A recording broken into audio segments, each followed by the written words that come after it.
nagka-injury ka. Gusto mo pa naman maging professional volleyball player.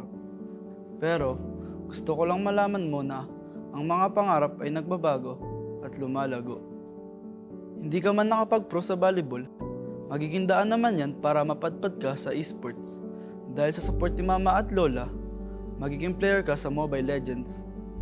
Mula rito, huwag kang matakot mag-risk sa mga bagay talagang gusto mo. Kahit na mukhang malabo, subukan mo pa rin.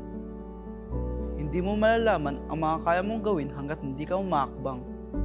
Balang araw, mabibigyan ka ng pagkakataon na maging kasama ng Blacklist International sa SEA Games. Mai-intimidate ka sa una pero okay lang yan. Huwag mong baguhin kung sino ka. Oo, hindi ka man pala imik at madalas kang nabubuli dati dahil dito. Pero isang araw, makikita mo na ang pagiging soft-spoken mo pala yung kakailanganin ng magiging team mo. Huwag ka basta-basta sa suko, ipagpatuloy mo lang ginagawa mo. Kasi kapag gusto mo talaga ang isang bagay at pinaghihirapan mo, makukuha mo yan. Maging positive ka lang, kakailanganin yan ng mga kakampi mo. Marami kayong pagdadaanan. Kapag mahirap at malabo na, maging liwanag ka. Tignan mo, yung dating injured girl na hindi pinalad maging pro sa volleyball, handa nang tumuntong sa M5 World Championship ngayon.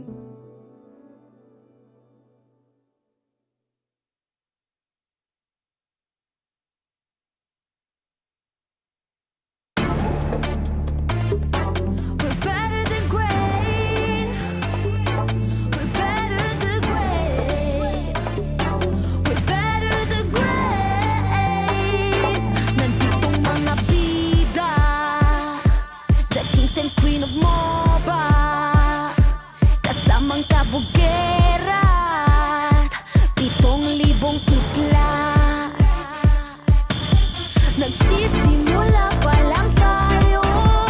Look at your face, so kabado. Dito sa aming teritoryo, can't get this ground sa amin ito. Ang laban na to ang magiging binhi. Di na papayag masakop muli. Lahat ng daraanan namin ay mahawi. Alab ng puso'y di mapapawi. Sanay sa ating dugong palaban, babangon, babawi kahit sugatan. Sinag ng araw, tatlong bituin. Pilipinong may giting nagniningning. Sanay sa ating dugong palaban, babangon, babawi kahit sugatan. Sinag ng araw, tatlong bituin. Pilipinong may giting nagniningning. Dami mo daw sinasabi pero ba't ngayon di ka mapakali? Panay lang ang kamot sa anit at kahit alam mo na di naman to makate. Dugo pati laway at pawis tumulo, akala mo ba lahat to madali? Hindi nagmamadali, akyatin ng hagdan na talagang matare. Ganyan talaga ang mga batang Pinas, talagang malakas kahit anong meta. Wala kang ligtas, talagang matigas na parang daliri ng mga kalaban. Sa gitna ng laban, shooters namin talagang savage. Di papaawat sa aming lupang sinilangan. Ang dami ng binilangan ng isa, dalawa, tatlo, handala ba kayo? Ito na pang-apat. Kaya dami na naman iyakin kahit dadaanin pa sa mga tipi-tipi-tipikal. Paano kami hahabulin? Marami itong gasolina, lalamunin ang lahat ng dipidal. Sanay sa ating dugong palaban, babangon, babawi kahit sugatan. Sinag ng araw, tatlong bituin. Pilipinong may giting nagniningning. Sanay sa ating dugong palaban, babangon, babawi kahit sugatan. Sinag ng araw, tatlong bituin. Pilipinong may giting nagniningning. Ang maong away ang sinugdanan, di mo sugot madakpan pagbalik. Tanang agian kay diretso mapalit. Ang init sa dughan kay dili mawakli. Sanay sa ating dugong palaban, babangon, babawi kahit sugatan. Sinag ng araw, tatlong bituin. Pilipinong may giting nagniningning. Sanay sa ating dugong palaban, babangon, babawi kahit sugatan. Sinag ng araw, tatlong bituin. Pilipinong may giting nagniningning.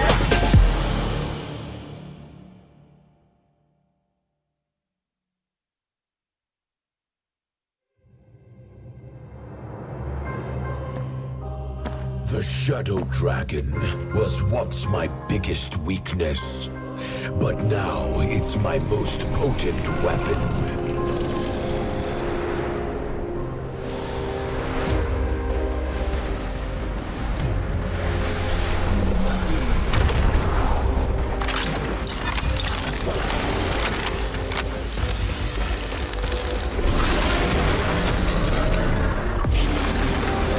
Cosmic Dragon, rise and soar! Dragon Stomp! Dragon Scales! Dragon Rush!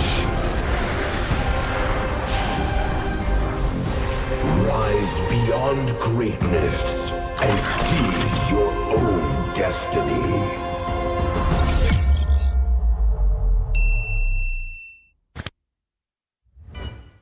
Tonight, we celebrate MLBB Esport. Do the kaldak! Do the kaldak! This is the Suman Challenge. Go! Oh! That's just it.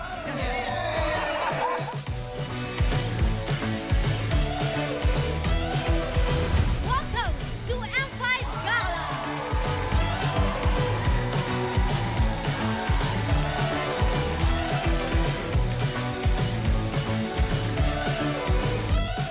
Guess the Hero Challenge! Lapu-Lapu, Iritel. Franco, Nana. Nana. Nana! Go! Best Dressed Team! Ole! Best Dressed Super Marco!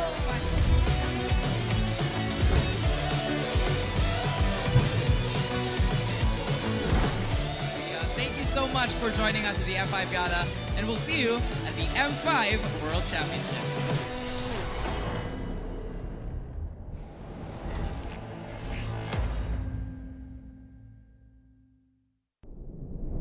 Have you ever wondered what is our identity? Our identity isn't limited to just esport players. Our style. Sweat. Our passion. And vibe. Feel our energy. When we dominate the stage.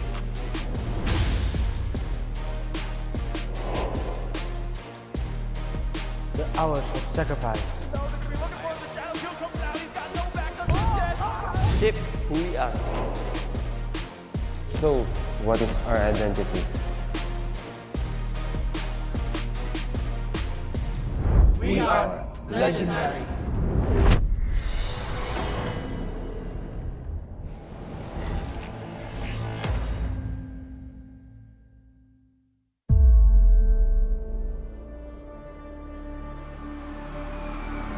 In the history of M Series, no host country has ever won the championship title. No other region has ever claimed the throne. No team has ever secured the championship twice. In this thrilling showdown, 16 teams across the world have gathered once more to seize the trophy. Which teams will prove themselves in their epic rivalry rematch? Will a new region unveil their strength and climb to the top? And who will leave an unforgettable mark with their skills? Behold, the old guards, seasoned titans returning to reclaim glory.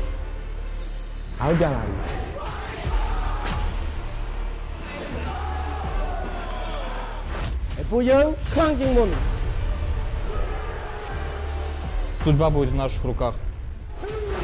The newcomers, eager to forge their legacy.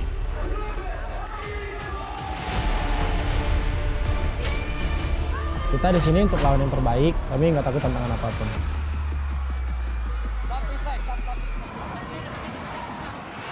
Emerging from the ashes, the rising stars are vying for the spotlight. Kita orang dah tunggu lama untuk momen ni. This is our time. It's now or never.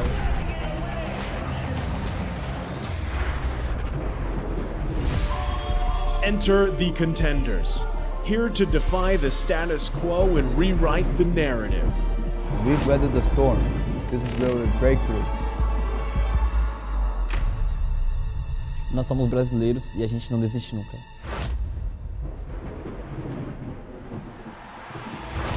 The Kings, legends in their own right, descend to defend their crown. Kita sudah merasai kemenangan. Ini saatnya kita menguasai dunia. Naitaas na namin ang kampyonato at itataas ulit namin ngayon. Babawiin namin ang corona para sa aming hari at reyna. Get ready as the stage is set for the most dynamic championship of the year. It all begins here. It's time to see who will be better than great.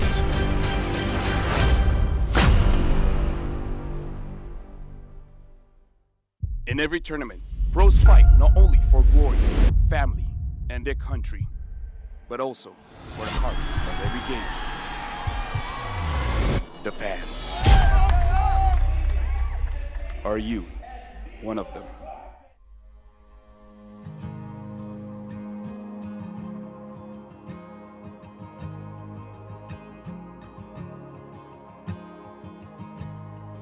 Hello everyone, my name is Queenie Tornis and I am representing Blacklist International Agent! Perjalanan Sonic ini udah berdiri sejak 5 tahun yang lalu. Sampai kita kalah, sampai apa itu Onyx udah ada.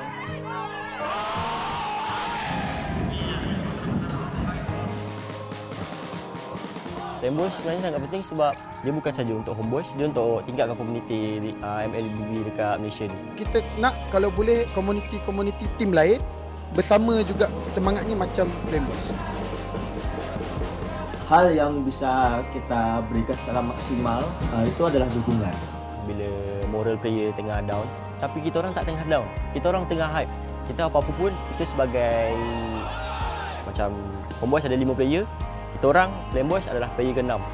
And I can say that I'm the correct fandom because they really value their fans. I can feel that this is not just like playing games or what, but this is like a family, a whole family. Player Homeboys punya gameplay every season macam improve. Like wins or losses, like they really not take it seriously, but they just take it as a room of improvements. Menang atau kalah, still support. Kalau mereka kalah meski sedih tapi tetap dukung. Kekalahan itu awal dari kemenangan yang lebih besar. We wanted to make sure and ensure that they still feel that we are still here for them no matter what happens. Jadi ada 8 kota yang bakal kita adain host party.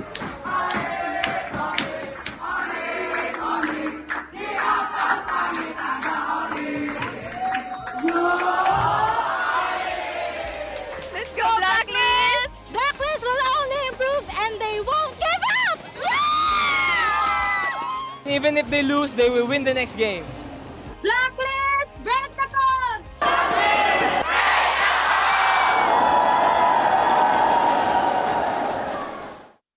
They have always felt your unwavering support and love. Maraming salamat po sa pagsuporta niyo sa amin palagi. Sobrang namomotivate kami lalo lumaban sa mga next games namin dahil sa pagsupport niyo sa amin. Kaya po sana tuloy-tuloy lang. And yun, thank you so much. Maraming salamat sa mga agents na walang sawang sumusuporta sa amin kahit na manalo man o matalo, dyan pa rin kayo para sa amin. Yun. Isa kayo sa mga rason kung bakit pa kami nagpapatuloy. Thank you sa inyo. Pertama, makasih banyak yang udah dukung dimanapun kalian, dari Manado, dari semuanya lah pokoknya. Dukungan kalian sangat berarti buat kita, bikin kita semangat, bikin kita lebih konsisten juga biar menang terus. Guys, dukung kita dan kita juga nggak akan bosan buat juara. Terus yang terakhir mungkin selalu doain kita terus. Terima kasih. Thank you to all Sonics for supporting us. It really is touching and we really appreciate all of you guys from wherever you guys are, and I hope you continue supporting us and don't be bored. We will try our best to win every tournament for you guys.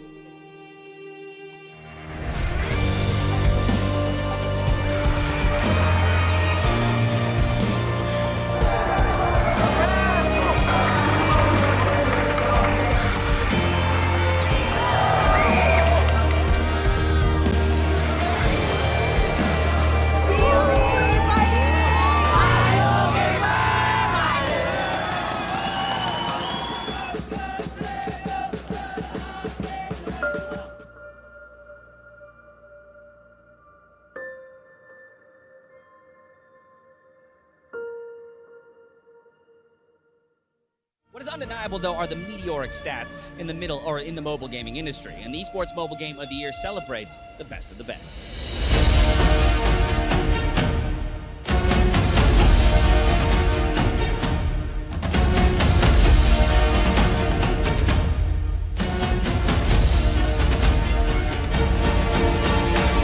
It is my pleasure to announce the 2023 Mobile Game of the Year, Mobile Legends Bang Bang.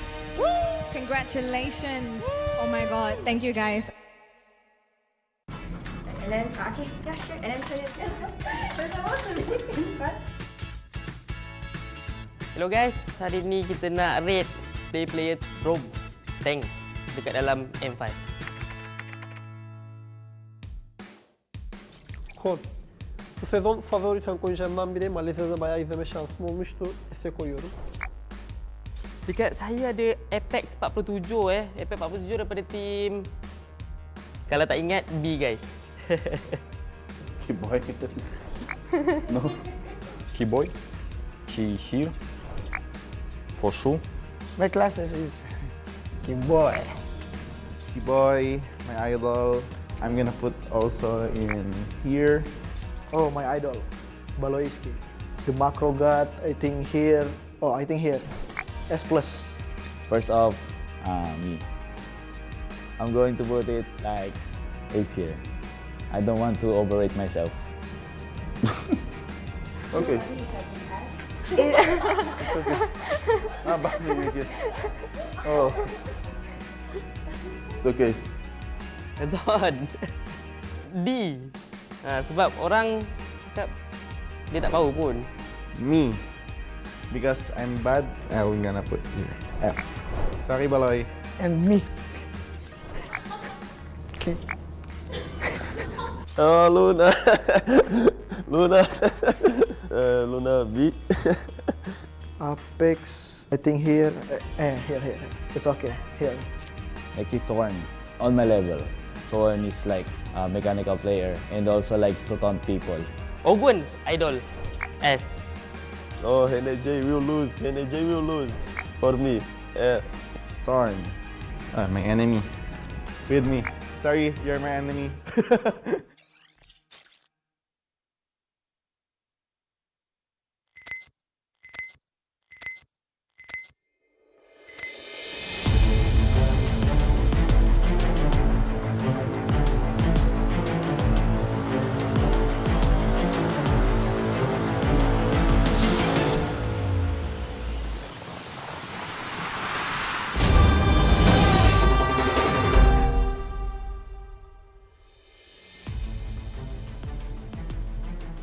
Naiba ng gaming ang buhay ko kasi dati pangarap ko lang to eh. Kumbaga nabuhay ako sa pangarap ko ngayon.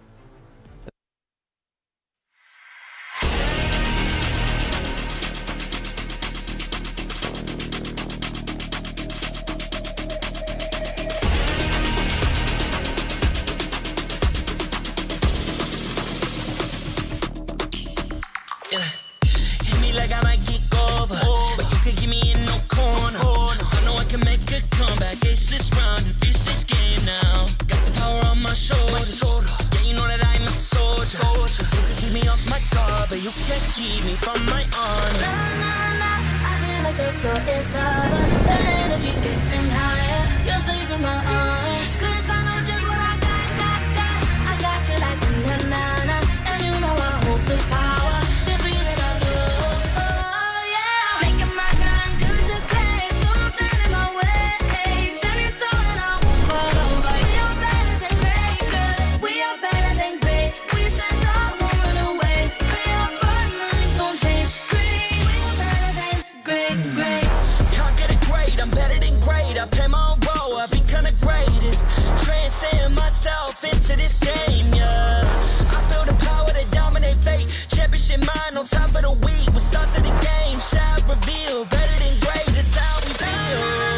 I feel like the floor is over. The energy's getting higher. You're saving my arms. 'Cause I know just what I got. I got you like na-na-na. And you know I hold the power. This feeling I love. Oh yeah. Making my grind good to great. So don't stand in my way. Standing tall and I won't fall over. We are better than great, good. We are better. better than great. We stand tall, won't run away. Lay our firm, nothing gon' change. Great, we are better than great, great. If we stand tall and believe we can make it, you and me, with a sense of urgency, you'll see I'm better than great. I'm better than great. Oh yeah, yeah. Oh, I'm better than. I'm better than. Making my grind good to great, so don't stand in my way. Standing tall and I won't fall over. We are better than great, good. We are better than great. We stand tall, won't run away. Lay our firm, nothing gon' change. Great, we are better than great, great.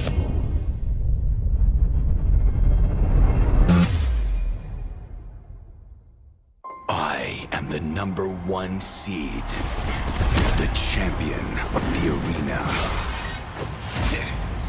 The fans adore me because I've never lost. Yet you are afraid that you will lose everything.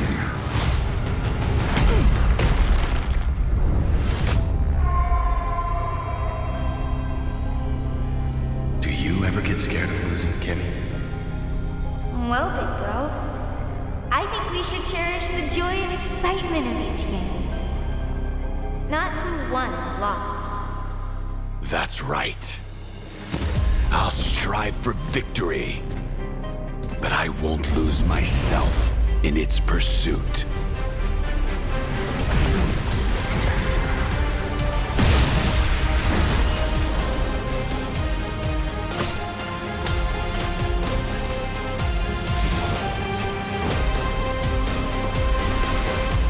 World Championship. I'm back.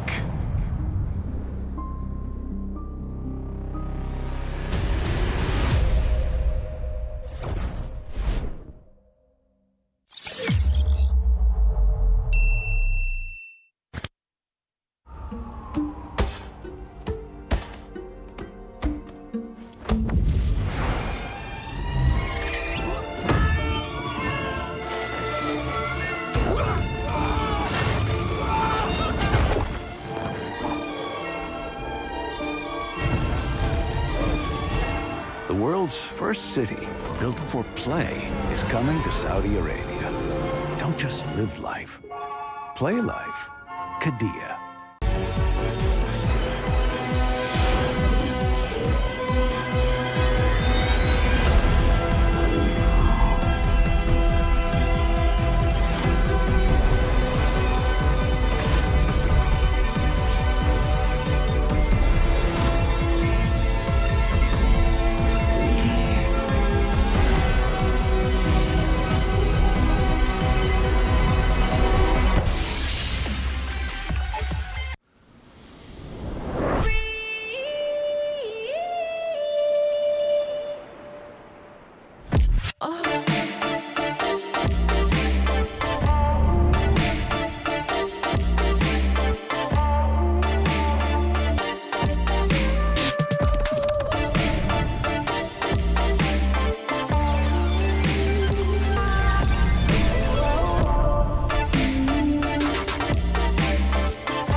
Boing, boing, boing, boing, boing, boing, boing, boing, boing, boing, boing, boing, boing, boing, boing, boing, boing. Grab only, savings ang dami, your wallet sings tonight. Laki ng bawi, pag nag-grab only, save 2 for alright. Boing, boing, boing, boing, boing, boing, boing, boing, boing, boing, boing, boing, boing, boing, boing, boing.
Камбэк. Что мы друг другу скажи мне? Мы вместе на пути к вершине. Наши глаза горят, и воздух накален невыносимо.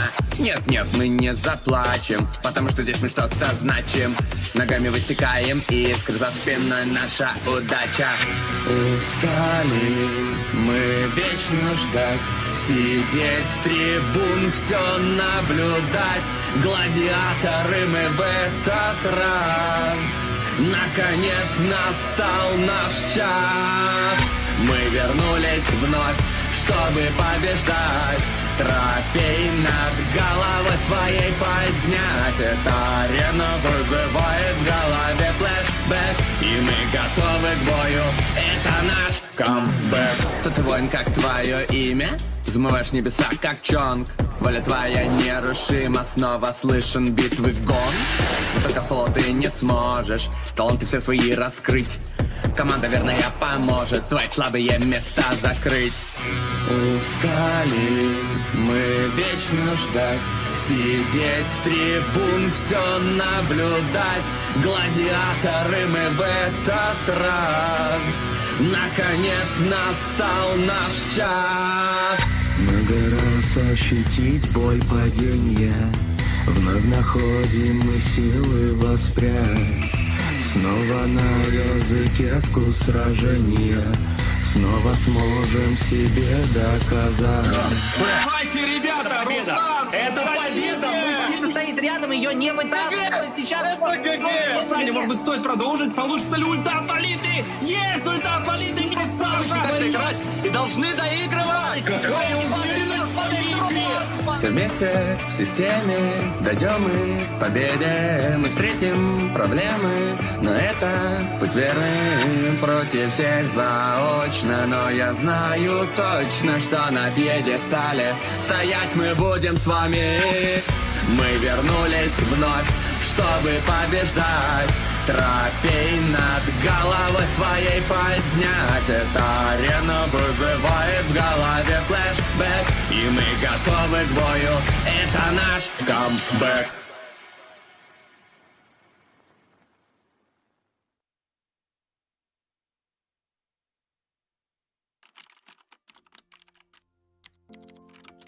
Hi, Monina. Alam kong nag-iisip ka ngayon if you're going to let go of your BPO work. You know what? Take the risk. Pumasok ka sa mundo ng esports and tanggapin mo yung hamon and opportunity na maging team manager. It's gonna be exciting and different. Iba to sa dati mong naging trabaho. Hindi siya mas madali because you're gonna be dealing with kids and people with different personalities. The workload is going to be overwhelming, kaya please, huwag mong akuin lahat. Madaming challenges, pero mas maraming taong nakapaligid sa'yo na tutulungan ka to overcome those challenges. Learn to delegate, work on your adaptability. Life is not a straight line. May magiging ups and downs talaga along the way. Don't be afraid to try and to speak up. Kung may mga ayaw makinig sa'yo, lakasan mo pa yung boses mo. As long as alam mong may sense yung sasabihin mo, go for it. More than a manager, be an ate. These kids would be going through a lot of emotional stress and disappointments. Do your best to be there for them and to comfort them kapag kailangan.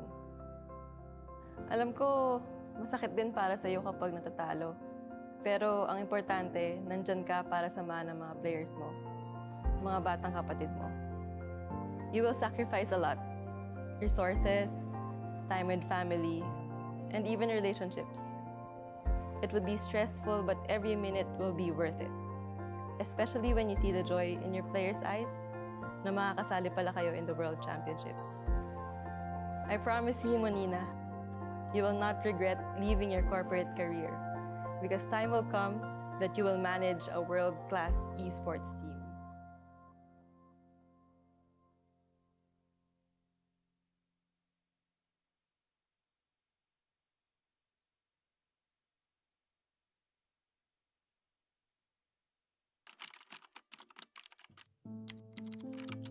Hi, Kel. Alam ko, tuwing tinatanong ka nila kung anong gusto mo maging, wala ka pang masabi kasi hindi mo pa naiisip yung mga ganun.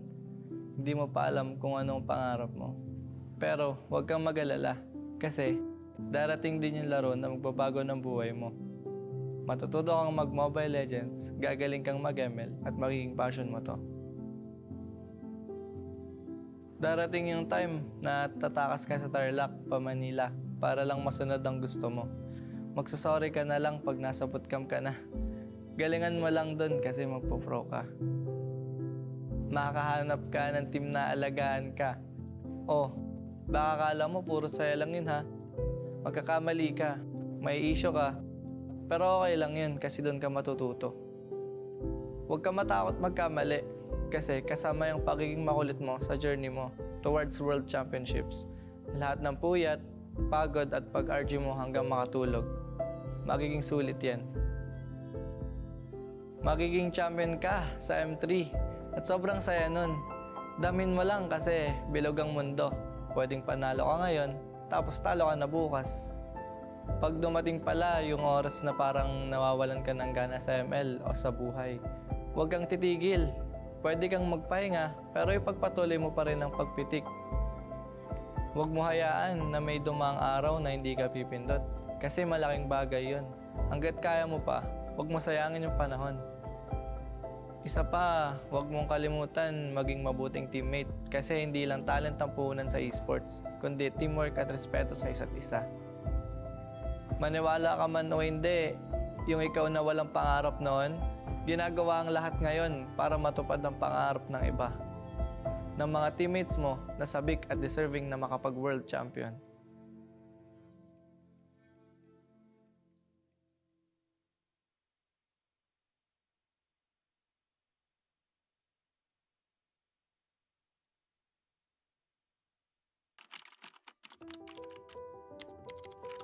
Jay, kamusta ka?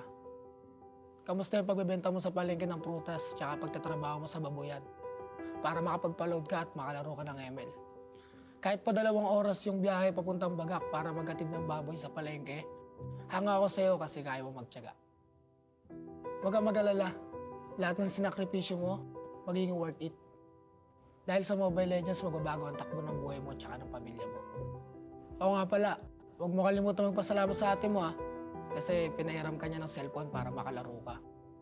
Mag-thank you ka rin sa mga pinsan and kuya mo kasi sila yung mga unang nakasama magbatak sa ML.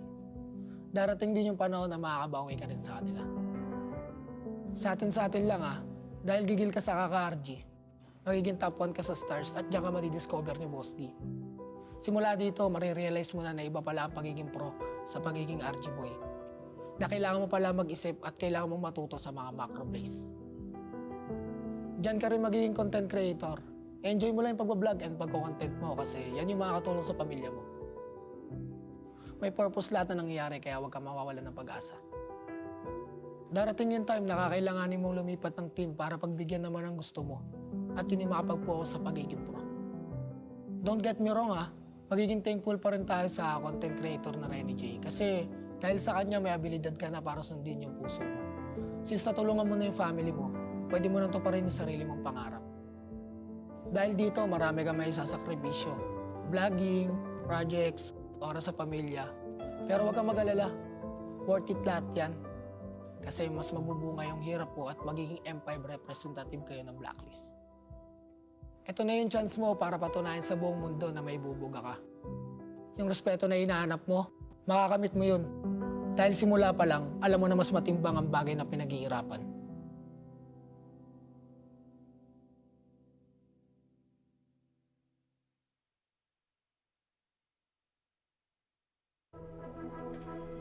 For the longest time, we have wished that the wondrous worlds we game in were real.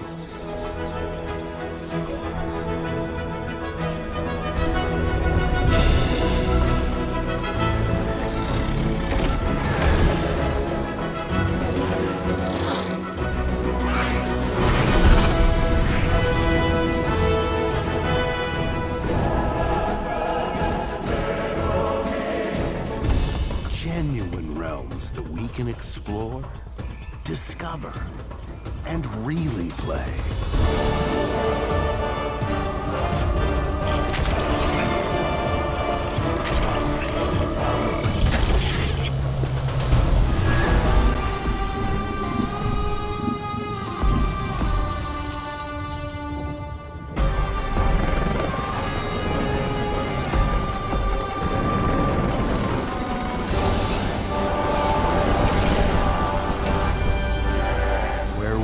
can celebrate and earn rewards for our triumphs.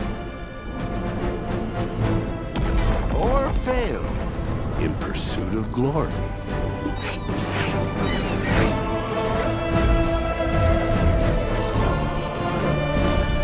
A place where we've always dreamed of living, where we've always dreamed of working. Dynamic, 24/7, and constantly evolving.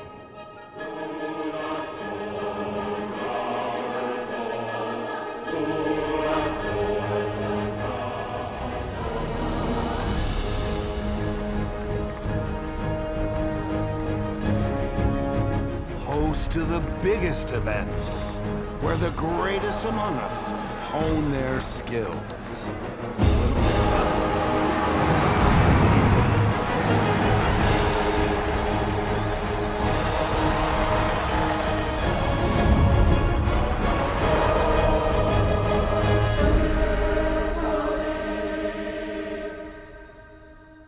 A new era of play awaits.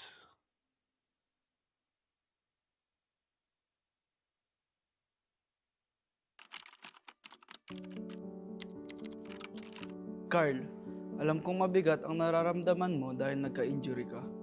Gusto mo pa naman maging professional volleyball player. Pero, gusto ko lang malaman mo na ang mga pangarap ay nagbabago at lumalago. Hindi ka man nakapag-pro sa volleyball, magiging daan naman yan para mapadpad ka sa esports. Dahil sa support ni Mama at Lola, magiging player ka sa Mobile Legends. Mula rito, huwag kang matakot mag-risk sa mga bagay talagang gusto mo. Kahit na mukhang malabo, subukan mo pa rin. Hindi mo malalaman ang mga kaya mong gawin hanggat hindi ka umaakbang. Balang araw,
you can't keep me from my army. Nah, nah, nah, I feel like the floor is lava. The energy's getting higher. You're saving my arms. 'Cause I know just what I got. I got you like na na na. And you know I hold the power. This feeling I love. Oh yeah. Making my grind good to great. So don't stand in my way. Standing tall and I won't fall over. We are better than great, good. We are better than great. We stand tall, won't run away. We are fun, nothing gon' change. Great. We are better than great. Can't get it great, I'm better than great. I play my own role, I become the greatest. Transcend myself into this game, yeah. I build a power to dominate fate. Championship mind on top of the week. What's up to the game? Shot reveal. Better than great, that's how we feel. I feel like the floor is lava. The energy's getting higher. You're saving my arms. 'Cause I know just what I got. I got you like na na na. And you know I hold the power. This feeling I love. Oh yeah. Making my grind good to great. So don't stand in my way. Standing tall and I won't fall over. We are better than great, good. We are better than great. We stand tall, won't run away. Play our part, nothing gon' change. Great. We are better than great. If we stand tall and believe we can make it, you and me, with a sense of urgency, you'll see I'm better than great. I'm better than great. Oh yeah, yeah. Oh, I'm better than. Making my grind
Mabuhay Pilipinas!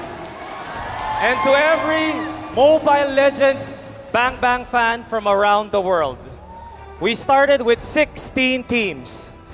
And after 11 grueling days of intense battles, we are down to the final 4.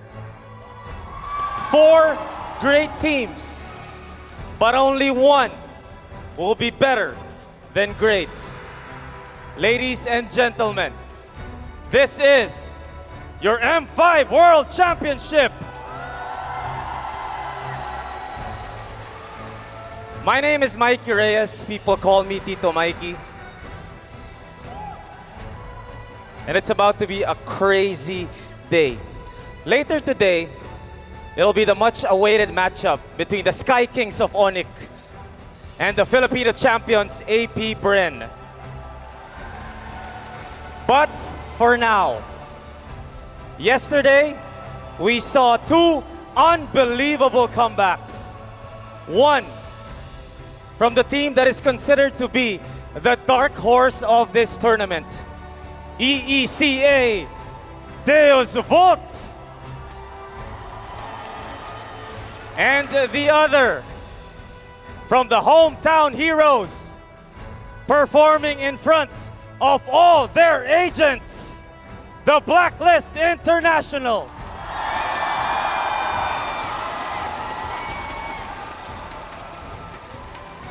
And today, they go head to head.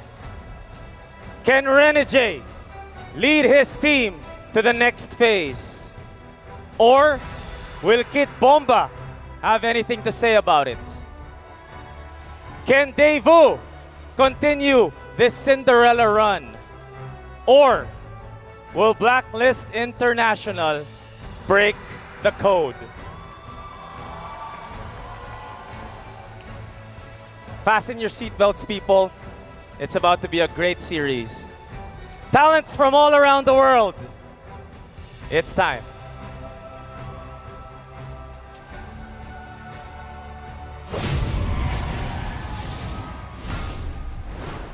And it's just a matter of time before we begin arguably the most taxing day, emotionally tolling, physically demanding day in all of MLBB esports this year. Welcome to the M5 World Championships Stage 2 knockouts.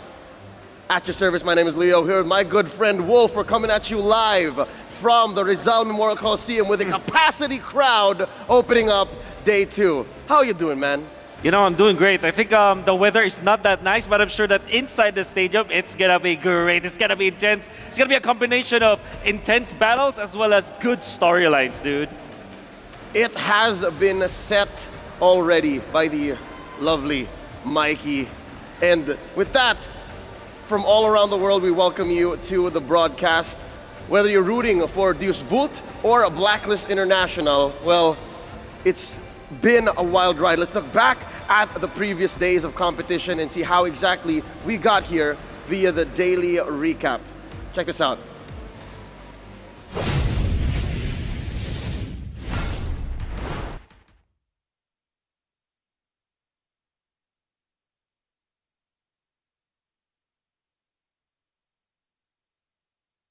Stage. The reveal of the M5 main stage also saw 2 intense series that sent 2 more teams home, while the tournament is now down to the final 4.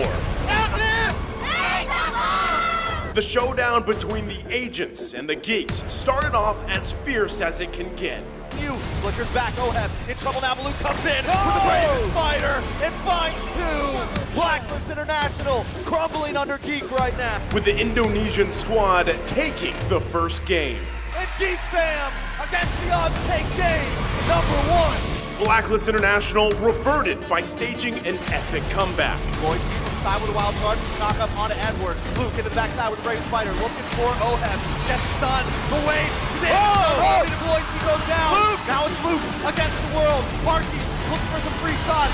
No way, Luke goes down. Oh, as well. Black to turn the game around and take the second Lord. And Blacklist International takes game number number 2. And the series was tied 1-1. The agents did it again as their patience paid off, claiming the win and reaching match point. Don't want to stop here. Netherrealm is still in play, but there comes Nolan's Fury. A boy! Edward able to find a boy. Marking to the backside with a blazing duet. Ployski goes down. Luke is going to be next on the top of the block. Who gets it?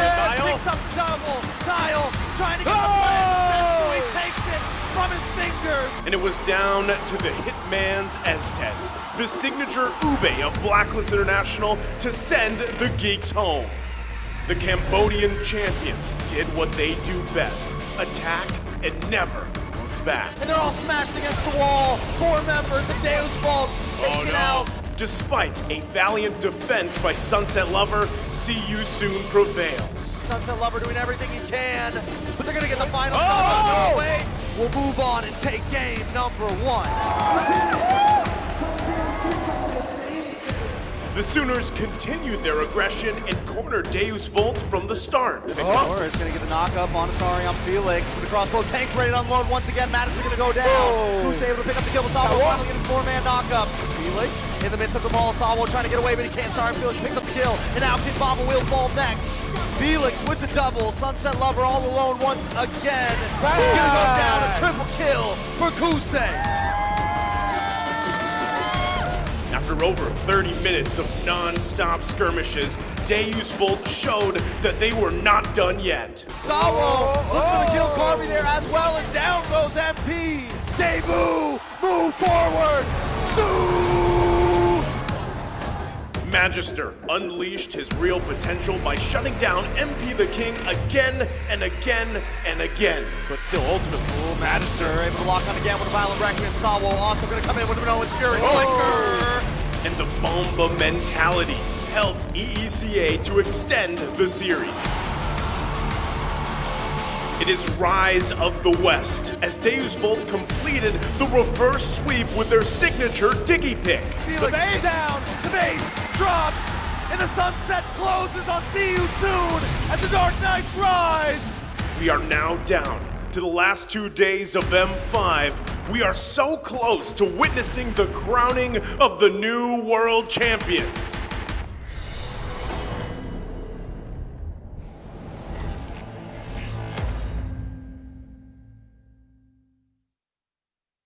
Back-to-back bangers yesterday, bringing us the play of the day, presented by Kidia.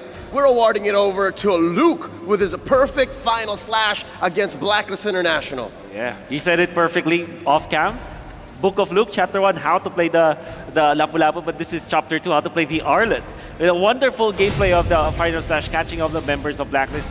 Unfortunately, they lost the series, but it was a wonderful play for sure. That's right. And that's how they ended up dropping in the hands of Blacklist in yesterday's matchup. 3-1. It was followed by what seemed to be an epic for Deus Vult, going 3-2, knocking down See You Soon. And now we have this opener.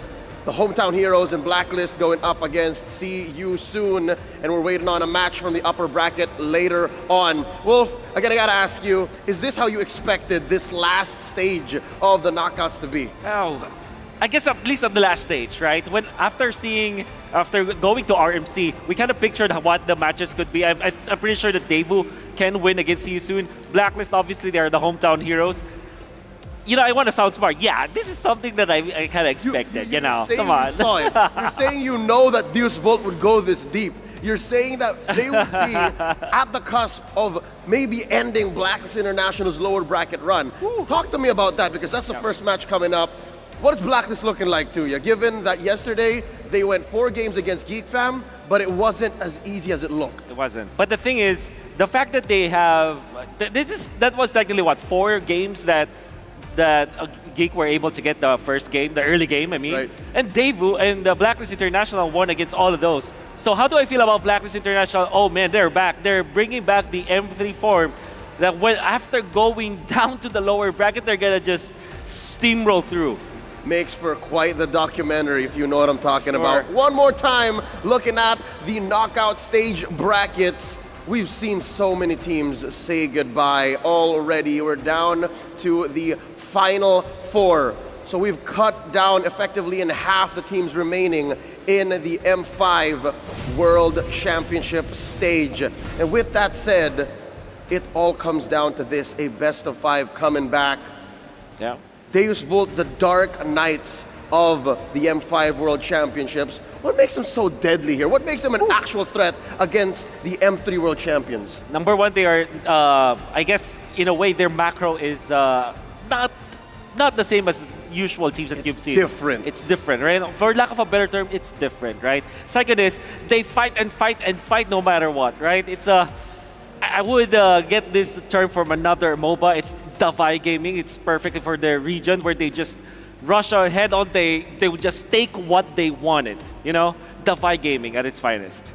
So with that said, this might be the age where Davai Gaming, a different kind of approach to the game, just changes. And is that not perfect for Blacklist International's history? Because they also changed the game wherein they invented the Ube. Is there an Ube from other MOBAs? Is there an Ube from other esports? Interesting. Right? You know? Because it might be Blacklist who actually pushes the envelope in that sense. That's right. I completely agree. I don't think I know of any that kind of playstyle.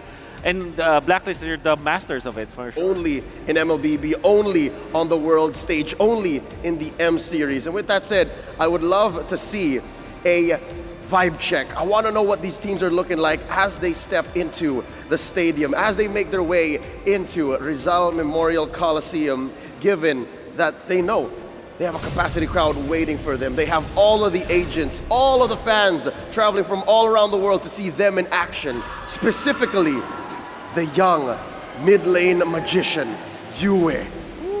Yue here, average kills, relatively low for a mage of this current metagame. But Wolf, talk to me. Tell me about what Yue is doing that's making it work for Blacklist. He's a different flavor from the mid lane. For the past iterations of the Ultimate Bonding experience with Haji as well as Omavino sometimes, and what they do is they kind of play passively, but Yue plays aggressively, very distinct from the other mid laners that you've seen ever from Blacklist International.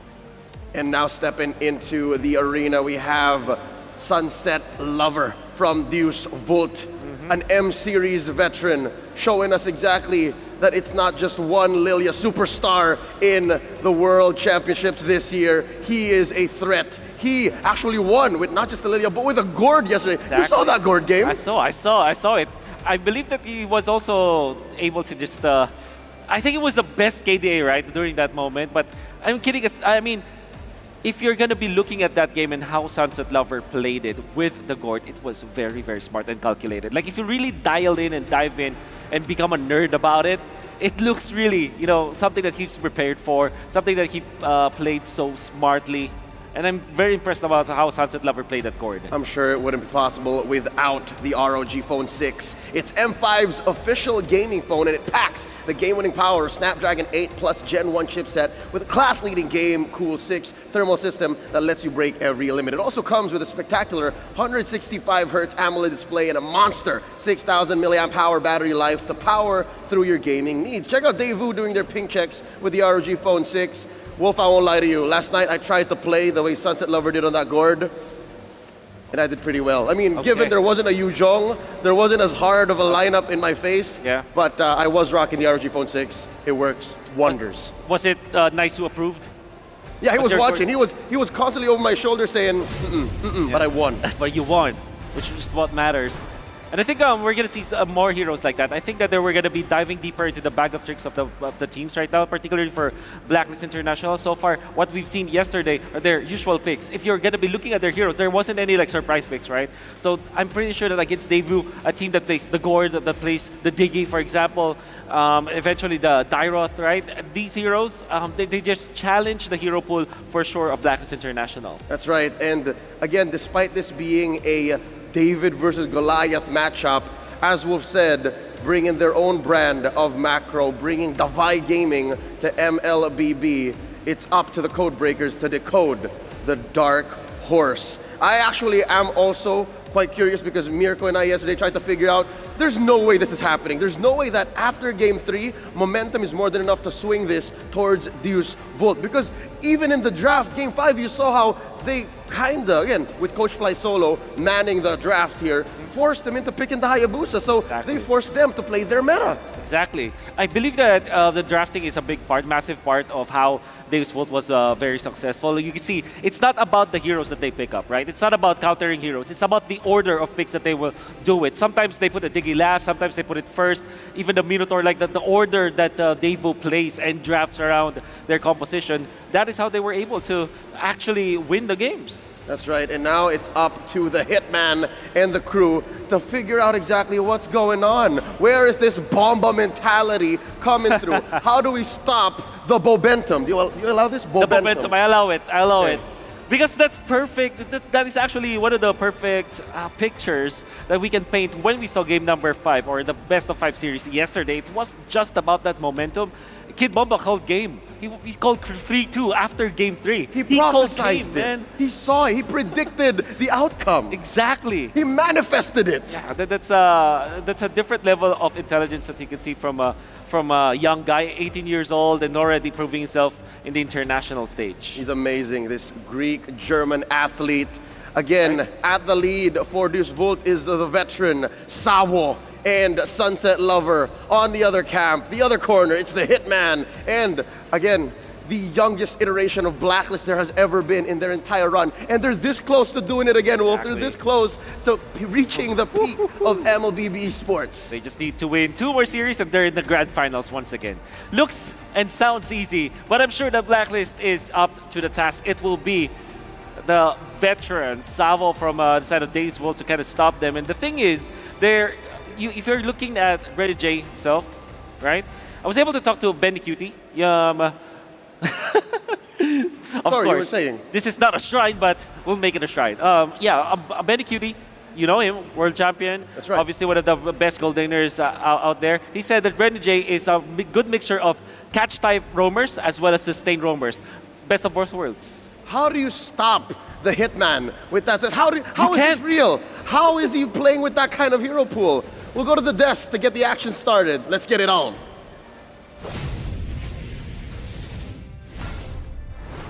Big thanks to the animals, Leo and Wolf. We are moments away from the lower bracket semi-final match between the Codebreakers, Blacklist International, and the dark horse turned full-fledged powerhouse from EECA, Deus Vault. My name's Trex, alongside with the legendary Mirko and the best caster, LaFell. How are you guys doing today? Mirko, are you ready for this? I think the crowd has made me ready, right? Even when I wasn't ready earlier, the cheers, the love given over by the PH crowd here, it's been phenomenal. For me, I'm hyped. But again, the audience here, are you guys ready for an amazing match? They're hyped, man. I'm hyped. We're hyped. Definitely very hyped. But before we get too hyped, I just got to let you guys know the M5 World Championship is powered by Moonton, presented by Kadia, supported by ROG, the official gaming phone, Grab, the official super app partner, and Secret Lab, our official chair partner. Thank you to our lovely sponsors. M5 wouldn't be possible without your support. A special shout out as well to Kadia, our global presenting partner. Kadia is a giga project, a city that is being built in Saudi Arabia. It is the future capital of entertainment, sports, and culture. Mirko, do you want to know a secret? What's the secret? Okay, I'm just gonna whisper it to you. Tell me. The Secret Lab chair can get you ahead of the competition. With the Secret Lab Titan Evil Gaming Chair, you guys can get the mythical honor, mythical glory. You hear the crowd, they want to be mythic. Booyah! I mean, hey, I thought it was supposed to be a secret, man. Oh yeah, sorry. Are they hyped? Are they that hyped just about the chair? They heard the Or did secret. someone just walk in? I think Blacklist just walked in, but also the chair. It's the chair. It's definitely the chair.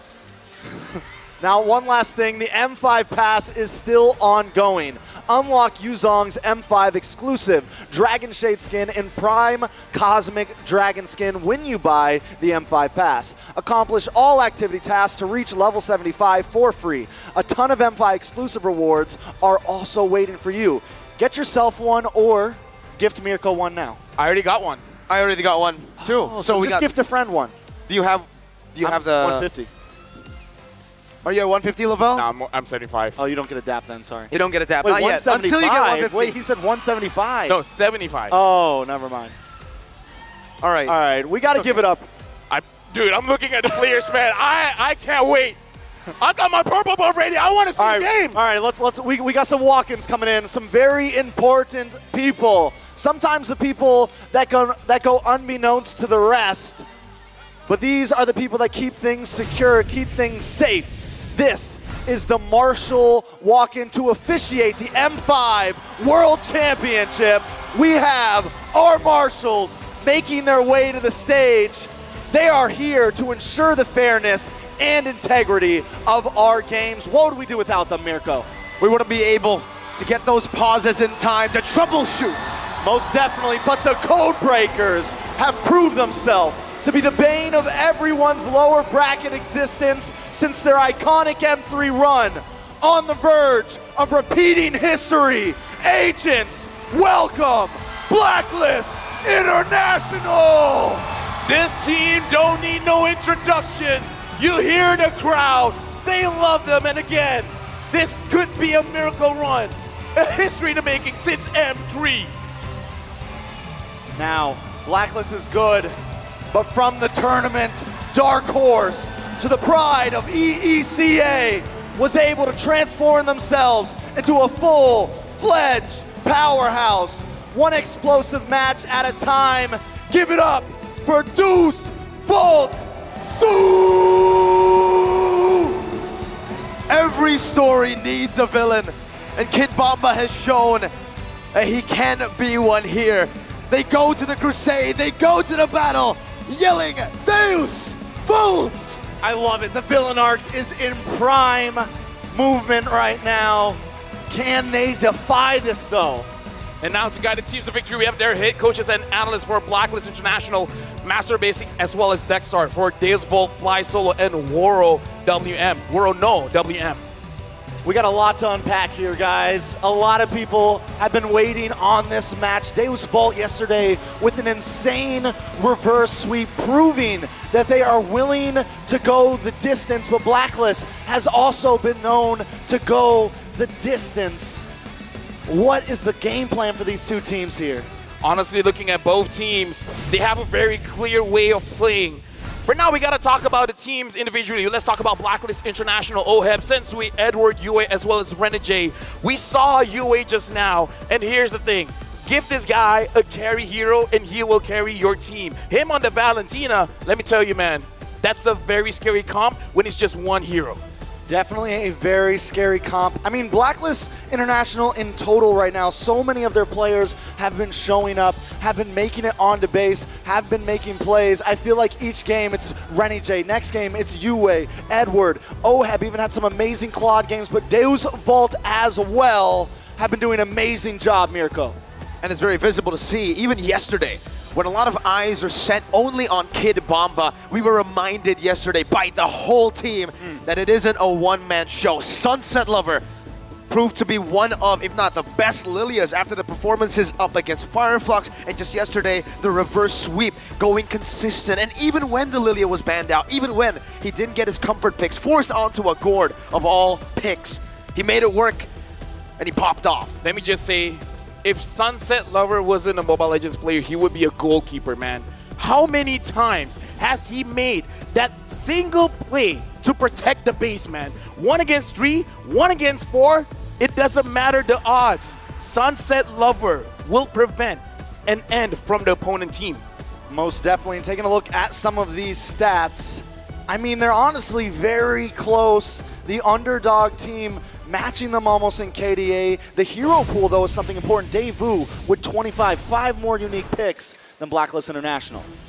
And with that, it becomes really interesting, the dynamic in the draft itself. We've seen Blacklist International, they like to take their time into these series, right? Just yesterday as well, against Geek Fam, game number 1, they took it more of an experimental run. They try to be creative with their picks, utilizing the Fredrin as a flex pick in the early phase of the draft, but then ending it up a bit too creative, I would say, right? Geek Fam then was given the opportunity to completely steamroll them, but then the adaptation starts. When that starts, it's quick. They can adapt to tempo, gameplay, and most importantly, the draft. They stick to their basics with Master the Base talent prediction.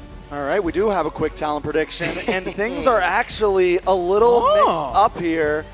Mirko 3-0 to Blacklist. I can hear the people already. They're You guys pretty see angry. this? They're upset. Hey. Why did you do this, Mirko? They're like throwing. No. Okay. Yesterday, I said 3-0 Blacklist and they won. So, to be fair, like it's not, yeah, right? Right, Lavelle? I'm not saving you. Bro, you also predicted Blacklist. You also have a curse. No. So are we saying you're No. curses? Yeah, when we both work at the same time. It neutralizes it the. Okay. I No. saw you, so I went with you. Okay. Dab it. All right, so. Dab it. But I voted for Deuce Volt.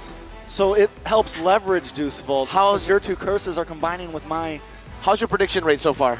It's decent. It's decent. It's like 50-50. It's better than yours. Yeah, way better than mine. All right, just to let you guys know, something very important and dear to us. Here comes the TikTok drops. Watch for 3 minutes, and you can win 1 TikTok viewer chest. That's 2 minutes less than before. And now watch for only 5 minutes, and you can win a TikTok's deluxe chest. Have any of you guys actually seen what's in those chests yet? Dude, let me just I say. heard they're fire. 3 minutes, you get 1 TikTok viewer chest. 5-minute deluxe chest. If you watch for hours, you'll get our hearts. Ooh. Your heart or like the I caster's said heart? hours. Yeah, but like. Give your heart. Sasageo. Sasageo, absolutely. That's exactly what the players are going to be doing here as well. They're going to give their hearts. They're going to give their hearts, especially for Blacklist International here, right? I mean, looking at how consistent this team has been, it's interesting to say that if they don't finish top 3, it's kind of a disappointment for the fans, for Blacklist, considering their entire run, ever since M3 as well, they've always made it to the grand finals. I don't know. One could also say the same thing, though, about Deus Volt's run right now. They're doing such an amazing job. They've had an insane reverse sweep. They've been this dark horse. I think at this point, people are starting to have faith that if there's a team in the lower, well, they're the only team in the lower bracket currently, but if there's a team out of the Asian region, Deus Volt is the one to take down one of the top S tiers, and I think it is definitely possible. What I'm getting at is basically, right, for Deus Volt, no one expected them to be here. No one. They have no pressure on their shoulders right now. They have the bomb-up mentality, right? Win or lose, they are happy. But obviously, they want to go all the way. Meanwhile, for Blacklist, being the home crowd team, being a team with the achievement, the history like that, M3, Grand Finals, and M4 as well, that consistency, there's a whole lot of pressure that comes with that support. Hey, I'm glad you guys giving me the time to talk as well as we go into the drafting phase. Where the first game here, Blacklist International going up against Deus Volt, where I will be looking at the roamers. 100% Matilda for Renegade, 100% Sao on the Diggy. I want to see the bands. I'm definitely excited for our first draft of the night here. We're already seeing some of these bands. Matilda going to be banned out from the side of Deus Volt. A lot of respect for Renegade. Yep, right now Deus Volt is the first pick, Blacklist International, the second pick, Blacklist going for those jungler bands, betting out the Nolan as well as the Guinevere. Deus Volt betting out the Matilda as well as the 1-1.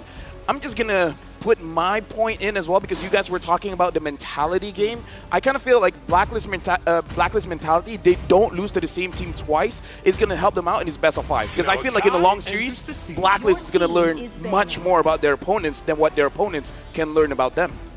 Definitely possible. I think there's a lot of angles you could come at this. Blacklist, I'm wondering, do they still have anything up their sleeve, and are they going to need to use it here? We saw that Daewoo has a little bit of a larger hero pool right now with 25 picks over Black, only showing 20. But it could also mean that Blacklist is willing to just sit. They're very comfortable. They have what they need already, and it's been working very well for them. At this point, I kind of feel like Farmis is going to be a pretty solid pick here. But again, giving Yue that Valentina is going to be very dangerous because Yue is one of those players that doesn't matter what kind of composition the opponent wants, he'll just take the Valentina just because it's going to serve the team incredibly. So I kind of feel like this is where Deus Volt, they're really considering. Do they want the Farmis? Do they want something else like an Angela? Or a Lilia, right? Something that they have been able to first pick a lot of times, but they go for the Baksha instead. A pick that kind of gave Blacklist International in the early game up against Geek Fam yesterday when Nile was on it a lot of problems. So maybe that might be the angle of attack for Deus Volt. They want to take control in the early stage and snowball. So do we think we see a response like the Valentina Bruno here? A lot of things still on. I feel like the Basha pick, yes, it's solid, but it's we don't see a first pick blue side a whole lot. Just because a lot of time there are some power marksmen on the field, there's some power mid laners on the field. I think it's decent, especially like you said, taking it away from Sensui. It gives them some fast pace as well. But how much are they sacrificing just for the Basha here? I feel like they're trying to threaten Blacklist International to pick up something like the Angela, because the Angela as well as the Baxia is very good tempo play from the early going to the mid. So Blacklist International, it's up to them. They're picking up the Bruno and the Valentina, so they're not staying away from the game plan. Even if there's Volt, they pick up something like a Faramis, something like an Angela, Blacklist is going to have it too. And again, we saw UA on this Valentina. It's Uelentina. Uelentina? I like it. I like it very much. I don't, but thank you very much. It's great. It's great. Daewoo, on the other hand, still looking for 2 more picks. Do they lock in the marksman now? The Ixia maybe. We saw it last time. Carvey used it great to counter against it. Faramis, solid as well. At this point, I would kind of pick up the Claude if they're very comfortable with the Claude, but looks like they're going for the Terizla, where again, let me just say one thing. This is the stark difference that both teams' playstyle is. For Blacklist International, they're very comfortable with disengage. They're very comfortable with kiting, and they're very comfortable with a prolonged team fight. One of the reasons why I kind of feel like the Akai is banned out, because the Akai is going to make it very difficult for Deus Volt to start any kind of team fight. So I feel like the ban is dictating the picks here for Deus Volt. And right now for Blacklist International, right, this is the question now. For Deus Volt, they've already secured a basically trio mid and also that top side, a really strong side. Blacklist, it seems like the question, before I even asked it, was already answered. They want to compete in that trio mid division. They want to try to get neutral objectives as much as possible, and they need to facilitate that with giving a utility pick, a good one to last hit, like the Fredrid for Sensui. Yesterday we saw Akai's all throughout. Now it's taken away, so the Fredrid. What do you think about this choice, right? I mean, the Fredrin has fallen hard out of popularity, out of the prio list, and it hasn't really had the best of tournaments so far. I mean, Sensui has had a good Fredrin, though. Blacklist is one of the same teams that have had decent Fredrin games overall. They're one of the same teams right now that are like falling back to that regularly. Something important to point out, though, Renegade, the heel man, 100% win rate on the Raft right now, and I almost thought they were gonna slot that in before they slotted in the Fredrin. So at this point, I think something important for Daewoo, with Renegade not picked up right now, they need to focus hard in that hero pool. I think maybe ban out the Raft here. They decide to go for the Lapu instead. Maybe not a whole lot of fear. I feel like it's because that's what GeekFam tried to do against Blacklist, and it didn't work. Yeah, honestly, at this point, I feel like for Blacklist, one of the advantages that they have for Renegade, it is like a Swiss Army knife. He can do it all. He can play a catch hero. He can play a healer hero. At this point, it does become a situation. Going up against the Faramis, the Rafaela is very solid because not a lot of dashes coming in from Deus Volt, so that slow coming in from the Rafaela, it is going to have a difference. But I feel like the moment they see who is going to be their roamer is going to dictate. Is this going to be a Rafaela game? Is this going to be something different, like a Kaja, like a Cho game? So I'm looking at Blacklist International with the lineup that they have. I kind of feel like we need more of the heal man rather than the hit man. And now banning out the Minotaur as well. I don't know. I kind of feel like having something like a Rafa, having something like a Estes would be pretty good.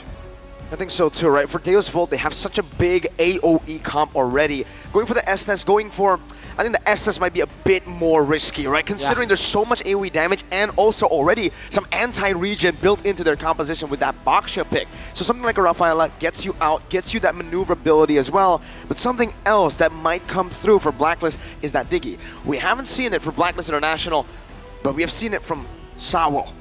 It might be also not just a pick that's great for Blacklist, but a good deny pick from Deus Volt. I think, yeah, and we know Blacklist has that in your kit. You mentioned the Swiss Army knife. I don't think it's anything completely out of their range. Do we jump into game one with that, though?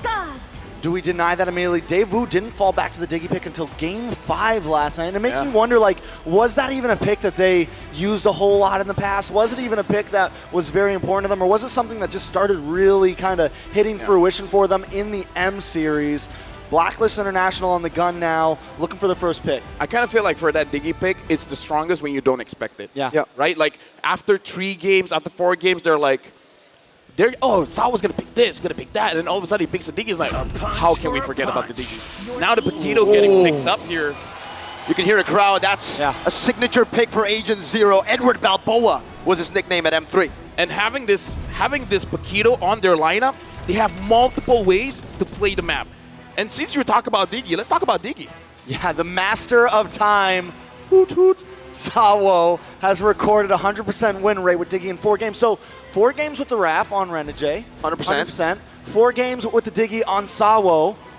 100%. 100%. So total, quick maths, 8 games, 100%. Oh, yeah. 200%. 8, right? No. I mean, that's not how it works. I don't think that's how it works. I agree with you, Trex. But you also agree with Miracle.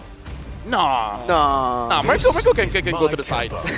Desvolt now, having the Brody as well as having the Angela here, a lot of protection. But I'm looking at the early to mid. The team has to move as a team to really contest for objectives here. You know, we saw a great game from Daewoo the other day. The Sawo Carvey combo with the Harkard and the Bruno. This time it's going to be the Brody, but still, we know that combination is lethal. I kind of feel like for Desvolt, it is going to be a matchup where you have to look at the rotations 1 minute 30 to the first 3 minutes.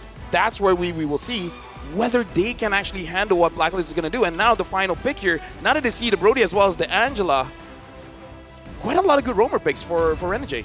And it's also still very explosive for Deus Volt, right? They have a lot of just burst damage in the start of the fight, but then when it gets to that prolonged stage, Tigreal. Blacklist say we can try to do what you've been doing. We can team fight our way as well. If you want to be explosive, we have a Tigreal here with that implosion. We're not going to see the heal man, we're going to see the hit man.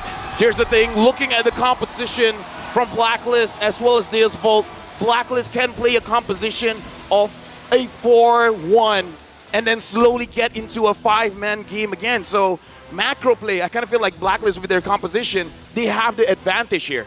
Yeah, it's definitely going to be a whole lot to look at. Renegade getting a very aggressive roam pick. But we're about to jump into the land of dawn. Come on, Philippines and viewers from around the world. It's game number 1 of the semi-final lower bracket. Blacklist International going up against Deus Volt. It's gonna be a hype one, boys. Who we got? 5 seconds till the enemy reaches the battle. I was worried for a second there. I feel like even the crowd hold their breath for a bit. But now we're jumping into the game. And again, I want to see the early rotations coming in from both teams, looking like a lot of protection coming in from Blacklist International, making sure that Sensui's early movement all around the map, all around the jungle is not going to get interrupted. And I really like that point, right? Because for Blacklist International, you mentioned they have more ways to get in this game. Mainly, I would say that XP lane advantage with the mobility, right? Maybe when it comes to clear and trades, not as good, but that mobility from the Bakito will definitely help him get more rotations on the map with Sensui to get that trio mid running. All right, so we got the Hitman Paquito. We got Renegade on a very aggressive roamer as well. I feel like Blacklist may be able to get a little bit aggressive in the early game, maybe even push into enemy jungle, try to invade, try to disrupt the aggression that Deus Volt wants to bring to them. Right now, looking at the emblem set here, looking at Carvey with the Brody with the Master Assassin, it looks like he wants to stay in the lane for quite a bit, trying to get a solo kill if possible. Look at this roam though, Edward coming down, Renegade very low. Sunset Lover needs to run away. Sawo gonna be the target, but Sensui will just commit the retreat. Doesn't really want to go for anything too much in the early stage. All right, so Blacklist International making some quick rotations. Edward is definitely going to be able to move around the map a bit more than Kid Bomba, but anything crazy about these first item buys? Oh. Honestly, looking at the Elegant Gem here coming in from Sunset Lover, I kind of feel like he's going to have a better time around the turtle, but I want to talk about the rotations here because Edward cut the lane very, very fast, and now Sensui is targeting the EXP lane. It's a good chunk of damage onto Kid Bomba, who's forced back. Magister rotating up top as well. Bomba forced to use that regen early, and he's going to lose a lot of prio in that lane. And he loses the gold crab over to UA there. Turtle going to be up in just a few seconds.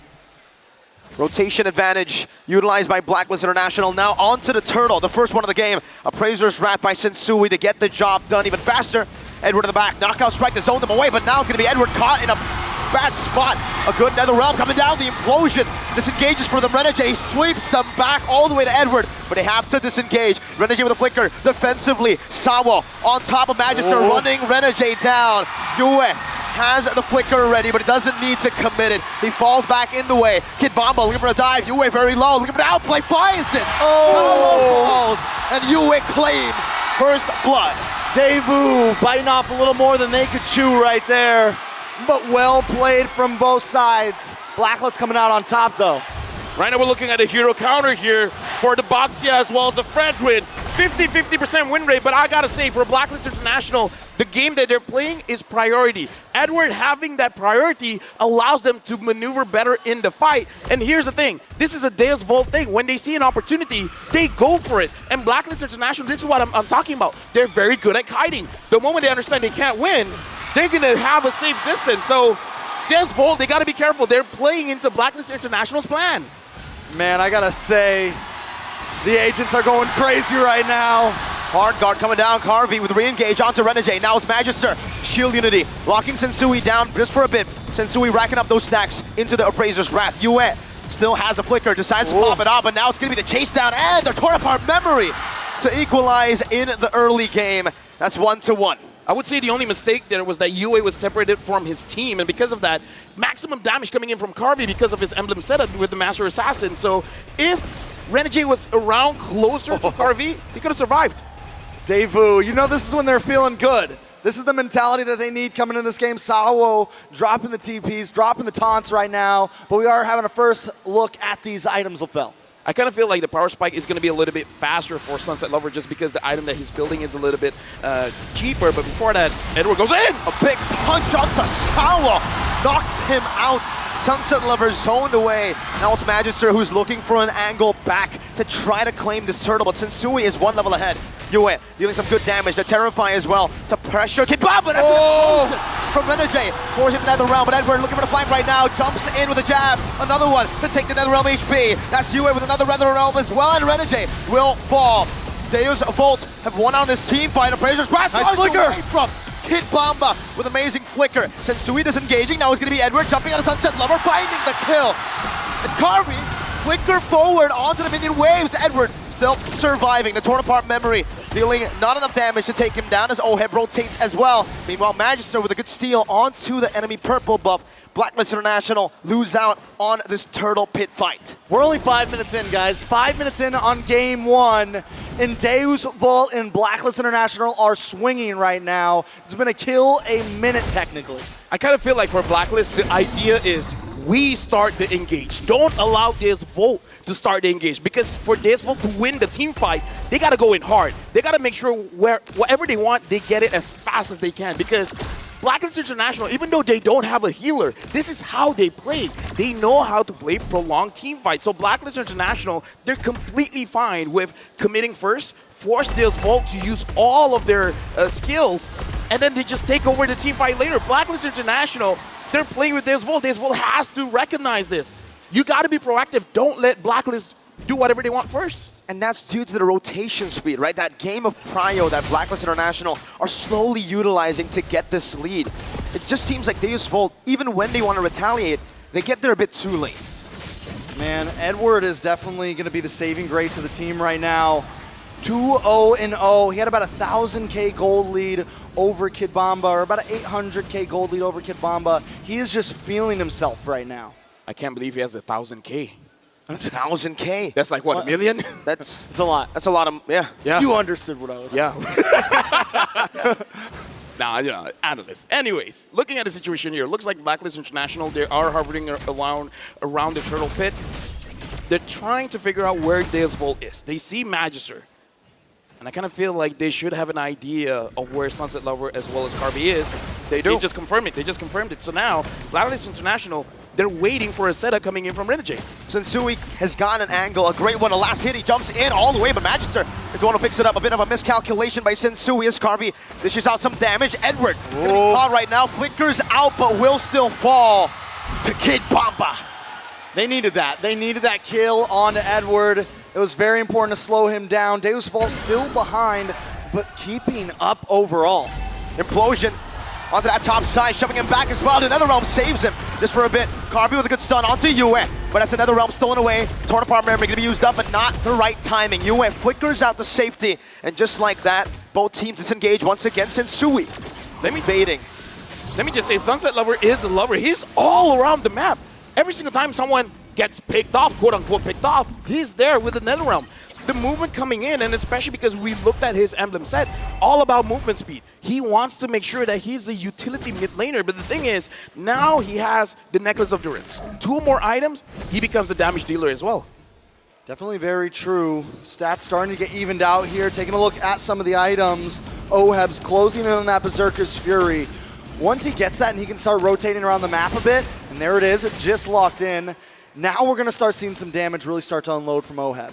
That's the thing, right? For the power spikes, even though Oheb is gaining gold at a very good pace, Brody's going to hit his power spike a bit earlier. So Blacklist International need to be very careful about this mid-game power spike. They're already getting turrets across the board. Carvy's doing the same, trading it up top.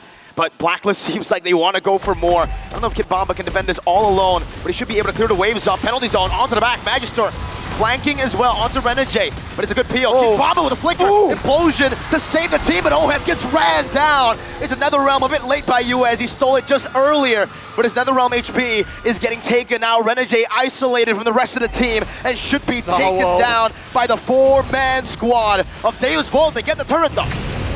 I gotta say, man, looking at Blacklist International, that was good, but Deus Vult, what's the communication there? Because Kid Bomba was very patient. The moment the close proximity comes in, they're like, yeah, guys, let's just go in. That was a good call from Deus Vult. A risky move from Edward. Falls to the torn apart memory in the mid lane. He tried to defend that all alone, and now with no Edward, Sensui, his odds of getting this red tree down will be very, very slim. Kid Bomba poking him down. Yue coming down as well. The Appraiser's Wrath gets rid of Kid Bomba, but it bought enough time ready for Magister to secure the Lord. Carvey, gotta be careful. The hard guard comes in. Yue dashing forward, but Carvey falls. Oheb getting a lot of damage done. The Implosion Flicker combo comes in from Renegade as he finds another, and it's a double kill for Oheb. All it takes is one play to turn a game around.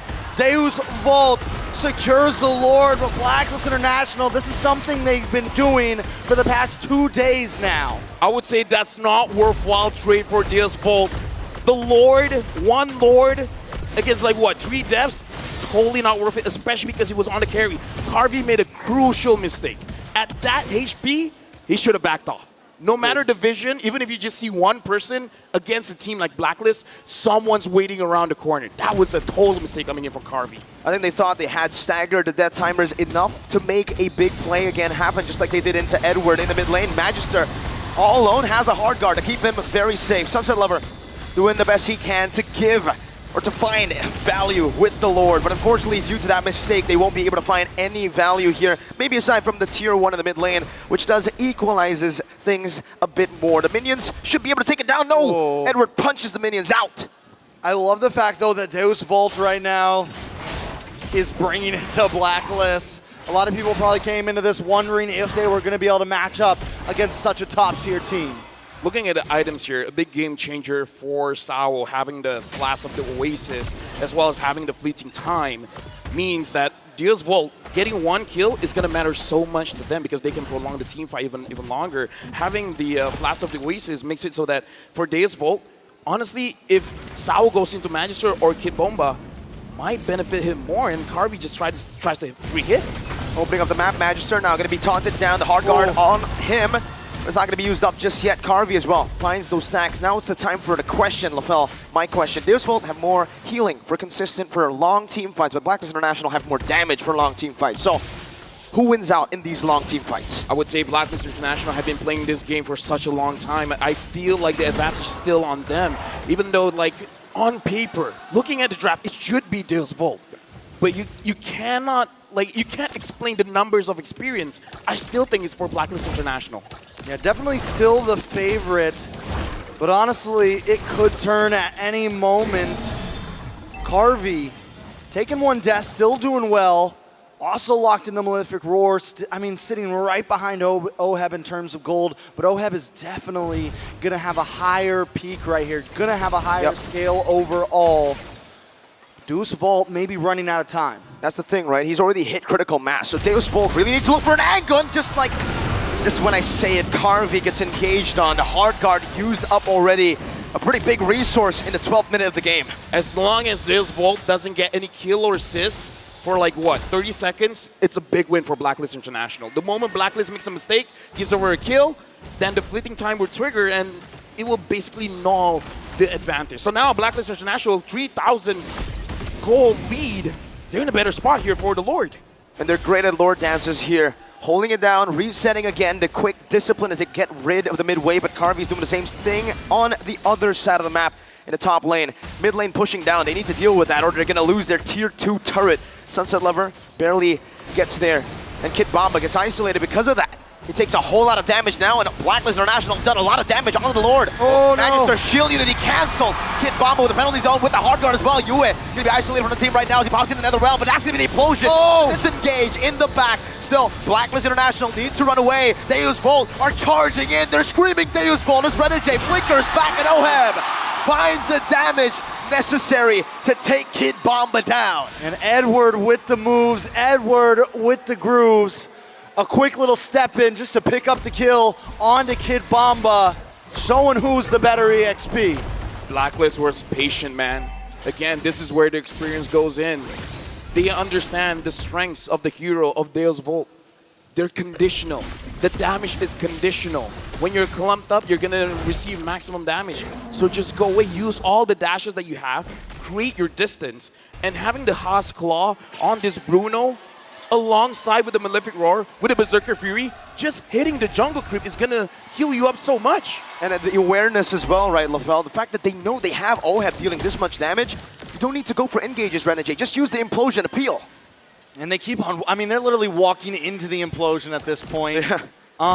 Renegade doesn't even have to try to hit anybody, he just waits for them because that's the way that Deus Vault plays. It makes the Tigreal look like it was meant just to counter their aggressive play style here. So Devu needs to find a way around that. So something to note, even if there's no Akai, the Tigreal's there doing basically the same job. This is going to be tough. Their wave clear isn't too good. Deus Volt in the bottom lane. Edward getting the turret down all the way, top side as well. It's the Lord who did the work. Now it's only down to one base turret left for Deus Volt in this defense. And Blacklist International, they choose to take the discipline route. They will disengage. So LaFell, at this point, Deus Volt sitting in the back, 6,000 goal behind. You know, it's definitely a hard one, but we did like their composition overall. Is this just a time of, do we just need to wait it out and wait for the big play to happen? Or are the odds even less than that? No, the big play is if somehow Kid Bomba or Sunset Lover can get onto Oheb, because Oheb is the reason why they've been winning this prolonged team fight. The damage and the sustainability. Ooh. If they can figure out a way to drop him down, there is a chance. Because without Oheb, I would say, even though they have the experience, they can't win, it's just that they won't lose the fight. It's crazy, the fact that, you know, obviously for UA, for Oheb, we've been seeing these numbers pop up, but you'd expect Carvey and Sunset Lover to be doing the most damage for Deus Volt, but it's the Bomba himself that's up there, just second to Oheb. Is he building damage or is it just a normal build? He's just finding the right targets? I would say it's because he keeps finding those AoE damage, because Blacklist International, they do like to clump up. And we saw the engages coming in from Kid Bomba with the penalty zone. He, if I'm not mistaken, he only has the Fury Hammer. And I don't think at this point it's going to be all that great unless he goes for a Hunter Strike. Hunter Strike, maybe. But only if your mentality is to get Oheb. All right, so Devu, I think they're going to have to try to go for this Lord. But if they're going to do that, Magister can't take too much damage before they engage. He needs to make sure he gets close and maybe look for the cheap play here. Devu taking their time with it, though. The kiting is beautiful from Blacklist International. The Lord dance here has been phenomenal for Blacklist. Sensui's on it. Yue.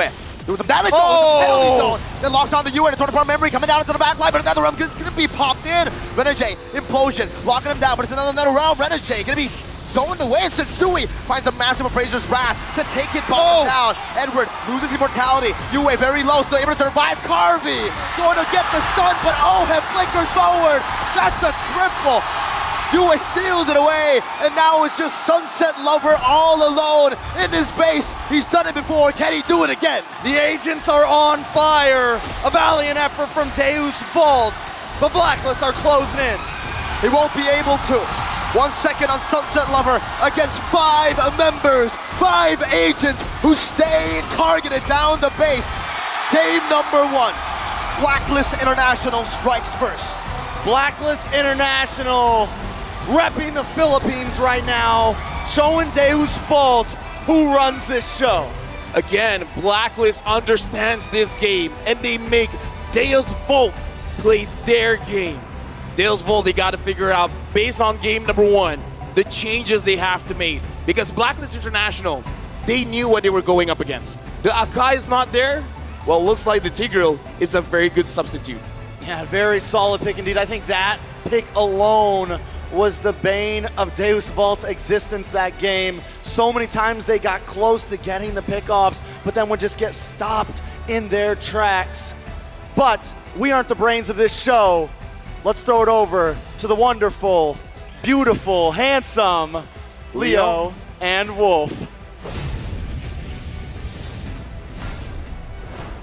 A very entertaining and explosive way to start this best of 5 between Blacks International and Deus Volt. Welcome to the analyst stand. At your service, my name is Leo, here with Wolf. And I gotta say, Rizal Memorial Coliseum, are you not entertained? Is that not the kind of match you want to start with? Then we can see that it was the signature playstyle of Daewoo, at the same time the signature playstyle of Blacklist International clashing together. We knew that at the start of this match, this will be a styles clash, and we were given what we wanted. It's just that the Ube specialists reigned through. And was it not just yesterday, less than 24 hours ago, that Blacklist International had to dealt with a very aggressive team in Geek Fam who owned the better part of the 8 and 9 minute mark, and then that's when Blacklist had to figure it out. Here, they were coming in, cocked and loaded. They were ready to face off against a team that was so ready to fight. Again, Davai Gaming at its best.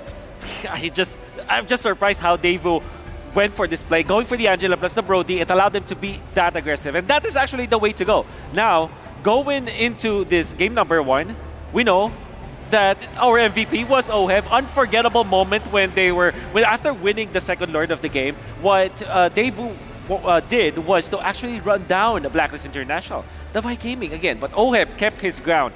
Was able to punish Magister, the backshot that was chasing them. And many times in this game, OHEB's positioning allowed them to punish Daewoo when Daewoo wanted to push for more kills. It's all about that play. And OHEB, he dealt so much damage in that regard. You'll see here in the highlights as we run through them, the moments in this game where OHEB showed that his Bruno was very much capable of dealing with Deus Volt's very aggressive forward front-to-front lineup. There was a part in the broadcast where our English desk, they asked, hey, between the styles of the lineups and the play style of Daewoo and Blacklist, who would win come the late game? I think the answer was clear. As long as OHEB continued playing this way, his auto attacks would trump all of the ults. Yeah. Let the record show that Mr. Leo actually copied how the Bruno did it, how OHEB did it. All right. Kicking balls. Kicking balls. And by the way, I want to say that Renegade played so well in this game. I mean, come on. I have already posted so much about Renegade, and people might think that we are biased, but look at him in this game. Was able to save his teammates so many times. I think that this was a unique way of utilizing the implosion. This is a defensive implosion. All of the usages, maybe 9 out of 10 times that Renegade used the implosion was for defense.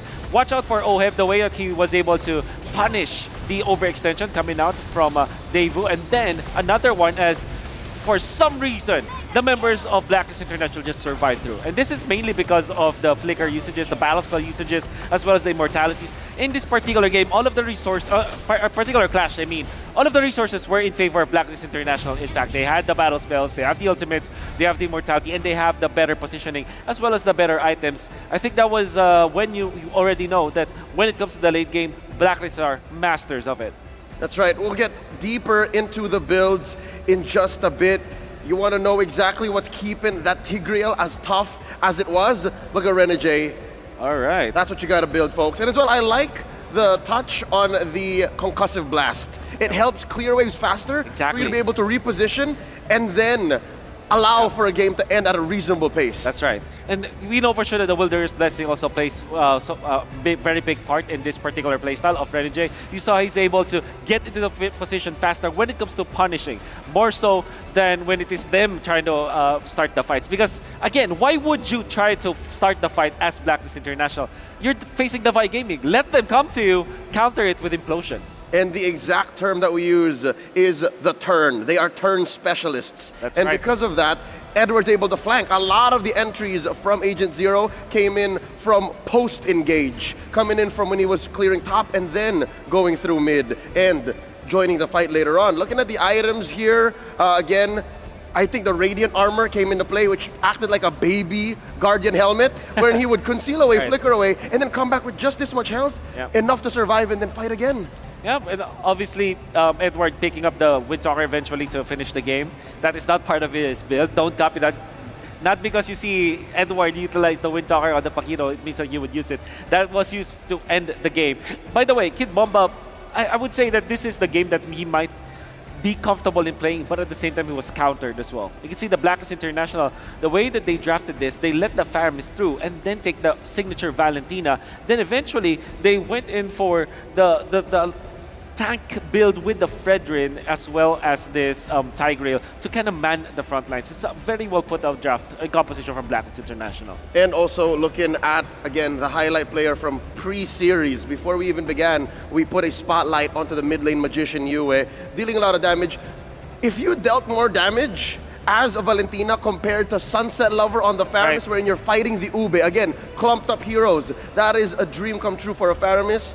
Yue was doing amazing. He was doing great work, better than great work. Because what is that? You're playing with range, you're playing with threat assessment, with target acquisition, which I think you'll see if you roll back the tape. Blacks International had just trumped Deus Volt, despite being Davai Gaming. When it came down to picking the right targets at the right time, Blacklist got them checked. And what is really weird about this Davai Gaming is that it makes a lot of sense going for the Brody as well as the Angela. But I guess the combination of double supports plus the Brody might not work so much. Maybe if it was the Claude, right, it will deal the damage in the late game. But you can see that there was severe lack of damage from the side of Daewoo, that you felt it in the late game or the mid-game stages of the game. You saw that when they jump in, yeah, they do. It was very explosive. They have the Faramis as well. But they didn't have a closing statement to their sentences, for example, or their paragraphs. They cannot close it even with the torn apart memory because of two things. First, they don't have enough damage because of their composition. Second, man, Blacklist is good at kiting. They actually avoid the torn apart memory so many times. Yeah, again, it's become more and more popular in the past couple of months.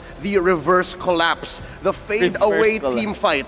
It's happened so many times in the last quarter of MLBB esports from all around the world. Looking at the damage taken, I gotta highlight Magistar. Magistar was maybe second or third most damage dealt for Deus Volt, but also he's second most damage received. That's right. So with that said, again, you're seeing how these little bits and pieces of Deus Volt's lineup are making up for their lack of reliable damage. Yes, which I guess in a way it works against normal teams, but against a team like Blacklist International who knows how to kite, it's better that you will. It's better if you are able to burst them, right? But there's also a downside, obviously. This Daewoo lineup, it was at least in my eyes, it was a gamble because they went for Brody plus the Angela. Makes a lot of sense, but going up against a team that is great at kiting, and I think that the casters pointed that so well in the particular skirmishes that when it comes to like kiting, it seems like Daewoo should have gotten many more kills, but they weren't able to do so because of the magical kiting that you see coming up from Blacklist International. Yeah, and again, compare that to the amount of CC, well, I guess reliable CC that Blacklist has. It's very hard to, again, even get good target acquisition. As soon as Blacklist makes the call, all right, Ube time, we're backing off.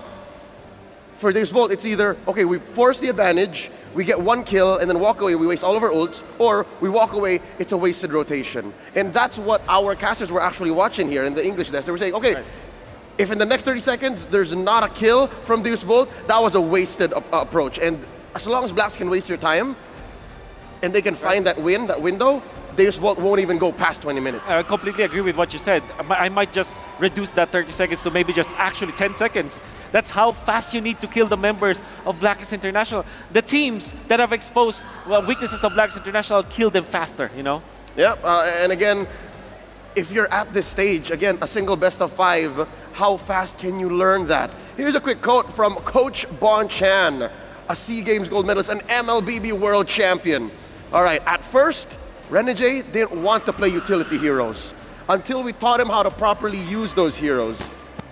Should we use tank roamers, he can also do that because that's his specialty. So this is just a little bit of an insight as to how the Hitman became the heel man, how he evolved before Blacklist eyes and now before ours. And you can see that when he played the Matilda, I will never ever forget what he did yesterday, because he protected Oheb to the point where, as the Matilda, he's not initiating. In fact, was sitting far back so that the guiding wind will be there. When he's playing the Tigreal, he's playing a sustain. So I think that the perfect hero for Renegade, and hear me out, the Minotaur. The Minotaur has heal and catch. I would argue it's the Matilda because it has a way to go into the back line. That's true, yeah, all right. Imagine that. I can't believe that if you looked at Renegade's signature heroes from the M5 World Championships, it would look very different to the way he played all his career. So with that said, we're going to throw it over to our casters to get back into game number 2. Talk to us.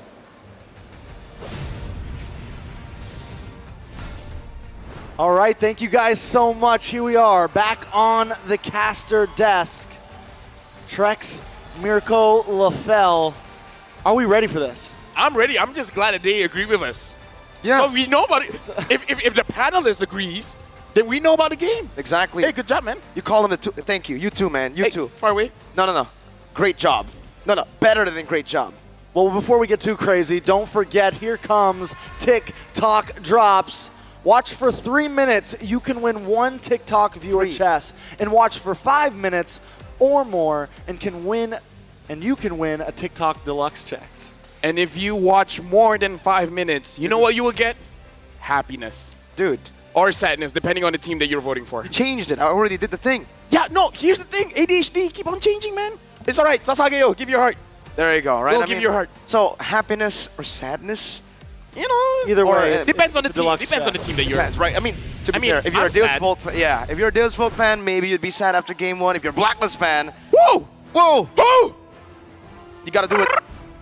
There you go. That's about how they all feel right now. That's how they all feel. That's how they. You want to test the waters, Trex? What do you mean? You want to test how the environment is right now after game 1's win? Sure. You got this. So, agents, I'm just wondering, after that Game 1 win for Blacklist International, I'm wondering how the energy is. So, on the count of 3, yell. 1, 2, 3! All right. And the timing for the drafting phase have started. Going into the game, Deus Vult, they have to figure out how to stop Blacklist International from kiting. If they can't, it might be Blacklist game again. Let's see if they can do it. Deus Vult took 2 losses yesterday before they could come online. Is that going to be the secret ingredient today, or will Blacklist continue to move forward? All right, Deus Vult, first pick, Blacklist International, second pick for now. No changes in the bands. Deus Vult first picked up the Boxia in the previous game. Will that shift or not? Because again, even the panelists that were talking about in terms of the damage, looked like it wasn't enough. Yeah, I think despite them having like a composition that wants to go for long fights, their damage dealers were bursty damage dealers, right? It was Brody and Faramis. The fact that Kid Bomba was dealing the most damage shows you that I feel the synergy just was off with the composition that they had. Bomba was dealing more consistent damage, bro. Yeah, I think Daewoo just needs to maybe draft something that has a couple different win conditions, not just everything into the early game. I kind of feel like the Boxer first pick is still fine. It's just like Carvey on that Brody. Using a Brody is actually very risky in my personal opinion because you can put yourself in a very tough spot. Whereas something as a Claude, you have a lot of movement. The entire Land of Dawn is your canvas. You can move around. Unless unless they draft something maybe with a very scaling mid laner, something like the Novaria. But even then, you're totally right. Right now, the marksmans that shine are really those ones that can scale into the late game. The Claude, so many things like that. The Wan, the Bruno, things that no matter what, even if you're roamer, even if your jungler fail, you have answers. Same response for Blacklist. I think that was a great point, by the way, right? The Brody, but I feel like maybe Deus Vult are also overthinking themselves. They could have just gone for a signature Diggy pick against the CC coming in for Blacklist. It would have also denied that peel with the Tigreal. That was obviously last pick, but still, Deus Vult went for the risky choice with the Angela as well. Yeah, I kind of feel like why the Diggy is so strong is just because they have information with the Vision Getter, right? Yes. But the more important thing is that no one is stopping their engage. Exactly. And I feel like that's the very big difference here, because if there was a Diggy, Implosion is a no solution. You can just move through. It's a no implode zone. Implonotion. Implonotion. It's a notion to implosion.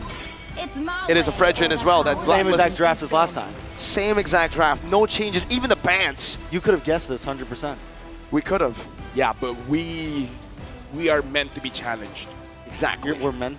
We're meant to be challenged. Oh, we're meant to be said challenged. something else. Yeah, it is something else. But that's the way we like to play. You know, like if it's difficult, This land is then I love it. I love being difficult. So far, the drafts haven't been difficult. Both of the teams know exactly Yeah, what's what going to does happen Dave here. would change here? Do you think they went into the room and were just like, it wasn't the draft. We had that. Yeah. We made some mistakes in game, so now we just play better. Or it was the mistake wasn't in the first phase of drafts. It was in the second. True. Because again, it's coming to the mentality, right? Because we talked with Kid Bomba behind the scenes, and he was very crucial when it comes to the micro mechanics. He understands at a certain power spike, you're able to do this and that. And the thing that he said before when he went up against Onyx was that they were focused on a problem that did not exist. So maybe in the first game, that was the problem. They were worried about things that did not exist. So maybe this time, the damage dealers are going to do a better job. Maybe this time, Carvey is going to make sure that he doesn't do those mistakes where the mistakes is easily avoidable. I worry about things that don't exist all the time. Ghost, cuckoo birds. Ooh. T-Rexes. T-Rexes. That's why I made it my name. Reptars. Reptars are the real. priestess of Reptars primal are hunting, real. One in the hunter of all talent the room. evil gods. But this right here is even realer. It's the same draft, exactly. Literally even towards the second phase ban, so nothing has changed so far. So Paquito? Imagine the one time we say the hero. Exactly, right? That's what I'm scared And of. then it becomes something like an Arlet. Yeah. Right, Blacklist will go Paquito. Let's see if the curse works. I don't know if you want to test that out, you know, because I predicted Blacklist. Oh wow, all right. Your team. Who would have guessed that, man? Even Wolf wouldn't have been able to guess that. No, because he would have got inside his own head. For sure. True, yeah. Only the meant to be challenged like us would be able to get. Is it a BA? Is it a Brody Angela? A BA or an AB? Or a Diggy? A BD. A Brody Diggy. A I will be there upon Okay. the first blossom. That's the Angela. Oh, Angela. We've got it. One more. Will it be the I think pick up like a Beatrix here. Just switch it up. Yeah. I'm okay with the Beatrix. Something else. consistent damage? I like it, right? If it's not the Beatrix, what do they want to go for? Do they want to go for something like a Claude, actually, right? Claude, yeah. Claude. Yeah. Anything other than the Brody right now, honestly. Because that was definitely actually the Claude would be great. Yeah. Is my tempo. Your team is picking. The crowd It would cheered. be great. It would be great, right? Are they downloading? We don't have a visual mistake, right? No. Right? So it's the Brody, and now Renegade's like, Tigreal? wait, Are Tigreal? we in a time loop? Are we going to be here forever? Are we still in game one? is this Was game one is so this fun that Groundhog we just, game? you know, have to repeat it? No. If this is game one. my friend. Oh! He just confirmed it. All right. Thank you, Renegade. Thank you, Renegade. Thank you, MTB, for changing something in the draft. I was going to go crazy. But either way, I would say the strategy does not change because Renegade just now, I would say a lot of the engages did come from the Fredrin, so it doesn't have to come from Renegade anymore. He can just help the Team Kai because that's what Dealsball want to do. They want to dive. All right. Everybody, let's jump into the land of Dawn. It's game number 2. Blacklist International looking for match point. There's a Volt here with the same exact draft. Now against the Estes. Does it work better for their dynamic going up against an Estes instead of a Tigreal, LaFell? I would say not really because, again, not just the Estes having that heal, but having that slow as well. Look at the dashes coming in from this Volt. Is there many? Because I'm not seeing a lot of dashes coming in from them. So the slow coming in from the Estes is going to be a big impact. But now they're going to be even clumping it. They're going to be clumping up even more, right? And when it's Renegade on the Estes, it's always the F Estes, the Flicker Estes. No, one more thing. What? It's not just the Blessing of the Moon Goddess. Netherrealm as well. Oh, yeah, they have the whole package exactly. right now. So Sunset Lover's got to do a lot of housekeeping to keep that ult away from Yue. If this Volt want to win the fight, they have to have this mentality that we're going to kill them tomorrow. You're right. And the next day. And the next day. Procrastination. It's kind of like the draft. It's just going to repeat itself over and over and over. Deus Volt, do they want to push the envelope even more aggressive here? Let's take a look at some of the emblems. Oh, but before that, Renjay taking quite a lot of damage, surviving still, and again, having a lot of movement speed here. Not a lot of changes from Deus Volt in terms of their emblem set. They're going for the same thing. So it's exactly the same as last time. Yeah. What a surprise. On the side of Deus Volt now, I think the goal here, if they're going to really just invest into this, just try to go even harder than last time. Just try to be even more aggressive and really just try to push Blacklist into a corner. So overload them. And Overload. I, not gonna lie, I do kind of agree, but again, they gotta figure out a way to isolate Blacklist International, but that's the thing. Blacklist International, they don't get isolated. They make sure whenever they're moving together. Even Edward, where theoretically he's gonna be the one soloing a lane, all of a sudden, either Sensui is nearby, Yue, and right now even Renegade is gonna get close. Wow. A lot of emphasis around this bottom side. Blacklist International want to clear it, and they do it just with one splash of damage. Yue takes away that Nether Realm, just what we mentioned. And Blacklist International, once again, just like in Game 1, are first onto the turtle. Edward already zoning Magister, poking him down, getting him to half with a knockout strike as well. Magister might not be able to even contest for this. Has the regen, pops it in, shield unity onto Edward with the penalty zone onto the back line. Another realm from both teams, the Blessing of the Moon Goddess as well. Yue, another realm HP gonna be gone. Edward looking for the knockout strike on a Sunset Lover, but they're dealing a lot of damage still. Magister losing out in the Retribution battle. The Sensui, the Appraiser's Wrath comes down. The first blood will be claimed by Kid Bomba. A big trade back as Yue dashes forward, but then gets caught in the Ghost Bursters of Sunset Lover to make it kind of worth it for Deus Volt. Yeah, honestly, in the end of things, Magister does go down. It's not good to lose your jungler, and they also lose the turtle, but you find Yue and Edward, two of the huge damage dealers, especially when it comes to the mid-game spike. I would say just now it was all Kid Bomba as well as Sunset Lover, man. Like, doing a lot of damage and actually controlling Blacklist International. I feel like Sunset Lover with the first kill was able to interrupt some of their abilities, making it so that Blacklist International did not do as much damage as they wanted to. Here's a big problem, though. Edward continues time and time again to just out-rotate Kid Bomba, and has so much to do with the passive. It has so much to do with the Paquito, and this is where Edward shines. We used to love to see him on the Benedetta. Those proactive EXP laners, those ones that can move around the map, and even earlier when they cut that lane just to get a good position on the turtle, was a great maneuver. Now looking at the items, honestly quite a lot of same things going on for both teams, but definitely a bigger power spike for Bruno. Magister shield unity onto Yue. Sunset Lover trying to deal some damage as well in the back, but Magister's gonna be stunned up right now. Goes on to Sensui, who dashes out. That's another realm baited out from Deus Volt. And Blacklist International decides to disengage with the help of Renegade's Blessing of the Moon Goddess.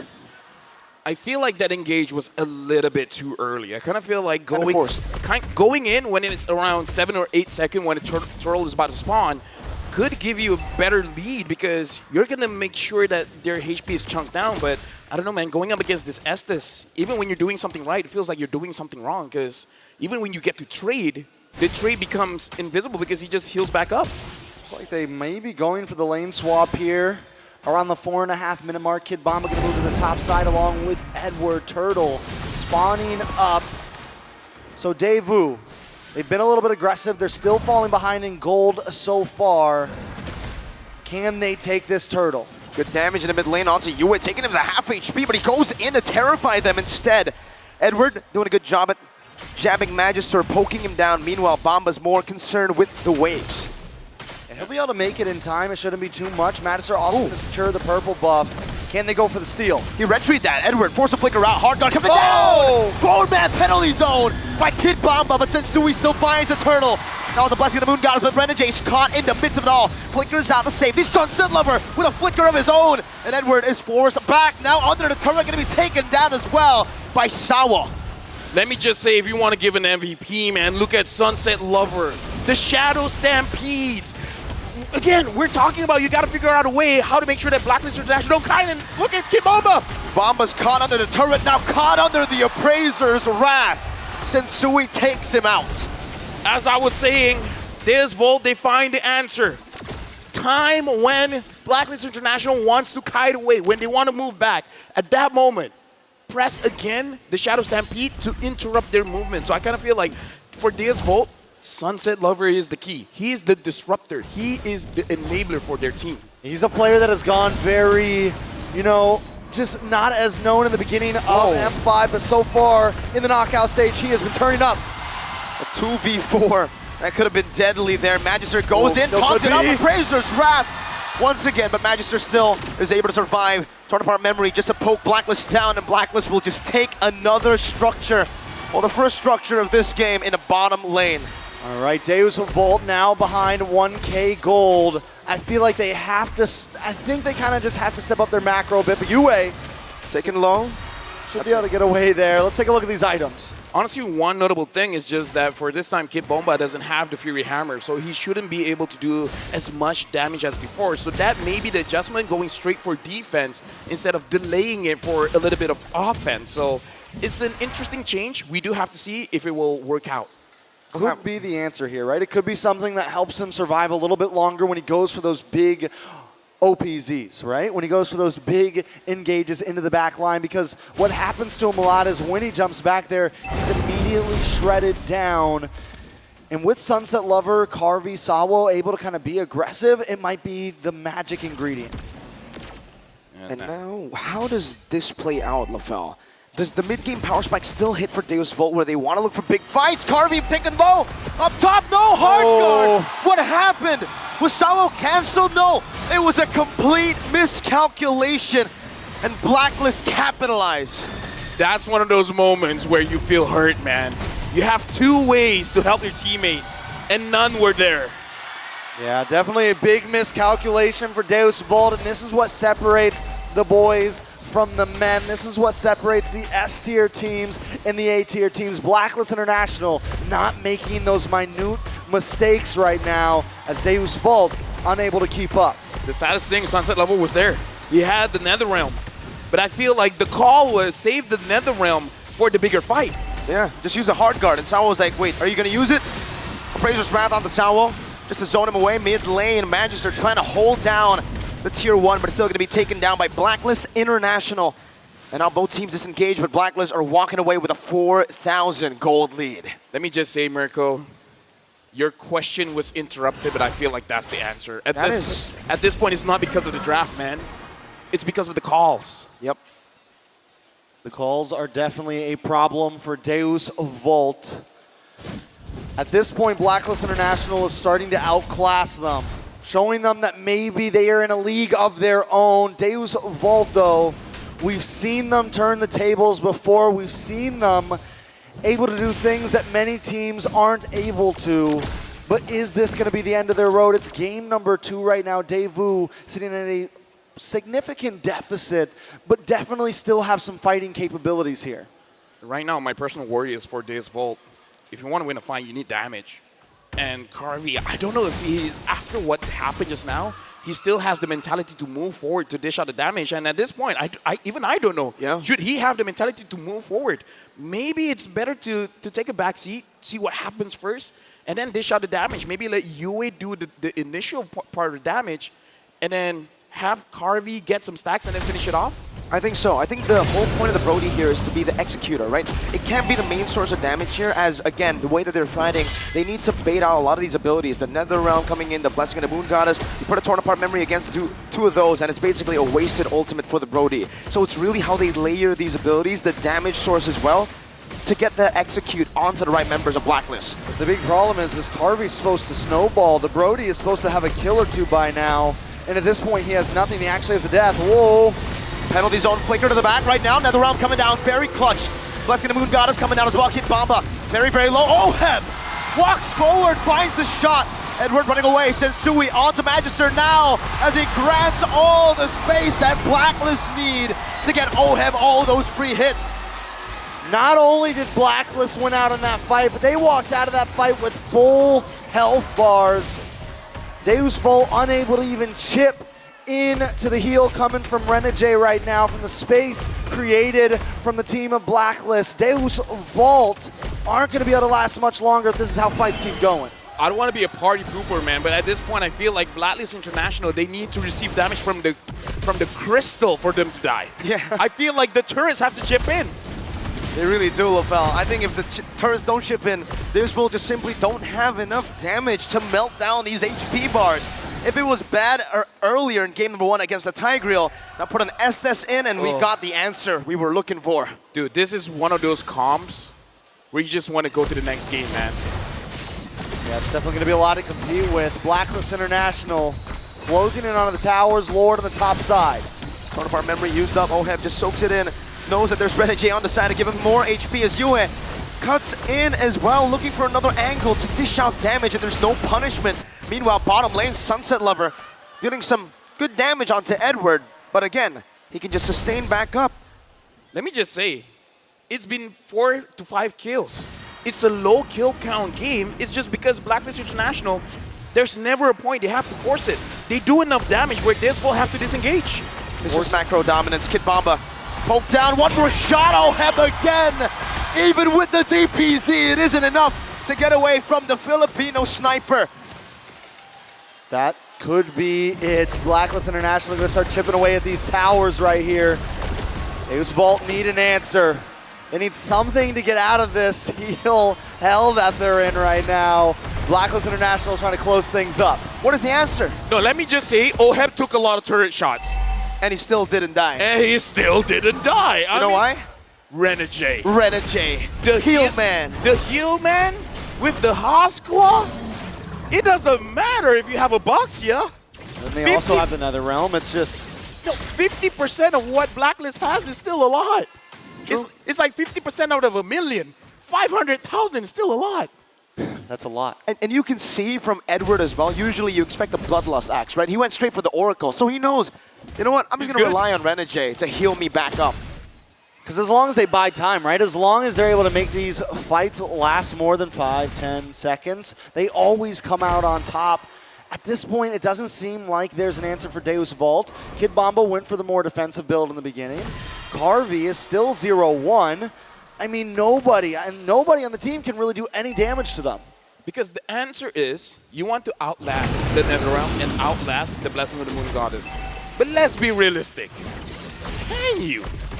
Right? Unless Kid Bomba dives in completely alone and he gets all of those things. Maybe. But let's be realistic here. I think that's difficult to do. There's too much layering. Definitely way too much. Not just from the abilities to keep them alive, but also that damage.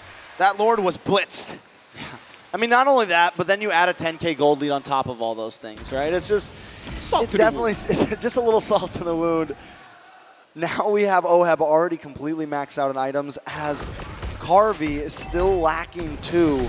He's at a, what, 8.5, 9.5, 10.5, a 2,700 gold deficit right now. Renegade as well, having the Enchanted Talisman as well as the Flask of the Oasis. Now, in case you guys don't know what a Flask does, when your HP is low, when you heal someone, they gain a shield. And at the late game, the shield is basically like 60% of your HP. Good luck trying to get anyone down at that point. Especially when you have an 11,000 gold lead. Edward, knockout strike on 2 right now as another round gets popped in right now with a Torn Apart memory as well. Blacklist International, Bomba with a desperate play in the end, but the Appraiser's wrath comes down, and Oheb is free hitting. Game number 2 will end with Oheb picking up a triple kill. Blacklist International keep on stomping. Deus Vault losing another game. That was a rough one. This time, Blacklist coming in with a draft that is basically unkillable.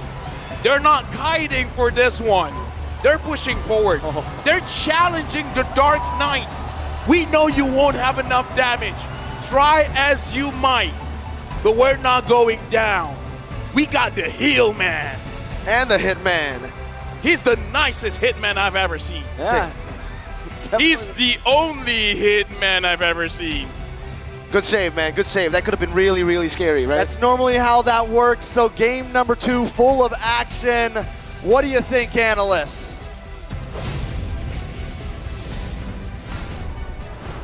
You know what else he is?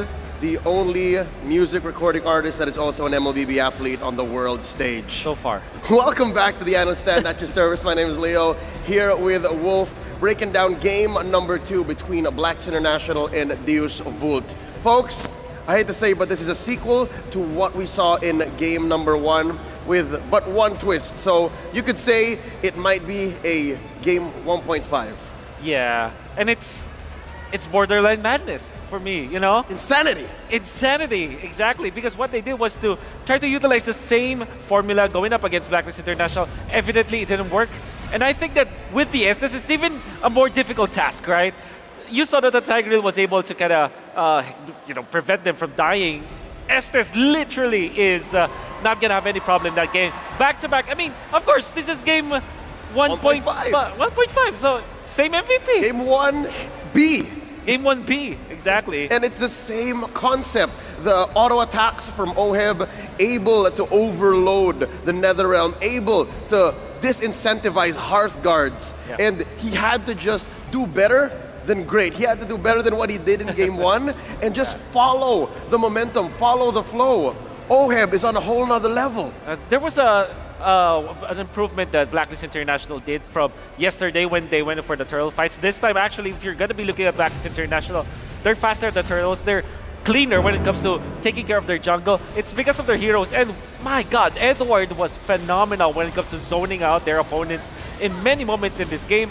We can see, again, lack of damage, dude. It's just how it feels. I mean, maybe the first 2 minutes you can take them out. Look at the beautiful penalty zone, but no kills afterwards. It's just so difficult to fight if you're Daewoo, even if you have all of these members.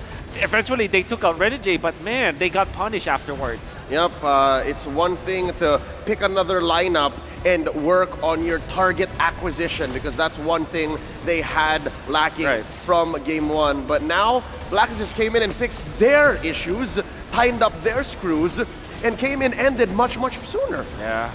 I mean, you know for sure that this is going to happen. If you're going for the Brody Angela 1v1, well, it's not technically a 1v1, but you know what I'm getting at, right? Doing duels, it will win. But when it comes to full-blown skirmishes, especially when there's a looming Estes threat all the time and there's the Valentina Faramis, I think that that's just not gonna work. For Daewoo, they should rethink this Faramis strategy and maybe not give the Valentina, or just don't get the Brody. Get a Claude instead. So something tells me there's gotta be a see you soon versus Deus Vult-like switch within the EECA's Dark Knights. Coach Flysol also come in and switch up the game, change the lineup completely. Looking at the emblem set, again, I am falling in love with Renegade's Estes emblem set. The fact that it's Quantum Charge means he's always combat ready. Exactly. And the way that he can juggle between 2 lanes. I think that it happened so many times in this game where he was up top, helping out Oheb, and then eventually was in mid. They were controlling the Little Wanderer as well. He's just taking over maybe 75% of the map just because of the Quantum Charge in combination with the Wilderness Blessing. I mean, say what you will about Sawo's Angela, it does also bring in quite a bit of map presence. Also rocking the Wilderness Blessing, able to cross rivers and jungles much, much faster. And then Hearthguard for the omnipresent threat. But from then on, again, it's literally a walking green dot. After your ult, you're a subpar wave clearer. It's difficult. You also are a somewhat vision getter, but that's not your problem. You have solid vision. You're able to engage and disengage at will, but where's the damage? Where's the follow-through? Yeah, and when it comes to the other items, the other parts of the game that we have to talk about, I guess it's not just about the items now if you're looking at what Blacklist got, because it's standard. It's actually what they got in the previous game. But this time it's much faster. You can see around 7 minutes you already have the Radiant Armor, which now deals with or against the Brody as well as the Angela Faramis combo. I mean, I'm not saying that Radiant Armor deals with the Brody. It's just that they have Antikyras as well as Radiant Armor on Sensui at 7 minutes. Already, 7 minutes before the Lord fight, you already have 2 items to go up against the main damage dealers of Daewoo. And for Daewoo, you see here they're building up towards what they did as well in game 1. You see here the Sea Halberd on Carvey. You see the Durance on the way for Sawo, and the Durance already built on Sunset Lover. And of course, the anti-heal from Magister's Baksha. And this was against the Tigreal, and it was already difficult. What more against a lineup that actually likes to heal? Exactly. So Blacklist completely overloaded, used what they were good at. was getting real comfortable and forced the issue. 14 minutes. This is a fast game compared to the average across all of M5, even in the knockout stage. Yeah.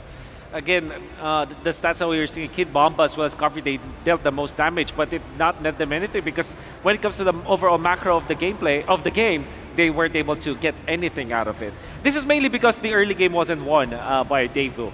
Brody Angela, they need to snowball. With Brody Angela with the backsha, the win condition of that kind of composition is to win the game as soon as possible. Make sure that the SDs will not hit critical mass. Make sure that Bruno will not be able to take out your turrets. Unfortunately, it didn't happen at all. It's basically breaking down a wall with a sledgehammer that keeps rebuilding itself. Or missing the wall entirely, because that's what Deus Volt's lineup was. It was a sledgehammer. And you needed to break through past the 9-minute mark and own that part of the game to be able to move on forward. We'll see here. In the damage dealt, exactly what they were packing. It's just that, at some point, they couldn't get through effective damage anymore. Not at all. You can see that you have to look at the mid lane matchup. It's Sunset Lover versus UWeb V2. It's a Faramis versus the Valentina.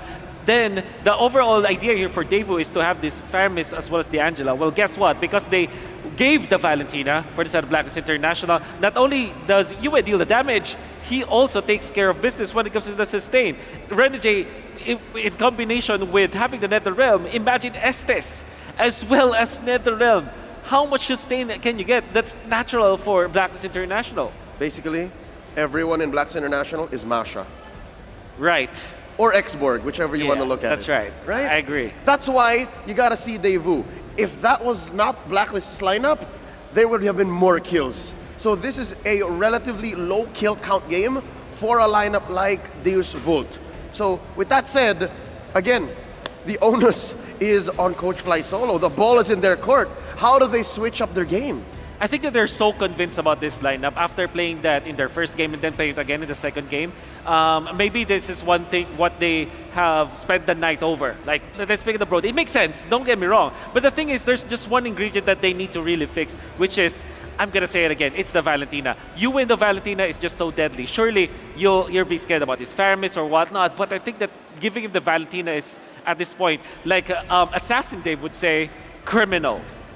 Interesting how Valentina has dropped Rose and is now the villain once more in the metagame. With that said, it's now come to the point wherein Deus Vult has to play one game, one game at a time, win again and again and again. They were in the same situation less than 24 hours ago against See You Soon. Now, against Blacklist International, it's dire straits. What do they have to do in the draft, Wolf? Well, okay. Blacklist will bind the Assassins. They will now be another trade-off when it comes to utility junglers. So it will be like Baksha or Fredrin that will get with Tristan Valentina. But this time, Claudjella should be their choice afterwards. Switch up the combo. Switch up the combo. All right, with that said, let's throw it over to our host. It's the handsome Mikey. He's with the crowd. Let's hear from the folks here at Rizal Memorial Coliseum.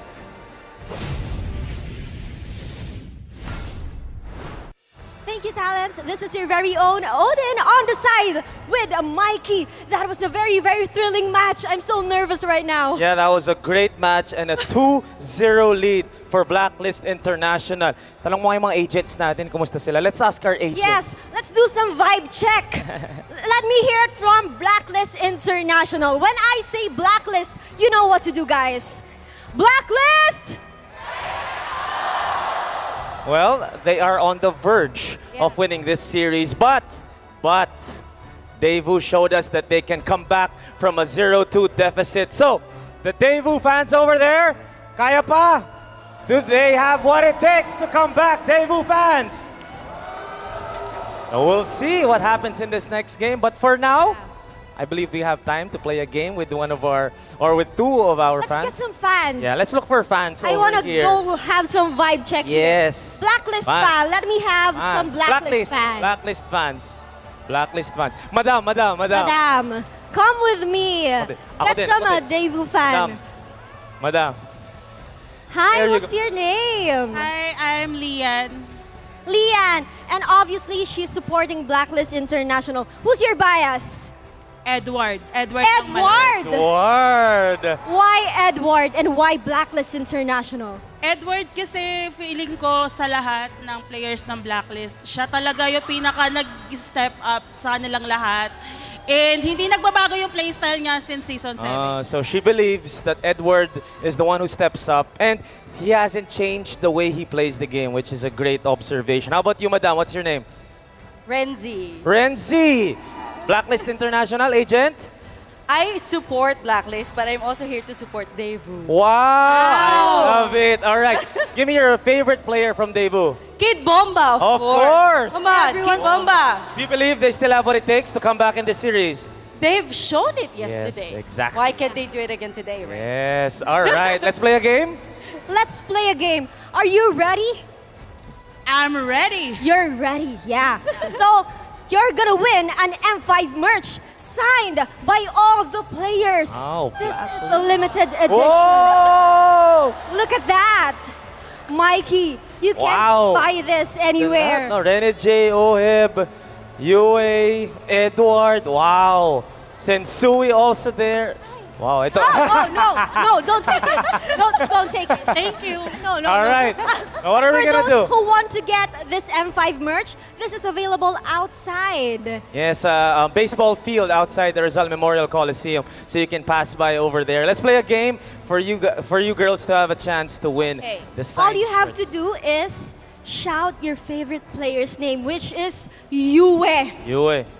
You know what to do. As How about long for as her? possible. Yue, as long as possible, all right?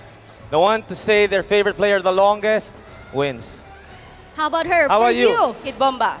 Hindi, mahaba masyado. But their It's too long, chance it's too long. is- How about Sue? There yes, you go. there you go. A real fan indeed. There you go. All right. Who wants to go first? Rock, paper, scissors. Rock, paper, scissors. Okay. Ready? Rock, paper, scissors, shoot. Ayun. All Who right. wants to go first? All right, You go first. Lamang naman kayo 2-0 eh. Lamang kayo 2-0. Oo nga naman. Charot. At the count of 3, Lian, you shout Yue. 3, 2, 1, go! Yue!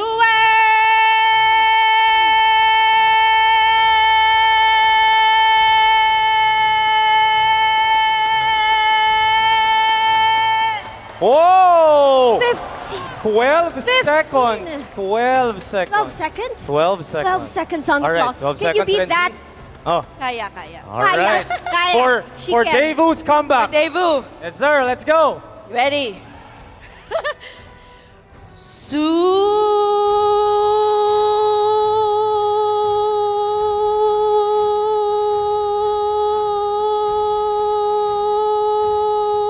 Wow! Oy, there you go. Ayan! Congratulations, Renzi! Wild! Hopefully na-inspire yung Daewoo doon. You will win a signed shirt, signed of course by all our members. There you go. There you go. You manifested it well. Yes. But, you're not I gonna just go want to add, Yes. idol ng pamangkit ko si Kid Bomba. Kid Bomba, pag uwi ka na sa amin. She said her niece is a fan of Kid Kid Bomba. Bomba. You want to take Kid if Bomba you home? win, go home with them. Yes! He needs a playmate. Okay. He's a playmate. All right. Oh, okay. But It's you're a not gonna nephew. It's a nephew. It's a nephew. You're not gonna go home empty-handed. We also have a prize for you later on today, but there you have it, all right? Thank you so much for joining us here. Have some fun. Agents and fans of DU's Vote, thank you so much to the crowd. And now, let's head back to the game with our very own talents. Thank you.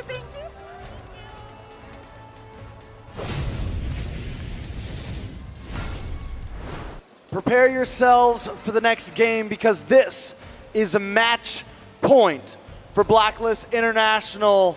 Everything on the line for Deus Vault, but I think a great storyline here is yesterday, Deus Vault had to take 2 losses before they could try to go for the reverse sweep. For some reason, they always need a warm-up, right? Like, even in the group stages as well, they have to lose one before getting one. So, now against Blacklist International, that certainly is what can happen, but will it happen?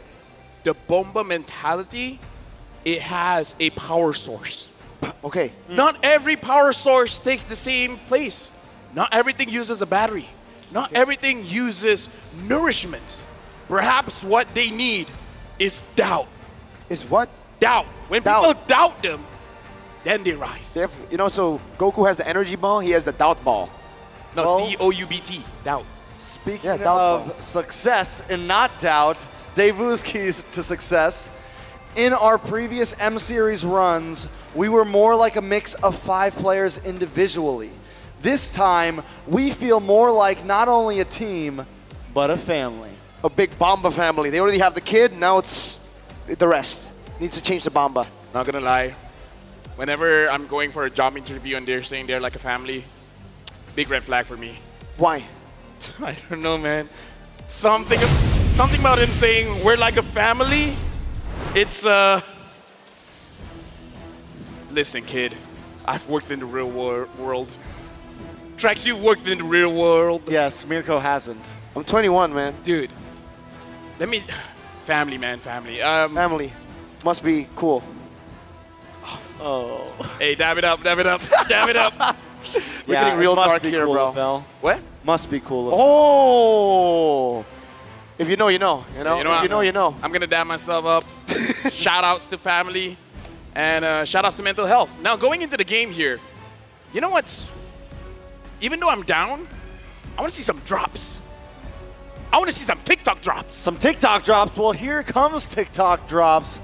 Watch for 3 minutes. You can win 1 TikTok viewer chest. And watch for 5 minutes or more, and you can win TikTok's deluxe chest. And watch for Deluxe. a few hours, and you may no longer be single. Because you'll have TikTok's chest. Yeah, 2. And nobody's single with TikTok chest. You'll have 2. Exactly. You'll be triple, not single. No, because in MPL Malaysia, let me say, our single rate is going down lower and lower with every game. So y'all are getting Riz. We got the Riz. So Riz far, on chess. Deus Volt have the Riz 2 games in a row, but they've lost on it. Maybe now they Is that need what the you call songs. the Riz? The Rizla. Oh, they've had the Rizla. Yeah. The Rizla, man. So it's the time to switch it up. Maybe they need the hoodoo. song. At this point, you got to. The what? The song. The song? The U song. The song. The Oh, M5 the song. U What song. do you hear? They need The song, but I just don't know what song. Okay. They need the 15-year-old. The Diggy. The Diggy. The Diggy right. is 15-year-old? Yeah. The Diggy is Well, 15-year-old. But let's jump into the draft to see if that can happen. Daewoo up against the wall right now. Match point for Blacklist. They definitely need to switch something up. The same draft better not come out of Daewoo's hands, or else I'm going to be silent the whole game. it might happen. I'm just saying, it might happen. But Wolf said minor changes can work, right? The fact that they kept everything literally the same. At least for Blacklist, they changed something. They adapted to the S's. There you go. So it's confirmed we're going to get a change. I mean, the swap sides already, right? But there's no way it's the same draft with the 2 different sides, right? With Blacklist, I cannot be. I'm going to be silent. With Blacklist, I kind of feel like they can get away with just a Valentina first pick, right? For sure. I mean, the Bruno is great, but I feel like OHEB can do more than just a Bruno, right? I think, yeah, for sure. With the Bruno pick, it does ensure Deus Volt will have a little bit better of a late game, and that's technically where they've actually found the comeback angles, right? Towards the later stage of the game, when they're able to prolong and waste that early to mid-game, the time is very, very important, the TikTok timers for Deus Volt, but it's also as important for Blacklist International. That's how the ADP works. The anti-disaster protocol. Lose out in the early game, completely fine. Get it to that later stage of the game, and then you give it over to OHEB and Yue, the 2 main damage dealers, and they've already been farmed up. Right now in the drafting phase here, Blacklist International is putting pressure onto Deus Volt because they're already batting out the Faramis. So now there's, I don't know, in my head, whenever you're doing the draft, it is a mind game. And I kind of feel like banning out this Faramis is putting Deus Volt in a situation that they will be very uncomfortable. So now Blacklist International, they got a lot of things open here. And I kind of feel like if Deus Volt picks up the Bruno with... Wait, the Matilda is open as well. Yeah. Oh, wait, No, sorry, okay. Matilda's banned. So picking up the Valentina and then Deus Volt picking up something like the Bruno, maybe even the Terizla, I don't know. I kind of feel like Blacklist International, they're controlling the draft just with the bans. Yeah, and well, even the way, but the way that the bans have been going recently, I think it's a great choice for Daewoo to move over to the red side. Yeah. Because, yeah, they can get the Bruno here, and they can force some change up, and Oheb has just been a monster on the Bruno, but we know Oheb's hero pool can also go into the Claude, go into something else that can really shift the tides of battle. Daewoo here. So are we thinking Bruno up front? Maybe Bruno with the Basha once again? I think it has to be Bruno, right? Either way, whatever they partner to Bruno with, whether it's a Terizla, a Baxia, or even, heck, maybe even Lilia, for Sunset Lover, the Bruno is necessary for them to get a good lane for Carvey and also late game insurance. The only thing is I feel like they should delay their mid lane pick for now just because you already saw Blacklist having the mid lane, so there's no way they're going to pick something up. So try to steal something away. Need no protection. So the Baxia? Basha, Bruno. They don't go for Lilia. So mid lane control. Mid lane control, I like it. It's like Blacklist already have a mid laner, you know? You could have put it at the third pick. Unless the third pick is the Diggy. Ooh. But they want to see what Black's going to bring with their 2 picks and lock in the Hoot after. I mean, at this point, you might not have a chance to grab the Hoot.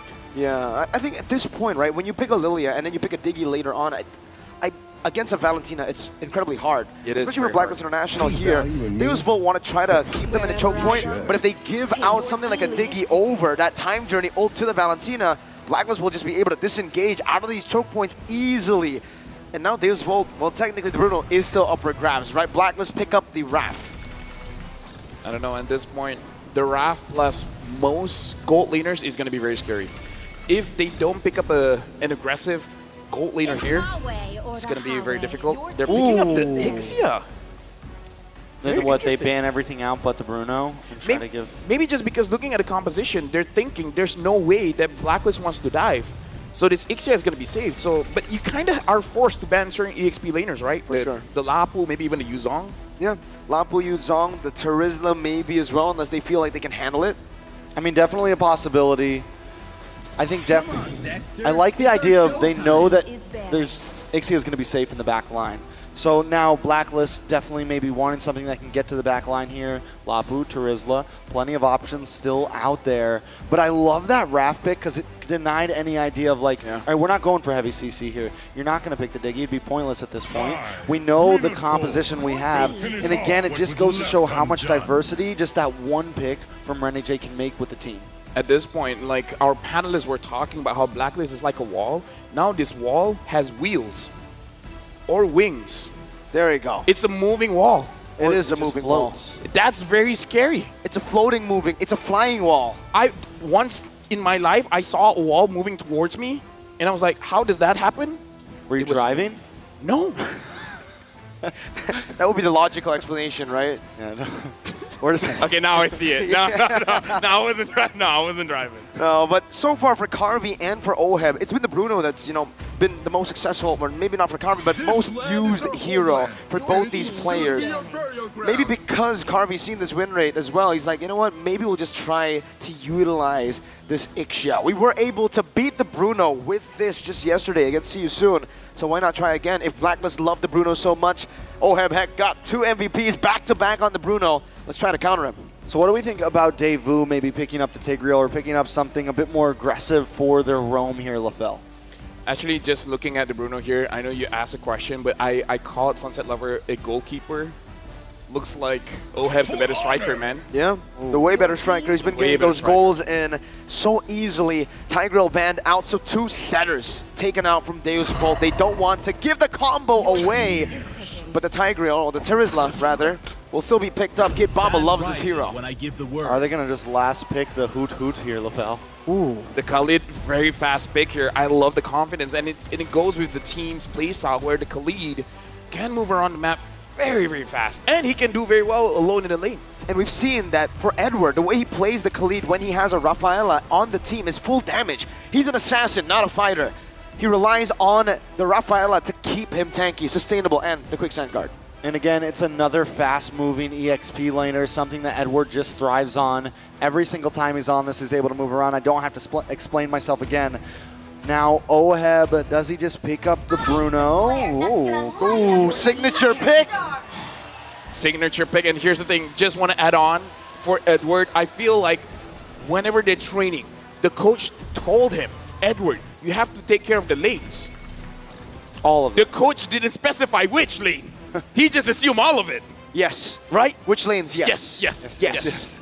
That's exactly what he does, honestly. We saw yesterday Blacklist come in, and Edward would even try to, they would send 3 or 4, literally first lane into the mid side just to get some advantage. And so you just never know where Edward is coming from. And with the heal, with Renegade as well, giving them all even more of a speed boost around the map, it's definitely a deadly composition. Okay, last pick here. Is it the Hood? Is it an Estes?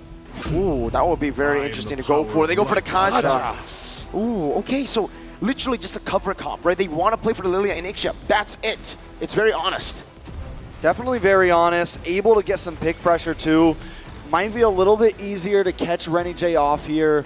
That's going to definitely be a target for them. But Sawo is going to have to choose, you know, as the game moves on. Does he go for the gold laner? Does he go for Renegade? What is his choice here? Early game don't matter, man. I kind of feel like their idea is to separate Blacklist because they've been clubbing up way too much. So in the early game, don't care. Just pick anyone and finish them off. And they've been winning in the clumped up team fight, so maybe that might be it.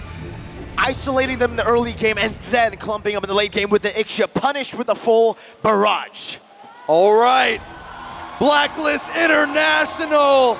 Agents all around. It's match point as Deuce Volt looks for another reverse sweep. Is it something that can be done? Well, they got to do it here. They changed their strategy in terms of the draft, as well as having the roamer, the Kaja as the roamer. They got to be aggressive. But at this point, they got to make sure the calls are solid. The calls are good. Whoever they catch, the damage has to be there. If the damage dealers aren't ready, it's going to be a Blacklist game. All right, so with what you said, they have to be aggressive. Do they just immediately start pushing in? And it looks like that's what they're already doing. Sawo already on Blacklist side of the river, and that is a good sight. They have the Lilia. They have that ability to kind of get into the face of Blacklist here. And as long as they can keep doing that, they can possibly control the pace. But here comes the emblems, fulfil. The firmness coming in from Sensui is going to make it a little bit tougher for him to get bursted down, but 2 ruptures for the side of Blacklist, so they're ready to fight in the early game. And the Master Assassin still has the choice for Carvey. That's an interesting one, man. On the Ixia, you would expect him to maybe go for just more damage or tenacity. Yeah. I kind of feel like he hasn't really won the lane so far. So yeah, it is a very risky choice here. Looking at the items for now, looking like the Lilia does want to deal a bit more damage, and Renegade gets attacked. Very low. Yue body blocking. And Renegade gets out, recalls back to safety. So this is pretty normal for Deus Volt, though. Even the past 2 games before this, they've been aggressive. They maybe even find a pickoff here and there. But Blacklist International always has that rubber band back. They always have that bounce back moment. The question is just when it will come. All right. Magister actually takes that away from Sensui. No retribution committed just yet because it's 7 seconds till the turtle spawns. And Magister is going to be first onto it now. So already a difference from game 1 and 2. Deus Volt are first on the neutral objective with more prio. Oh, Kid Bomba getting attacked. Terrified. A lot of damage, but it's going to be turned back. Oh, first blood by Kid Bomba. Even with US stolen penalty zone, wasn't able to save Edward. Very well done by Deus Volt. Slowing down Edward is going to be huge in this laning phase. Retry battle 50-50. It's going to be Sensui who wins it. 1-for-1. Sawo with a flicker. Divine Judgment locking Yue down. Now onto Sunset Lover by Yue. Will he be able to escape right now? A lot of damage placed onto it, and the answer will be no. He'll be taken out. But that's what they have to do. It doesn't matter what happens in the game. You try to get a trade on the turtle. You did not succeed. Get any kills, even the front lines, because at this point of the game, no one has completed items just yet. Penalty zone onto Edward. This might be a solo kill. Edward 1 HP, very low. Kid Bomba looking for the dive. One more hit should do it. A hit and a flicker, a regen to respond it over, and Edward gets out, saving his flicker. We've seen that play from Bomba before, and I think in game 1 he paid for it. At least this time, he's like, no, I'm not going to risk it. We got to play smart. It's match point. I really want it. but I'm going to back off. And I think that is a good play by Bomba because Edward, if he had the Sandguard in time, if anything was to happen, Bomba would have been down. Honestly, the concussive blast on Edward makes it so that even if it's very, very low, he's able to clear the lane very, very fast. So even if something goes wrong, it still goes right. It's an assassin emblem. It's everything with the killing spree, with the damage as well, rupture, but it's concussive blast that helps him clear the wave. And Magister looking for a pick, goes on to Yue. Shield unity used up. Anything interesting in the in-game equipment here? Honestly, the interesting part is the difference in terms of the gold. 2.5k gold for Kid Bomba, 1.9 for Edward. Edward, again, looking like he does want to go for the more aggressive build here. Yeah, but Oheb is getting a slight lead over on Akarvi. Something I want to point out is, yes, Daewoo is winning out in some of these fights right now, but the Magister Sensui rivalry here, Sensui's been coming out on these retributions a lot, even when it's 50-50. And we all know in the end, a lot of these games comes down to who can pull off the Lord. So Magister definitely going to need to step up his game here.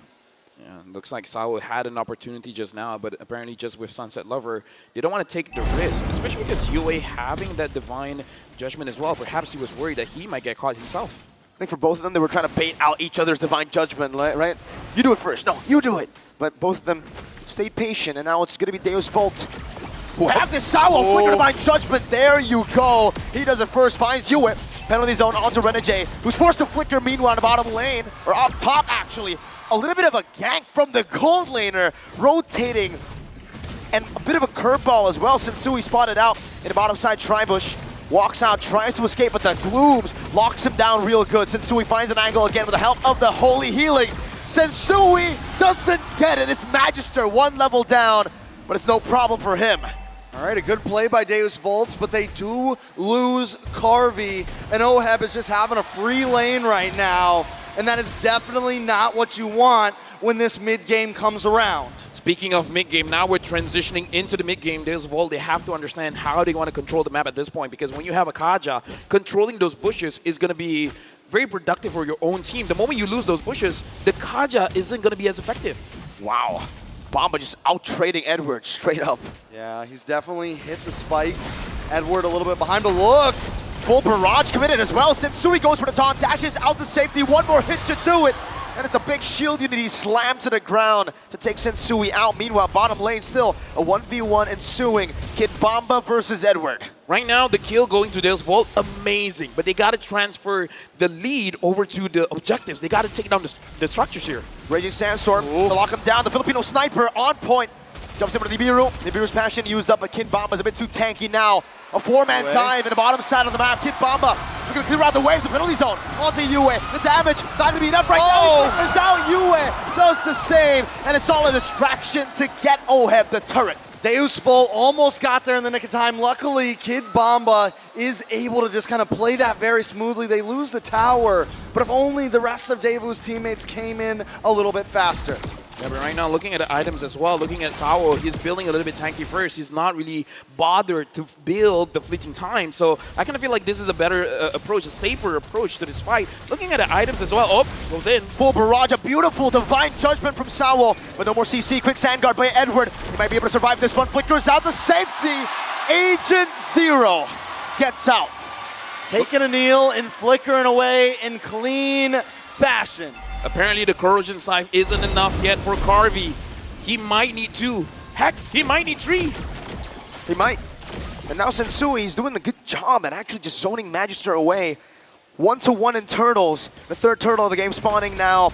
And Black was our first onto it. Edward, even though he was poked down, now jumps in. Penalty zone, locks onto 2, but Yue does the same thing. Edward gonna be chunked down and taken out, executed. Kid Bomba taken low. Sensui finds the turtle. As Sunset Lover pops the Glooms down. A good taunt from Sensui. The Filipino sniper not able to find his mark.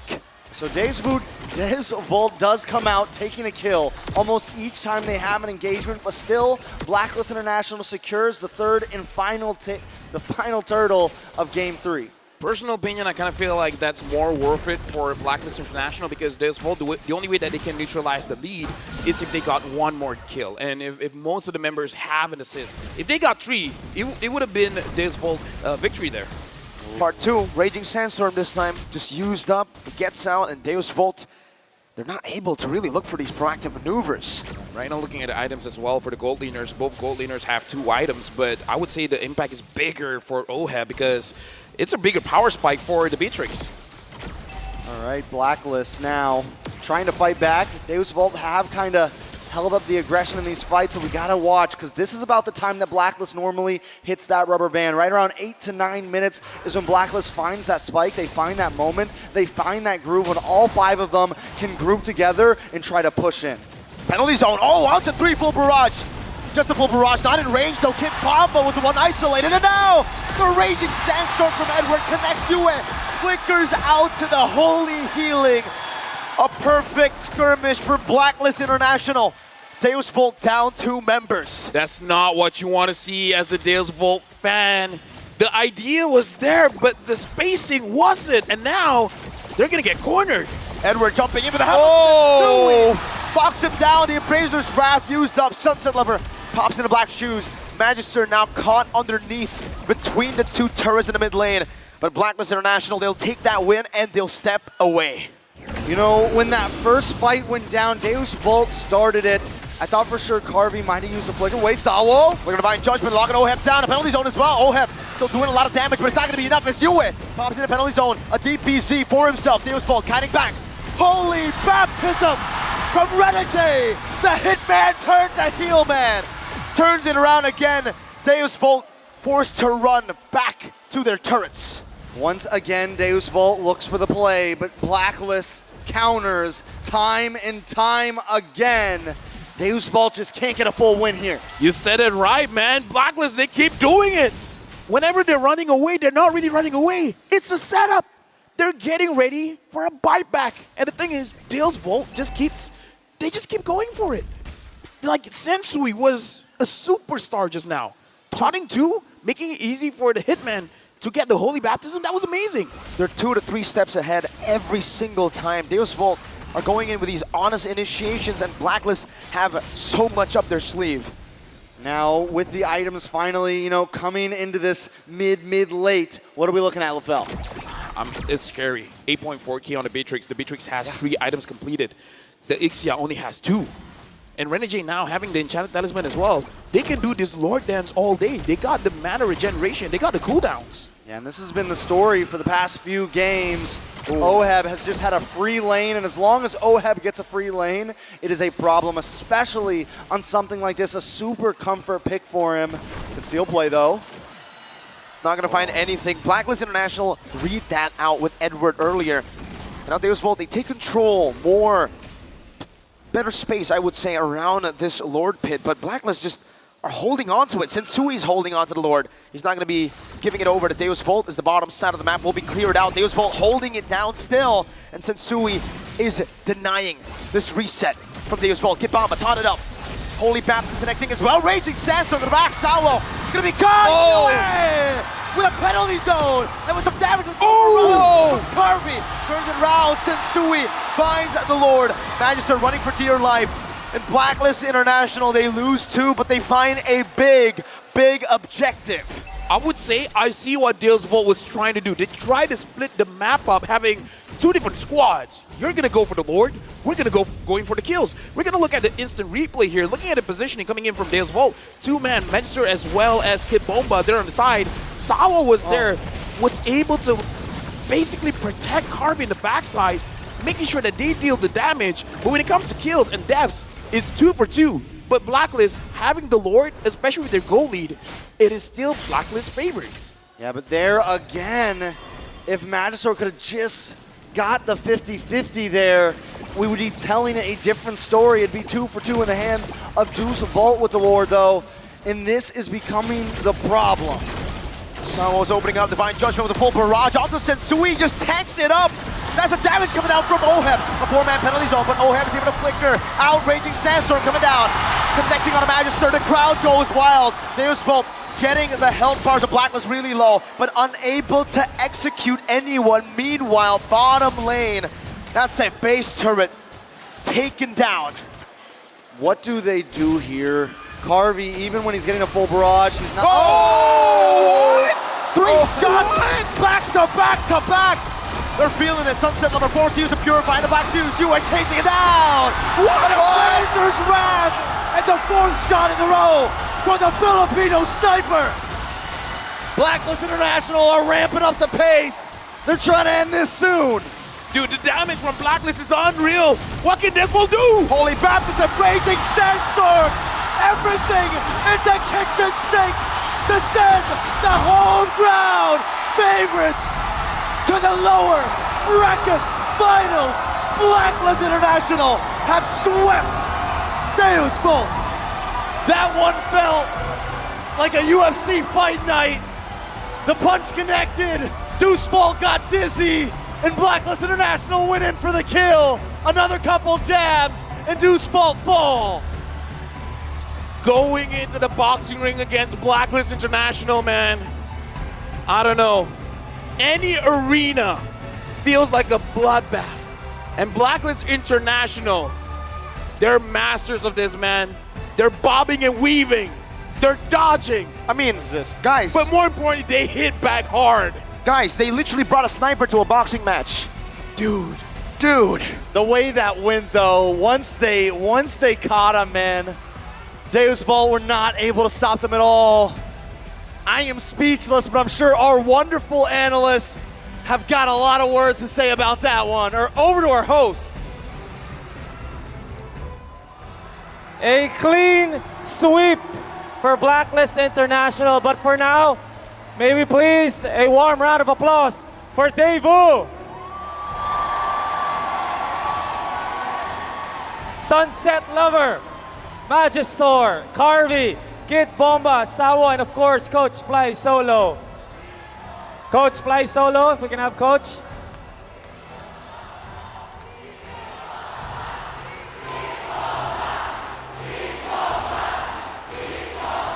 All right, before I turn the mic or hand the mic to Kid Bomba, let's hear first from Coach Fly Solo. Coach Fly Solo, what a great run. Again, the dark horse of the tournament. Can you talk about your performance, not today, but the whole tournament? And please send a message to your fans. Actually, I didn't expect that we will make it like top 4 or top 3 like that. And yeah, I'm so proud that we went from far. Tsaka, of course, kailangan namin i-improve yung mga macro and micro at the same time. So, babawi kami next season. Yeah, for sure. We can look forward to next season for Daewoo. A lot of things to improve on, but a lot of things to take to the off-season that were really great points for all of you. All right. Let's hand the mic to Kid Bomba. Kid Bomba, you're a fan favorite. Any last words? Thank you for the support. Thank you for supporting me. Thank you for supporting Daewoo. I hope you're gonna watch us play in the upcoming tournaments as well. And the next one, we're gonna win. All right. One last time for M5. Can we have the Sue? One last. Last one. Palakpakan natin, mga kapatid. Last one. Last one for everyone here.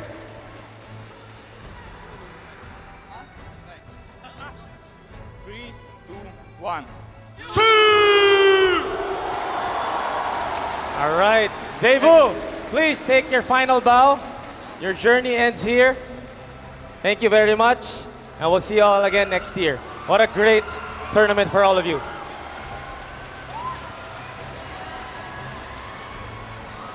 Agents! A sweep for your Blacklist International!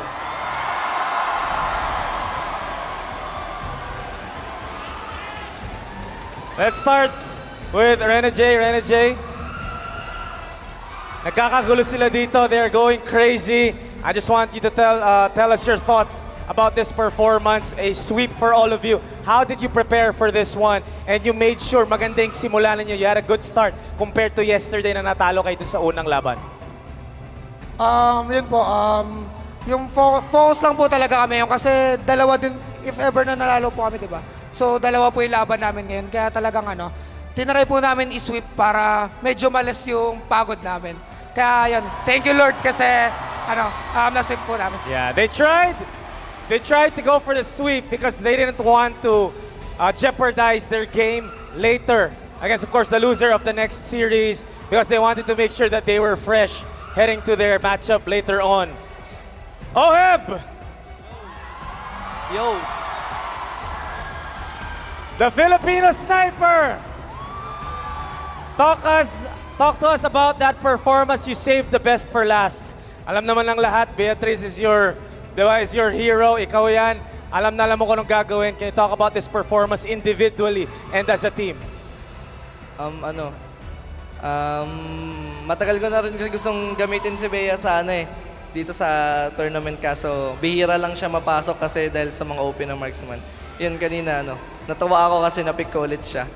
Ayun na siguro. Edward, Sensui, Yue, final words? Or actually, invite nyo sila mamaya kasi maganda yung laban ninyo kung sino man makakalaban. So please, iano mo naman yung agents ninyo, nagkakagulo sila. Yue, Sensui, Oheb, Yue, Sensui, go ahead. Edward, invite nyo lang mamaya. Anong may expect natin mamaya sa inyo kung sino man ang makakalaban ninyo? Salamat po sa mga agents na pumunta ngayon. Sana supportan niyo pa kami sa mamaya namin laban to. Thank you very much. Thank you, guys. All right, your Blacklist International, take a bow.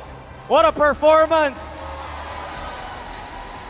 And your journey will continue later on. We will wait on who wins the next series and who loses because the loser will take on Blacklist International for the right to enter your M5 World Championship Grand Finals. Analysts, take it away.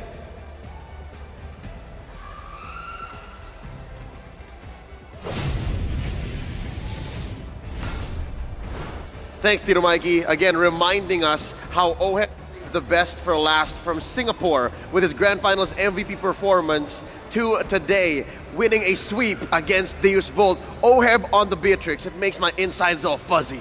Yeah, I think that I can fairly remember both of us actually in that stage, being amazed of how good Oheb was. But I think that this particular game, in particular series, Versada Blacklist International was perfectly won by Blacklist because of the style that they're playing and how proven this Ube strategy is going up against an aggressive team like Daewoo.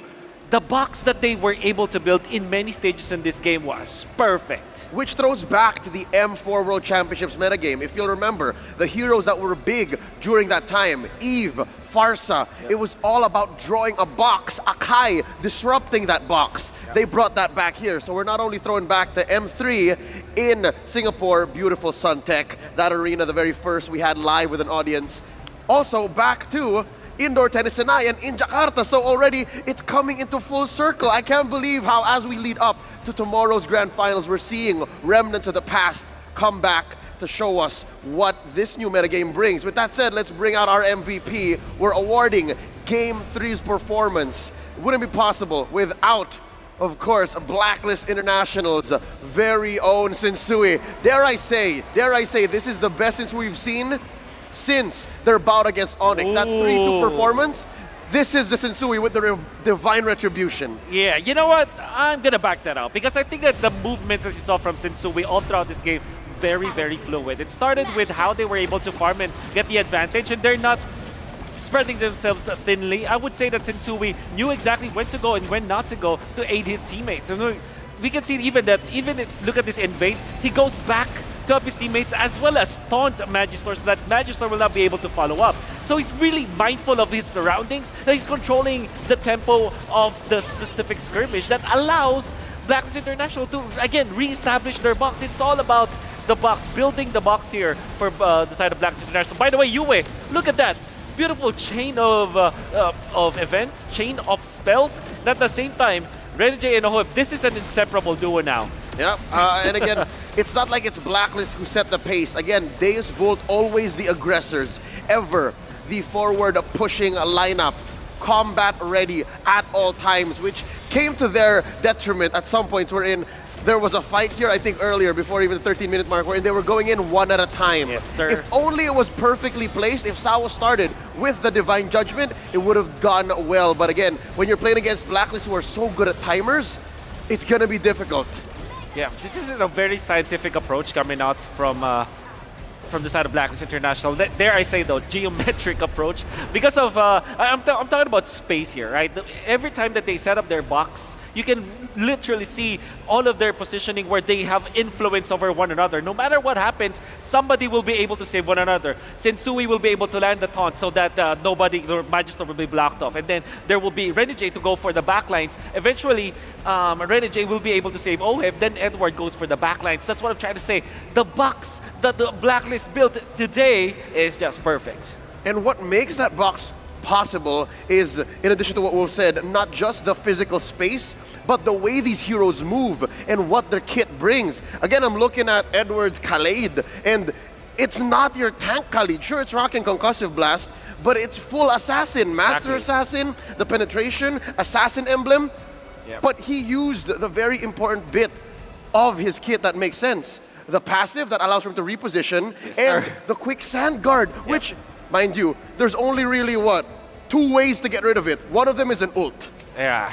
The thing is, entirely for the side of Daewoo, they kind of don't want to go onto the Khalid because they have more priorities. They have to go through the Beatrix, let him not reach the critical mass. They have to go through the Fredrin first, which kind of is a big problem for them. So I would say that it's also a composition advantage for the side of Blacklist International. More so, it is when it comes to their execution, because they know how to operate this. This is what? Third time in a row where it's Fredrin and the Valentina.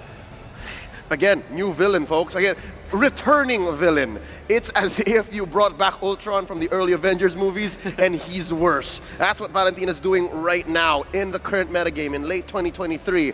Talking about the economy here, I did not expect for it to be this huge of a gap between Oheb and Carvey. Because in the mid-game, it seemed like Carvey was actually dealing enough damage because of the full barrage. But part of it, to me, came in through Sensui and Edward catching the bullets. But I did not expect for him to be this short. Yeah, I think the problem there was when you play the Ixia, you wanna get rid of the dive from your opponents, right? You don't want the Lapu-Lapu to be there, the Yuzhong, your typical. This time it's the Khalid. And the thing is, they have the Rafaela. And I always say this, every time that there's a Rafaela, every hero is a dive hero already. Yep, because of the holy blessing. And not to mention the holy baptism, which we've seen repositioned and used for a re-engage with the help of a taunt from Sensui, our sandbag. So with that said, Blacklist was playing with a good amount of peel, they were playing with good reposition, and this all reinforces that box. And if you're playing against a sledgehammer lineup, dare I say, a sledgehammer team like Deus Volt, it'll be hard to penetrate. Yeah, I think that we say about Blacklist International, they're really good at kiting, and the thing is, they improved a lot from their previous match. You can see that this was a 3-0 compared to a 3-1 yesterday when they lost all of the early game. This time, they have fixed all of their mistakes, and they have a cleaner execution in the first 2 minutes of the match, then winning the early game, the entire series. Yep, check it out. The damage dealt stats show that, of course, you have Oheb and Yue dealing the most damage. They are the cores for Blacklist. But check this out. Even if you do shut either down, and you have Sensui and Edward peeling for Blacklist, look at the damage that Edward dealt. If you're not able to, again, deal with that, or at least protect Carvey from that, who cares about the Lapu-Lapu? This is worse. The Khalid is in the metagame and banned out in the second phase, often for a reason. And if your Baksha is not even at par when it comes to damage dealt compared to the enemy roamer, you know there's a problem. You know that you weren't able to activate Magister in this particular game as much as you would for the Baksha. Baksha is a hero that deals damage and also tanks up. So that is the main disconnect here from the side of Daewoo. Although you want them to play this divide, this all-out aggression kind of gameplay, they weren't able to do so. Looking at the damage taken, on the other hand, Sensui, again, making the most of the crystal energy that Fredrin has. Once he hits the big bonk, he's able to recapitulate and then come back. And of course, the holy healing from Renegade. Check out Kid Bomba, though. Kid Bomba here had solid engages. He had maybe more than a good couple penalty zones, was stolen away by Yue to go DPZ, but think about it. If he's already peeled for you and he's already died, there's no Angela here to save him. This is a full-on aggression lineup. Sawa on the Kaja, which I think explains why Kaja these days hasn't been as successful, is because he's so initiative reliant. You have to have won the initiative already and gained the catch before you can even follow through. And speaking of initiative, I think that it was Blacklist International who took control of that initiative. Like, they're controlling the tempo. They're making Devo react, and they always have the punish for it. It's mainly because of the utility-based composition. I think that Blacklist International have developed so much in the whole M5 series to the point where they're very comfortable now playing this utility game. They just literally banned out Nolan, Joy, as well as Guinevere all 3 games, and they will keep on doing it. They will be trading blows when it comes to like utility versus utility jungler, and they might, you know, take over the lower bracket because of that kind of gameplay. And here I was thinking that we've seen it all. Here I was thinking we've seen Blacklist International with this youngest roster ever grow before our eyes in MPL Philippines Season 12, in the playoffs of said season, in the grand finals nonetheless. Now they are but a few steps away from breaking the code, from reinventing themselves again with the Hitman at the lead. Once again, M5 is powered by Moonton, presented by Qiddiya, our global presenting partner, powered by ROG, our official gaming phone, Grab, our official Super App partner, and Secret Lab, our official chair partner. Up next, we're going to be witnessing what the world has been looking for. The clash of these 2 superpowers on top of the MLBB esports world. It's AP Bren versus Onyx Indonesia in another best of 5 for the upper bracket finals. Wolf, any final thoughts before we get into that one? Hey, Tito Mike is here, right? And there's going to be a bunch of Titos later on. It's Ducky versus Yev, man. Oh, here we go. Stay with us because that matchup is bound to be better than great. Stay with us. You're watching the M5 World Championships. Don't go anywhere.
If we stand tall and believe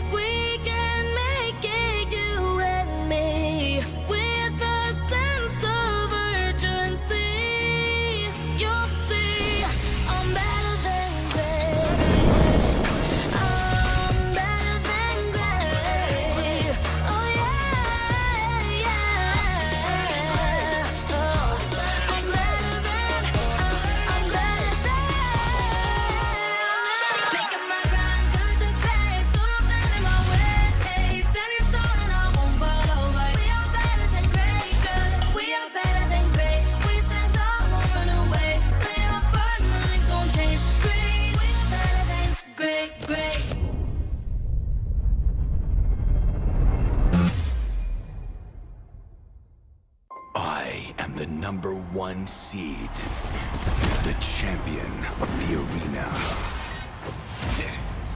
The fans adore me because I've never lost. Yet you are afraid. Afraid that you will lose everything.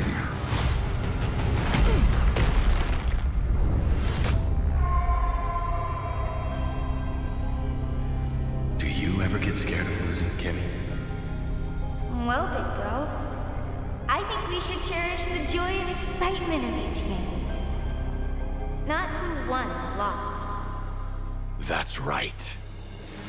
I'll strive for victory, but I won't lose myself in its pursuit.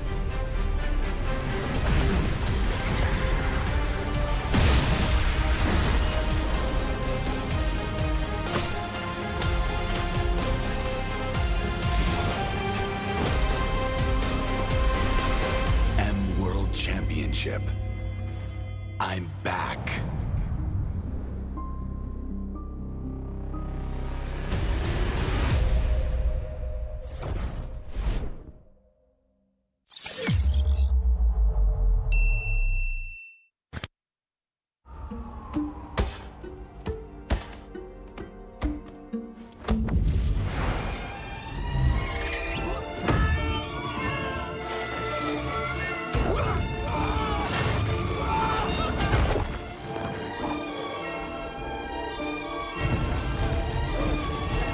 The world's first city, built for play, is coming to Saudi Arabia. Don't just live life. Play life. Qiddiya.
Grab only. Boing, boing, boing, boing, boing, boing, boing, boing, boing, boing, boing, boing, boing, boing, boing, Pag nag-grab only, savings ang dami, your wallet sings tonight. Laki ng bawi, pag nag-grab only, save 244 alright. boing, boing, boing, boing, boing, boing, boing, boing, boing, boing, boing, boing, boing, boing, boing, boing.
Brandon, alam kong masalimot ngayon ang buhay mo. Kung kailan ka nabigyan ng break as a head coach sa pro scene ng Mobile Legends, doon ka pa nagkaroon ng malubhang sakit. Iindahin mo ng 1 buwan. Itatago mo kasi akala mo ngalay lang naman. Hanggang sa isang gabi, hindi ka na makatayo. Hindi ka na makalakad. Wala nang choice kundi dalhin ka sa ospital kasi grabe na yung sakit na iniinda mo. Magsisimula ang season na wala ka sa tabi ng team mo. Sobrang lungkot at depression ang dadanasin mo dahil sa sakit at kawalan ng pakiramdam sa kalahati ng iyong katawan. Munti ka nang sumuko sa buhay. Buti na lang at may mga nurse, mga doktor, mga physical therapists, at mga kaibigan na nagpatibay ng loob mo. Huwag mo silang kalimutang pasalamatan. Akala mo okay na ang lahat, kaso luluba palalo ang sakit mo. Mapupunta ka sa bingit ng kamatayan, halos hindi ka na makahinga. Doon, mapapadasal ka sa Diyos na huwag ka na munang kunin dahil hindi pa tapos ang mission mo. Hindi pa tapos ang pangarap mo. Sabi mo nga, magja-champion ka pa. Maniwala ka na gagaling ka. Kumapit ka. Sa pagkakataon na yon, madudugtungan ang iyong buhay. Binigyan ka ng isa pang chance sa mundo para tuparin ang pangarap mo. Kung akala mo wala nang kukuha sa iyong ML team dahil sa kalagayan mo, nagkakamali ka. May magtitiwala pa rin.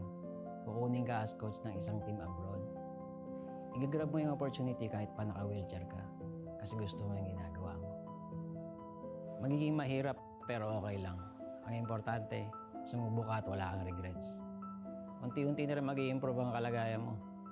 Sabi ng mga doktor, kailangan mong ma-operahan pero wala ka pa namang pera noon kaya naniwala ka na lang nagagaling ka.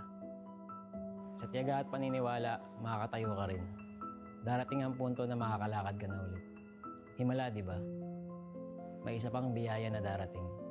Lalapitan ka na isang kaibigan, si Coach Daki, para maging tactician ng AP Brand. May chance ka ulit na ituloy ang pangarap. Huwag mo tong sayangin. Ikaw ang susi na magbubukas ng bagong pintuan para sa iyong team. Makakapagsibol kayo at dito magsisimula ang sunod-sunod niyong pagkapanalo sa iba't ibang tournament, kabilang ang MPL Philippines Season 12. Kung dati ay literal na hindi ka makalakad, ngayon lakad matatag ka nang ire-representa ang Pilipinas sa M5 World Championships.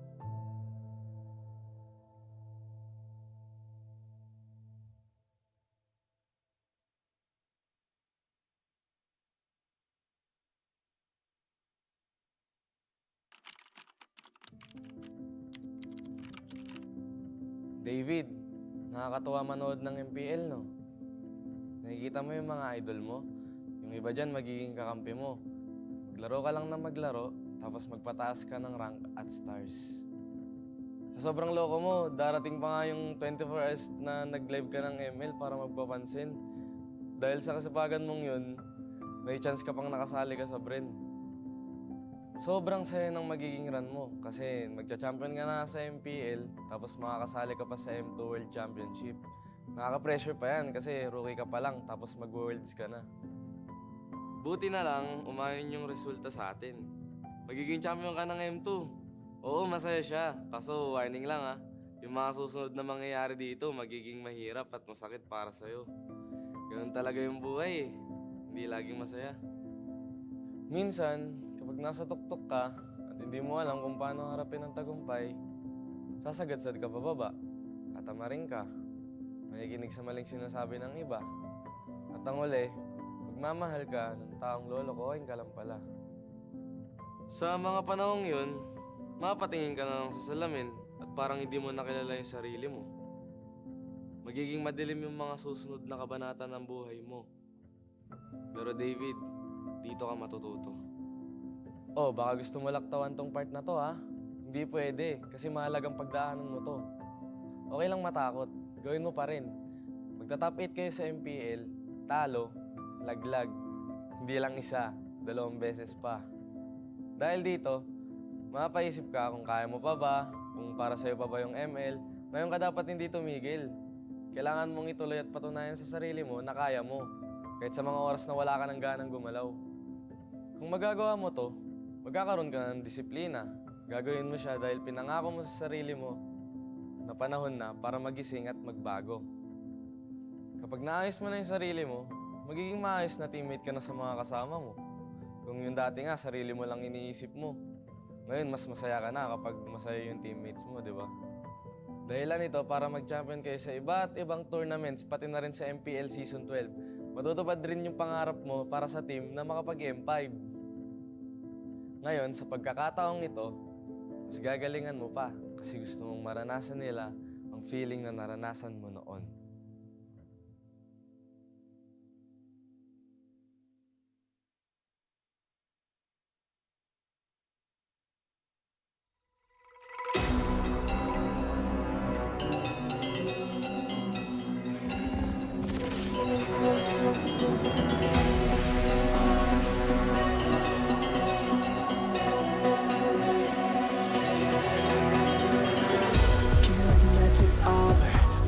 Surut kamku Ku tahu kita akan bangkit as this round versus game now. Got the power on my shoulders. Tahu ku sang petaruh. Kau bisa buatku lengah, but you can keep me from my honor. I feel like the floor is lava. The energy's getting higher. You're serving my arms. Cause I know just what we got. I got you like na-na-na-na. And you know we hold the power. Cause we are better than great.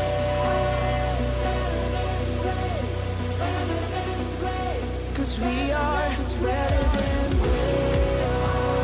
Better than great. Better than great. Better than great.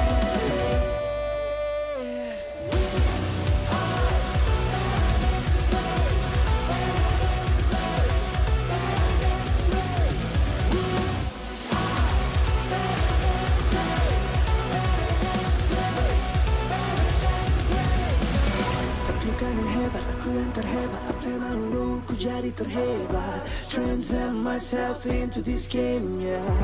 I believe the power to turn me afraid. Kemenangan bukan trik yang lemah. The soul of the game we shall reveal. Better than great, it's how we feel. I feel like the floor is lava. The energy's getting higher. You're serving my arms. Cause I know just what we got. I got you like na-na-na-na. And you know you hold the power. Cause we are better than great. I can tell you about those fading my way. Standing tall and we talking. We are better than great. Kita yang terhebat, hadapi dan tak terbagi. Leopard tak berubah. We are better than great.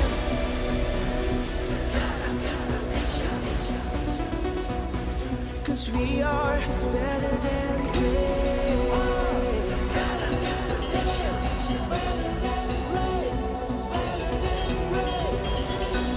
If we stand tall and believe, kau dan aku kan bisa. Dengan tekad membara, you'll see I'm better than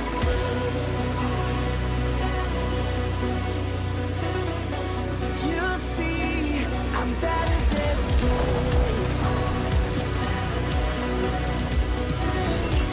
you'll see I'm better than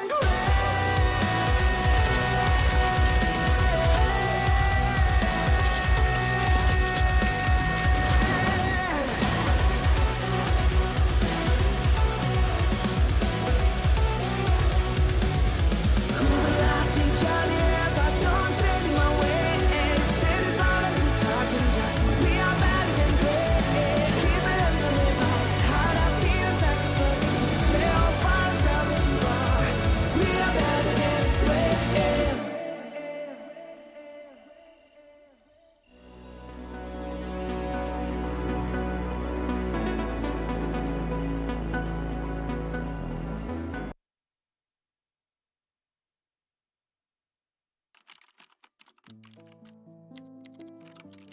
Kai, siguradong may echo pa dyan sa banyo kung saan ka naglalaro ng ML.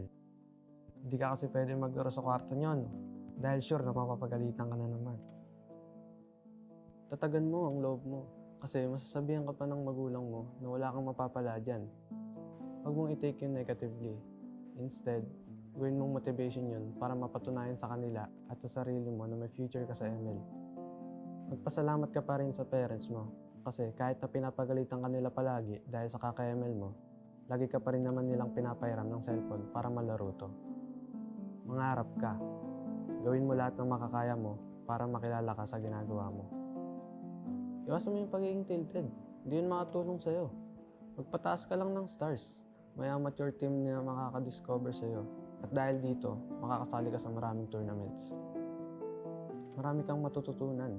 Hindi lang sa in-game aspect, kundi pati na rin sa pakikitungo sa ibang tao. Sa tamang panahon, makakapasok ka ng AP Brain. Magiging ganap na pro player ka. Oh, huwag kang kabahan. May mga coach ka na gagabay sa'yo. Tsaka mabubuting tao rin mga magiging teammates mo. Kapag may napapansin kang mali o kailangan i-improve, magsalita ka. Mas okay maging totoo kaysa maging pabaya. Matuto ka rin tumanggap pag ikaw naman ang may mali. Hindi ka rin naman laging tama eh. Magkakaroon pa nga ng pagkakataon na hindi ka makakaretry sa isang pinaka-importanteng laro sa karera mo. Pero alalahanin mo lang rason mo kung bakit ka nandito. Kung bakit ka naipagsapalaran sa ML. Magpapagawa ka pa ng bahay para sa pamilya mo, di ba? May pangbubong ka na, di ba? Kaya laban lang. Triplein mo ang sipag mo. Marami ka pang pagsubok na pagdadaanan. Ihahanda ka ng lahat ng yan para sa M5 World Championship. Malay mo, ang kasunod pala ng tagumpay dito, sarili mo ng bahay at mas maginhawang buhay.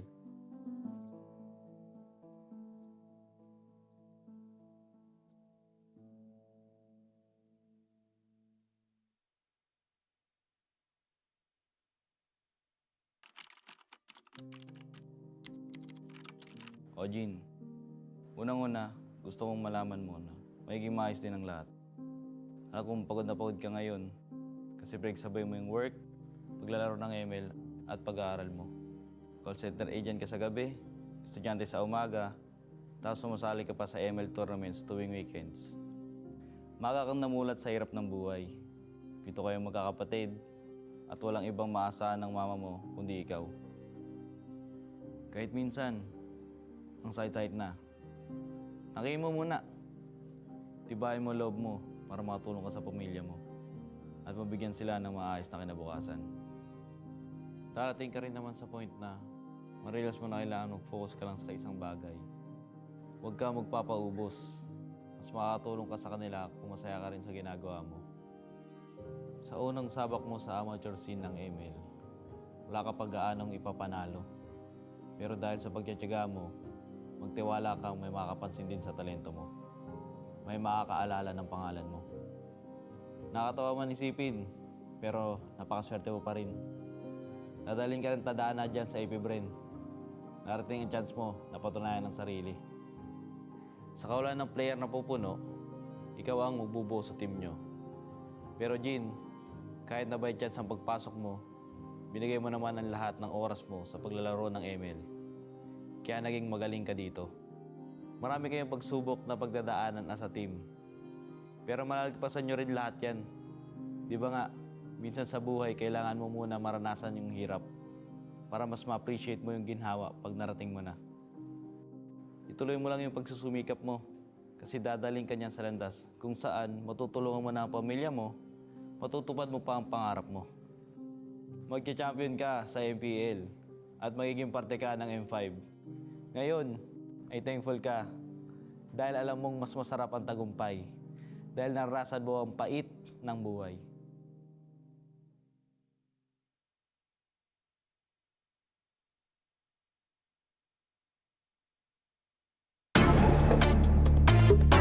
We're better than great. We're better than great. We're better than great. Nanditong mga bida, the kings and queen of MOBA. Kasamang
sinasabi pero ba't ngayon di ka mapakali? Panay lang ang kamot sa anit at kahit alam mo na di naman to makate. Dugo pati laway at pawis tumulo, akala mo ba lahat to madali? Hindi nagmamadali, akyatin ng hagdan na talagang matare. Ganyan talaga ang mga batang Pinas, talagang malakas kahit anong meta, wala kang ligtas. Talagang matigas na parang daliri ng mga kalaban. Sa gitna ng laban, shooters namin talagang savage. Di papaawa sa aming lupang sinilangan. Ang dami ng binilangan, ng isa, dalawa, tatlohan. Dalawa kayo, ito na pang-apat. Kaya dami na naman iyakin kahit dadaanin pa sa mga tipi-tipi-tipikal. Paano kami hahabulin? Marami tong gasolina, lalamunin ang lahat ng tipidal. Sanay sa ating maandugong palaban, babangon, babawi kahit sugatan. Sinag ng araw, tatlong bituin, Pilipinong may giting nagniningning. Sanay sa ating maandugong palaban, babangon, babawi kahit sugatan. Sinag ng araw, tatlong bituin, Pilipinong may giting nagniningning. Ang maong away ang sinugdanan, di mo sugot madakpan pagbalik. Tanang agian kay dirit sumapalit, ang init sa dughan kay dili mawakli. Sanay sa ating maandugong palaban, babangon, babawi kahit sugatan. Sinag ng araw, tatlong bituin, Pilipinong may giting nagniningning. Sanay sa ating maandugong palaban, babangon, babawi kahit sugatan. Sinag ng araw, tatlong bituin, Pilipinong may giting nagniningning.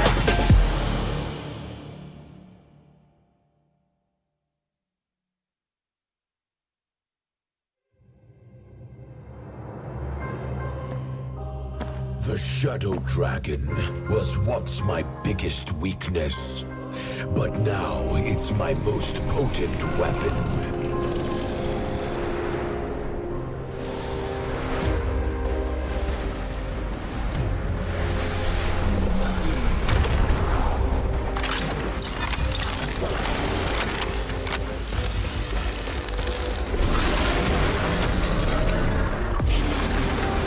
Cosmic Dragon, rise and soar! Dragon Stomp! Dragon Scales! Dragon Rush! Rise beyond greatness and seize your own destiny.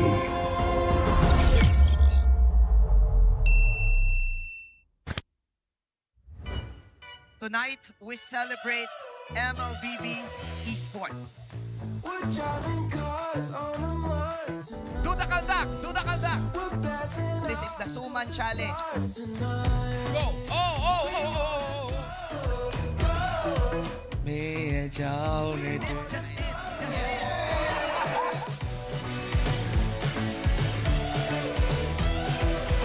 Welcome to M5 Gala!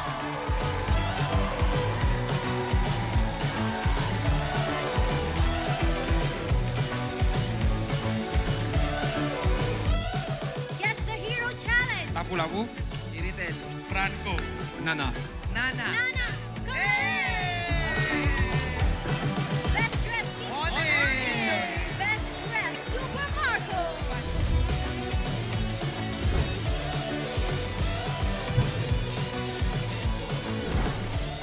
Thank you so much for joining us at the M5 Gala, and we'll see you at the M5 World Championship.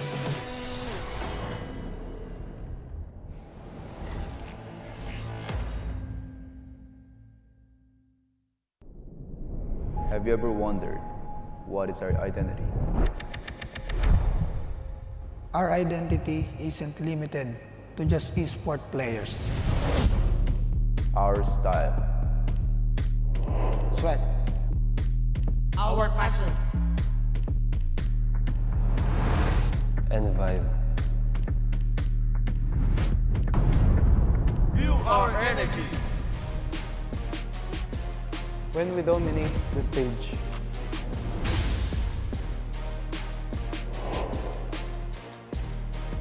the hours of sacrifice, shape who we are. So, what is our identity? We are legendary.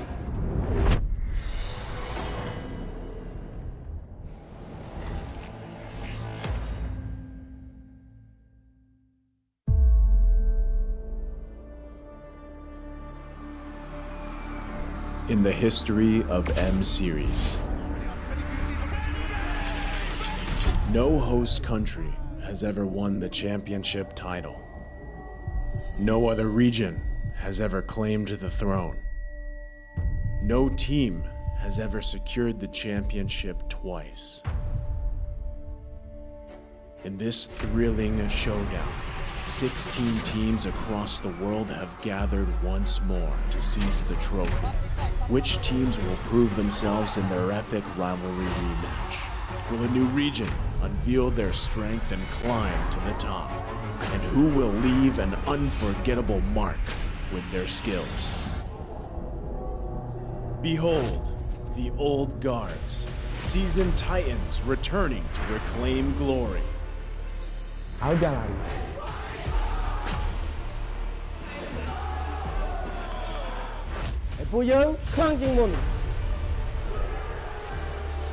Судьба будет в наших руках. The newcomers, eager to forge their legacy.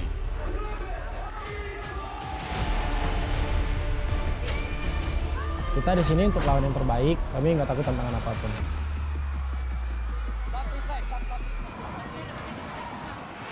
Emerging from the ashes, the rising stars are vying for the spotlight. Kita orang dah tunggu lama untuk momen ni. This is our time. It's now or never.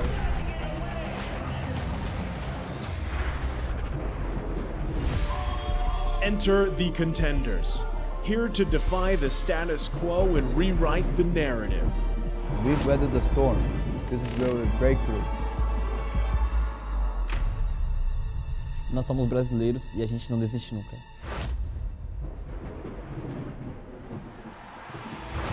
The kings, legends in their own right, descend to defend their crown. Kita sudah merasai kemenangan. Ini saatnya kita menguasai dunia. Naitaas na namin ang kampyonato at itataas ulit namin ngayon. Babawiin namin ang corona para sa aming hari at reyna. Get ready as the stage is set for the most dynamic championship of the year. It all begins here. It's time to see who will be better than great.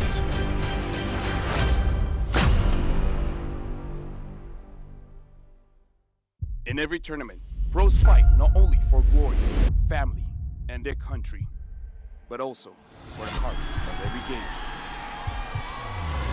The fans. Are you one of them?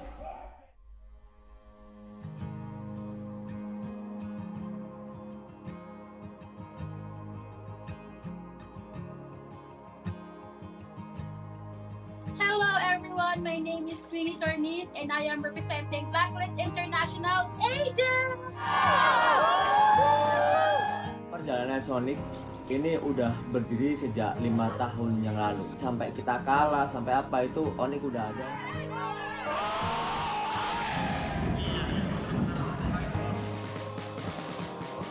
Homeboys sebenarnya sangat penting sebab dia bukan saja untuk homeboys, dia untuk tingkatkan komuniti MLBB dekat Malaysia ni. Kita nak kalau boleh komuniti tim lain bersama juga semangatnya macam Homeboys. Hal yang bisa kita berikan secara maksimal itu adalah dukungan. Bila moral player tengah down, tapi kita orang tak tengah down. Kita orang tengah hype. Kita apa-apa pun, kita sebagai macam homeboys ada 5 player, kita orang Flameboys adalah player ke-6. And I can say that I'm the correct fandom because they really value their fans.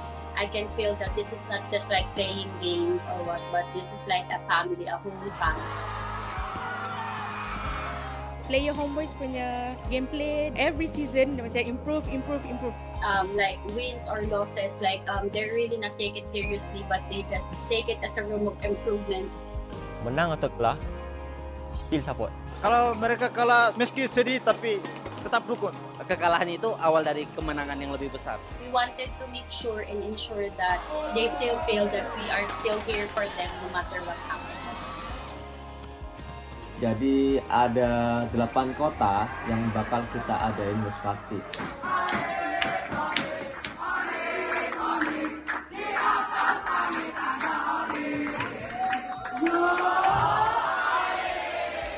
Let's go, Blacklist! Blacklist will only improve and they won't give up! Even if they lose, they will win the next game. Blacklist, break the code!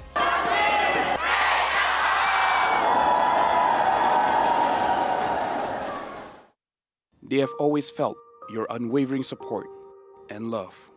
Maraming salamat po sa pagsuporta niyo sa amin palagi. Sobrang namomotivate kami lalo lumaban sa mga next games namin dahil sa pagsupport niyo sa amin. Kaya po sana tuloy-tuloy lang. And yun, thank you so much. Maraming salamat sa mga agents na walang sawang sumusuporta sa amin kahit na manalo man o matalo, dyan pa rin kayo para sa amin. Yun. Isa kayo sa mga rason kung bakit pa kami nagpapatuloy.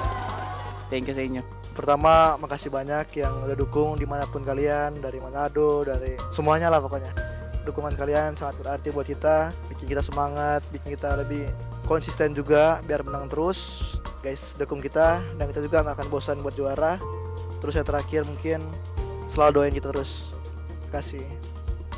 Thank you to all Sonics for supporting us. It really is touching, and we really appreciate all of you guys from wherever you guys are. And I hope you continue supporting us and don't be bored. We will try our best to win every tournament for you guys.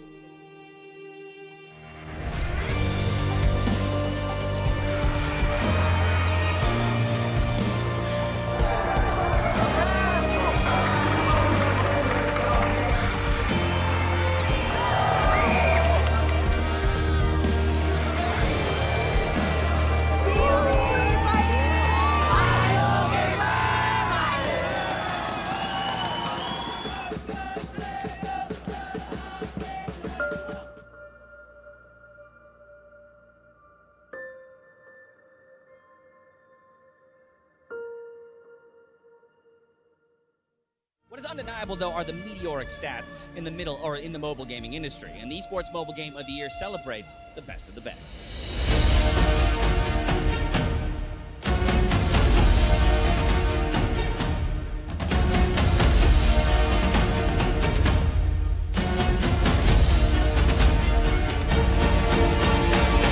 It is my pleasure to announce the 2023 Mobile Game of the Year, Mobile Legends Bang Bang. Congratulations. Oh my god. Thank you guys. And then, okay, yeah, sure. And then put it.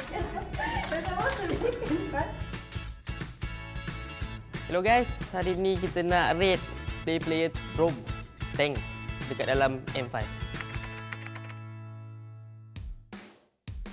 Kon. Bu sezon favori tank oyuncularımdan biri. Malezya'da bayağı izleme şansım olmuştu. S koyuyorum.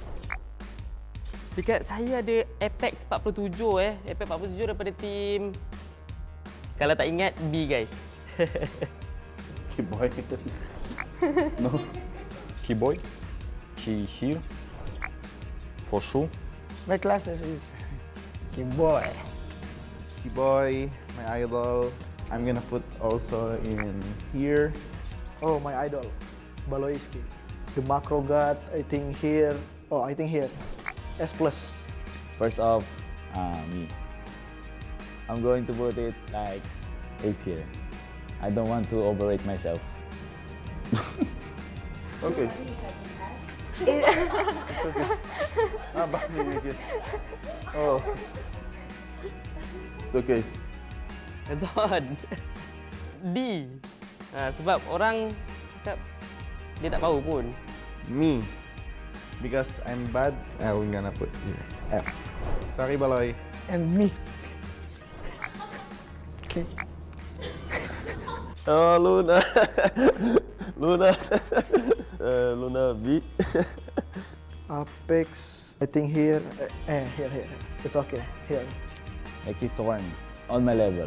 Thorn is like a mechanical player and also likes to taunt people. Ogun, idol. F. Oh, NJ will lose. NJ will lose. For me, F. Sorry. My enemy. With me. Sorry, you're my enemy.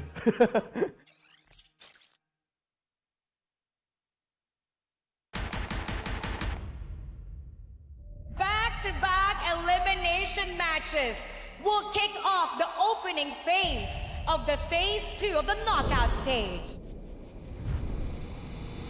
The reveal of the M5 main stage also saw 2 intense series that sent 2 more teams home, while the tournament is now down to the final 4. The showdown between the agents and the geeks started off as fierce as it can get. Flickers back, Oheb in trouble now. Baloo comes in with the bravest fighter and finds 2. Blacklist International crumbling under Geek right now. With the Indonesian squad taking the first game.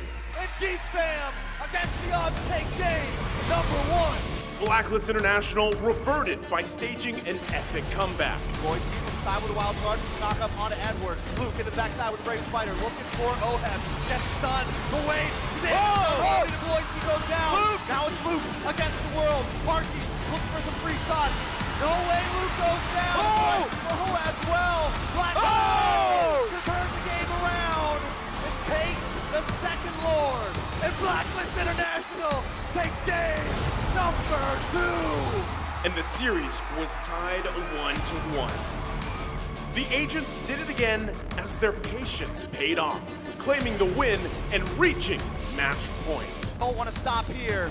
Netherrealm is still in play, but there comes the Nolan's Fury. A boy! Edward able to find a boy. Marky to the backside with a blazing duet. Bloisky goes down. Luke is going to be next on the top of the block. Who gets it? Picks up the double. Niall trying to get the play in the set, so he takes it from his fingers. And it was down to the Hitman's Estes, the signature ube of Blacklist International, to send the geeks home. The Cambodian champions did what they do best, attack and never look back. And they're all smashed against the wall. 4 members of Deus Vault taken out. Despite a valiant defense by Sunset Lover, See You Soon prevails. Sunset Lover doing everything he can, but they're gonna get the final shot. No way. We'll move on and take game number 1. The Sooners continued their aggression and cornered Deus Volt from the start. Is going to get the knock-up on Asari on Felix. With the crossbow, Tank's ready to unload once again. Madison going to go down. Who's able to pick up the kill? Sawo finally getting 4-man knock-up. Felix in the midst of the ball. Sawo trying to get away, but he can't. Sorry, Felix picks up the kill. And now Kid Baba will fall next. Felix with the double. Sunset Lover all alone once again. He's going to go down. A triple kill for Kusei. After over 30 minutes of non-stop skirmishes, Deus Volt showed that they were not done yet. Sawo looks for the kill Carvey there as well, and down goes MP. Debu, move forward. Magister unleashed his real potential by shutting down MP the King again and again and again. But still, ultimate pool. Magister able to lock on again with a violent Requiem. Sawo also going to come in with Minoan's Fury. And the Bomba mentality helped EECA to extend the series. It is Rise of the West as Deus Volt completed the reverse sweep with their signature Diggy Pick. The base down, the base drops, and the sunset closes on See You Soon as the Dark Knights rise. We are now down to the last 2 days of M5. We are so close to witnessing the crowning of the new world champions.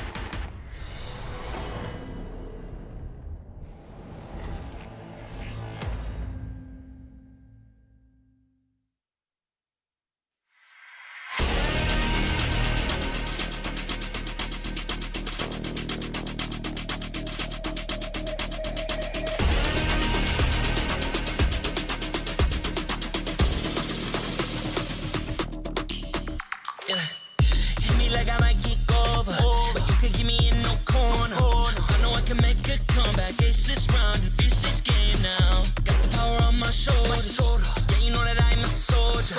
You can keep me off my guard, but you can't keep me from my honor. I feel like they're so inside, the energy's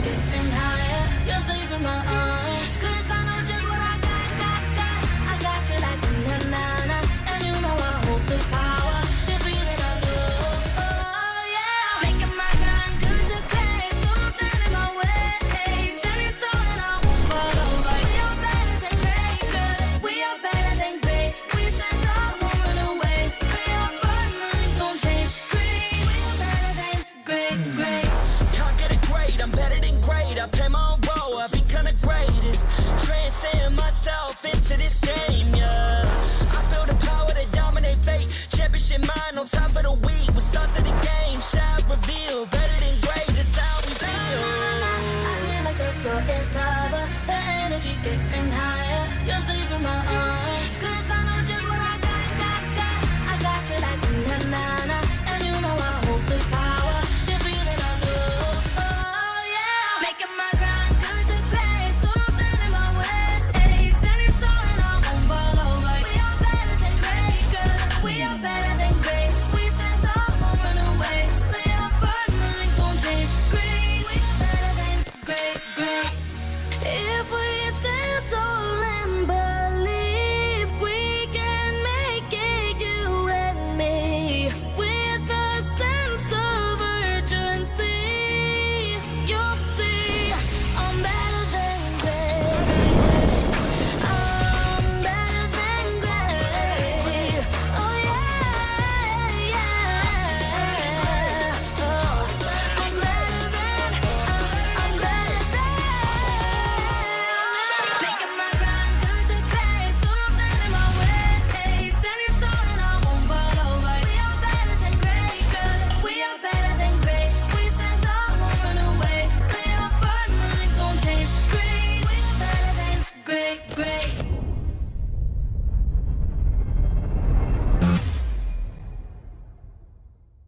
I am the #1 seed, the champion of the arena. The fans adore me because I've never lost. Yet you are afraid that you will lose everything.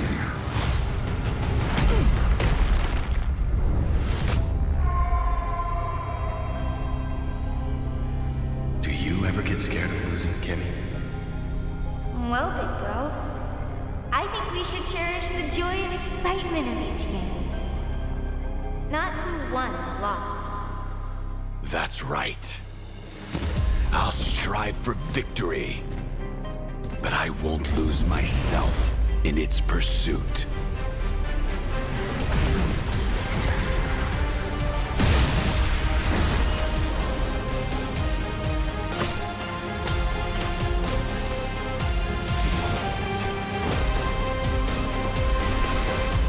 World Championship. I'm back.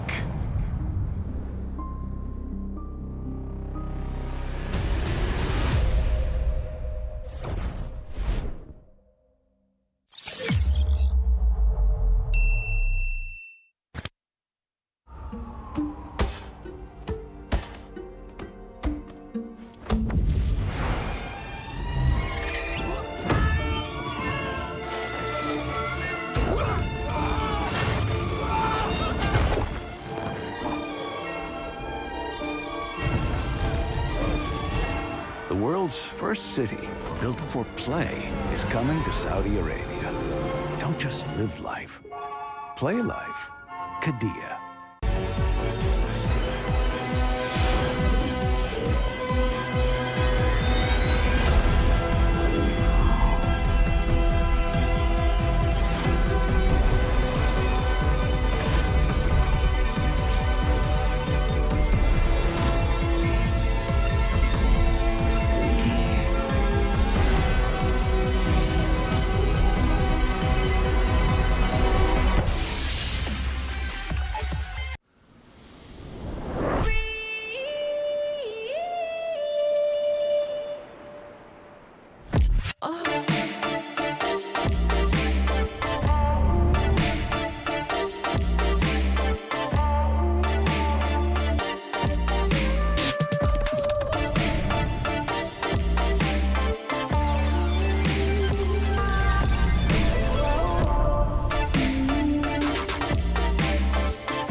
Boing, boing, boing. bawing, bawi, bawing, bawi, bawing, bawi, bawing, bawi, bawing, bawi, bawing, bawing, bawing, bawing, bawi. Grab only, savings ang dami, your wallet sings tonight.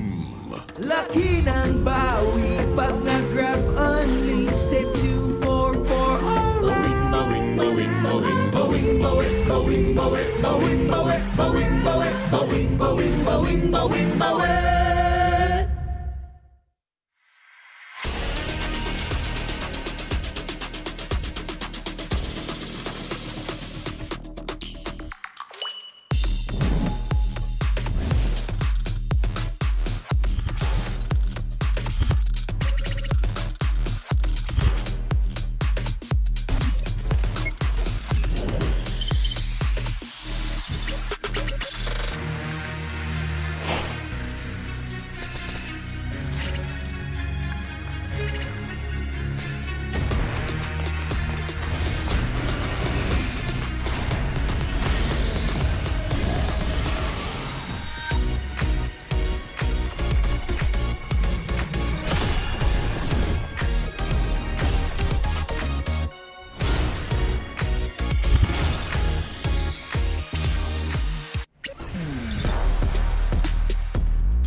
Brandon, alam ko masalimuot ngayon ang buhay mo. Kung kailan ka nabigyan ng break as a head coach sa pro scene ng Mobile Legends, doon ka pa nagkaroon ng malubhang sakit. Iindahin mo ng 1 buwan. Itatago mo kasi akala mo ngalay lang naman. Hanggang sa isang gabi, hindi ka na makatayo. Hindi ka na makalakad. Wala nang choice kundi dalhin ka sa ospital kasi grabe na yung sakit na iniinda mo. Magsisimula ang season na wala ka sa tabi ng team mo. Sobrang lungkot at depression ang dadanasin mo dahil sa sakit at kawalan ng pakiramdam sa kalahati ng iyong katawan. Munti ka nang sumuko sa buhay. Buti na lang at may mga nurse, mga doktor, mga physical therapists, at mga kaibigan na nagpatibay ng loob mo. Huwag mo silang kalimutang pasalamatan. Akala mo okay na ang lahat, kaso luluba palalo ang sakit mo. Mapupunta ka sa bingit ng kamatayan, halos hindi ka na makahinga. Doon, mapapadasal ka sa Diyos na huwag ka na munang kunin dahil hindi pa tapos ang mission mo. Hindi pa tapos ang pangarap mo. Sabi mo nga, magja-champion ka pa. Maniwala ka na gagaling ka. Kumapit ka. Sa pagkakataon na yon, madudugtungan ang iyong buhay. Binigyan ka ng isa pang chance sa mundo para tuparin ang pangarap mo. Kung akala mo wala nang kukuha sa iyong ML team dahil sa kalagayan mo, nagkakamali ka. May magtitiwala pa rin. Kukunin ka as coach ng isang team abroad. Igagrab mo yung opportunity kahit pa naka-wheelchair ka kasi gusto mo yung ginagawa mo. Magiging mahirap pero okay lang. Ang importante, sumubok ka at wala kang regrets. Unti-unti na rin mag-i-improve ang kalagayan mo. Sabi ng mga doktor, kailangan mong ma-operahan pero wala ka pa namang pera noon kaya naniwala ka na lang nagagaling ka. Sa tiyaga at paniniwala, makakatayo ka rin. Darating ang punto na makakalakad ka na ulit. Himala, di ba? May isa pang biyaya na darating. lalapitan ka na isang kaibigan, si Coach Daki, para maging tactician ng AP Brand. May chance ka ulit na ituloy ang pangarap. Huwag mo itong sayangin. Ikaw ang susi na magbubukas ng bagong pintuan para sa iyong team.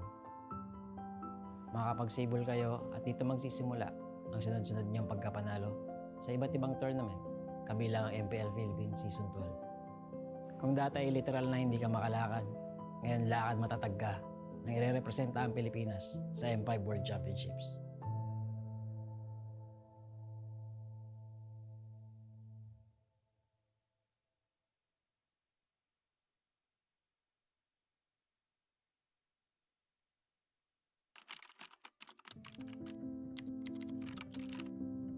David, nakakatuwa manood ng MPL, no? Nakikita mo yung mga idol mo. Yung iba dyan, magiging kakampi mo. Maglaro ka lang na maglaro, tapos magpataas ka ng rank at stars. Sa sobrang loko mo, darating pa nga yung 24 hours na nag-live ka ng ML para magpapansin. Dahil sa kasipagan mong yun, may chance ka pang nakasali ka sa Bren.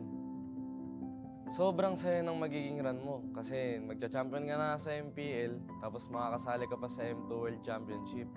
Nakaka-pressure pa yan kasi rookie ka pa lang tapos mag-worlds ka na. Buti na lang, umayon yung resulta sa atin. Magiging champion ka ng M2.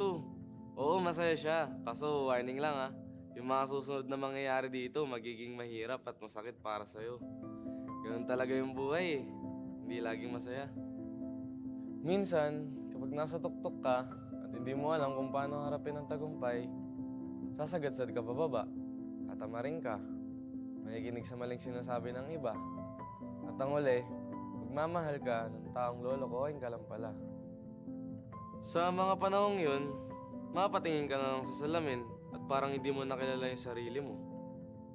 Magiging madilim yung mga susunod na kabanata ng buhay mo.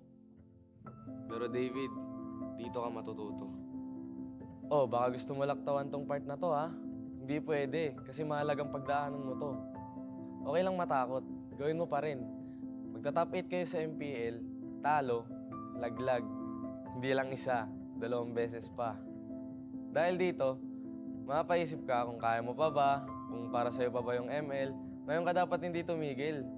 Kailangan mong ituloy at patunayan sa sarili mo na kaya mo, kahit sa mga oras na wala ka ng ganang gumalaw. Kung magagawa mo to, magkakaroon ka ng disiplina.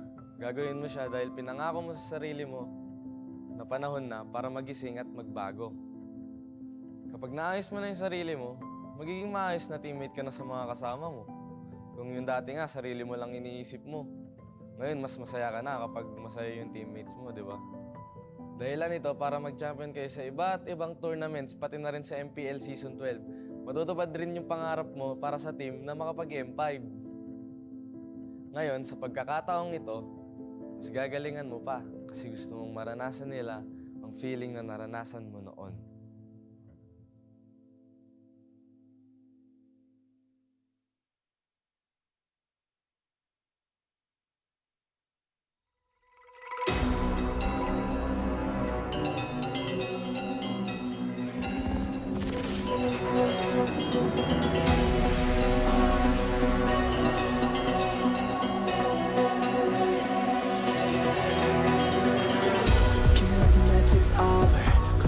Surut kamku Ku tahu kita akan bangkit as this rival versus game now. Got the power on my shoulders. Tahu ku sang petarung. Kau bisa buatku lengah, but you can keep me from my honor. I feel like the flow is lava. The energy's getting higher. You're serving my arms. Cause I know just what we got. I got you like na-na-na-na. And you know we hold the power. Cause we are better than great.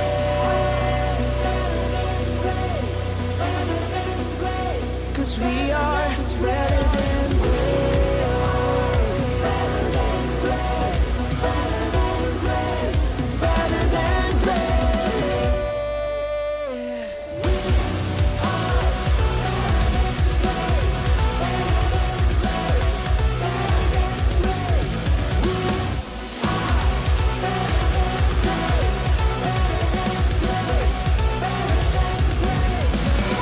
We are ka na hebat, aku yang terhebat. Apa yang lu ku jadi terhebat. Transcend myself into this game, yeah.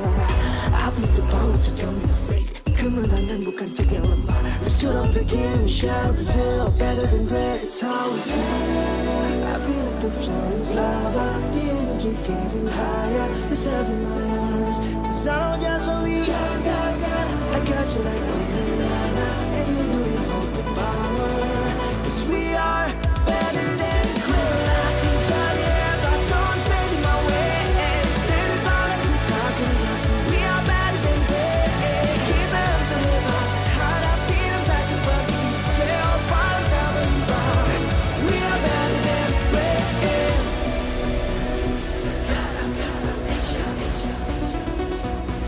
Cause we are better than great.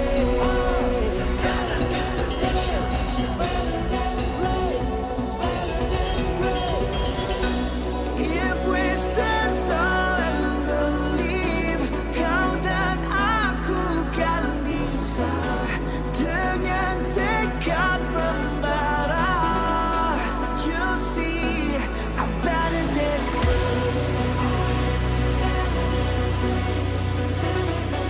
you'll see I'm better than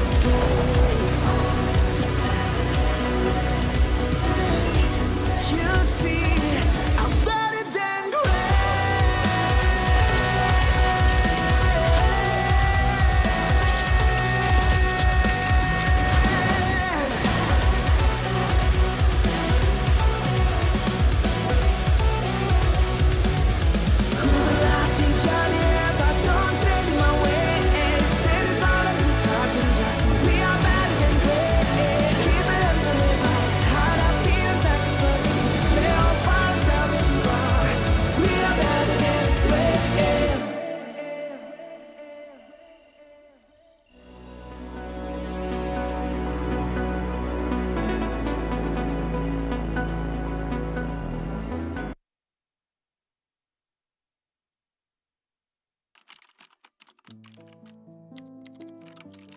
Kai, siguradong may echo pa dyan sa banyo kung saan ka naglalaro ng ML. Hindi ka kasi pwede maglaro sa kwarto nyon dahil sure na mapapagalitan ka na naman. Tatagan mo ang loob mo kasi masasabihan ka pa ng magulang mo na wala kang mapapala dyan. Huwag mong i-take yun negatively. Instead, gawin mong motivation yun para mapatunayan sa kanila at sa sarili mo na may future ka sa ML. Magpasalamat ka pa rin sa parents mo. Kasi kahit na pinapagalitan ka nila palagi dahil sa kaka-ML mo, lagi ka pa rin naman nilang pinapahiram ng cellphone para malaro to. Mangarap ka. Gawin mo lahat ng makakaya mo para makilala ka sa ginagawa mo. Iwasan mo yung pagiging tilted. Hindi yun makatulong sa'yo. Magpataas ka lang ng stars. May amateur team na makakadiscover sa'yo. At dahil dito, makakasali ka sa maraming tournaments. Marami kang matututunan. Hindi lang sa in-game aspect, kundi pati na rin sa pakikitungo sa ibang tao. Sa tamang panahon, makakapasok ka ng AP Brain. Magiging ganap na pro player ka. Oh, huwag kang kabahan. May mga coach ka na gagabay sa'yo. Tsaka mabubuting tao rin mga magiging teammates mo. Kapag may napapansin kang mali o kailangan i-improve, magsalita ka. Mas okay maging totoo kaysa maging pabaya. Matuto ka rin tumanggap pag ikaw naman ang may mali. Hindi ka rin naman laging tama eh. Magkakaroon pa nga ng pagkakataon na hindi ka makakaretry sa isang pinaka-importanteng laro sa karera mo. Pero alalahanin mo lang rason mo kung bakit ka nandito. Kung bakit ka naipagsapalaran sa ML. Magpapagawa ka pa ng bahay para sa pamilya mo, di ba? May pangbubong ka na, di ba? Kaya laban lang. Triplein mo ang sipag mo. Marami ka pang pagsubok na pagdadaanan. Ihahanda ka ng lahat ng yan para sa M5 World Championship. Malay mo, ang kasunod pala ng tagumpay dito, sarili mo ng bahay at mas maginhawang buhay.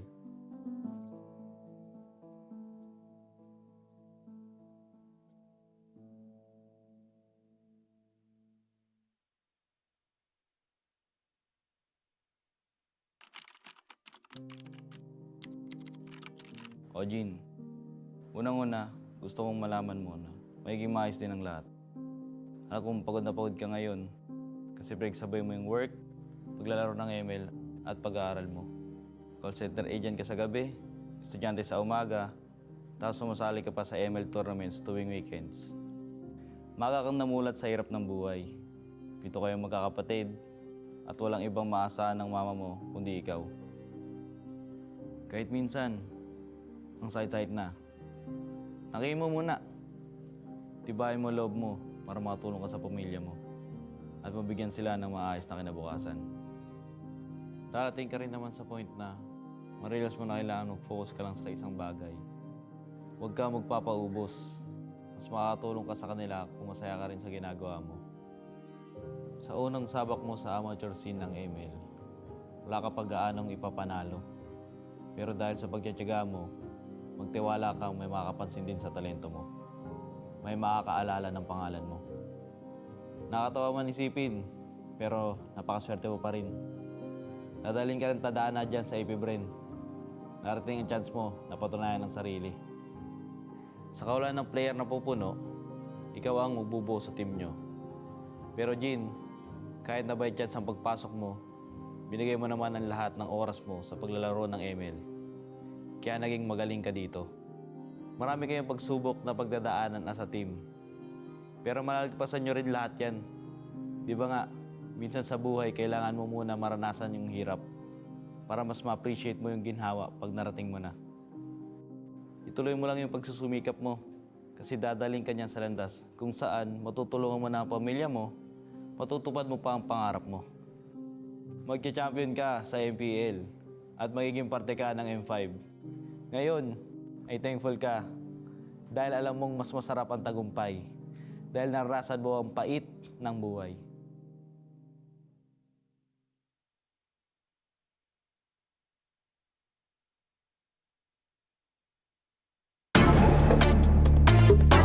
We're better than great. We're better than great. We're better than great. Nanditong mga bida, the kings and queen of MOBA, kasamang kabugera at 7,000 isla. Nagsisimula pa lang tayo. Look at your face, so kabado. Dito sa aming teritoryo, can get this ground sa amin ito. Ang laban na to ang magiging binhi. Di na papayag masakop muli. Lahat ng daraanan namin ay mahawi. Alab ng puso'y di mapapawi. Sanay sa digmaan, dugong palaban. Babangon, babawi kahit sugatan. Sinag ng araw, 3 bituin. Pilipinong may giting nagniningning. Sanay sa digmaan, dugong palaban. Babangon, babawi kahit sugatan. Sinag ng araw, 3 bituin. Pilipinong may giting nagniningning. Dami mo daw sinasabi pero ba't ngayon di ka mapakali? Panay lang ang kamot sa anit at kahit alam mo na di naman to makate. Dugo pati laway at pawis tumulo, akala mo ba lahat to madali? Hindi nagmamadali, akyatin ng hagdan na talagang matare. Ganyan talaga ang mga batang Pinas, talagang malakas kahit anong meta. Wala kang ligtas, talagang matigas na parang daliri ng mga kalaban. Sa gitna ng laban, shooters namin talagang savage. Di papaawat sa aming lupang sinilangan. Ang dami ng binilangan ng 1, 2, 3, handa ba kayo? Ito na pang-apat. Kaya dami na naman iyakin kahit dadaanin pa sa mga tipi-tipi-tipikal. Paano kami hahabulin? Marami tong gasolina, lalamunin ang lahat ng dipidal. Sanay sa digmaan, dugong palaban. Babangon, babawi kahit sugatan. Sinag ng araw, 3 bituin. Pilipinong may giting nagniningning. Sanay sa digmaan, dugong palaban. Babangon, babawi kahit sugatan. Sinag ng araw, 3 bituin. Pilipinong may giting nagniningning. Ang maong away ang sinugdanan. Di mo sugot madakpan pagbalik. Tanang agian kay diretso mapalit. Ang init sa dughan kay dili mawakli. Sanay sa digmaan, dugong palaban. Babangon, babawi kahit sugatan. Sinag ng araw, 3 bituin.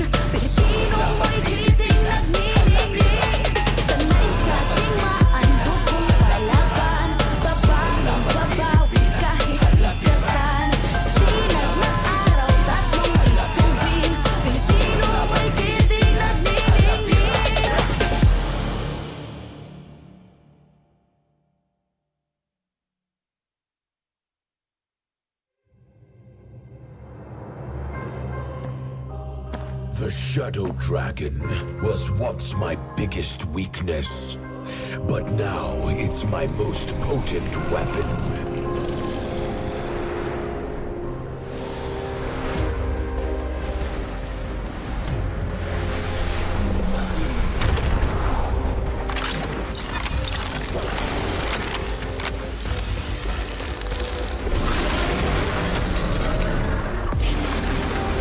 Cosmic Dragon, rise and soar! Dragon Stomp! Dragon Scales! Dragon Rush! Rise beyond greatness and seize your own destiny.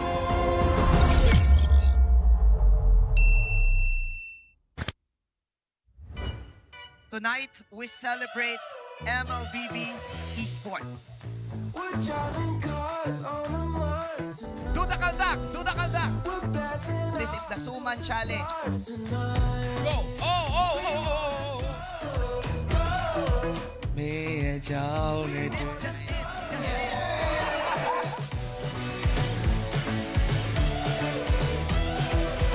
Welcome to M5 Gala!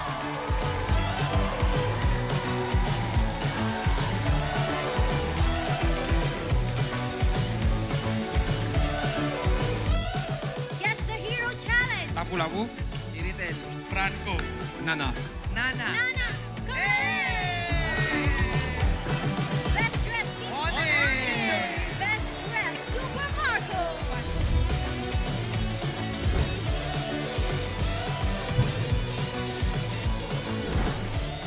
Thank you so much for joining us at the M5 Gala, and we'll see you at the M5 World Championship.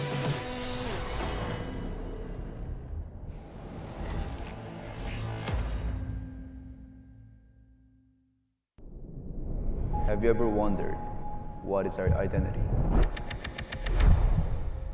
Our identity isn't limited to just esport players. Our style. Sweat. Our passion. And vibe. Feel our energy. When we dominate the stage,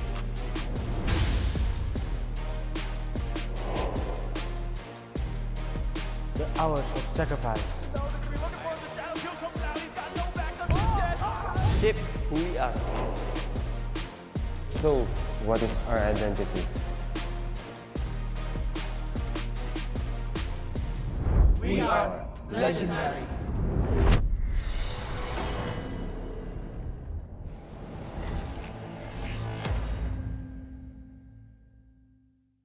In every tournament, pros fight not only for glory, family, and their country, but also for the heart of every game. The fans. Are you one of them?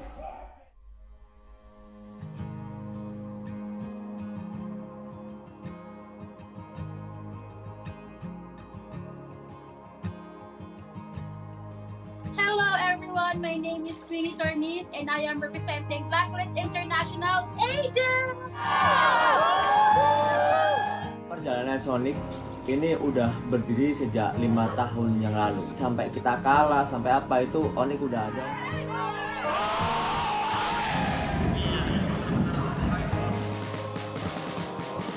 Homeboys sebenarnya sangat penting sebab dia bukan saja untuk homeboys, dia untuk tingkatkan komuniti MLBB dekat Malaysia ni. Kita nak kalau boleh komuniti tim lain bersama juga semangatnya macam Flame Boys.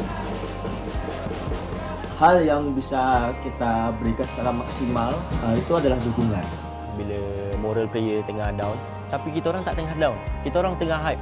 Kita apa-apa pun, kita sebagai macam homeboys ada 5 player, kita orang Flame Boys adalah player ke-6. And I can say that I'm the correct fandom because they really value their fans. I can feel that this is not just like playing games or what, but this is like a family, a whole family. player homeboys punya gameplay every season macam improve. Like wins or losses, like they're really not take it seriously, but they just take it as a room of improvements. Menang atau kalah, still support. Kalau mereka kalah, meski sedih tapi tetap dukung. Kekalahan itu awal dari kemenangan yang lebih besar. We wanted to make sure and ensure that they still feel that we are still here for them no matter what happens. Jadi ada 8 kota yang bakal kita adain House Party.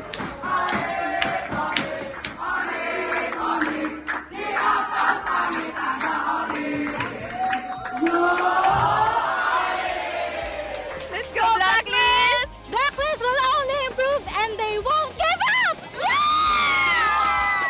Even if they lose, they will win the next game. Blacklist, break the code!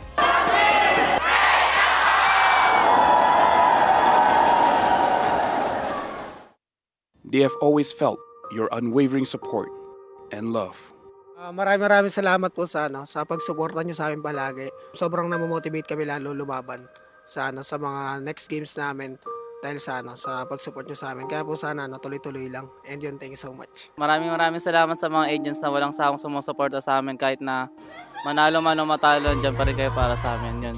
Isa kayo sa mga rason kung bakit pa kami nagpapatuloy. Thank you sa inyo. Pertama, makasih banyak yang udah dukung dimanapun kalian, dari Manado, dari semuanya lah pokoknya. Dukungan kalian sangat berarti buat kita, bikin kita semangat, bikin kita lebih konsisten juga biar menang terus. Guys, dukung kita dan kita juga nggak akan bosan buat juara. Terus yang terakhir mungkin selalu doain kita terus. Terima kasih.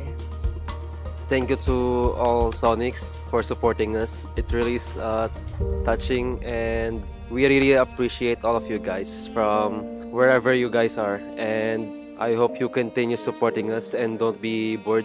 We will try our best to win every tournament for you guys.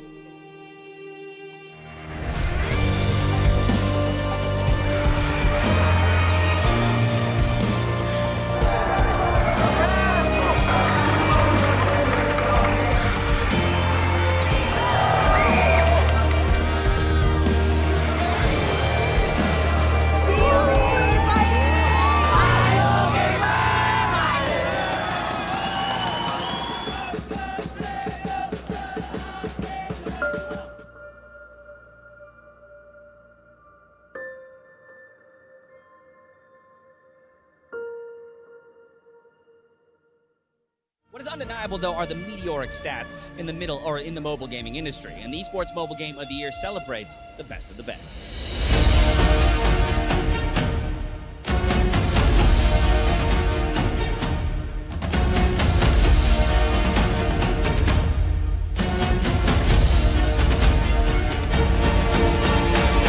It is my pleasure to announce the 2023 Mobile Game of the Year, Mobile Legends Bang Bang. Congratulations. Oh my god, thank you guys. And then, okay, yeah, sure. And then, Hello guys, hari ni kita nak rate player drone tank dekat dalam M5. Kod. Bu sezon favori tank oyuncularımdan biri. Malezya'da bayağı izleme şansım olmuştu. S'e koyuyorum. Dekat saya ada Apex 47 Apex 47 daripada tim, kalau tak ingat, B guys. Keyboy. No. Keyboy. She here. For sure. My classes is Keyboy. Keyboy, my idol. I'm gonna put also in here. Oh, my idol, Baloiski. The macro god, I think here. Oh, I think here. S+. First off, me. I'm going to put it like 8 here. I don't want to overrate myself. Okay. Okay. Oh. It's okay. Method D. Sebab orang cakap dia tak tahu pun. Me. Because I'm bad, I'm gonna put F. Sorry, Baloy. And me. Okay. Oh, Luna. Luna. Luna B. Apex, I think here. Here. It's okay. Here. Like si Sorn, on my level. Sorn is like a mechanical player and also likes to taunt people. Ogun, idol. S. Oh, NJ will lose. NJ will lose. For me, F. Sorn. My enemy. With me. Sorry, you're my enemy.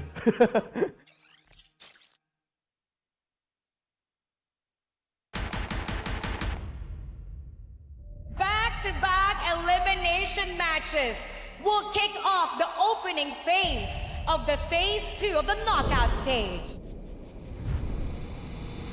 The reveal of the M5 main stage also saw two intense series that sent two more teams home, while the tournament is now down to the final four. The showdown between the agents and the geeks started off as fierce as it can get. New flickers back. Oheb in trouble now. Blue comes in with the bravest fighter and finds two. Blacklist International crumbling under Geek right now. With the Indonesian squad taking the first game. And Geek Fam against the odds take game number one.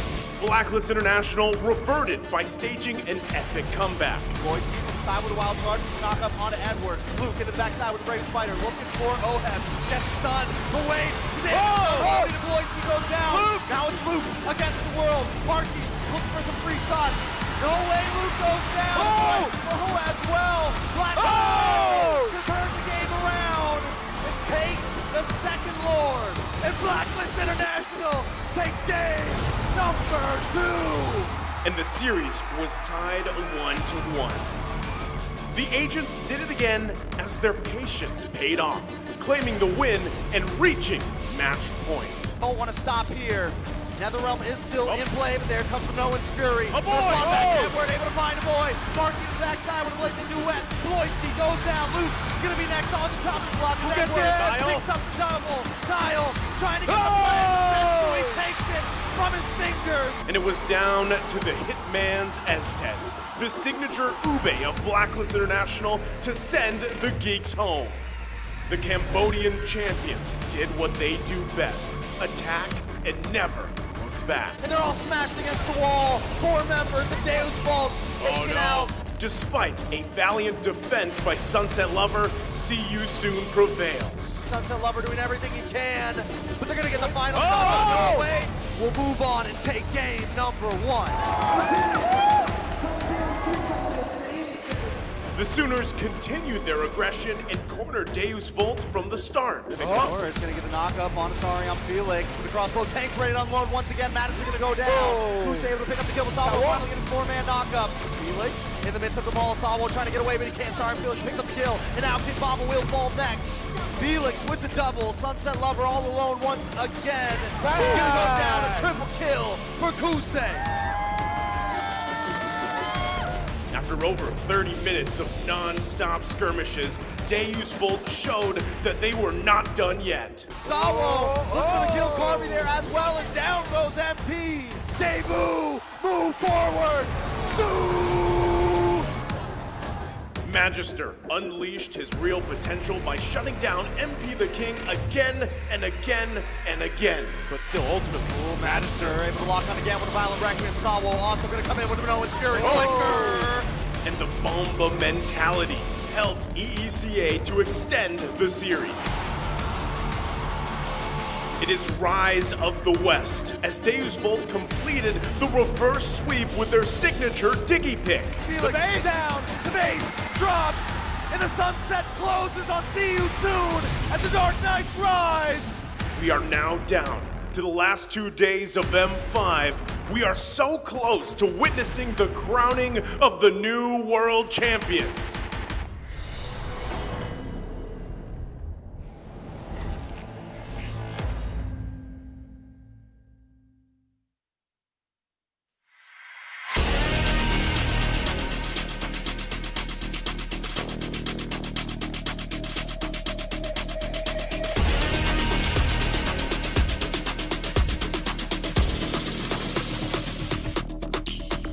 Hit me like I might get over, but you could give me in no corner. I know I can make a comeback. ace this round and finish this game now. Got the power on my shoulders. Yeah, you know that I'm a soldier. You can keep me off my guard, but you can't keep me from my honor. Nah, nah, nah, I feel like the floor is over. The energy's getting higher. You're saving my arms. 'Cause I know just what I got. I got you like na na na. And you know I hold the power. This feeling I love. Oh yeah. Making my grind good to great. So don't stand in my way. Standing tall and I won't fall over. We are better than great, good. We are better than great. We stand tall, won't run away. We are fun, nothing gon' change. Great. We are better than great. Can't get it great, I'm better than great. I play my own role, I become the greatest. Transcend myself into this game, yeah. I build a power to dominate fate. Championship mind, no time for the weak. We start to the game, shout, reveal. Better than great, that's how we feel. I feel like the floor is over. The energy's getting higher. You're saving my arms. 'Cause I know just what I got. I got you like na na na. And you know I hold the power. This feeling I love. Oh yeah. Making my grind good to great. So don't stand in my way. Standing tall and I won't fall over. We are better than great, good. We are better than great. We stand tall, won't run away.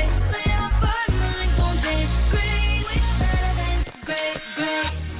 If we stand tall and believe we can make it, you and me, with a sense of urgency, you'll see I'm better than great. I'm better than great.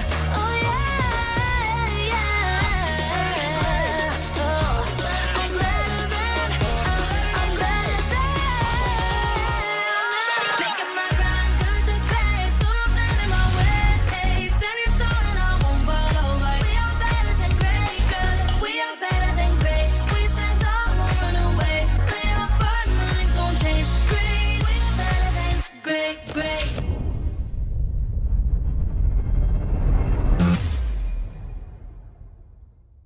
I am the #1 seed, the champion of the arena. The fans adore me because I've never lost.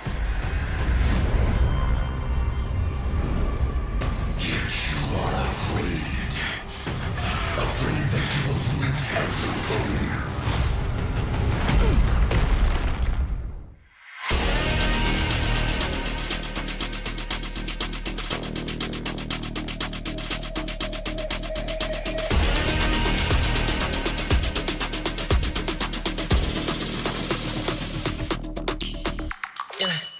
Hit me like I might get over, but you could give me in no corner. I know I can make a comeback, ace this round and finish this game now. Got the power on my shoulders. Yeah, you know that I'm a soldier. You can keep me off my guard, but you can't keep me from my honor. Nah, nah, nah. I feel like the floor is over. The energy's getting higher. You're saving my arms. 'Cause I know just what I got. I got you like na na na. And you know I hold the power. This feeling I love. Oh yeah. Making my grind good to great. So don't stand in my way. Standing tall and I won't fall over. We are better than great, good. We are better than great. We stand tall, won't run away. We are fun, nothing gon' change. Great. We are better than great. Can't get it great, I'm better than great. I play my own role, I become the greatest. Transcend myself into this game, yeah. I build a power to dominate fate. Championship mind, no time for the weak. We start to the game, shout, reveal. Better than great, that's how we feel. I feel like the floor is over. The energy's getting higher. You're saving my arms. 'Cause I know just what I got. I got you like na na na. And you know I hold the power. This feeling I love. Oh yeah. Making my grind good to great. So don't stand in my way. Standing tall and I won't fall over. We are better than great, good. We are better than great. We stand tall, won't run away. We are fun, nothing gon' change. Great. We are better than great. If we stand tall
And welcome back to the World Championship. The name is Mike Reyes. They call me Tito Mikey. And what a big win earlier for Blacklist International. A clean sweep to earn the right to play later this afternoon. And they will be waiting for the loser of this match right here. I know everyone is excited for this matchup, this series between the Onyx and of course the Filipino champs, AP Bren.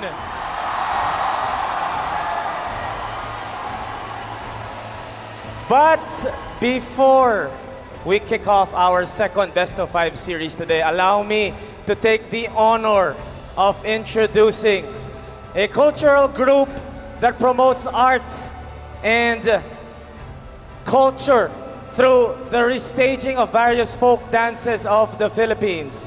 And in celebration of the biggest mobile esports tournament being held here in the Philippines, they will be performing Bagong Umaga, an uplifting song about facing a new day with positivity and hope. This performance is brought to you by the Department of the Philippines and Love the Philippines. So without further ado, please welcome Sindao Philippines Performing Arts Guild.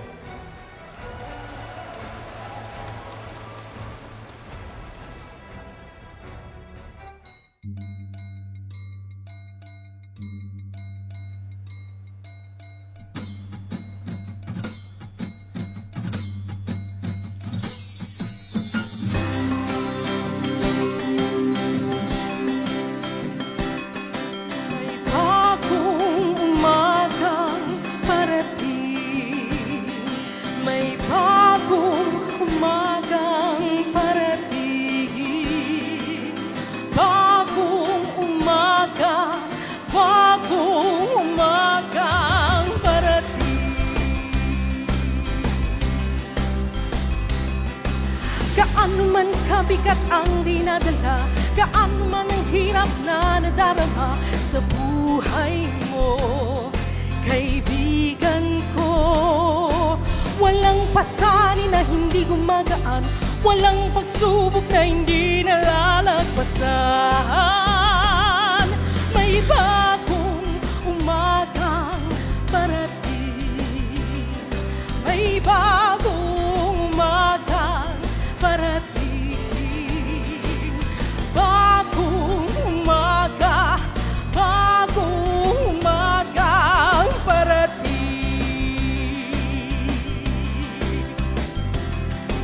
Halina kayo't gumising sa lubungin ng bagong silang. Halina kayo't tumulong lipulin ang dilim.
ang pagkakataon na tagumpay.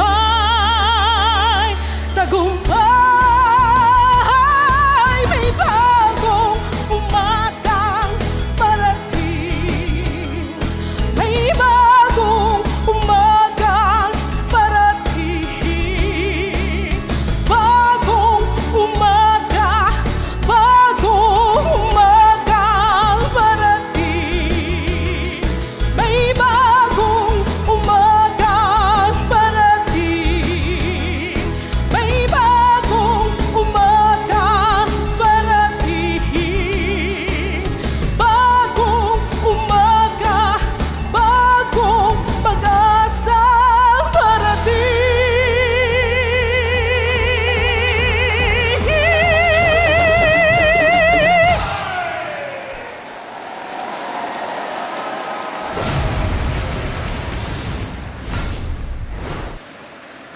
The much-awaited matchup is about again at the World Championship.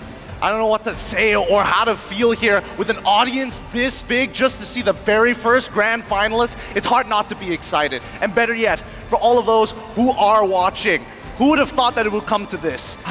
Well, there are a lot of people who thought that these two teams will get into the top, but the way that they managed to get into this, they just steamrolled everyone. You know what?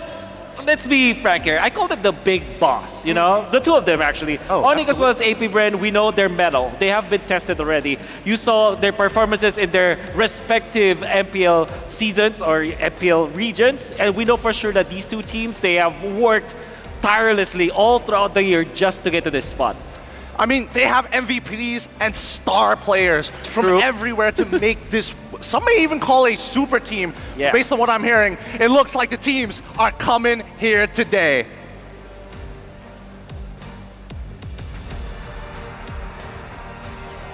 Dominating match against DU's Volt. Of course, it's your advantage being in the upper bracket. How did you prepare for today's match? Mga nag-practice po kami ng mga hero as usual, tapos pinagandaan po talaga namin. Their practice, their heroes as usual, and they prepared for this. Is your streaming on TikTok part of it? Hindi po ako yun eh. Fake. That's fake? It's not Kyrie, guys. So, in an interview, you said that Kyle TZ is that one strong jungler that could stop you. How do you say so? Kasi po nakita ko po sa laro niya eh. Tapos nung last scrim po namin matagal na, pero sobrang ganda po ng galaw niya eh. According to him, he sees that in Kyle TZ's action, and they played a long time ago, but it's evident that he can stop you from that. Okay, Kyrie, Flap TZ, apart from doing that hair sweep that you're doing, he also said that he's gonna sweep this game against you. What can you say about that? Wala po eh. None. There's none. There's No nothing comment, he can no say. No comment about it. Flap TZ, you're that strong. Good luck, Kyrie. Any Thank message you. to your fans? Thank you po sa mga sumusuporta, tapos panoorin nyo lang kami hanggang matapos sa M5. Bibigyan namin kayo ng magandang laban. He's gonna give you a good fight. And how about a message to AP Bren? Good luck, have fun. Good luck, have fun. That's just as simple as that. Thank you so much, Kyrie. Good luck. Thank you.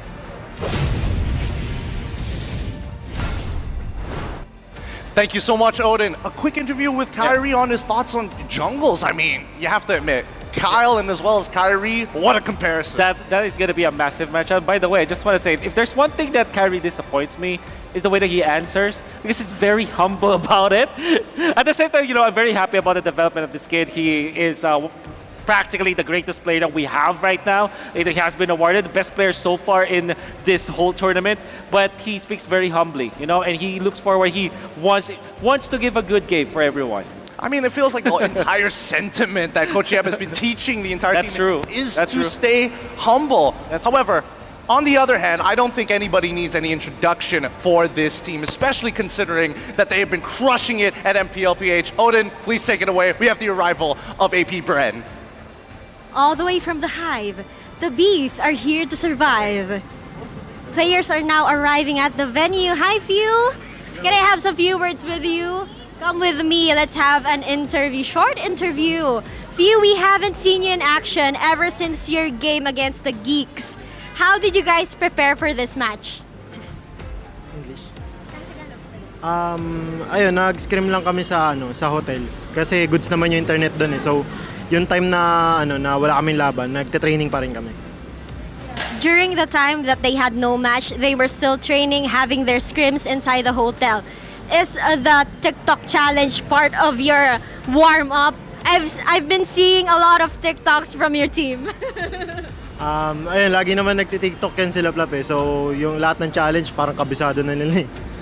Okay, Flap and the other players have always been doing some TikToks, and he thinks that all the challenges on TikTok are memorized by the players. Where can we see you join them? When? Hindi ko alam eh. Siguro pag-iisipan ko kung sakaling mag-champion kami. Papagbigyan ko sila. Oh, if they are going to be the champions here in M5, you're gonna see Few doing some TikTok dances with them. Few, your match against Onyx is the most anticipated match in this tournament. Do you share the same feeling with the community? Siguro parang na-tense din kasi nga pares kaming undefeated ngayon eh. Tapos ayun, magkakalaban na kami. Parang lahat ng tao nakatingin sa match na to eh.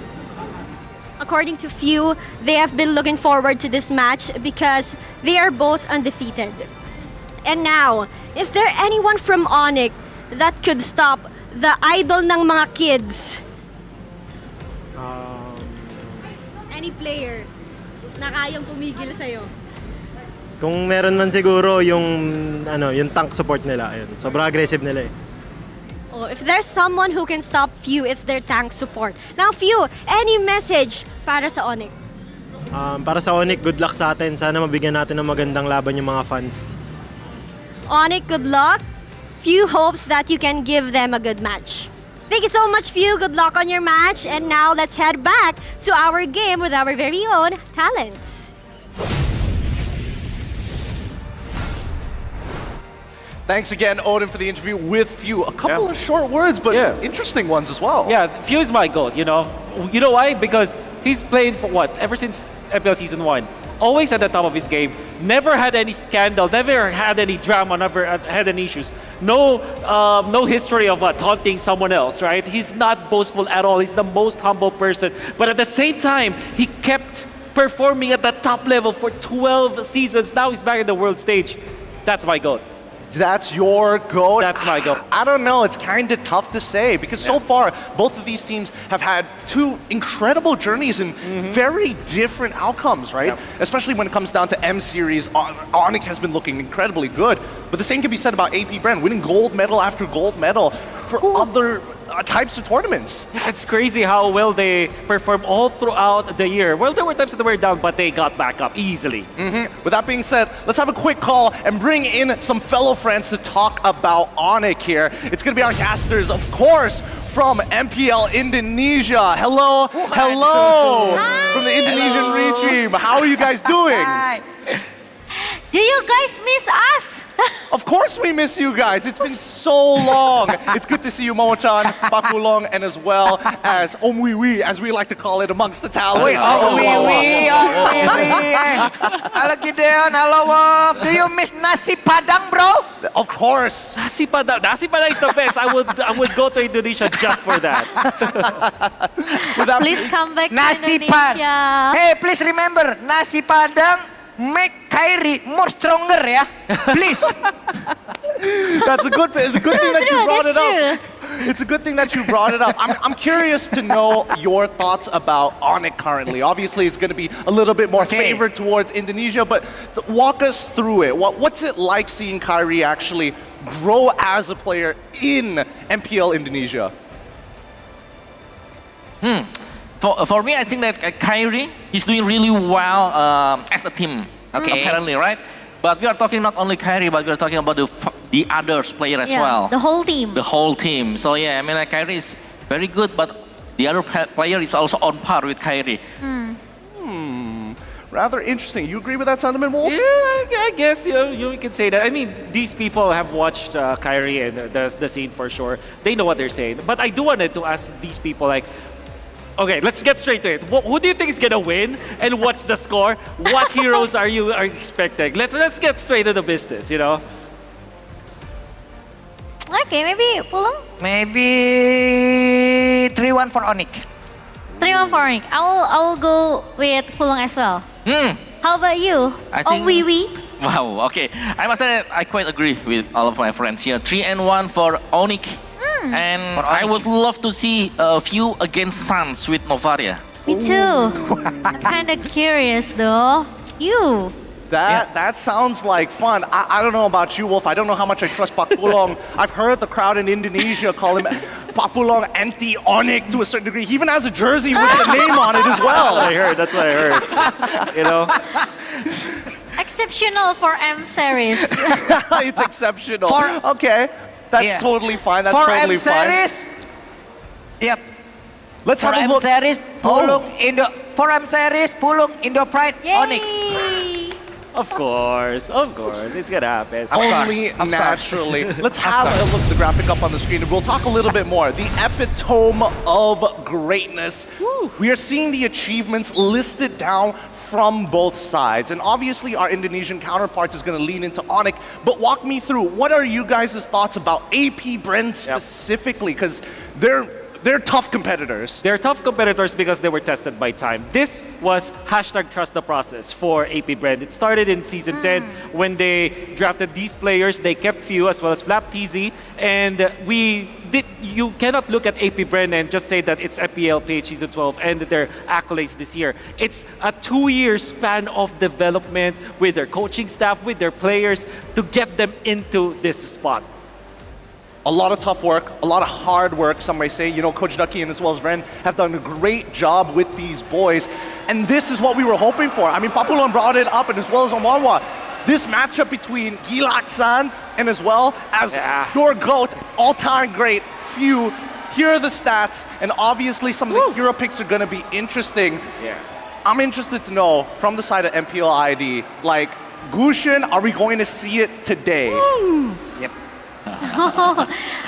I think maybe not only Gushin. Yeah, I think if Coach Shiep wanna bringing something flashy, he could use a Gushin, but it's kind of like too risky. More risk and no reward if you're using Gushin against AP Bren. Yeah, AP Bren is very tough contender, as we know. And I think Coach Shiep, he should prepare something better or maybe the best for Onyx, because one step ahead for Onyx to the grand finals. Yeah, or maybe I would love to see Gushin against Odette. Oh, maybe. Okay. Gushin against Odette. What the crowd did we? It's so crazy, bro. The crowd. It's a buff home crowd, you know. Crack up too much. He makes me crack up too much. I love the sentiments that you guys have, and especially amongst Onyx, and even for the AP Bren boys. I'm curious. Just a couple of last thoughts, a couple of last sentiments as our games are going to start really, really soon. I can hear the crowd getting excited already. What do you think is going to be the game score? Is it going to be 3-2? You thinking 3-0? What's the game line? I think three of us agree it's gonna be 3-1 for Onyx. 3-1 for Onyx. 3-1 for Onyx. Sorry, you guys? Sorry, AP Bren. Sorry. I'm Onyx. Hey, they're here. Today and, I'm Onyx. Today I'm Onyx. Let me speak for the Filipinos at least, because there is an all Indonesia panel. I gotta say, it's AP Bren 3-1 in our favor. I'm pretty sure. Somebody had to say it. Somebody had to say it. And who else in the audience agrees with that? Wow. Sorry guys. But with that being said, thank you so much.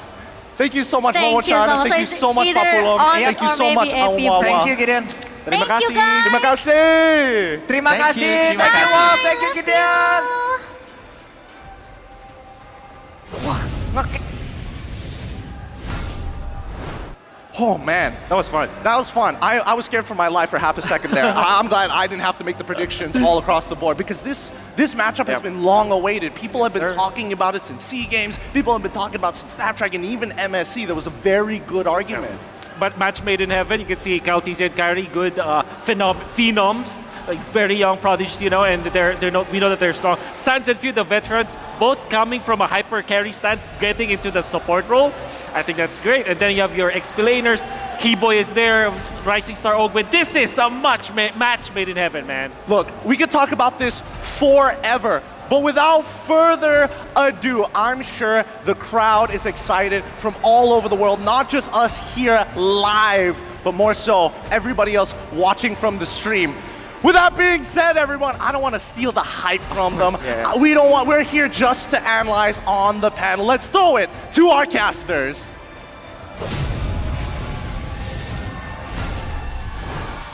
A battle of greatness is about to erupt here in Rizal Memorial Coliseum, and we are waiting for this matchup to unfold. Again, on desk here, what is up, guys? I'm Naisu. This is Mirko. Trex, how are we guys doing?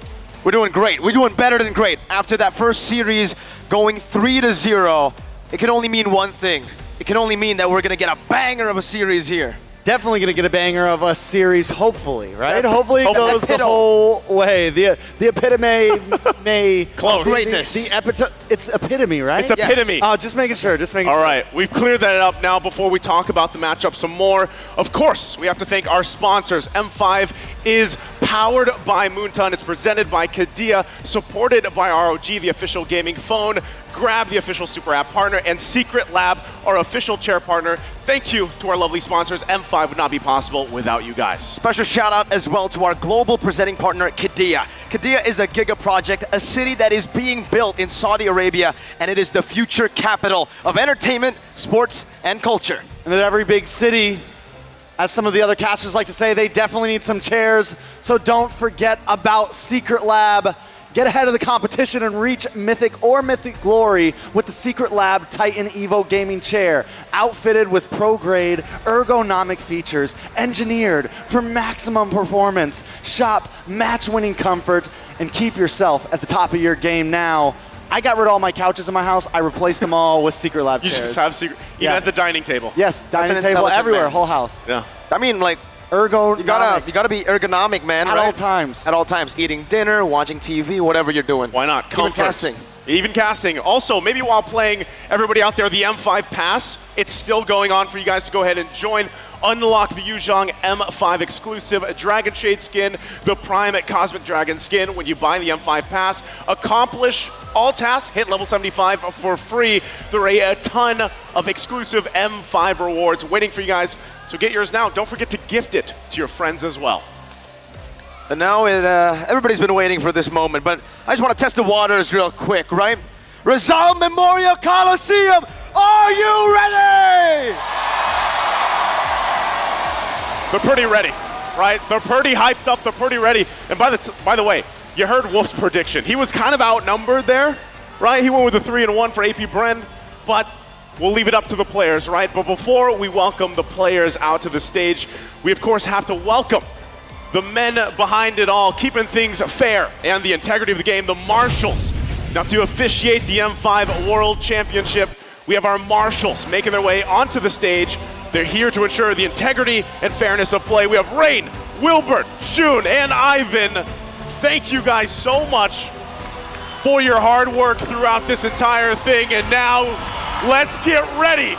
The champions of Indonesia soar back to the World Championship stage to inch closer to fulfilling the Golden Road. Everybody bow before the Sky King's presence. It's Onyx. At MSC, they ascended. They made their arena, their kingdom, and now they descend once again to prove to the world who the best team in the world is. And across from them, the crowd loves it, looking to put an end to their Golden Road as the Filipino champions. They're on a glorious journey of their own, and now they seek to make the Sky Kings kneel. Hive, we can hear you. Buzz for AP Brent. the hometown heroes. And you're right, Nice Suit, the crowd is buzzing right now. And AP Bren might just be busted. And to guide the teams to victory, the brains behind it all, the coaches, the analysts for Onic, we have Coach Yeb, we have Addy, for AP Bren, Coach Ducky, and Coach Bren.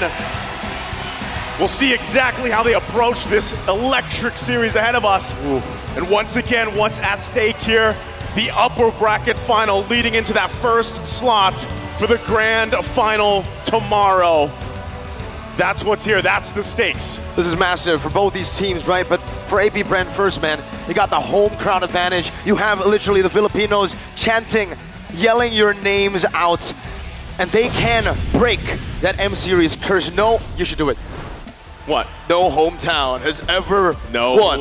You want me to do it? Do no hometown has ever won. Well, let's take a look at the roster first here. Onic Indonesia, we have CW, Kyrie, Boots, Sands, Keyboy. These guys have been electrifying so far. With this lineup as well, this is an MSC winning lineup for Onic Indonesia. They have been on a win streak all throughout, I think only losing to AP Bren, actually, funnily enough, in SPS, in the group stages, but then they were able to avenge their defeat in the knockout stages, knocking AP Bren down from the upper bracket finals to the lower brackets. Speaking of AP Bren, we've got Super Marco, Kyle Teasy, Flap Teasy, Few, and Ogwin. And in my mind, this is one of the most oppressing teams in M5 right now. They strangle all of their opponents, put them in the chokehold, and send them off to bed. It's just their play style, discipline. I can't just single down on one player because that is just how they are. It is a full team effort. Man, again, as we take a look at the team head-to-head here, it's looking even in a way, but you have to point out Onic here. Look at these stats that they've had so far up tier to M5. But I think one thing, too, that you really have to talk about, AP Bren has been a team that has been really focused on solidifying these objective takes, right? Focusing on the Turtles early on, the Lords later on. Teams have a trouble to match up with them, but Onic, look at the statistic. It's nearly even there. Something I want to point out, in the previous series, both teams, 20-25 hero pool. When we look at these two teams, we're talking 28 and 32 heroes that they've been playing with throughout the M5 series, never scared to push the limits. But who's going to push it a little bit farther today? Both will have to push each other. We're going to have to see, well, it can't go any other way, right? Every single time we see AP Bren match up against Onic, it's almost like when their fate collides, we're bound to see a full game series, a full series. And it's happened many times before in SPS. Now we're going to take a look at the talent prediction here. Speaking of full series, Mirko, what are we doing? What is that? Usually if I say something, then it's wrong. So if I say 3-0, it means 3-2. Okay. So I know this is the trend now. This is your thing, right? You're always the 3-0. Yeah, because I want to see full 5 games, bro. Hey, well, there's very flip-floppy there, but it looks like from the other talents, we're going to have possibly the 5-game series. But of course, the teams are the ones to kind of bring that to fruition here. But 3-2 for me, for AP Bren. Trex, you're going the other side, going with Onic. They look good this year, man. This is a year that I think a lot of us want to see if they can finally grasp it. They've fallen short for so many years, and personally, I just love a good story like that. Now, the audience prediction, on the other hand, also on the side of Onic here, all the way down. Let's see what the next page has in line. Yeah, interesting as you look at that. Here we go. Of course, hey, there's 24% of the Philippines going for Onic here, but still dominated by the rest of the parts of the world, leaning towards Onic. I think due to a lot of the, obviously the history, the matchups, right? When they did meet in SPS, Onic was able to edge out a victory against AP Bren through their multi-dimensional gameplay. Though AP Bren has grown so much since that SPS loss. We've seen them in the grand finals of MPLP Season 12. We've seen them at ISF as well, popping off with super wild drafts. Heck, even here in the group stages, Odette? They brought out the Odette. That you doubted, but that's what great teams do. They silence the doubters, and they make it work. And I can't wait to see what they bring to the table this time around. But before that, before we wait for this draft to get going, we want to go ahead and mention once again for all our viewers out there, maybe even some of you here as well, there's TikTok drops happening right now. Watch for 3 minutes. And wow, they changed it. It used to be 5. Yes. It's now 3. You can go ahead and grab yourself a TikTok viewer chest, and if you watch for 5 minutes or more, you now get the deluxe chest. So we went from 5 to 3, 20 to 5. Or you could take the best route. What's the best route? Watch the entire duration of the stream, and you don't just get chests, but you get our hearts. Not only that, but you get to be the epitome of greatness. Epitome. Epitome of greatness. Epitome. Epitome. Epitomos. One of the two, right? Epitomos. We got to get a dictionary here, man. That's part of the English broadcast, right? You need a dictionary with you now. Again, as we go ahead and get ready for this draft, we've already kind of talked about this, especially the fact that, yeah, both teams, at this point, you don't actually know. I mean, there's already an established meta, let's be honest, for M5. It's kind of fallen into place. Whoa! Whoa, there's Flame Boys out there, too. The Flame Boys are still here, They're still here. This shows you the passion they have, not just for the homeboys, obviously, but the passion they have for the game. It doesn't matter in the end that the team got knocked out. Sorry, LaFell, I had to mention it. But they want to see the peak MLBB on stage, and this is what we are at. This is where we're at. Yeah, this is a part of it, you know, and speaking of peak MLBB, this could be a preview of what's ahead of us, you know, for the most part. If they can, depending where things fall into place, again, waiting for them later on is, of course, Blacklist International after a very strong series himself. I didn't expect a sweep, but hey, we'll see what happens. Now we're going to be loading up into the draft here for game number 1. It's a best-of-5 series between Onyx and AP Bren, once again looking for that grand final slot, getting one step closer to their goal here. And we'll see how they want to pace this draft. You can already see the Fairness being taken out, but where are they falling here? Once again with the draft, the bans, Minotaur, Kaja, Valentina, heroes that are constantly picked up or banned out. This is the right course though. Again, game 1 here, Onyx on the blue, AP Bren on the red. Something really interesting about this though, just to start off, the Fermis during group stage wasn't the most popular band. It was sitting at like number 8, number 9 slot in most picked in band. And over the past of knockout stage, it has shot up. It is even more picked in band than the Matilda right now. It has just become a pick so important to so many teams. And then another interesting band on the side of AP Bren, something that we're not seeing a whole lot of teams do, is banning out that Kaja, showing that maybe they want to try something a little different, want to maybe try something a little more fast-moving, maybe some, something with dive potential, something like the Joy that is open right now, something like the Nolan that is open right now. Both teams leaving so many of that Trinity kind of open right now from the jungle side. Okay. Those being open, you know, if that is not a Joy ban, are we expecting the Joy or maybe even the Bruno? It's interesting not to see assassin bans against Kyrie, right? That's been the main way of attack for a lot of the teams, main angle to attack. It's Kyrie. It seems like for AP Bren, they've decided to go a different route here. I like the Bruno man coming through here to get CW off of a pick that he's been phenomenal on. Heck, I feel like CW, this tournament has just been phenomenal. He has been the highlight for me in the knockout stages alongside Mr. Marco. All right, so open. Someone else is open. Yeb's gonna pick up the Nolan. So I'm wondering, like, does Ducky have a plan here, right? Like, what is... Phobius isn't banned out. Phobius is open. First pick, are we seeing that? Like, on for the side of AP Bren? I don't think so. I think last pick in the first phase. I think you want to get the Bruno. You want to get something very strong up front, something powerful. Because if you're giving up the Nolan and the Bruno, that is a huge problem. So Bruno, Gwyn. I think that's a good plan. They already locked in the Gwyn, but no. Matilda. They go Matilda. That's open as well. You know, you can at least provide some of the mobility, the utility that Matilda brings. We've seen a lot of playmaking happen from other teams as well. You know, just utilizing this hero, and we know it's banned quite a bit, honestly. So 2 heroes now that kind of slipped through the cracks so far for this first phase. I love, and I'm wondering, you know, Ducky coming into this game, it's like, this is what we're going to do. We're going to leave a lot of things open and see how things go. This is a great game to kind of test the boundaries, test the waters, come into game 1, and both coaches love to do this. We saw it from Coach Yeb, letting the Benedetta, letting Kyrie play the Benedetta. It's a great time to test things out, but giving up the Nolan and the Bruno is pretty huge here. On the side of AP Bren, we do have some great divers. We have some great engagers with the Gwyn and the Matilda. We've seen some of those heroes fall before. They're going to pick up the Rizla. And we got a little bit of some information. Sky is the limit. Wow, Onyx has the highest gold lead difference against opponents with an average of 8,245 An per game. average? That's crazy. An average. An average of 8,245. If there's a rich guy, there's got to be a rich team, right? So far, Onyx are the rich team of the tournament, but AP Bren are definitely looking to take that away. You can see the emphasis, huge emphasis around trio mid control with the Guinevere, the Matilda as well. They want to get in and get out as fast as possible to secure neutral objectives. And when Onyx goes for more damage output, AP Bren goes for more maneuverability. Thing is about Onyx comp here, aside from the Bruno, is it's dodgeable, right? The Nolan and the Terizla, both these heroes, if you dodge away from them, most of the damage will actually be negated. And for AP Bren, this is the pick that we already spoke about. It is bound to be picked up when the Nolan is left open and the Phoveus is left open.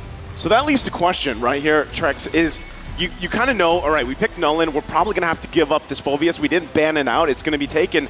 So if you're Onyx, how do you build around this to go ahead and kind of go against a counter already against the Nolan? I mean, you have a few options, right? You could go for the old, like, overload strategy. You can go for something that maybe heals you up a bit. Go for maybe the more sustainable roamer, something like the Raph, or you go for something, I think the Diggy could fit here a little bit against the Gwyn, against the Matilda. If AP Bren wants to even huddle down more onto CC, it could be an answer, but it's definitely something that could get slotted last here. On the side of Onyx, though, I think anytime going against a Phoveus, another good idea is just try to muscle down on it in the early game. Try to slow down Phoveus as much as possible, because if he has a rough early game, it can really kind of push him back into the super late game comparative to the rest of the heroes. Yeah, and with that, Brody's going to be taken out, a hero that is traditionally the matchup against the Bruno, right? This time around, it's taken out. We know how the statistic played out up to this point, so that might go ahead and just be like, hey, Onyx, we're okay letting Super Marco possibly just play the Claude again. You know, go into that matchup, deal with that. But then the other thing, too, is what do you put in the mid lane? Onyx, do they want to put Sans again on this Novaria pick that has worked for him so well through the course of, you know, just M5 alone? But real quick, too, looking at the Matilda comparison between Keyboy and Ogwyn, how's this looking, Trex? I mean, right now, Ogwyn with an 80% win rate on the Matilda on the side of Onyx. Keyboy with a 66.7. But honestly, Onyx hasn't been favoring the Matilda as much as a lot of other teams. Overall, KD, Ogwyn sitting at #1. I mean, it's a tough call to make. It's interesting, too, because I'm not sure where he lies now in terms of KDA. But remember where Ogwyn was sitting. He was at the top, right? #1. #1. I think it was an 8.8 back before we got to phase of knockouts 2 here. So really that Matilda comparison alone kind of, you know, lines up with that. Now, once again, the Claude was banned out. What does this leave Super Marco even for the gold lane against the Bruno matchup? The only hero I can think about right now has to be, you know, the carry and the Beatrix, right? Those two heroes are still up for grabs. The Khalid gets chosen first. They know that, well, Ixia could be a very good choice Matilda as well. With the Matilda, you're right. Oh, we saw that combination. Yeah. Literally just yesterday. It was I think it's a given right here, Game number 5, I believe, right? Against you soon. But you can really see for Onyx here, it's really strange usually to see a Brody ban when a Terizla is already picked up, right? Yeah. I think they know that AP Bren want to go for offense is the best defense kind of route. They want to dive in, and when they do dive in like that, penalty zones will be used in a defensive manner, and that's when the Brody can actually free hit. So it's actually a good read, in my opinion, by Onyx to ban out the Brody, ban out the Claude as well, take any sort of maneuverability away from their gold lane. Like this pickup, Lilia gets locked in, another hero that has been making waves up to this point. Just how much damage you can do. It's nearly up there with Novaria and Valentina, of course, and then the Tigreal to cap it off here for Onyx lineup. All right, so they have a few answers with the Tigreal, right? They're able to possibly mess up the Khalid here during those sand guards, during those clinch moments.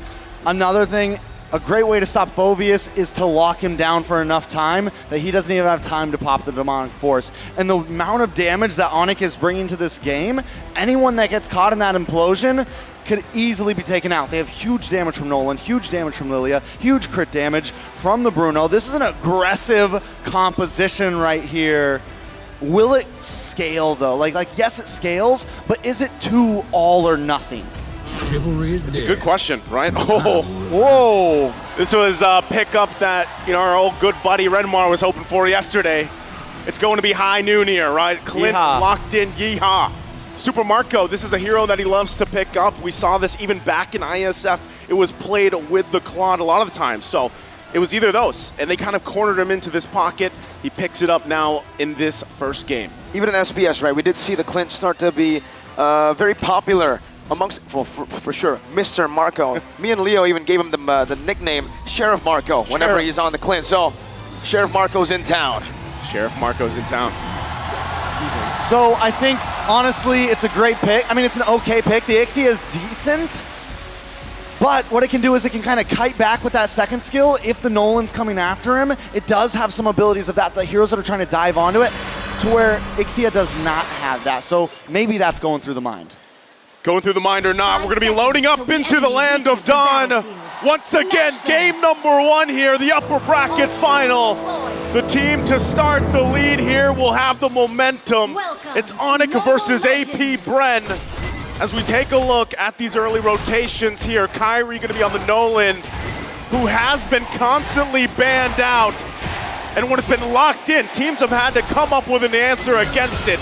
Does AP Bren have that answer? They might.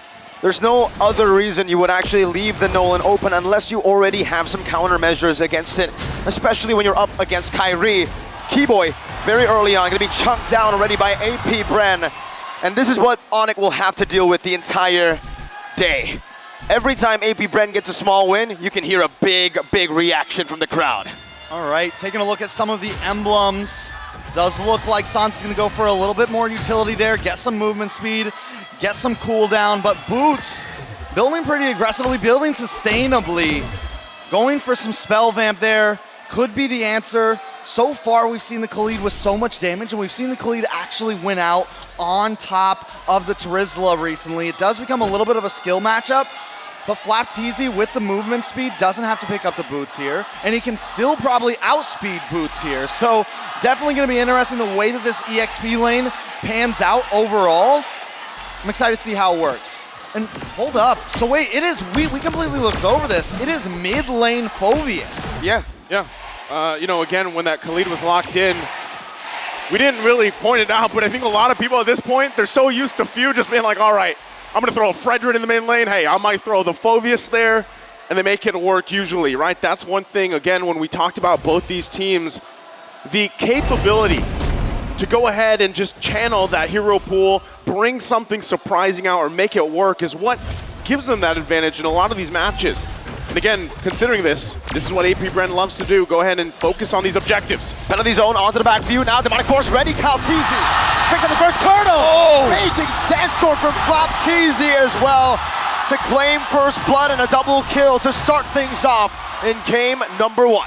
So before the point that I'm about to give was already shown, having the Phoveus in the mid lane, especially against the Nolan, overall just feels like such a smarter choice than putting it into the XP, because you get to just follow the Nolan around. You get to always be there in these team fights. You get to rotate. So I think it is such a smart maneuver to stick this on to Few. Sometimes it's more of a, oh, we just have to put it there. But I think honestly, this was the plan from the start. Interesting fact here as well, Guinevere and Matilda combination. It's been picked 6 times, but the win rate for M5 is 83%. That is a strong duo, if you will, between the heroes, right? The way they interact. Look at this already, the aggression from Ogwin. I mean, it's essentially a guaranteed knock-up for the Guinevere. You hit the Circling Eagle, Guinevere just travels around with you. Let's say you knock 2 up. All Guinevere has to do is pop the Violent Requiem, and you don't even have to land your Spatial Migration or anything like that. So definitely works out well. And then all of it just pairs so well. The whole mid-net lane of AP Bren just complements each other perfectly right now. Again, that's one of the strengths there as well. Having the Nolan, you have the Fracture, it can help you get out of some of those landing spatial migrations, but still the pressure. Whoa! Requiem into the Spatial Migration, into the Demonic Force! That's an implosion by Keyboy, a flicker to the wall. A Demonic Force again for the side of AP Bren to find a kill. San's not gonna be caught in another Spatial Migration. They're styling on Onyx in the 4th minute of the game, stealing the purple buff away. Not only are they styling, but this is the AP Bren you do not see all the time. Normally they take it slow. Normally they strangle them, but right now they are slamming into Onyx at full force. The 2.3K lead, they've garnered themselves now the second turtle here. Onyx, though, despite all that, still want to go ahead and focus on this, but AP Bren making their way for the fight. Risky move, Flapteezy poking boots down right now as Ogwen flies by Keyboy. Knocks him out with a circling eagle. Sans is looking for an angle. Calteezy on the turtle. Penalty zone coming down as well. That's going to be Kyrie who secures the turtle. But a Violent Requiem. Spatial migration with a Raging Sandstorm. Knocks 2 up. And it's a 2-kill trade for the neutral objective. Was it worth it? No. Probably not. But he got the turtle.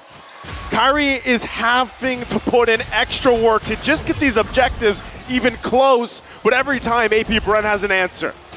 AP Bren is everywhere right now, all at once. And like I said before, you don't see him play like this very often, but I think that was part of the plan. Let's catch Onyx off guard. Let's come in like no other team is going up against Onyx. Like most teams come into the game a little bit worried. They want to take it slow. But AP Bren knows their strong points. They know they have the ability to bully any team in the bracket. And Onyx, for the first time in a while, is feeling that pressure. Again, as they put the pressure in the jungle. AP Bren wants to work around this lead real quick. Items, how's it looking here, Trex? So far, the main thing I want to point out is into this gold lane. Neither of them oh, wait a second. Another penalty zone into an implosion right now. Comboed in together with a guiding wind. They're able to get out, but the Violent Requiem once again comes down to turn things around. Theo getting one final shot to the bottom. Of course, Kyrie dashing away, but Theo is inevitable. Sans getting gunned down by Sheriff Marco. 3-0. 9-0 at 6 minutes in. What is going on? The Hive is buzzing, and Onyx is having trouble keeping up. Back to the items now. Kyle Teasy is on fire, 4,300 gold. He's got almost a full 2K gold leader, a 1.5K gold lead over Kyrie right now. Kyrie has only gotten in the Hunter Strike. On the side of Kyle Teasy, we've got the Dreadnought. We've got the Molten Core getting started. I mean, it is becoming a problem. So let's think about it here once again. Given the fact that AP Bren heavily in the lead right now, most likely we'll be able to just secure this turtle as well. The third one of the game, it's better for Onyx just to wait, buy time, get to a point where you are online. Kyrie has struggled for the majority of this. Sans needs a couple items as well in this Lilia to help pump out the damage. And with that, the next turtle's taken here for AP Bren, and they go right for the purple buff, but Kyrie does not get it this time. Kyle Teasy. He's feeling a CW now. In that goal, gonna be dove on. He doesn't even need Calteezy to jump on him. It's Trooper Marco who gets him down with the quick draw. Yeehaw. Yeehaw, partner. And he just locked in the Berserker's Fury for Super Marco. He's gonna be unloading. He hasn't even come into the equation yet. Onyx, on the other hand, oh, wait a second. Going again, C2! Spatial migration of the Violent Requiem into the Raging Sandstorm. The Wombo combo once again under the tier 1 to catch Keyboy for the 4th time in this game. 11-0. AP Bren are slaughtering Onyx. And Flapteezy just got in the Blade of Despair as well. A lot of time he won't build that up front, but when you have this much of a lead, you are just gonna hammer that item in. And now that is gonna put them even more ahead. That double combo that they've been landing every time, the Violent Requiem onto 1 or 2 members, Flapteezy comes in with the Raging Sandstorm. How does Onyx even compete with that? Using Keyboy right now on the Tigreal, I'm wondering whether that was a good pick. I was wondering if they should go for something a bit more supportive. They went for the aggressive Tigreal, but the thing is how can Keyboy catch any of them? The movement is everywhere, from the spatial migration, the guiding wind, all of the above. It just seems like a very tough game for Onyx. Tough game as well for Kyrie as in terms of the jungle. Resources go. Flapteezy though, look at the damage, but Boots gonna fight back. Okay, both ultimates used. Once again, Kyle. Spatial migration, the fracture of grass. Kyrie is trapped from everything else. Ogwen's perfect circling eagle into Kyle Teasy's Requiem. Again, difficult game here for Kyrie and everyone for Onyx. The layering of ultimates is just on point from AP Bren right now. Lord gonna be up, and they have all control right now in this game in the 9th minute, as this first Lord will go to AP Bren undecisively. AP Bren, 8.8 gold lead. They're at the average, bro. They're at the average. They're at Onyx. They're passing Onyx average right now. I don't think Onyx was prepared for this type of aggression in game number 1. I think they completely got caught off guard. Onyx right now in complete shambles of game 1. Look at that. I know it's a long series. Look at that. But Kyle Teasy feels good. Kyle Teasy's feeling good, as he should. Alongside, once again, the 10,000 gold lead now. We have to say that we have seen things turn around before, given 10,000 gold leads, but at this point, it just looks like Onyx doesn't have the potential to find the setups they're looking for, even with a Tigreal combo. The Wombo combo is not there for them because the damage is just not online yet. Even CW, it's taken him so long at this point to get to where he needs to be on the Bruno. But now they have to deal with the Lord topside and AP Bren knocking on the base of Onyx as they approach into it. Looking for the Siege with the first Lord of the game up top. Boots holding it down right now, but the Circling Eagle does come through from the side of Ogwen. Knocks Boots up just a bit. Calteezy pushing some damage as well. Kyrie with a fracture. Not with the fracture, just with the passive alone. Takes the Lord down. Still value for AP Bren, but Keyboy spot out. Flapteezy with a few slashes. Oh, a good shove back for the rest of the team, but that's a flicker burnt out by Keyboy, and that's even more value for the Bees. A good play by Keyboy there. The average roamer may have panicked, hit the implosion. He knew, I just got to get out of here. If I hit the implosion and try to force my team out when we're at a 10K gold deficit against AP Bren, it's just not a smart play. Taking a look at the items, right now Super Marco getting decked out. Looks like he's going to be working into the BOD next. Once he gets out, then it's a lot of trouble. That's a dive all the way. Calteezy able to knock up one. Ogwen doing a little bit of that capitalization, but Onyx were still able to fend off of this defense. AP Bren falling back, playing it disciplined. They are calm. 12-0, 10,000 gold lead. That's big bounties on the board if they lose their lives. Yeah, they gotta keep it together, right? Take the discipline route. Now, the one thing, too, that has been pointed about AP Bren in M5 specifically is the chance that sometimes they do let these leads kind of slip out of hand a little bit, right? But for the most part, they're able to keep things under control. Now, this time, Onyx looking to punish a mistake from AP Bren. Where could that mistake be when constantly it's AP Bren on the aggressor? We do have to say, if there's any team that could come back onto AP Bren from a 10K gold deficit, if I had to choose one, I would definitely say Onyx. They do have some scaling efforts here with the Lilia. We know how much damage Sans can do or Lilia can do if this game creeps on. Same thing with the Bruno. They have set potential with Keyboy. But that is a long road ahead. They're gonna have to defend this now. They do have Kyrie. If Kyrie can go for some sort of, magic Lord steal, which we've seen him do before, it can buy time, but he has to do that on a solo mission. And that is a solo death mission at that, but it would be worth it. As long as the other 4 members stay up, if he goes down for a Lord steal, it could be fair. Okay, given the fact that this is gonna be another Lord here for AP Bren, uncontested, no entry points, no angles for Onyx to go, but itemization-wise, they're getting to the point, right? 13 minutes in, they were quite behind. They're still far behind, but they're picking up some key items that could help them in the team fight. 2 Malefic Roars now for them, the Divine Glaive as well for Sans. That's going to be something he needs as well to help with the team fight. But again, when you're dealing with nearly what's across from you economy-wise, item-wise, it's going to be tough to turn these fights around. So they have a little bit longer. Lord going up on the top side. You look at the gold lead between the gold lane, jungle, and mid, you're like, okay, it's not that bad. And then you see a 4,000 gold lead between the XP laners. Flapteezy said in the interview, he's gonna sweep Onyx, and right now, he's feeling that confidence. To really put it into perspective, it takes about 62K gold to have everybody maxed out. Onyx is halfway there, and we're 14 minutes in. And the Lord just came crashing down, taking 1 turret down. San's gonna be engaged on a good black shoes. And that's a spatial migration in the Violet Requiem. Baited out from AP Bren. Kyrie dealing some damage with the help of CW to clear out that enhanced Lord in the 14th minute of the game. Looking to defend in the mid lane. Raging Sandstorm coming down. CW still able to dash away. Penalty zone onto Flap teasing. Kyrie jumps into the fracture as well, but space migration dodged away from T-Boy. Two back, no implosion just yet. He already used it initially, and it's not enough CC to lock any of the AP Brent members down. Hey, that held it together. Onyx stays in the game a little bit longer.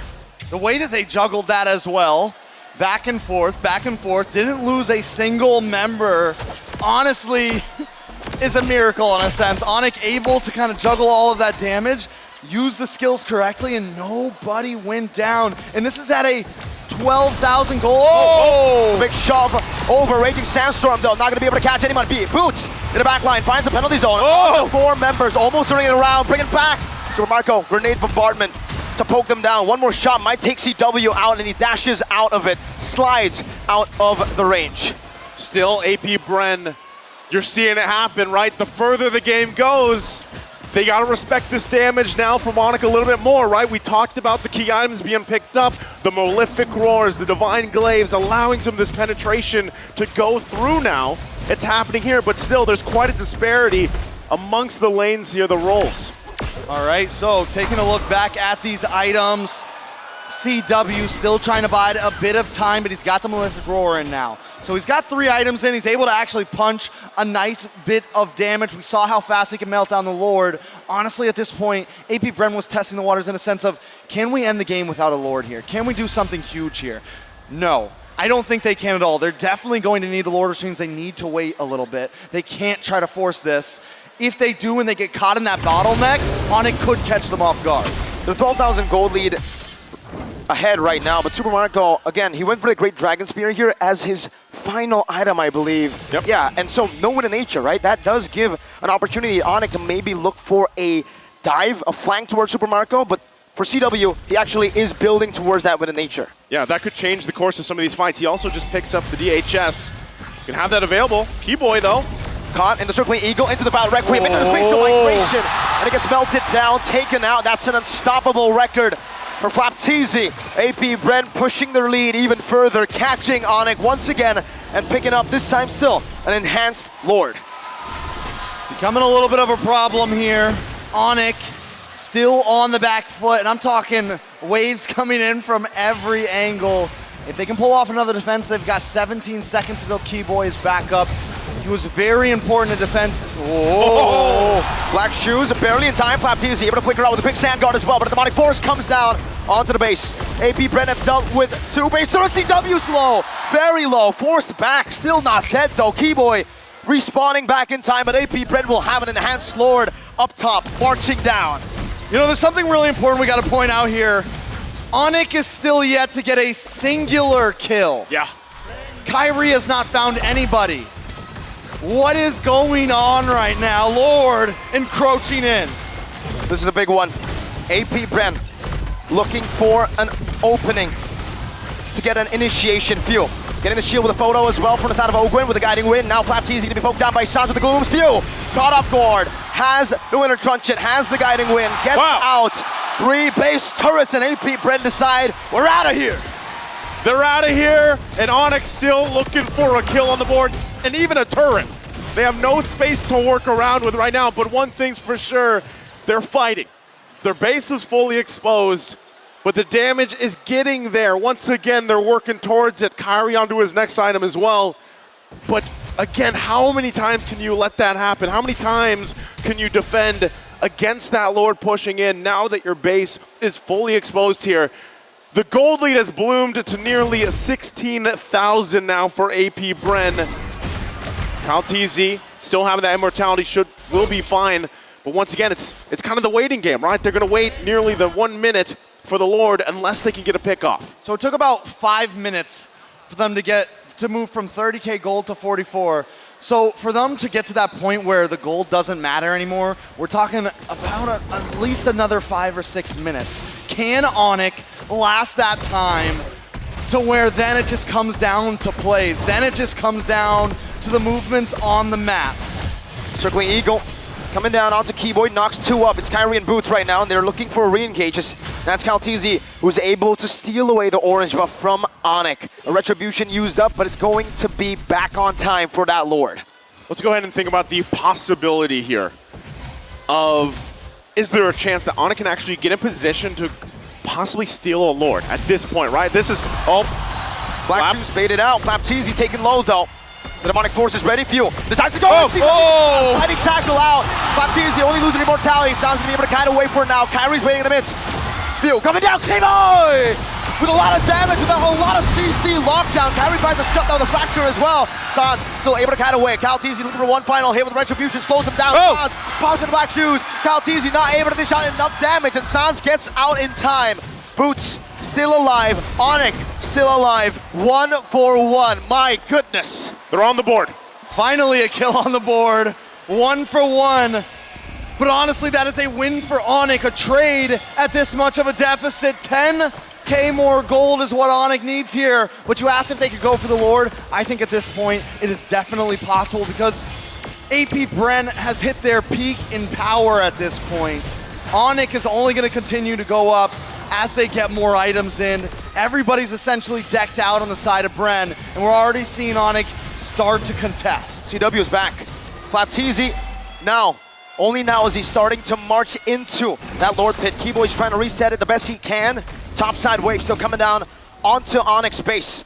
They need to be able to do that housekeeping. They're gonna have to deal with these waves. Meanwhile, AP Bren gonna keep the Lord less than half health for now. They're gonna send CW back to deal with it. Flapteezy also putting the pressure. Onyx gonna run back.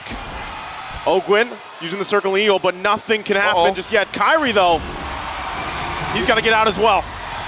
But the Lord, 20 minutes in, CW had to move up top. They had to send him down. Not a whole lot they could do there. Maybe switch over to Boots, but they want that engage. They want to try to give Kyrie enough space, and I get the idea, right? CW, yes, he's their damage dealer, but I don't think they were going for a team wipeout or anything. They're going, let's buy time. Let's get a moment where we can CC everybody and Kyrie can steal the Lord. That was denied. Taking a look at the items, everybody on the side of AP Bren is decked. Can Onyx defend this Mirko? Not too sure about this, man. I mean, 13,000 gold lead for AP Bren, but like you said, the later the game goes, Onyx will make that gold lead irrelevant. Kyrie's dealing some damage. They're actually holding out the waves. Yeah, with that too, Super Marco is going to pick up the Wind of Nature for this fight. It comes down to this Lord push as both teams poke back and forth. Winter Truncheon already used up by few. He swapped into Immortality right now. CW being brought back to the team right now. Is a regular Sastorm. Will be hours away from by Kyrie. CW pops into Winter Nature, able to shot some damage. Kill. The base is wide open, but it's going to be cleared out. Sans in the back, doing some damage. Immortality's falling left and right. AP Bren losing members. Kalteezy with the patient by break. Face an implosion, and just like that, the Sky Kings descend from the skies back to the Philippines. I've got chills right now. What is going on? Onyx at 22 minutes making the comeback. Are they going to be able to run this down mid? I said let's dream earlier. What just happened? Taking a look at the instant replay presented by Kadia. It just unfolds here. Masterclass. Keyboy finds the implosion of a lifetime. Keyboy, that one play. Now the base is wide open. One straight push. Is it all they need? Onyx! What in the world was that? It should not have happened. It couldn't have happened. It happened. It happened here. Game 1. Killless, turretless, 14K behind, and Onyx comes back and takes game 1. We're talking at 15 minutes. 0 kills on the board. How? Nothing. How? It's Onyx time. Oh man. I have nothing to say. Again, when you count them out, that just happens again. Fully exposed base, everything going in favor of AP Bren, and they turn it around. All they had to do was buy time. They knew their goal. They knew the assignment. They knew their objective, and that clock was ticking. I called it from around 13 minutes. They need just a little bit longer. I'm sorry, casters. We had to take it away, but even for us, that was an incredible game. 22 minutes. We've held it. I have held it. look, we're at a loss for words for good man. reason, but we're going to try and break this down. And especially from our POVs, it looked like an almost impossible situation to come back from. Like, what a goal lead they held from the 12th minute onwards. Like, this should not have happened in the first place. And to be fair, it's not like Bren or AP Bren are mindlessly jumping into the opponent. It's not like that. It's not a game where they were just throwing bodies at AP Bren, at Onyx. It's crazy. But let's break it down, right? There are so many MVP performances that you would give to the side of AP Bren, but this guy, oh my God! Give it to him. Give it to him. The God play at 22 minutes, flickering in to catch 3 and turn this game around. This is what we call a revolution. This is the moment where it's like, enough oppression. It's time for us to be free. After the updates on the Tiger, where you're able to kind of suck your opponents into that big bubble, into that implosion, you would think that, okay, yeah, surely that is going to be a broken ultimate, right? But nobody actually used it like that. Keyboy used the dash as well as the flicker in combination with one another so that he's able to land that beautiful implosion at the end. The timing and his patience was just so good. It's one of those moments where you fail to imagine how he's able to pull it off. Exactly. Right? From his POV, all he sees is just a leg. Yeah, you're right. He roughly can tell that there's 3 people there. Let's jump into these highlights and really break this down step by step, because I think from the drafting phase alone, we could see that there was a huge priority for the side of AP Bren after the first turtle. It's all about lane prio for AP Bren, which I like, because what they did was to win the laning stage, including the jungle and the side lane, so that they can actually invade time and time again. They're trying to invade all the time, and even after there's a lot of protection from the implosion, it's not enough, because if you're gonna be thinking about the lineup of AP Bren, they have 4 dives. Matilda, Guinevere, Phoebus, and Khalid, all very good in the early stages of the game. I mean, they're really hardcore heavy dive, and the momentum that they generated by the 7th minute alone, we're already at 6 minutes, but you can see that the lead increases significantly. And it got even worse for Onyx, because as soon as those tier 1s started to fall, the neutering began. Yes. Purple buff taken away, and then the initiations coming in from FlapTZ enables them to do whatever they want. And when you think it's over, Ogwen's just going to pull them away. If anything, AP Bren just showed us how to jungle choke. They had a wonderful way of doing it. They cleared the waves in the middle, and they make sure that 4 of them will be into that purple buff at the most perfect time, and they will try to just do their best. And I gotta say, this is one of the better initiations coming out from Onyx. But I didn't think that there will be another like this, especially after AP Bren secures the Lord. Obviously, Few got baited into that spot. Look at Keyboy. Look at that flicker and that dash. You would think that he was targeting Kaltizi, but no, he wasn't. He utilized the flicker so that he can skewer the other people to the backlines.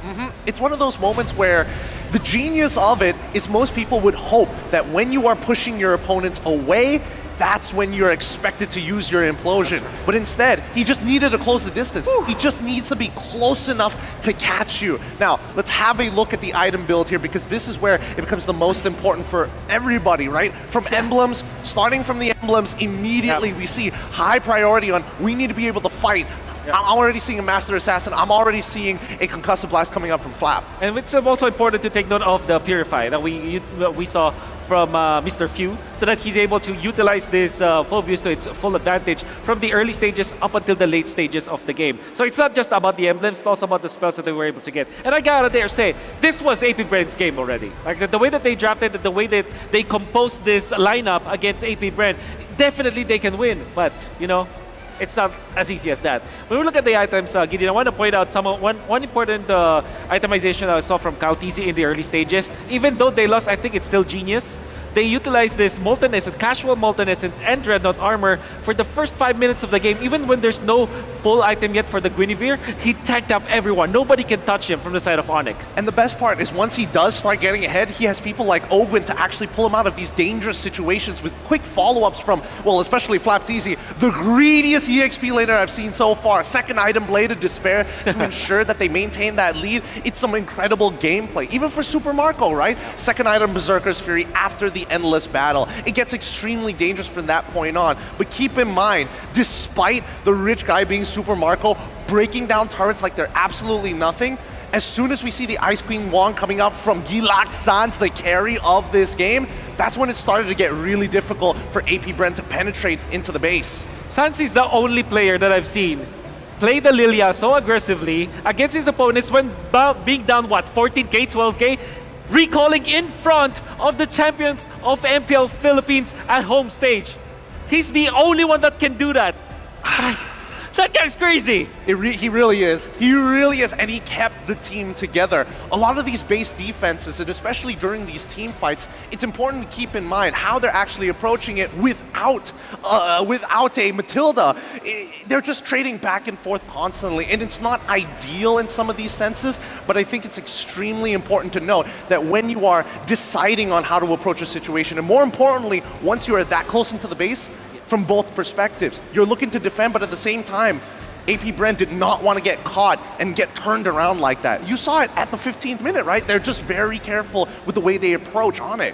And to think about the composition of AP Bren, it's not like they don't have a lineup to end the game. They have a Clint with enough range to be safe while taking down the base building. Few was baited into the backlines with the ultimate again from Sans, which again, Sans outplayed so many members of AP Bren in this particular match, and this is what we expected. It's a Few versus Sans matchup, and you shade of black and yellow for sure. Absolutely disgusting. I mean, from both of these teams, they have absolutely crushed what the metagame is to most people, right? You're thinking that Tigreal, he's out of the meta. No. M-Series has proven that he's worthwhile, and I think Keyboy this time around has proven why he should be as good as he is currently. Yeah, there were many changes for the side of Onic Esports. I think that M-Series as well as international tournaments have always been like the downfall of Onic Esports as a franchise. Whenever they perform internationally, pre-Coach Yeb, Kyrie era, there were so many doubts about them because they usually get defeated by teams that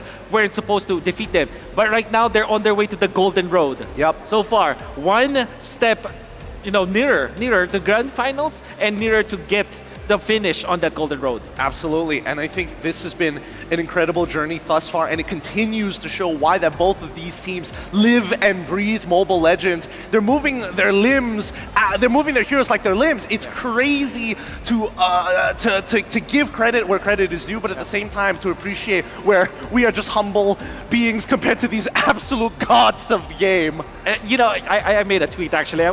If you're part of our group chat in the caster group, I'd say, so this is how gods play Mobile Legends. It's just not fair. It's unfair. I mean, how do you even play like that? How do you play from being down 14k gold, recalling in front of your opponents, in front of the home crowd as well, and then still win the game? Unbelievable stuff. Yep. The worst part, had a single member of Onic died on that base defense, it would have been absolutely over, right? If they were missing a single ultimate, AP Bren could have closed out that game. Had Super Marco had the space to hit that crystal, this game would have already been done for the side of AP Bren. But with that being said, we've got some content to show you guys. This is going to be interesting, right? We've got an entire series left to go, so take a breather and enjoy.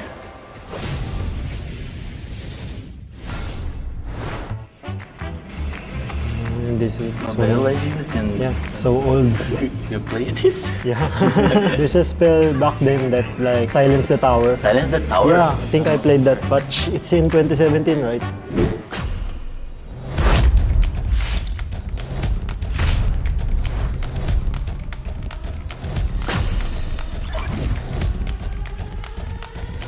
Yeah, you have to only give me one answer, right? Okay. Okay. I think it's Layla. Of course. Layla. What? Season 1 Layla. That's so different. What do we get? Outfit is less skin. Texana? Texana or Eudora? Texana, the face like. Oh, alright. Eudora. I started to play with Kadita. I play Layla. I play Layla also. Why did you pick that hero? Layla is like the default hero that start in the tutorial. Random? I don't know.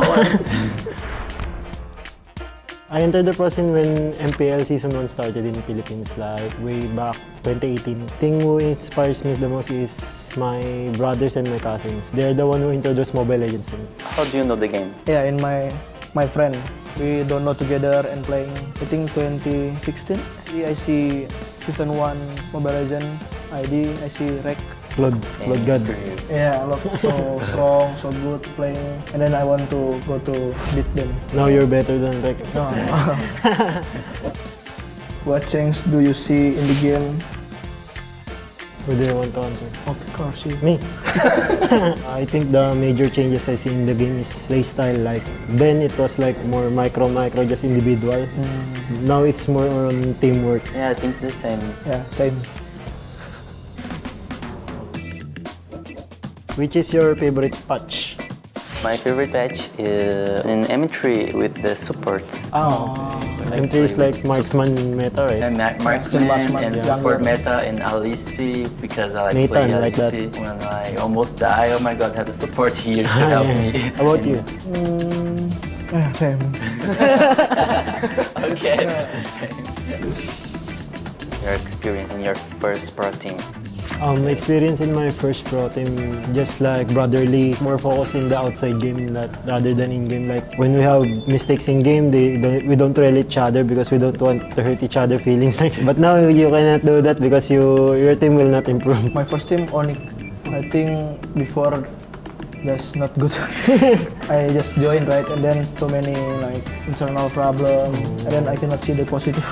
And then but slowly more good. Trust the process. Yeah, just trust the process. Nice. For me, my jungler would be Carl TZ. For tank, I pick you, Kiboy. Okay. Yeah. Mage, I want Odil. For gold, Kelra. Explain would be Edward. I think my team is Edward, Kyrie, Sans, Kiboy, Kyler. How about you, bro? I think first XP Edward, Kyle, Pale, Yeah. Baloiski. No, Baliski. The best for Natalia. us, guys. Natalia Romo. For me, I think as long as my teammates and coaches are trusting me and I can see that I can still like compete in a high level, I'll just continue playing. In my opinion, I will continue my life with pro player because I like playing Mobile Legends. And you? I think if I can still playing like before, I have like for my Injury? hand, yeah. Yeah, you have injury. My muscles, something like that. If I have team, I still play. First of all, I would like to say to the mobile community, so not be that toxic in saying bad words against players because some players take that seriously, so be kind about your words. Keep up supporting us. Just keep support us. Don't toxic, okay? Okay.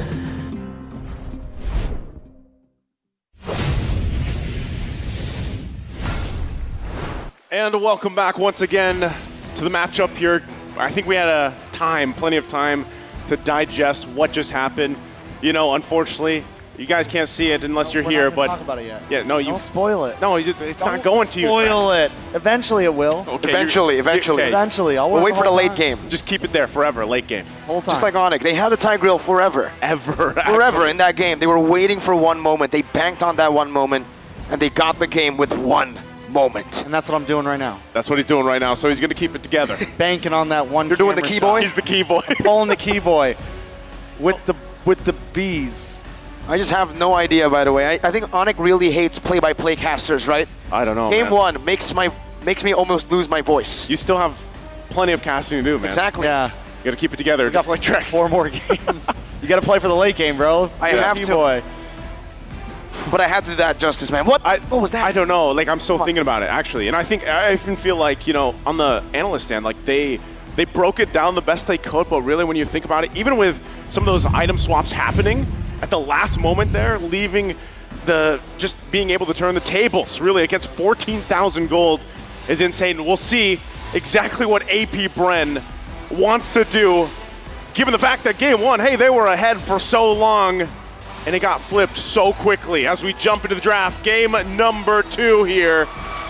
Onyx now drawing first blood in the series, up 1-0 in the best of 5. You can already see the bands coming out. The Phobius, Matilda, not going to be a part of the picture anymore as Onyx takes that out alongside the Faramis. On the flip side, AP Brent taking out the 1-1. Valentina, Kaja, what does this open for first pick for Onyx?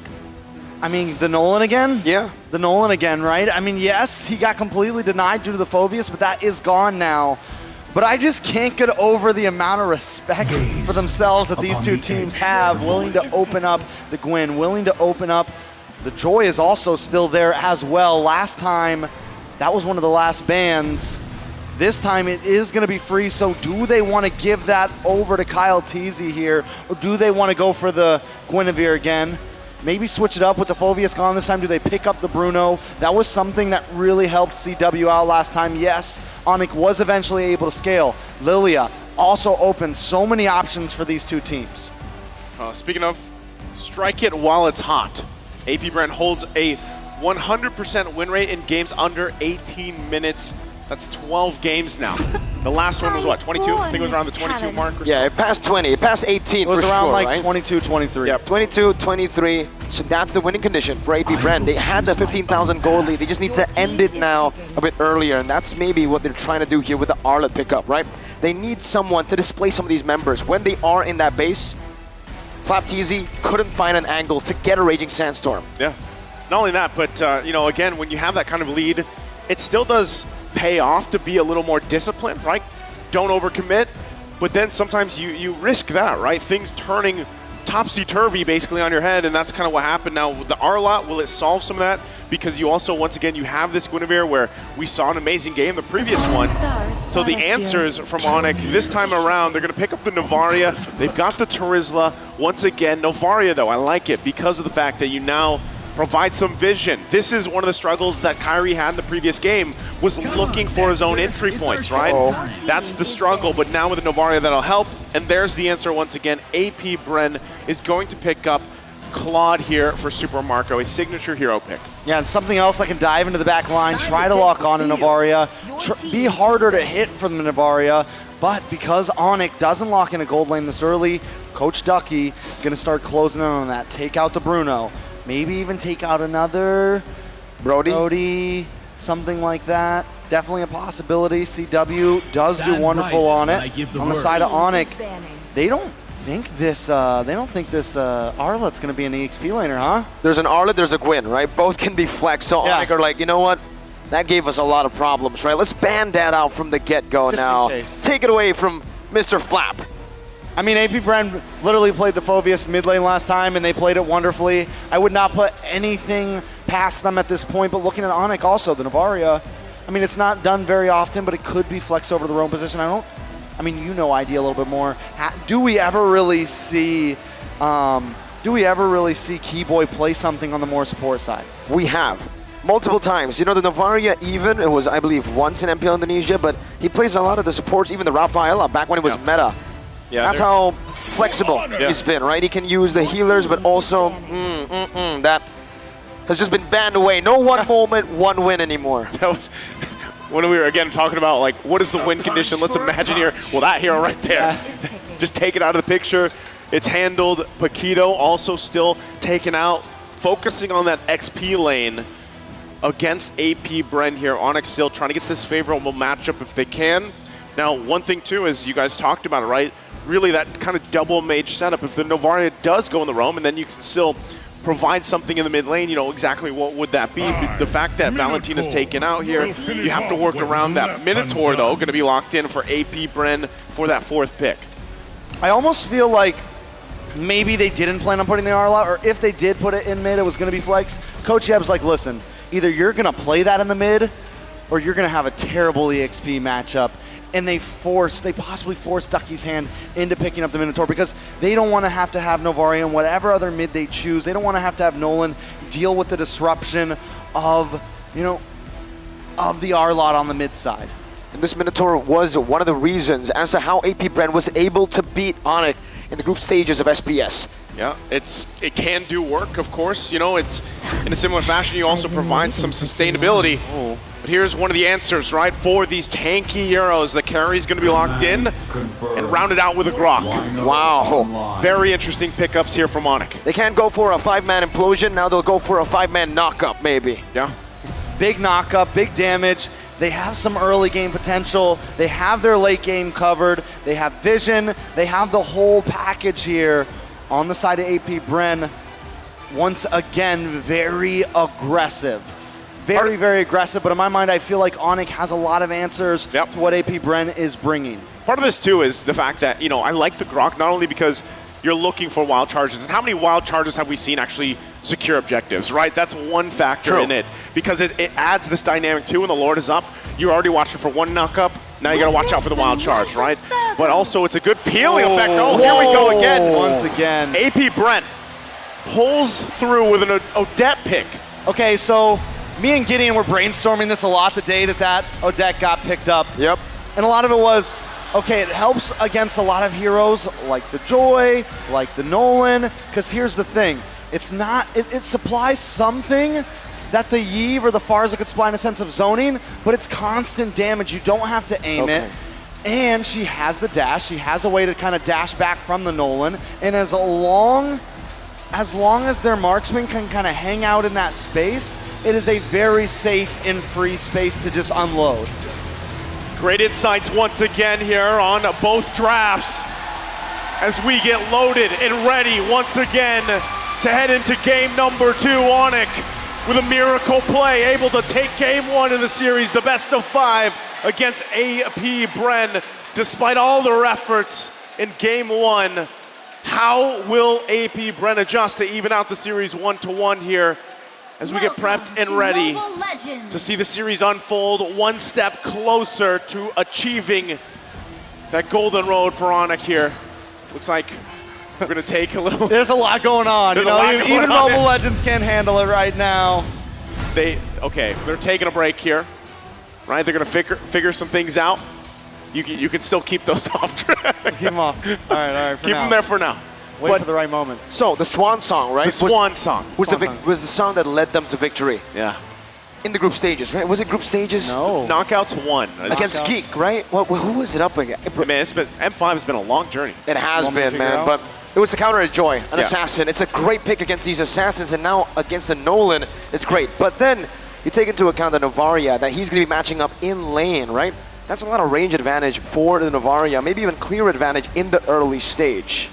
Definitely a lot of range for the Novaria, but still, I'm not too worried about Few on this Odette. Like, I think overall, I'm like kind of sold on the Odette. I'm at a point where I feel like it's After one game, you're sold? Just the idea behind it. You have the dash, you pair it up with a flicker, and then once again, it gives you the coverage that you want from that type of mage, right? That zoning, that arrow, that AoE, someone that can attack a wide zone of area, but it's not as easily targetable when it's in its alt state. Comparative to the Farza, you are a sitting duck when you're Farza, you are a sitting duck when you're Yve, and that's why those two picks have not been getting picked up, because EXP lanes are back, baby. They are divers, they are aggressors. Then you also have so many roamers, you have so many junglers that are just highly aggressive, and those are just prime targets, whereas the Odette, in the alt state, it's not. The only thing the Odette lacks, really, is laning phase, doesn't have as much mobility as some of those other types of mages. So as long as Few can get to a safe spot where the rest of the team can group up, it is definitely going to be dangerous. Yeah, and I like this, as you talk about this, exactly the Odette, but the lineup rating right for them is pretty high. It's nearly 9 against Onyx here with that. And, you look at the course of the game, how things can fall into place. That's where they play around the Odette pick, just like they did the previous time that they picked it up, earlier in their earlier matches. So, again, there you go. We'll see how it happens. We get the signal. We're going to be jumping into the Land of Dawn. Game 2 ahead of us. Onyx versus AP Bren. It's 1-0 for Onyx right now. You can already see the pressure from Keyboy. Doing some damage. Oh, a flicker as well. Burnt out by Keyboy here. But I do want to talk a little bit more about this Odette. In the matchup that we saw previously when Few picked this up, the Odette was also picked up against the carry. So now it's an assassin and a carry, right? Two very, very vulnerable targets for the Odette to catch. Yeah, definitely very vulnerable. Carry has to try to move in, right? So it's definitely not going to be Carry's job to deal with Few. Taking a look at the emblems, nothing too out of the ordinary. Boots going for the same exact setup as last time. CW does pick up a nice defensive emblem there. Make sure that if Carry needs to, it can kind of survive a little bit of a gank there. Taking a look at these items, CW as well doesn't go for the boots, whereas Super Marco does. Super Marco also going to pick up Gonna go straight into possibly the defensive boots there. So a slightly different route than normal. Okay, speaking of, they already get the flicker out from Few, right? Putting the pressure there. Sans takes a shot, Ogren's gonna block it, but you see how this time around, because Kyrie has this type of lineup to work around this Nolan pick, it allows him to farm up pretty confidently. He is a little bit ahead of Kyle Tizia as well right now, right? So Turtle's gonna be up here in just a couple seconds. They'll both get in position. A lot of these still trying to get that level 4, the ultimate's available. That's why they're parking themselves in the XP lane. Both junglers lead into the Turtle. Clear up top a bit faster for Onyx. Caltesi looking for the setup as well, but Keyboy just pops in at Power of Nature. And a wild charge, and Keyboy gets the Turtle as well. Wow! Game number 1, it was 2 kills and a Turtle over to AP Bren. Game number 2 starts off with Onyx doing the same thing. That is a big switch up from what we saw last time. This time Onyx bringing the aggression. You can tell their morale is up. I mean, after winning a game like the last one, you gotta feel good about themselves. Onyx definitely in their zone right now. AP Bren need to try to kind of get things back into the groove. It's not too huge of a loss, but it is already 2K in the first 3 minutes. The thing about it too, well, Super Marco is gonna have the pressure here, but you know, when you're talking about the mid lane picks and you're talking especially about Sans here, the Novaria, his track record on this Novaria is insane. His success rate is very good, but not only that, the fact that the way that he plays it to the point where, yes, you're topping the damage meter, you're topping, you know, you're farming up really, really well here, but also the vision that's usually on point allows this. Wild charge flicker combo into the fracture. Kyrie gets rid of Few, and that's another combo together. Ogwen wall down, but Onyx, they'll take this win. 4-0 Sans, canceling out the recall. Keyboy looking for an angle once again to maybe cancel another recall, but Ogwen just stays behind that turret. We'll try to facilitate Flap TZ's way back to clear this wave. Take a look at the junglers right now. Kyrie with a 1,300 gold lead already. He's got the Hunter strike in. Whereas when we take a look at Kyle TZ, he's got practically nothing on his side. That's a wall down. Super Marco gonna be caught, pinched down right now with a lot of damage coming through. Kyrie will be able to give CW the kill down below. The entire turret shield as well into an Astral Sphere and an Astral Echo, revealing Ogwen and Fuse, zoning them away for CW once again to farm up and shove the wave back to the turret. And putting the pressure once again. Sans is just on point so far, even with the lead that he's garnered himself, right? 2-0-3 on the Novaria allows him to continue to do this, just kind of siege from, you know, the safety, from distance. That's why the Novaria is so great. But as I was saying before that fight even broke out, you know, the ability to provide vision allows even Kyrie to rotate a lot more confidently. And even Keyboy, the fact that he picked up this Croc, at this point, he's just walking vision, right? He's one of those vision getters. He's a getter vision. He's a getter of the vision. And another great thing about Keyboy, why he can do this so well is when he pops that first kill, he's immune to the CC, right? So he can go into the enemy jungle without fear of the magic sum, without fear of getting knocked up. And as long as he has Sans sitting in the back lane behind him, he knows he's good. I mean, he's take the long way. Disgusting. He's making Flap TZ walk to his base. You don't get the recall. You have to walk. That's what Keyboy does. So with that, again, this is very different from the previous game, right? You're talking about now the 5 minutes in, almost 5,000 gold ahead, and you can see just how strong they are in the lanes, right? Super Marco doing a relatively, trying to keep up as much as he can, but still the pressure being put through every single lane right now as they go on. All right, so 5K gold lead for Onyx right now. AP Bren cannot find an opening. I think they know, all right, let's take this slow. We're pretty much going to try to pull an Onyx this game.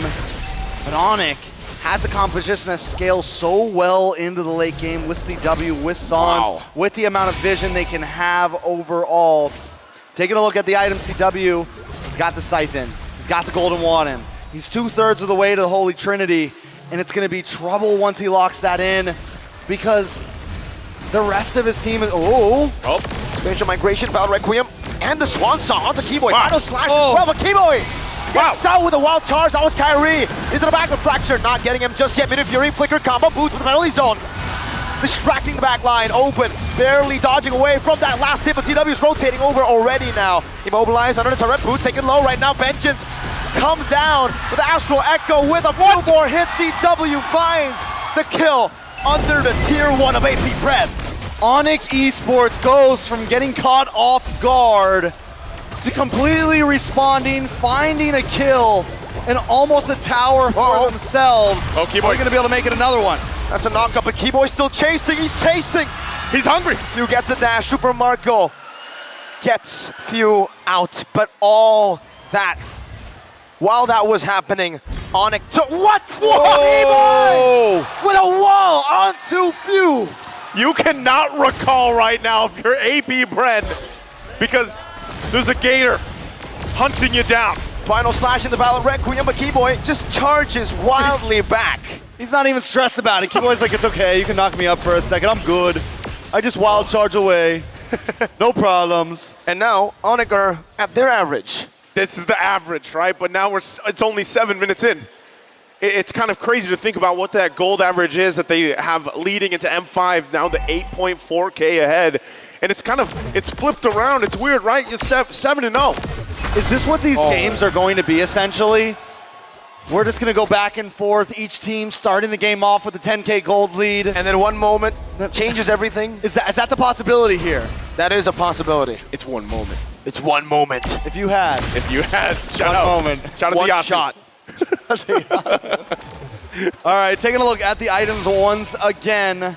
Few just getting that first item in. This is a problem, right? This is. We saw the same thing from AP Bren last time, but I would argue that AP Bren has a slightly worse composition to try to pull off what Onyx did last time. And AP Bren didn't have the scaling capabilities that Onyx has this time. CW is just getting involved into these team fights. It's only been a few minutes. And now that they're grouped up, now that they're ready to push in, it's going to present more and more of a problem. Yeah, it's crazy when you think about it too, right? The fact that we talked so much about this Odette pick, but unfortunately for the game, it's really just been stopped, right? You really haven't been able to see the Swan Song do anything just yet. You see AP Brent dealing with the siege from a distance, and once again, why that Novaria pick was so great. It was so crucial for the game plan here for Onyx as they approach this game. Even with that, right, you need, when we looked at the comparison, as this Lord is just going to be taken uncontested for Onyx, when you looked at the comparison, right, the lineup power was in favor of AP Bren. Yep. But they have not been able to execute the lineup that they've drafted. Again, looking at Novaria here, this is why teams love this hero, and they pick it up, not only for the vision, but the insane damage early on from safety, essentially. Yeah, and the vision just supplies so much. I mean, especially when you have a lead overall, that is when you can really just start to get the noose around the neck, right? That is when you can really just start to keep AP Bren exactly where you want them at all times. Onyx really starting to close in now. Wow. Gonna try to take this tier 2, and AP Bren can do nothing about it. Rose Gold Meteor built up for CW as well, so if the Swan Song does get utilized into the back, get CW, he'll still be able to survive it. 3-man Astral Echo as the Lord marches down bottom lane. This time with the first Lord looking for one base turret. Final Smash Flicker combo. Not going to be able to connect right now. CW free hits. Keyboy in the back. This might be the zone into the wild charge. Keyboy taking low. Swan Song and the Minions Fury. Boots caught in enemy territory. 1v4. But Lord was able to deal with the base turret. Now Super Marco's chasing Boots. But Boots is unkillable. He just walks out of there. The body of Smith. The BOS. The body of Boots. The body of Boots. The Bob. That's what worked there. The Bob. I have to say, still almost worth it, honestly, for Onyx. At this point, when you're that far ahead, you can toss a body under the tower as long as you get the tower. Onyx, if they want to try to close this out quick, they have to make sure those towers go down. Kyrie just stole the orange buff? Yes, he did. Looks like it. He's having a much better game this time around. Kyle Teasy, on the flip side, struggling this time, right? Even with the same pick, but really it's that lineup. It's the lineup difference here for Onyx this time around, and now they're the ones, right? With the 13,000 gold lead. So really, if you're trying to think about it as they get ready, is Onyx the team to just go ahead, slowly kind of whittle down the defensive of AP Bren here until that next Lord. And at the same time, they still have the tools to actually force a fight, even if it's just Sans. Given the vision, poking them down like that. Oh my God. He gets out very, very close. Are you telling me Onyx want to go for the siege without a Lord? That they do in the mid lane. Baser are going to be taken down. Boots, penalty zone, locking him down. Wild charge, Keyboy flickering back. CW melted Ogwen. And now it's Kai with a fracture of Innis Fury. Even onto the blazing new evidence. A double kill for Kyrie and Super Marco is forced back. Flap Teasy falls. Game number 1, they ended it in 23 minutes. Game number 2, they're looking for the end in the 11th minute. No mini waves, they have to back up. Super Marco defending with 1 H1 member. 11-1, what the heck? Another what the heck moment for Onyx.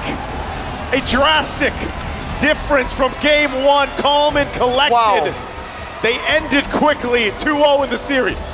The stadium is filling up by the minute. More and more people are flooding in to watch this series. Onyx wins game 1 in 22. They cut that in half for game number 2, 11 minutes. They did not pull what AP Bren folded last game. 11 kills, 11 minutes, 1 kill. AP Bren. There's a lot of ones. There's a whole lot of ones. This time around, we're going to have this broken down further with our analysts. Guys, take it away.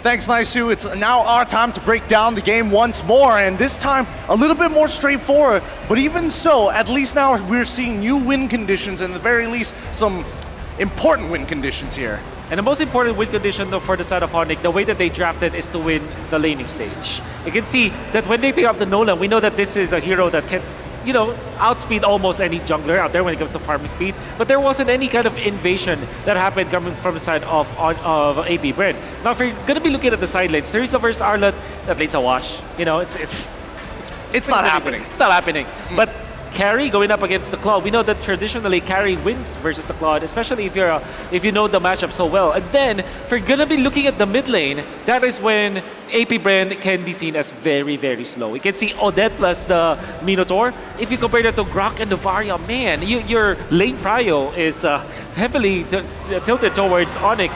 And that guy, again, is the MVP. I mean, you gotta give it up to Keyboy. This guy, he really, on this Grok, it's so good to see these traditional picks start to come back into this particular game, because not only is he giving vision, but he's really emphasizing the mistakes of AP Bren. Oh, you make too much of a mistake in your lane, I'm gonna make you walk back from tier 1 to tier 2 till your base. Yeah, I think the way that they drafted it was so good. You gotta give big props to the coaching staff of Onyx Esports for identifying this good hero, because we know that there's no Grok killer yet in the side of AP Bren. Arlott, Guinevere, Claude, and Minotaur, they won't be able to actually contest this Grok.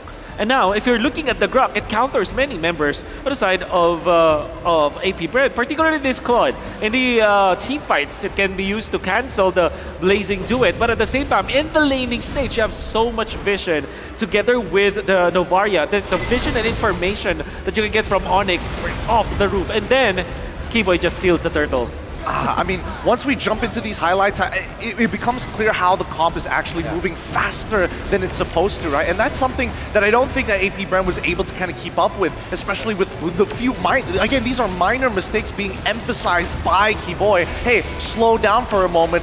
I'm going to cancel a couple of key abilities, waste your resources, and immediately after that, you have reinforcements from Sans to ensure that it stays that way. What I noticed from Onyx when you watch them during their MPL region is I call it the Avenger-esque kind of gameplay, where somebody goes in with a superhero landing, somebody one-ups that guy, and then another superhero landing. You can see that with Keyboy and Boots, and then Kyrie. It's like a fashion show, but for their skills. A fashion show for their skills. Well, let's break it down now that we've got the post-game stats here up online. And more importantly, when we are looking through these emblems, we start to see the small, subtle differences between all of them, really. Okay.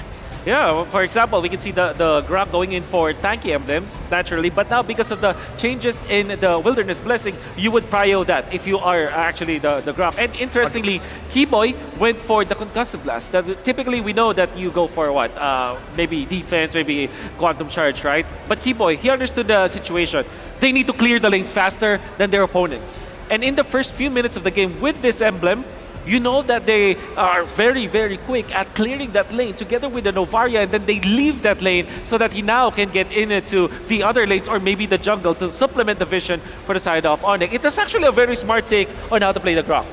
I think, a lot of people have kind of forgotten how impactful Grok can actually be, especially since nobody can really punish him at this point of time. The early game especially has been quite convincing to see that Onyx was not only able to control and squeeze the map, but more importantly, really abuse, and you see, again, mid lane not hitting level 4 in time. Support's unable to get there, and they probably should have left that first turtle. Worst yet, even the jungler was kind of feeling that pressure. Kyle really struggling to get ahead. Exactly. When you're looking at the items, right? But what you may not notice here is at, 5 minutes or 8 minutes into, 6 minutes into this game, Kyrie had twice as much gold as Kaltizi. And I think that's a very massive difference that happened in the early stages that kind of just really nullified the effect of the Guinevere. The Guinevere without the farm cannot tank, and a Guinevere that cannot tank for you is non-factor. Yeah, and again, it's just hard to engage when your life is put at risk all the time. But let's not forget about the rich guy. By 7 minutes into the game,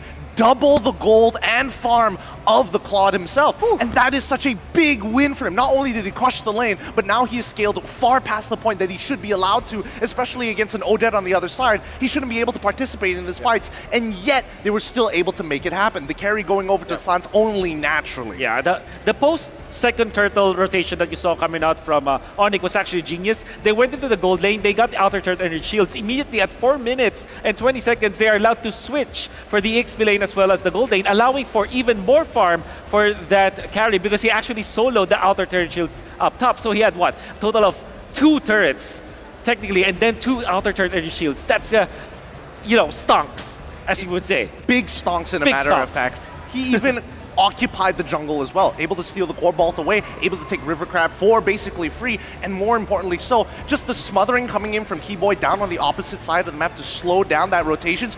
Those seconds are very precious, and they really matter. Let's have a look at the damage taken per second, right? And I think this will tell us more of what we're looking for. Yeah, Ogun was taking an absolute beating, and the same goes for Kaltizi. But even on the opposite end, right, we did see by the 6th minute, it became very clear that they were underfarmed, and the stat checking became very evident. People like Boots was getting away with super deep flicker penalty zones.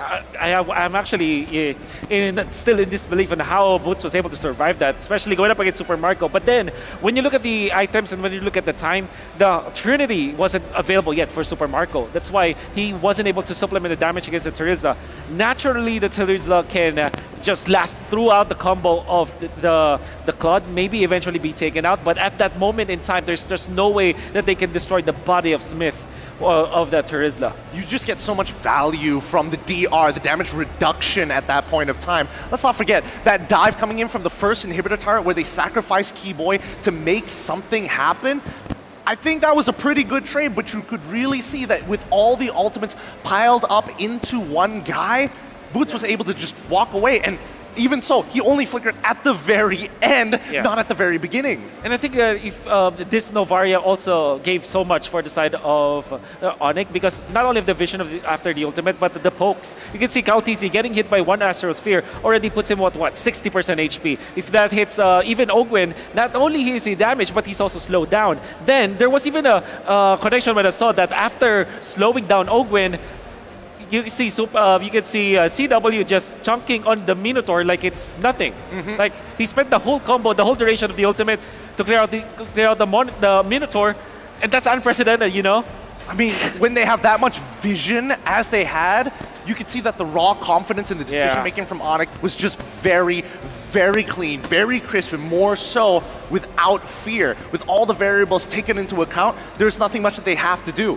With that being said, it looks like we've got something happening down by the stage with our host. So we're going to be throwing it over. Mara, what's going on there?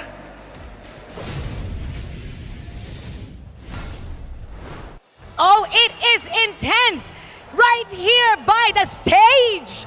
And joining me here today from Todak, we have Moon and Chiku. And of course, we're going to have our translator, Lafel, helping us out with this. Chico, Moon, this is very intense. Who are you rooting for? Saya Onyx lah. He said, oh my god, it's so loud. he said he's supporting Onyx. Because game number 1, even though Onyx was like, wow. But then when Onyx fight back, Okay. that's why he's supporting Onyx. Was that accurate? That's true. That was accurate. Okay. In Malaysia, it's just a few words, but there's really a lot of emotions. Okay, Moon, who are you rooting for? He's rooting for Onyx. Kalau saya pilih Brand. He said he's supporting AP Brand because AP Brand, they're buzzing. They lose 2 games, but they're gonna come back. Were you, did you feel that intense? Yeah, I That feel it, I intense? feel it. Okay.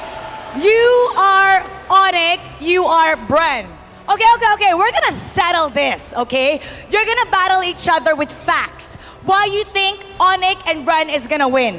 Okay, Chiku, you go first. Why? Kalau saya sebab Onyx terlampau kuat lah untuk sekarang. And saya nak Indo vs PH kat final. My boy Siku, okay. He said Onyx too strong. He said he want to see Indo-Philippines in the grand finals. Oh, okay. Hoo-ha! Hoo-ha! Did you say hoo-ha? Yes. You said hoo-ha. Let me hear you say hoo-ha. Let me hear you.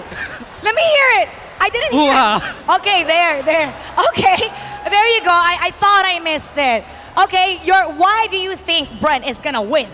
Sebab Brand pernah menang MC Series juga, so dorang ada mentality tu. Let me go over here. My name is Zachary. Chiku, you don't know what you're talking about. Oh, you don't know what you're talking about. AP Brand won M Series before. They have the knowledge. They have the experience. They have the manpower. They have the bees. Oh. Damn, Lafel. Is that right? Yeah, that's Can what you I said. say that again with the same expressions? Oh, cannot. Can I? Cannot. Even just one. Come on. Kan ni tadi Lafel. The way you said it. Okay, there you go. Okay. Well, what do you have? What do you have about Onyx? What else? Saya rasa tak ada apa-apa kot sebab saya dah tahu dah game ni 3-0. He said, words do not explain what I feel about Onyx. They're gonna win 3-0. Do you know why, Mara? Why? He said, Why? Watashi wa Chiku desu. Chiku knows the future. You see the future. He see the future. What's in the future? 3-0. Oh. Okay, he said that you said words cannot explain. Can you show us through actions? Cannot. No, can you show us through action? Show us through action. Show it. 3 Onyx 0. Oh, okay. All right. Okay. You Sorry. cheering for Bren. I don't think we're gonna let that pass. What do you have to say to Chiku? Tak tahulah, tapi bagi Lapel lah cakap kat Ciku. Lapel, settle. Moon said, hey, shut up. Oh, okay. If we have any final messages to the people that are watching right now, what do you want to let them know? Chico.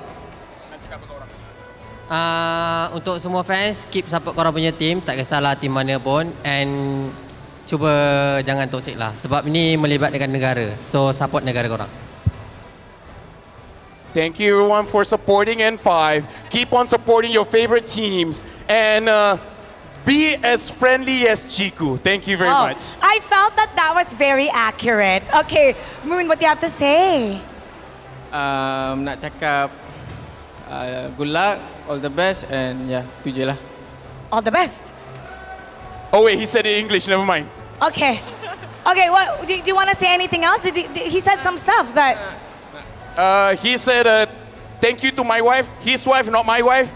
And I love, he love his wife, I love my wife. Ken. And do your best.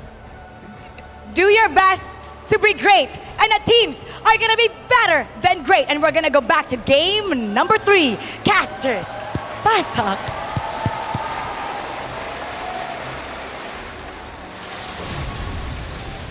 Once again, thank you so much to our guest there.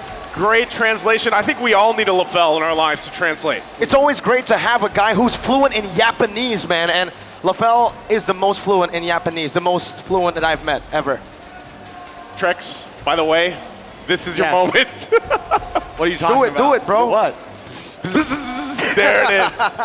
Again, supporting the beast. I mean, But you predicted Onyx, bro. You did. I'm a lover of Mobile Legends, like I think everybody in this crowd is. We want to see a great series. Yes. We want it to go the long way. I don't want to go home early tonight. I want to see LaFell happy. He's a happy guy. Pretty happy. You know what makes us happy? A 5-series upper bracket finals. So for the next 2 games, I'm a B, baby. By the way, greatest talent. I don't think this is greatest talent. Greatest The talent. greatest talent does whatever he wants. Greatest talent, LaFell. Take care.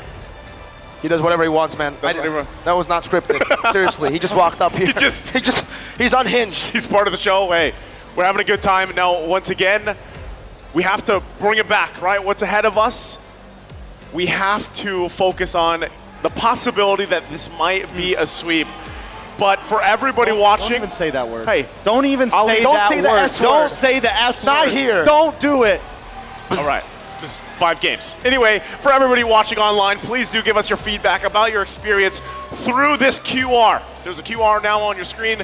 Check it out. Go ahead, scan it the way you scan QR codes. Give us your feedback. It means a lot to us, of course, for improving as we move on forward. Again, speaking of the milestone yesterday, M5, we had the 500th game yesterday, so we continue on leading forward, and it is important as you guys are a part of that journey with us. Now, like we said, let's bring it back to the match. Game 3 upon us.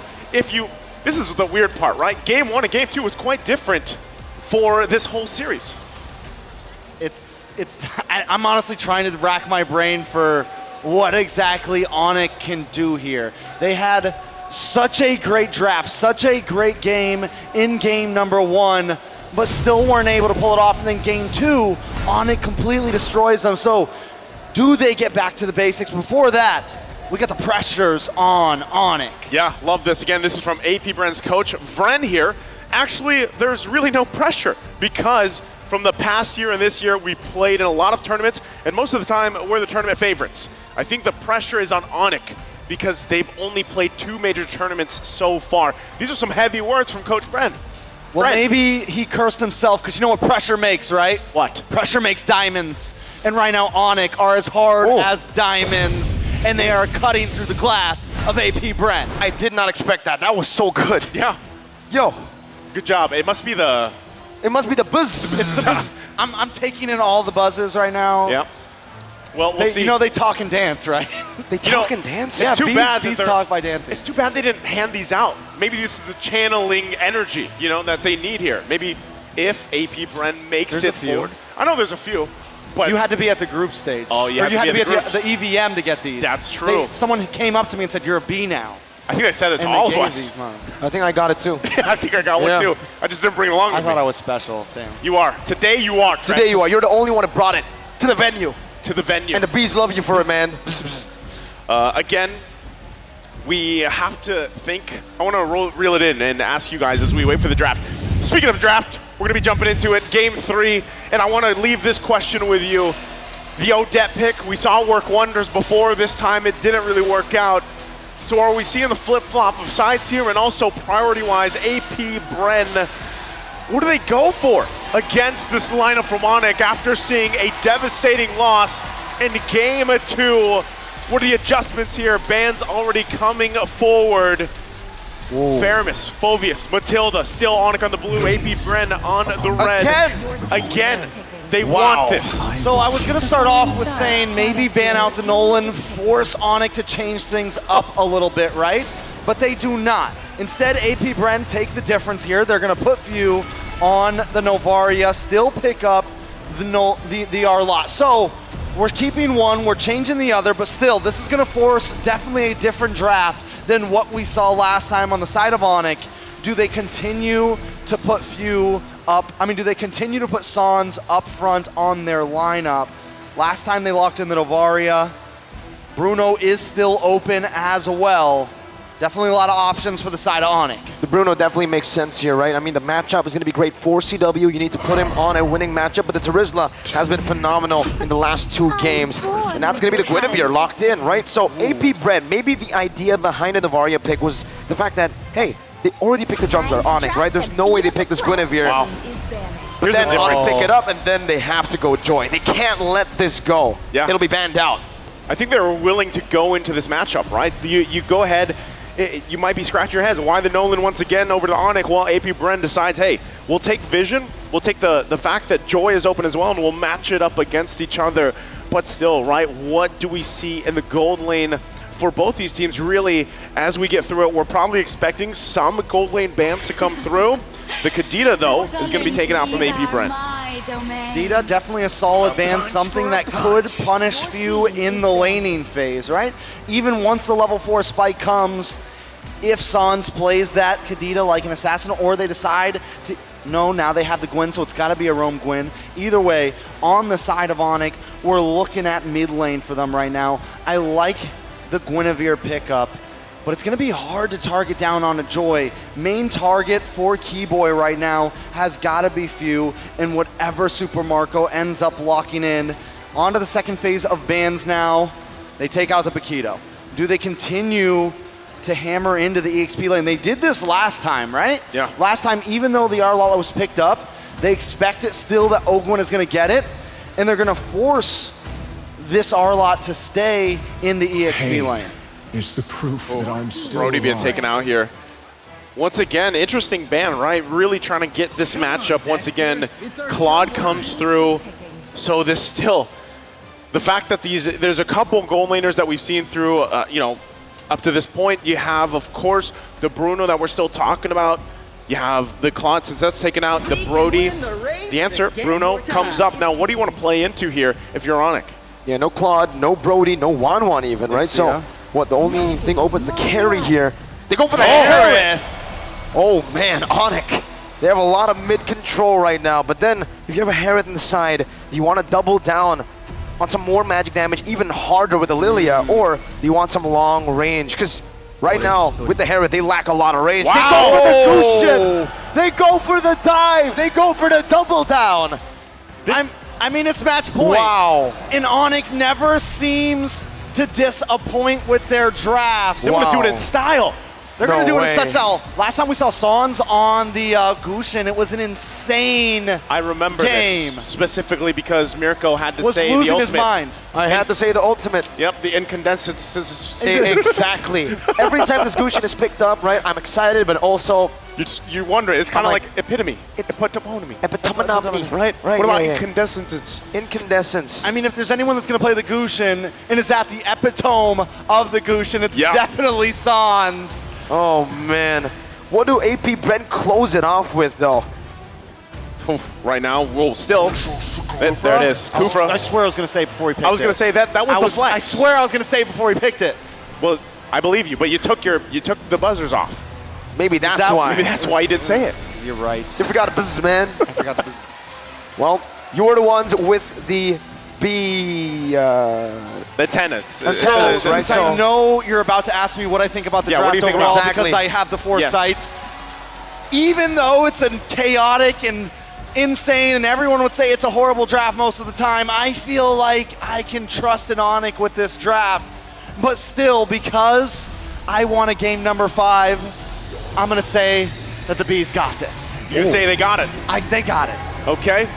Well, once again, we're going to see if the Bees got it, if they can extend the series. As right now, it's Onyx at match point here.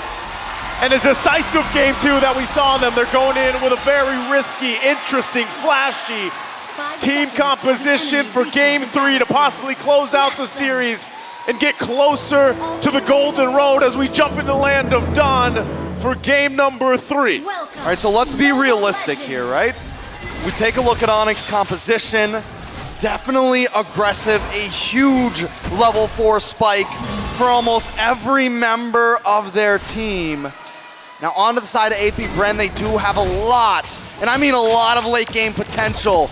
Definitely a huge win condition for the side of AP Bren. AP Bren needs to try to slow them down. Watch out for the level 4 spike. Watch out for the mid-game spike overall. Few needs to stay as far back as possible. He can't get caught off by Sans. He can't get caught off by Keyboy. As long as Few can do that, it's definitely a possibility.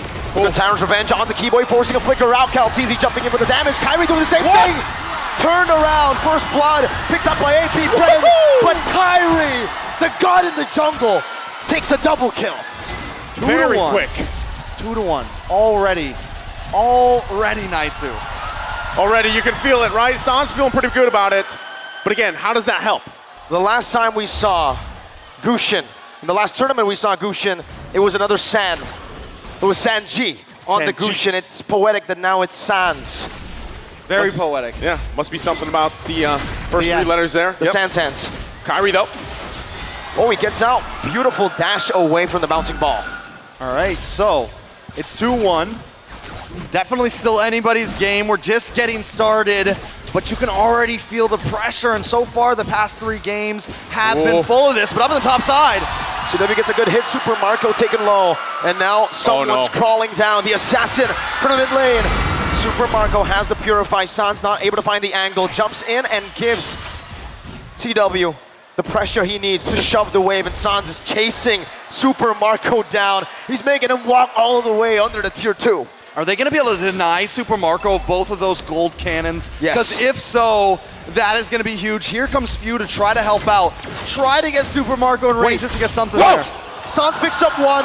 He takes Few down. Now Kyrie against Baptiste with the help of Boots. Keyboy as well. Boots finds the penalties onto the back. It's a killing spree for Kyrie. Dodges away. He buys the turtle. Onyx are massacring AP Bren in the first 2 minutes. This is a lineup that I would like to just describe as finesse. That's what these heroes do, and that's how it's being executed right now by Onyx. And not many teams around the world could pull off a composition like this, and they're hitting this level 4 spike so well right now. AP Bren at this point needs to just be careful, maybe even not try to force the next turtle, maybe even try to just run away from any fights at this point, because they're gonna need a little bit of time. They gotta go help out Super Marco. Someone's gotta get up there, because if he keeps getting starved out, if he's a level or 2 behind CW, it is gonna be bad when we get to the 6, 7, 8 minute mark.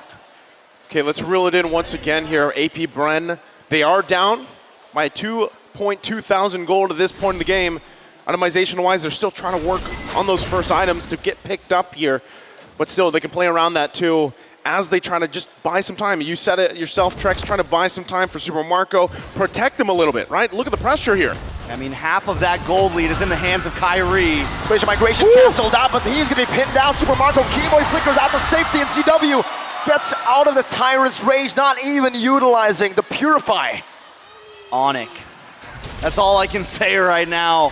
They are all over the map. They have the movement speed. And here's the thing. They can attack these off lanes because they have such great dive potential right now.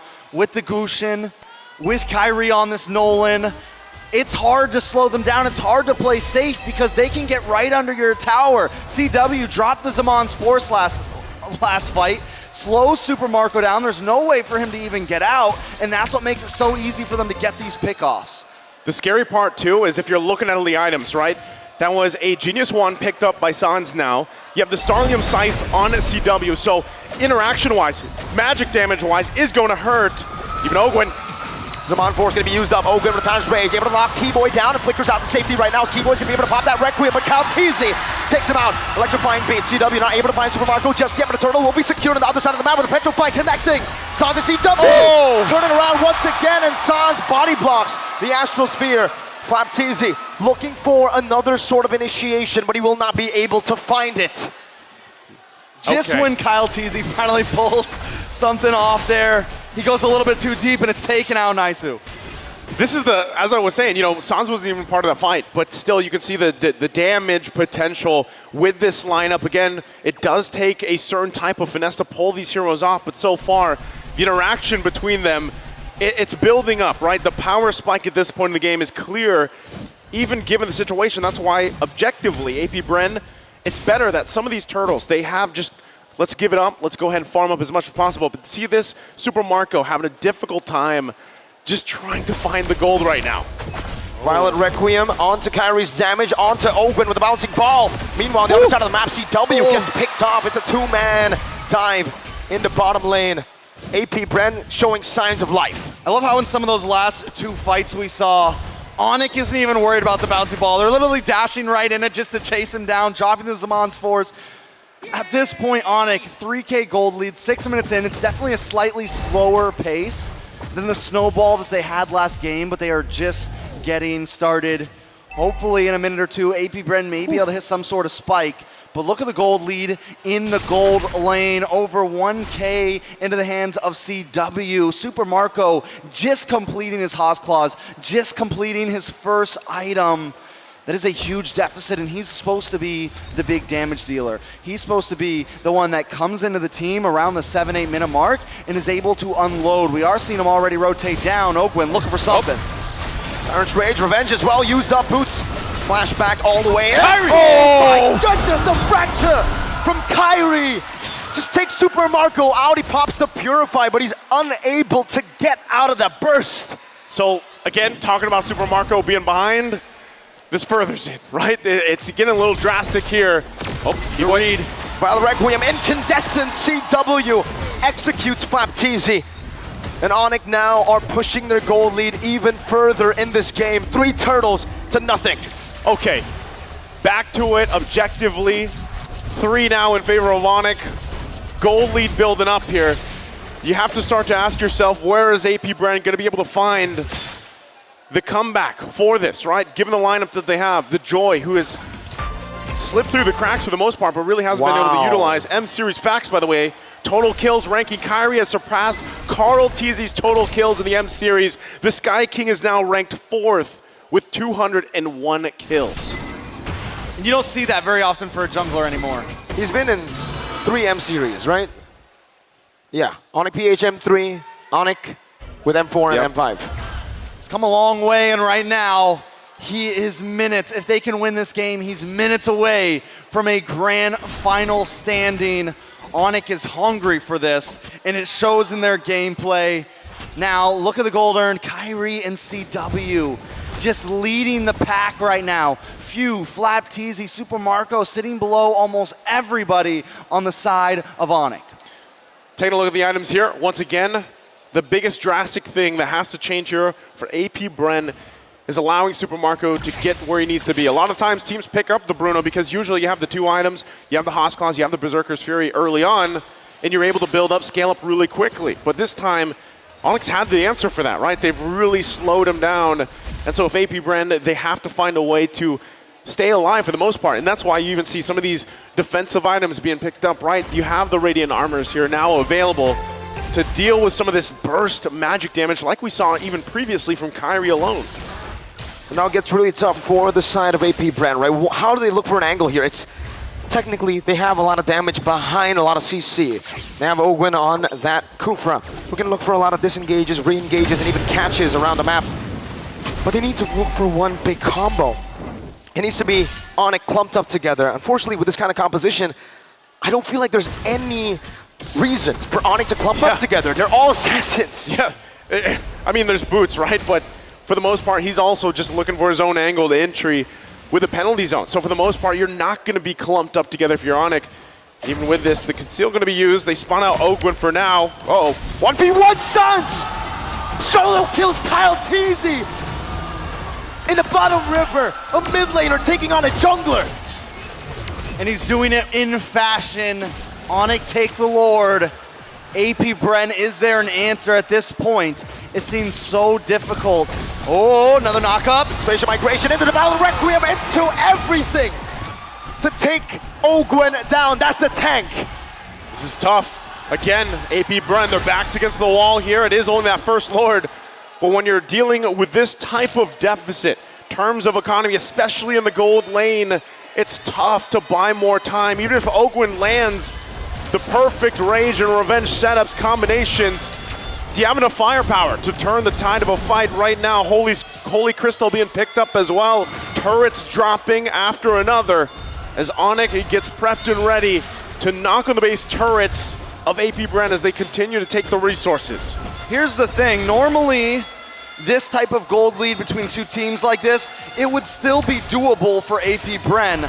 But when you draft a composition like Onyx has drafted here that is just so hyper aggressive, normally the reason you don't pick heroes like this, the reason you don't pick the Gusion in mid is because it is such risk reward.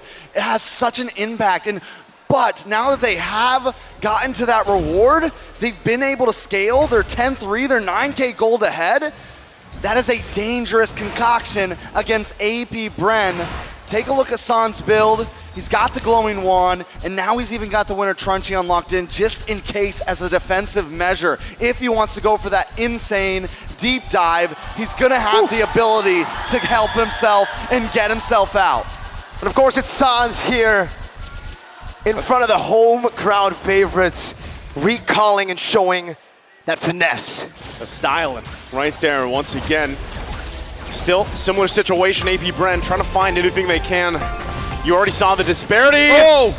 Spatial migration dodged away from, able to escape from the Tyrant's range. Final slash, whoa, by Flapteezy. Not connecting onto anyone. Swing and a miss. Yeah, that was a whiff. Yep, tough one once again. See it. Call him how you see it, because that's the situation for AP Bren. Once again, backs against the wall, it's tough. The damage though from Kyle Teasy. Zaman Force coming down, Kyle Teasy with electrified fates! Boots finds a penalty zone! And that might just be it with a violent requiem to take Ogwen down. Only one member left standing. It's Few. Oh my God, AP Bren, this could be it. With one last incandescence, the Sky Kings have the golden road open, set for them to make the one last leap. There's only one thing that can explain this. Di atas langit, ada Onyx! Another brick laid on the golden road as they head into the grand final for M5. It has been 4 years since Indonesia has made it to a grand finals. Onyx have gotten through it. The naysayers, the doubters, they've been trying time and time again, and finally they are closer on their golden road. Oh, and you know where that brings us once again? The matchup later on today. The work that has to be here for AP Bren against Blacklist. Oh, I did not expect 2 sweeps to start the day. That's, again, crazy how things kind of unfold here, but you gotta respect just the tenacity of Onyx to keep things going. Let's go ahead and throw it over on the stage with our hosts for the winner's interview. Everybody, let's give a big round of applause for Onyx. Let's hear the vibe here at Rizal Memorial Coliseum. When I say go, you say Onyx. Go. One more time. Go.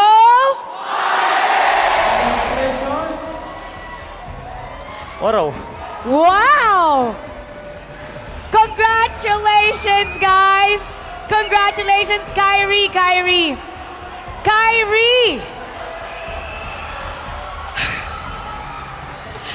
Actually, Coach Yeb, ikaw na muna, Coach Yeb.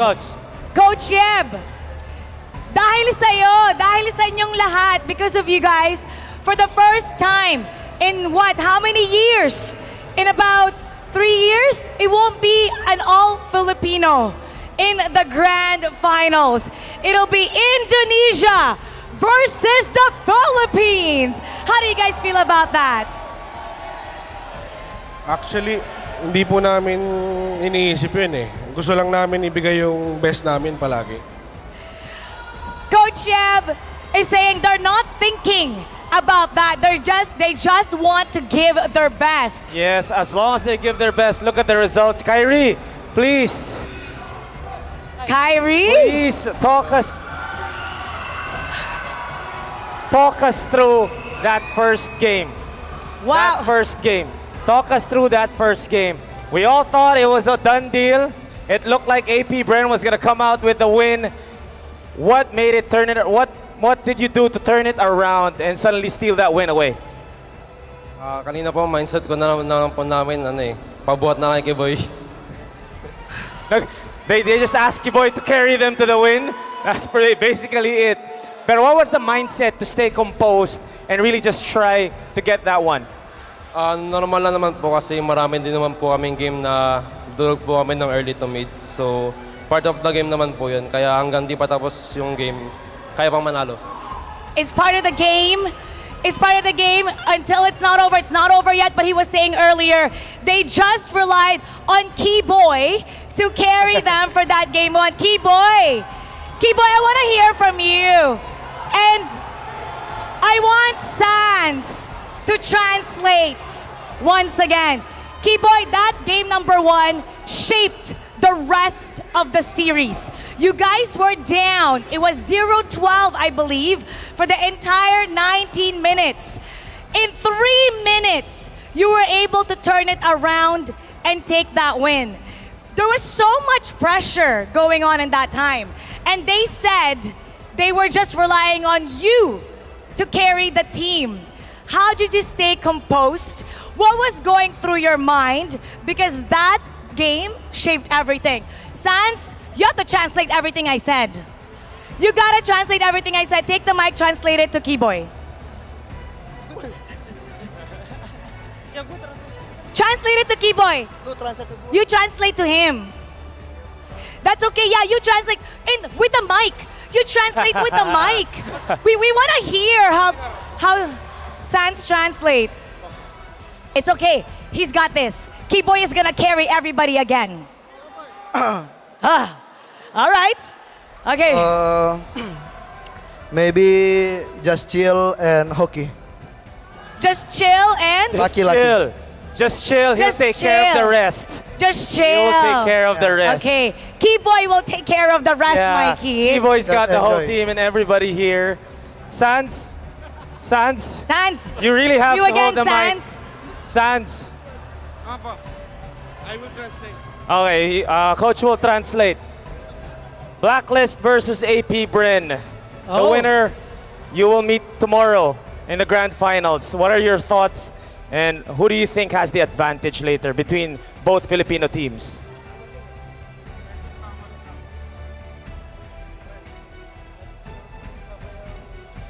Coach, we want to hear you talk with the mic. We want to hear you translate. We want to hear you translate this.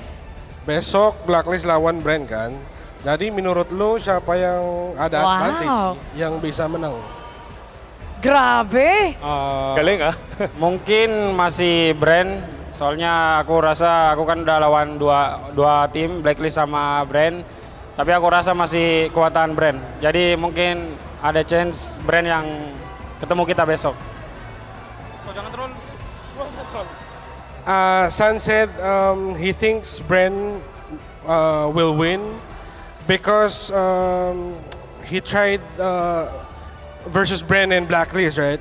And he thinks Bren is more stronger. Okay, that's a great challenge. So that means, how confident are you if you were able to sweep Bren today? How confident are you that you're going to sweep Blacklist International?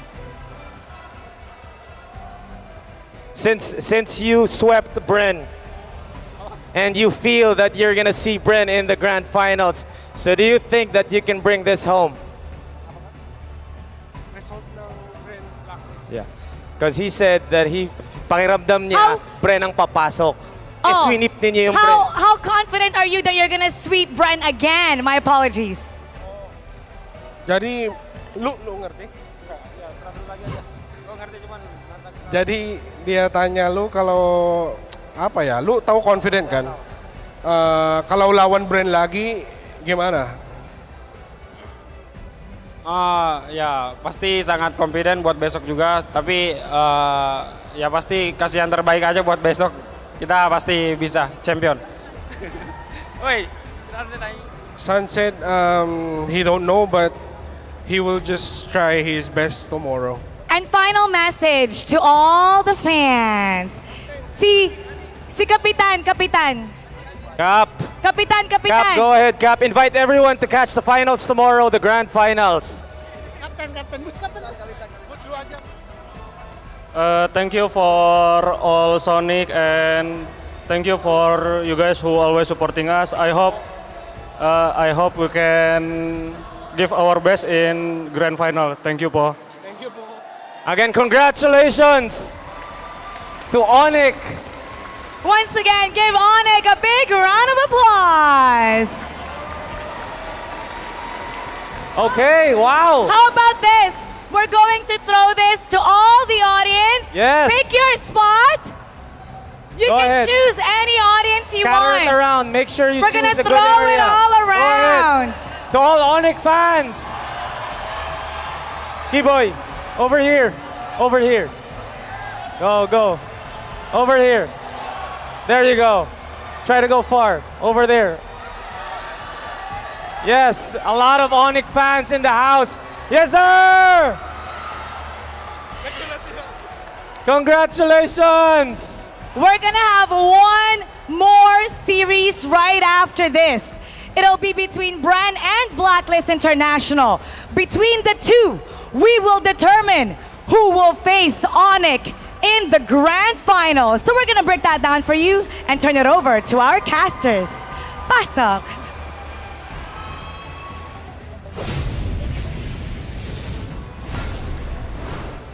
Thanks, Mara. Thanks, Miggy. Once again, GG well played to Onyx Esports, taking a sweeping series against AP Brand.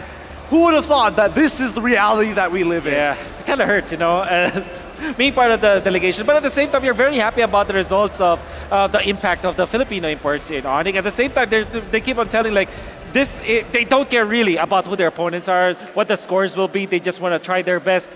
And I think that's the main idea of the coaching style of Coach Chev. I mean, I have had the chance to work with him, and that's generally what he wants to say. Stay humble, just try to win the games all the time, and have fun at the same time. A year-long process to turn this into a super team. Let's have a look at our MVP of this game, brought to you by the Republic of Gamers. Give it up for the MVP, Kyrie. Of course. Of course. Look, we got to spread the love here. We got to spread the love. Yeah. The last two games, it was all about Sans and Keyboy. This game, you really feel Kyrie making that impact, really showing that, hey, I'm here to put on a show. Yeah, wonderful, by the way, rotation and the strategy coming out from the entirety of Onyx Esports.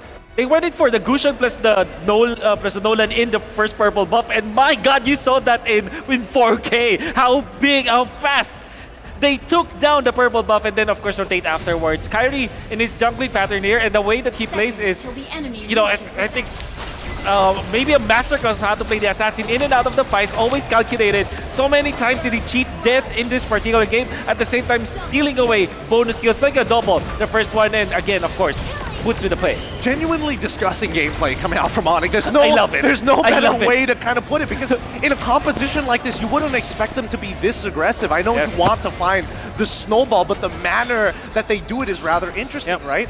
Mainly utilizing Keyboy and as well as Sans as the main skirmishers of the team. And I don't know, I have to bring this up.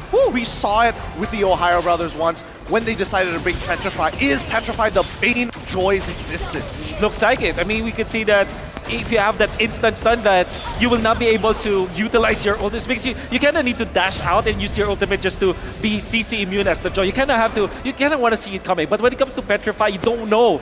It's almost an instant kind of spell. It is actually an instant animation. That's why it's very difficult to deal with it. And then you have a ton of damage with this Gushan. I think Suns played this Gushan game so well. With that being said, let's have a look at a deeper look for all of the emblems that we see here up on screen from both sides, as a matter of fact, because again, this was not an easy game, especially if you're an AP Brand fan to watch.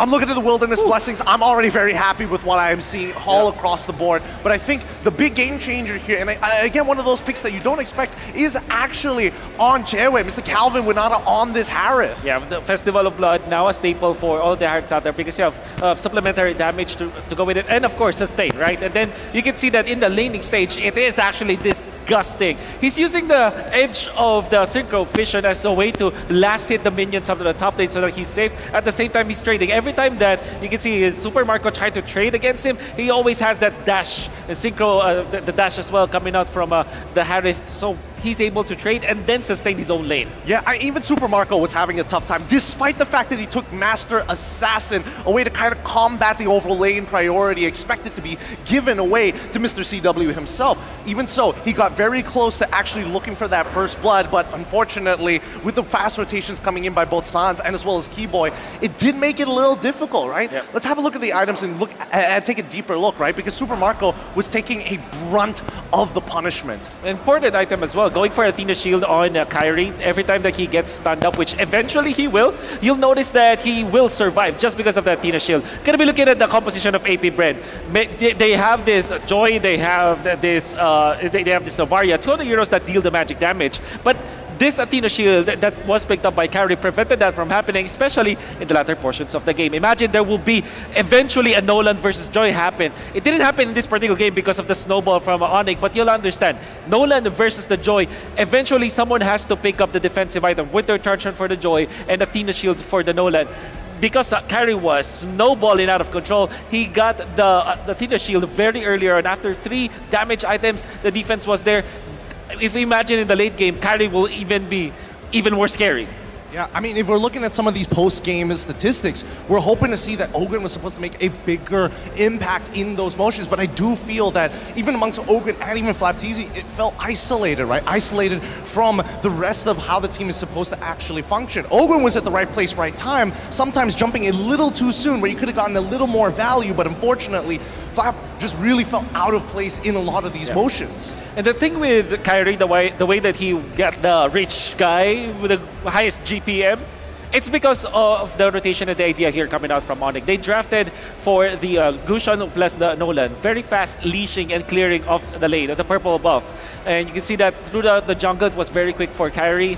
We know for sure that Nolan versus the Joy, the Nolan is much faster when it comes to the jungling, and then he gets kills together with a double kill in the first turtle. That's why we overload the farm onto Kyrie because of the draft as well as the playstyle of Onyx.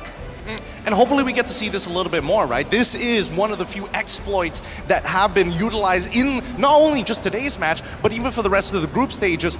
Is Gusion questionable in the meta right now? And considering what the lineup that he had to face, you would imagine that Ogren would have a better time at actually stopping him in his tracks. But unfortunately with a Petrify, and especially when you're up against the Joy, we are now seeing more utilizations for the Gusion.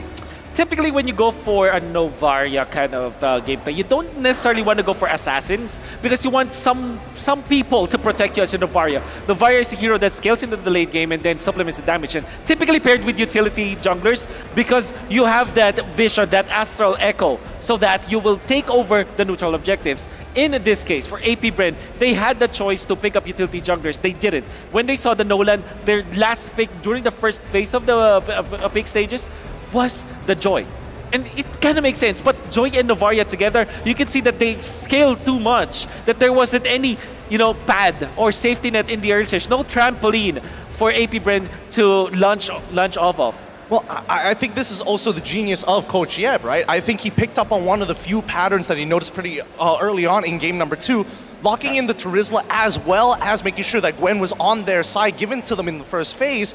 It did pose a couple of questions, right? Yeah. I even thought that this might be the game that AP Bren can take it away until they locked in that Joy. So, again, interesting choices. Interesting choices, especially letting go of the Nolan. I think that this is a harsh lesson for all of the teams out there. There will be 2 teams that will eventually be facing Onyx. It might be AP Bren, might be Blacklist. I will be calling it now. Nolan will not be available anymore. Never again. Never again. Never 3 again. times being defeated by Nolan. The first time was a comeback. The following 2 times were snowballs. Kyrie's a beast. And give him the OPest hero of the metagame. He's gonna do magic with it. I mean, there's even an argument that maybe AP Bren should have taken the blue side and give Kyle, the guy who has made Nolan so precise, so clean, to have that finesse like no other, the name that we have here today. Nolan is disgusting. It's gotta go. But with that being said, once again, M5 is powered by Monton, presented by Kidia, our global presenting partner, supported by ROG, our official gaming phone, Grab, our official Super App partner, and Secret Lab, our official chair partner. Now, up next, we have the last best of 5 series of the tournament between Blacklist International versus AP Bren. I don't know about you, Wolf. You got any thoughts on this? Oh man, we wanted, the Filipinos wanted a PH versus PH finals, a rematch of the MPL PH Season 12. Unfortunately, happens in the lower brackets, but it is what it is. I'm sure that we're gonna be tuned in. As both teams are fighting for the last grand final ticket, you do not want to miss this one out. So stay tuned. The M5 World Championship will be right back after these messages.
Hi guys, this is your very own Odin, and we're outside Rizal Memorial Coliseum for the M5 on-ground activation. You can see the sponsors activation booth. We have the food park right there, and we have the main stage for the meet and greet and watch party. And of course, we have M5 corner booth. And here is the ticketing booth. Now, as much as I want to go to every booth that we have, it might take long and I might ride Johnson to do that. Now, let's see the M5 signature wall. And let's grab one lucky fan to get an M5 signed merch by Blacklist International. Hi! Hi! You caught my attention. What's your name? My name is June. Hi, June. Obviously, you're supporting Blacklist International. Why? Yes, because I love watching VYs. Their teamwork is the best. So I fully support them. Okay. Up until now, he's supporting Blacklist International. Who's your bias in the current lineup? My favorite is Edward. He's very consistent in being explainer. Wow. Do you want to be a player? It seems like you want to be one. No, just pretending to be. Just pretending to be. What's your main hero? My main hero is Lancelot. Can I see some Lancelot moves? Oh! Wow! You're ready, huh? Have you signed already in the wall? Yeah, I did. There's no more space, so... Okay! Tiny bit here. Oh! Look at the Blacklist International area. It's fully occupied by the fans. I'm glad I'm one of those. And we're glad we saw you here. And because of that, you are winning an M5 exclusively signed by Blacklist International, courtesy of Kidia. Congratulations, June. Wow, thank you, Kidia, for this amazing shirt. Wow. Thank you. Are you happy about it? Yes, of course. Okay, let's cheer for Blacklist International. When I say Blacklist, you know what to do.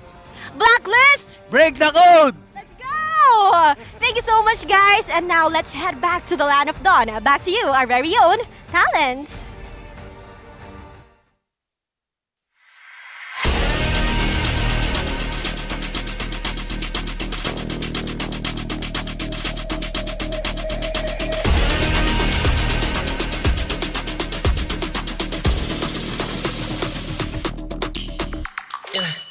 Hit me like I might kick over, but you could give me an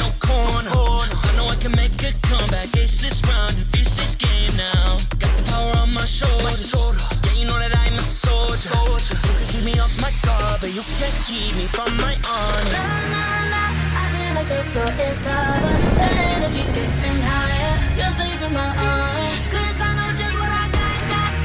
I got you like na-na-na. And you know I hold the power. This feeling I love. Oh, yeah. Making my grind good to great. So don't stand in my way. Standing tall and I won't fall over. We are better than great, girl. We are better than great. We stand tall, won't run away. We are burning, nothing gon' change. Great, we are better than great. Can't get it great, I'm better than great. I play my own role, I've become the greatest. Transcend myself into this game, yeah. I build a power to dominate fate. Championship mind, no time for the weak. We start to the game, shout, reveal. Better than great, that's how we feel. I feel like the floor is lava. The energy's getting higher. You're saving my arms. 'Cause I know just what I got. I got you like na-na-na. And you know I hold the power. This feeling I love. Oh, yeah. Making my grind good to great. So don't stand in my way. Standing tall and I won't fall over. We are better than great, girl. We are better than great. We stand tall, won't run away. We are burning, nothing gon' change. Great, we are better than great. If we stand tall and believe we can make it, you and me, with a sense of urgency, you'll see I'm better than great. I'm better than great. Oh yeah, yeah. Oh, I'm better than. Making my grind good to great. So don't stand in my way.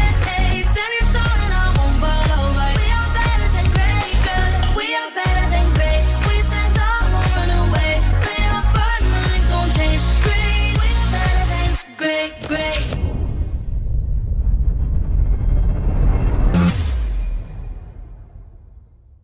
I am the #1 seed, the champion of the arena. The fans adore me because I've never lost. Yet you are afraid that you will lose everything.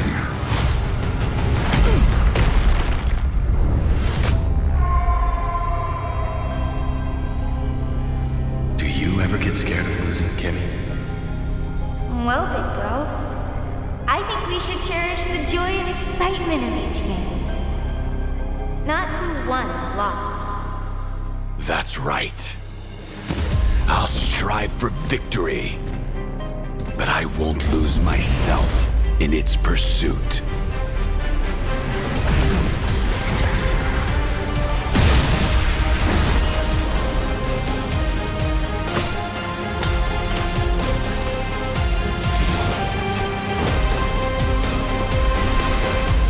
World Championship. I'm back.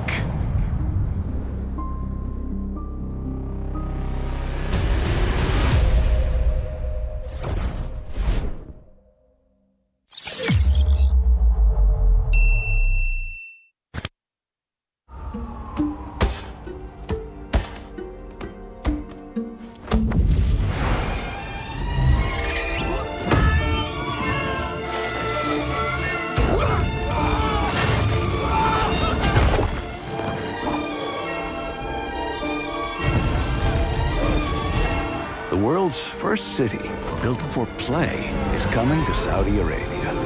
Don't just live life. Play life. Qiddiya.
Grab only, savings ang dami, your wallet sings tonight. Laki ng bawi, pag nag-grab only, save 2 for alright.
Brandon, alam ko masalimuot ngayon ang buhay mo.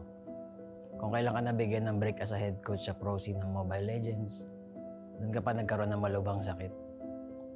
Iinday mo ng 1 buwan. Itatago mo kasi akala mo, ngalay lang naman. Hanggang sa isang gabi, hindi ka na makatayo. Hindi ka na makalakad. Wala nang choice kundi dalhin ka sa ospital kasi grabe na yung sakit na iniinda mo.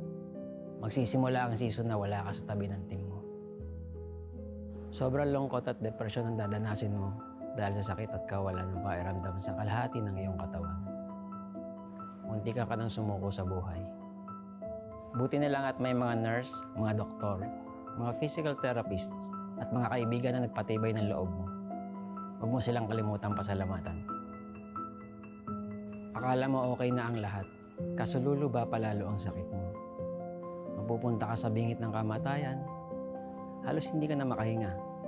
Doon, mapapadasal ka sa Diyos na huwag ka na munang kunin dahil hindi pa tapos ang mission mo. Hindi pa tapos ang pangarap mo. Sabi mo nga, magde-champion ka pa.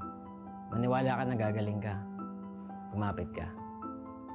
Sa pagkakataon na yon, madudugtungan ang iyong buhay. Binigyan ka ng isa pang chance sa mundo para tuparin ang pangarap mo. Kung akala mo wala nang kukuha sa iyong ML team dahil sa kalagayan mo, nagkakamali ka. May magtitiwala pa rin. Kukunin ka as coach ng isang team abroad. Igagrab mo yung opportunity kahit pa naka-wheelchair ka kasi gusto mo yung ginagawa mo. Magiging mahirap pero okay lang. Ang importante, sumubo ka at wala kang regrets. Unti-unti na rin mag-i-improve ang kalagayan mo. Sabi ng mga doktor, kailangan mong ma-operahan pero wala ka pa namang pera noon kaya naniwala ka na lang nagagaling ka. Sa tiyaga at paniniwala, makakatayo ka rin. Darating ang punto na makakalakad ka na ulit. Himala, di ba? may isa pang biyaya na darating. Lalapitan ka na isang kaibigan, si Coach Daki, para maging tactician ng AP Bren. May chance ka ulit na ituloy ang pangarap. Huwag mo tong sayangin. Ikaw ang susi na magbubukas ng bagong pintuan para sa iyong team. Makakapagsibol kayo at dito magsisimula ang sunod-sunod niyong pagkapanalo sa iba't ibang tournament, kabilang ang MPL Philippines Season 12. Kung dati ay literal na hindi ka makalakad, ngayon lakad matatag ka nang ire-representa ang Pilipinas sa M5 World Championships.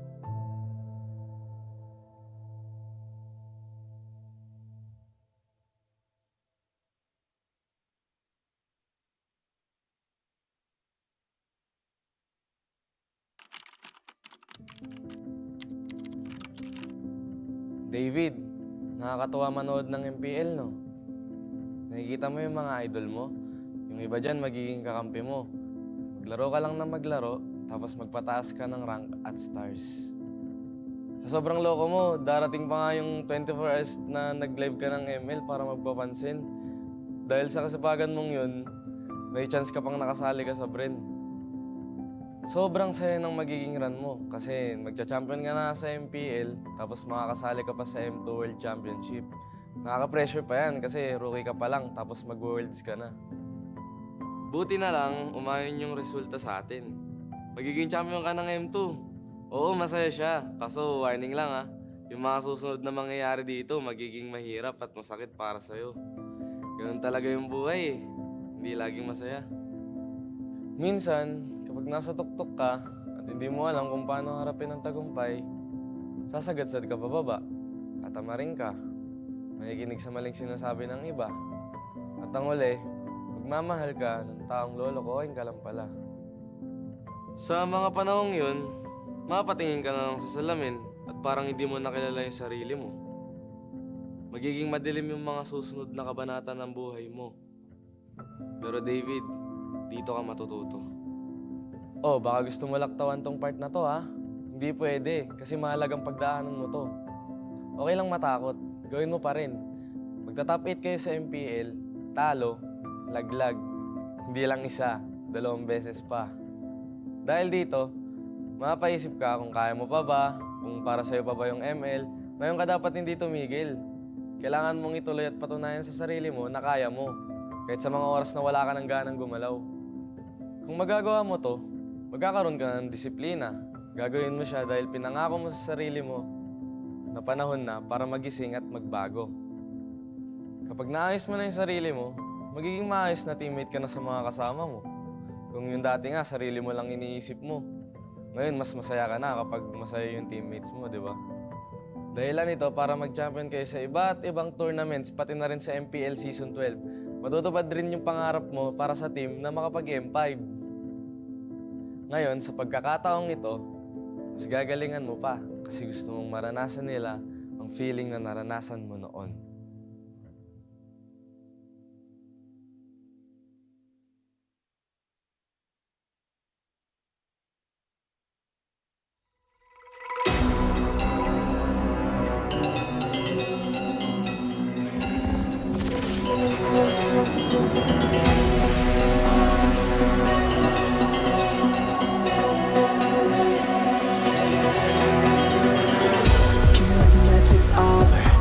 Sa surut kanku Ku tahu kita akan bangkit as this round versus game now.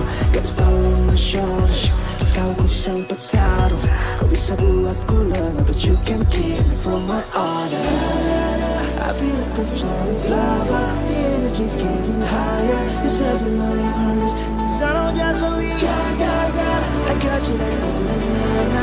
And you know we hold the power. Cause we are better than great.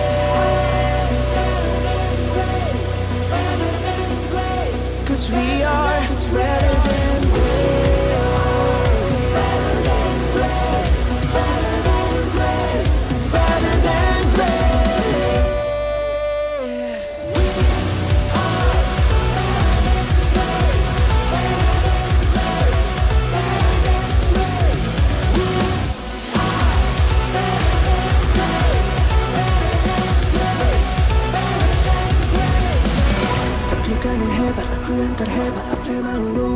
menjadi terhebat. Transcend myself into this game, yeah. I need the power to dominate. Kemenangan bukan trik yang lemah. Pursuit of the game, shall fulfill. Better than great, it's how we feel. I feel like the floor is lava. The energy's getting higher. There's heaven in my arms. Cause I know just what we got. I got you like na-na-na-na. And you know you hold the power. Cause we are better than great. I can tell you if I don't stand in my way. Stand in front of you talking. We are better than great. Keep it up to live on. Heart up, beating back to body. Lay all bottom down and bar. We are better than great.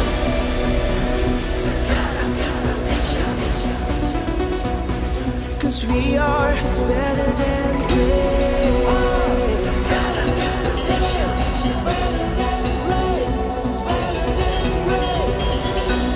If we stand tall and believe, kau dan aku kan bisa dengan tekad membara.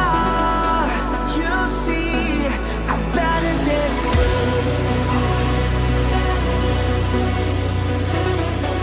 you see, I'm better than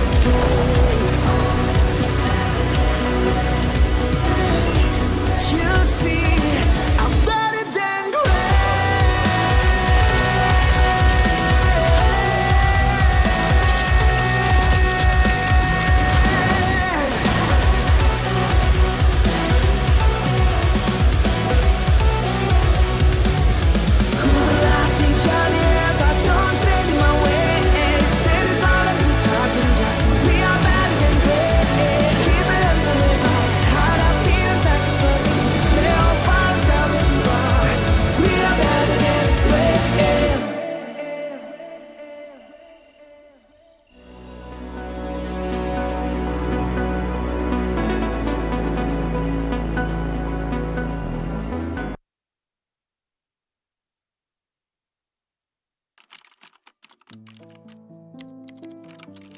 Kai, siguradong may echo pa dyan sa banyo kung saan ka naglalaro ng ML. Hindi ka kasi pwede maglaro sa kwarto nyo, no? Dahil sure na mapapagalitan ka na naman. Tatagan mo ang loob mo kasi masasabihan ka pa ng magulang mo na wala kang mapapala dyan. Huwag mong i-take yun negatively. Instead, gawin mong motivation yun para mapatunayan sa kanila at sa sarili mo na may future ka sa ML. Magpasalamat ka pa rin sa parents mo. Kasi kahit na pinapagalitan ka nila palagi dahil sa kaka-ML mo, lagi ka pa rin naman nilang pinapairam ng cellphone para malaro to. Mangarap ka. Gawin mo lahat ng makakaya mo para makilala ka sa ginagawa mo. Iwasan mo yung pagiging tilted. Hindi yun makatulong sa'yo. Magpataas ka lang ng stars. May amateur team na makakadiscover sa'yo. At dahil dito, makakasali ka sa maraming tournaments. Marami kang matututunan. Hindi lang sa in-game aspect, kundi pati na rin sa pakikitungo sa ibang tao. Sa tamang panahon, makakapasok ka ng AP Brain. Magiging ganap na pro player ka. Oh, huwag kang kabahan. May mga coach ka na gagabay sa'yo. Tsaka mabubuting tao rin mga magiging teammates mo. Kapag may napapansin kang mali o kailangan i-improve, magsalita ka. Mas okay maging totoo kaysa maging pabaya. Matuto ka rin tumanggap pag ikaw naman ang may mali. Di ka rin naman laging tama eh. Magkakaroon pa nga ng pagkakataon na hindi ka makakaretry sa isang pinaka-importanteng laro sa karera mo. Pero alalahanin mo lang rason mo kung bakit ka nandito. Kung bakit ka naipagsapalaran sa ML. Magpapagawa ka pa ng bahay para sa pamilya mo, di ba? May pangbubong ka na, di ba? Kaya laban lang. Triplein mo ang sipag mo. Marami ka pang pagsubok na pagdadaanan. Ihahanda ka ng lahat ng yan para sa M5 World Championship. Malay mo, ang kasunod pala ng tagumpay dito, sarili mo ng bahay at mas maginhawang buhay.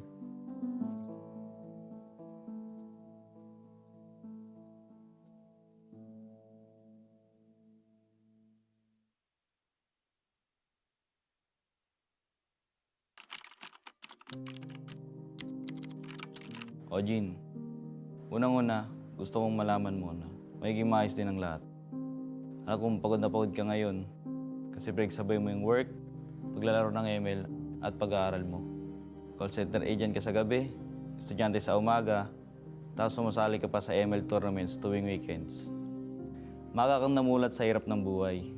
7 kayong magkakapatid at walang ibang maasahan ng mama mo kundi ikaw. Kahit minsan, ang sakit-sakit na. Nakihin mo muna. Tibayin mo loob mo para makatulong ka sa pamilya mo at mabigyan sila ng maayos na kinabukasan. Darating ka rin naman sa point na ma-realize mo na kailangan mag-focus ka lang sa isang bagay. Huwag ka magpapaubos. Mas makakatulong ka sa kanila kung masaya ka rin sa ginagawa mo. Sa unang sabak mo sa amateur scene ng ML, wala ka pag-aanong ipapanalo. Pero dahil sa pagtyatsyaga mo, magtiwala kang may makapansin din sa talento mo. May makakaalala ng pangalan mo. Nakakatawa man isipin, pero napakaswerte mo pa rin. Dadaling ka rin tadhana dyan sa AP Brain. Narating ang chance mo na patunayan ng sarili. Sa kawalan ng player na pupuno, ikaw ang magbubuo sa team nyo.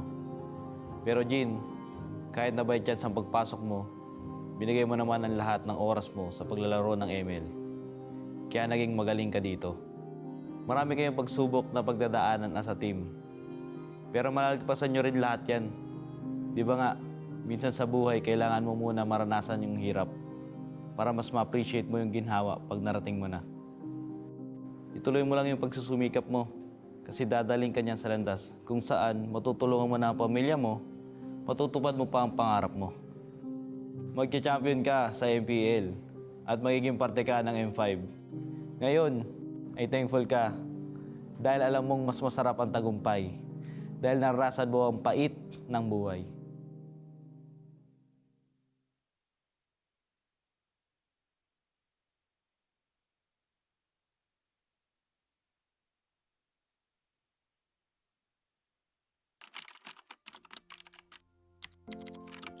Hi, Monina. Alam kong nag-iisip ka ngayon if you're going to let go of your BPO work. You know what? Take the risk. Pumasok ka sa mundo ng esports and tanggapin mo yung hamon and opportunity na maging team manager. It's gonna be exciting and different. Iba to sa dati mong naging trabaho. Hindi siya mas madali because you're gonna be dealing with kids and people with different personalities. The workload is going to be overwhelming, kaya please, huwag mong akuin lahat. Madaming challenges, pero mas maraming taong nakapaligid sa'yo na tutulungan ka to overcome those challenges. Learn to delegate, work on your adaptability. Life is not a straight line. May magiging ups and downs talaga along the way. Don't be afraid to try and to speak up. Kung may mga ayaw makinig sa'yo, lakasan mo pa yung boses mo. As long as alam mong may sense yung sasabihin mo, go for it. More than a manager, be an ate. These kids would be going through a lot of emotional stress and disappointments. Do your best to be there for them and to comfort them kapag kailangan. Alam ko, masakit din para sa'yo kapag natatalo. Pero ang importante, nandyan ka para samahan ng mga players mo, mga batang kapatid mo. You will sacrifice a lot. Resources, time with family, and even relationships. It would be stressful, but every minute will be worth it. Especially when you see the joy in your players' eyes na makakasali pala kayo in the World Championships. I promise you, Monina, you will not regret leaving your corporate career because time will come that you will manage a world-class esports team.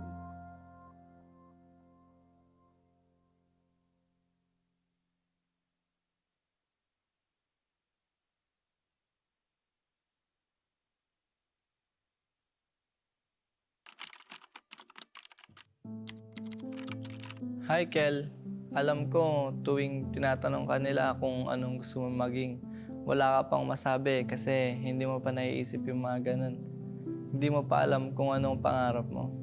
Pero huwag kang mag-alala kasi darating din yung laro na magbabago ng buhay mo. Matututo kang mag-Mobile Legends, gagaling kang mag-ML at magiging passion mo to. Darating yung time na tatakas ka sa Tarlac pa Manila para lang masunod ang gusto mo. Magsasorry ka na lang pag nasa bootcamp ka na. Galingan mo lang dun kasi magpo-pro ka. Makakahanap ka ng team na alagaan ka. Oh, baka akala mo puro saya lang yun ha. Magkakamali ka, may issue ka, pero okay lang yun kasi doon ka matututo. Huwag ka matakot magkamali kasi kasama yung pagiging makulit mo sa journey mo towards World Championships. Lahat ng puyat, pagod at pag-argue mo hanggang makatulog, magiging sulit yan. Magiging champion ka sa M3 at sobrang saya nun. Damin mo lang kasi bilog ang mundo. Pwedeng panalo ka ngayon, tapos talo ka na bukas. Pag dumating pala yung oras na parang nawawalan ka ng gana sa ML o sa buhay, huwag kang titigil. Pwede kang magpahinga, pero ipagpatuloy mo pa rin ang pagpitik. Huwag mo hayaan na may dumang araw na hindi ka pipindot. Kasi malaking bagay yun. Hanggat kaya mo pa, huwag mo sayangin yung panahon. Isa pa, huwag mong kalimutan maging mabuting teammate kasi hindi lang talent ang puhunan sa esports, kundi teamwork at respeto sa isa't isa. Maniwala ka man o hindi, yung ikaw na walang pangarap noon, ginagawa ang lahat ngayon para matupad ang pangarap ng iba. Ng mga teammates mo na sabik at deserving na makapag-world champion.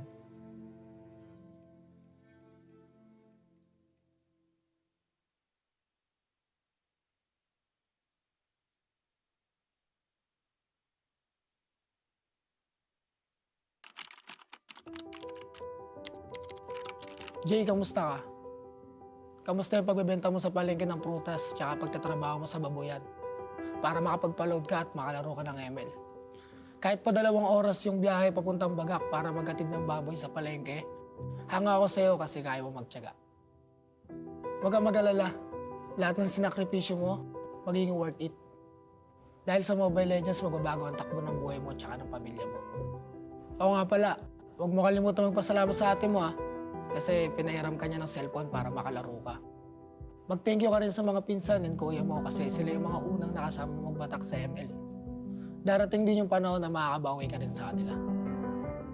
Sa atin lang dahil gigil ka sa kaka-RG, magiging top 1 ka sa stars at diyan ka madidiscover ni Boss D. Simula dito, marirealize mo na iba pala ang pagiging pro sa pagiging RG boy. Na kailangan mo pala mag-isip at kailangan mong matuto sa mga macro plays. Diyan ka rin magiging content creator. Enjoy mo lang yung pag-vlog and pagko-content mo kasi yan yung makakatulong sa pamilya mo. May purpose lahat na nangyayari kaya huwag ka mawawalan ng pag-asa. Darating yung time na kakailanganin mong lumipat ng team para pagbigyan naman ng gusto mo at yun yung makapag-focus sa pagiging pro. Don't get me wrong magiging thankful pa rin tayo sa content creator na Renny J kasi dahil sa kanya may abilidad ka na para sundin yung puso mo. Since natulungan mo na yung family mo, pwede mo nang tuparin yung sarili mong pangarap.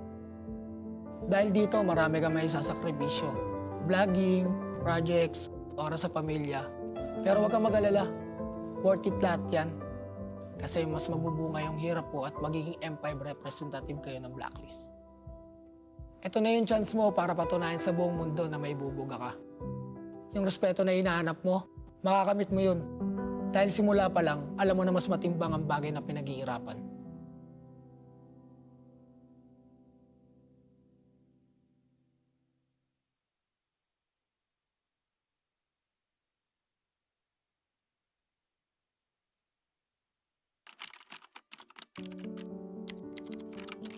Carl, alam kong mabigat ang nararamdaman mo dahil nagka-injury ka. Gusto mo pa naman maging professional volleyball player. Pero, gusto ko lang malaman mo na ang mga pangarap ay nagbabago at lumalago. Hindi ka man nakapag-pro sa volleyball, magiging daan naman yan para mapadpad ka sa esports. Dahil sa support ni Mama at Lola, magiging player ka sa Mobile Legends. Mula rito, huwag kang matakot mag-risk sa mga bagay talagang gusto mo. Kahit na mukhang malabo, subukan mo pa rin. Hindi mo malalaman ang mga kaya mong gawin hanggat hindi ka umaakbang. Balang araw, mabibigyan ka ng pagkakataon na maging kasama ng Blacklist International sa SEA Games. May intimidate ka sa una pero okay lang yan. Huwag mong baguhin kung sino ka. Oo, hindi ka man pala imik at madalas kang nabubuli dati dahil dito. Pero isang araw, makikita mo na ang pagiging soft-spoken mo pala yung kakailanganin ng magiging team mo. Huwag ka basta-basta sa suko, ipagpatuloy mo lang ginagawa mo. Kasi kapag gusto mo talaga ang isang bagay at pinaghihirapan mo, makukuha mo yan. Maging positive ka lang. Kakailanganin yan ng mga kakampi mo. Marami kayong pagdadaanan. Kapag mahirap at malabo na, maging liwanag ka. Tignan mo, yung dating injured girl na hindi pinalad maging pro sa volleyball, handa nang tumuntong sa M5 World Championship ngayon.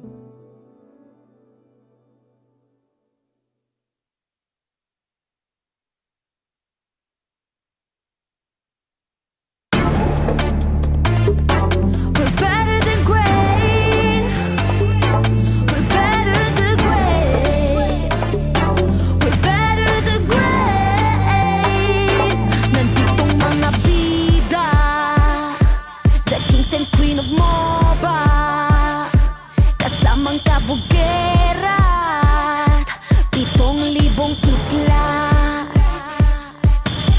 Nagsisimula pa lang tayo. Look at your face, so kabado. Dito sa aming teritoryo, can get this ground sa amin ito. Ang laban na to ang magiging binhi. Di na papayag masakop muli. Lahat ng daraanan namin ay mahawi. Alab ng puso'y di mapapawi. Sanay sa ating maandugong palaban. Babangon, babawi kahit sugatan. Sinag ng araw, 3 bituin. Pilipinong may giting nagniningning. Sanay sa ating maandugong palaban. Babangon, babawi kahit sugatan. Sinag ng araw, 3 bituin. Pilipinong may giting nagniningning. Dami mo daw sinasabi pero ba't ngayon di ka mapakali? Panay lang ang kamot sa anit at kahit alam mo na di naman to makate. Dugo pati laway at pawis tumulo, akala mo ba lahat to madali? Hindi nagmamadali, akyatin ng hagdan na talagang matare. Ganyan talaga ang mga batang Pinas, talagang malakas kahit anong meta. Wala kang ligtas, talagang matigas na parang daliri ng mga kalaban. Sa gitna ng laban, shooters namin talagang savage. Di papaawa sa aming lupang sinilangan. Ang dami ng binilangan ng 1, 2, 3. Handa ba kayo? Ito na pang-apat. Kaya dami na naman iyakin kahit nadaanin pa sa mga tipi-tipi-tipikal. Paano kami hahabulin? Marami tong dasulina, lalamunin ang lahat ng dipidal.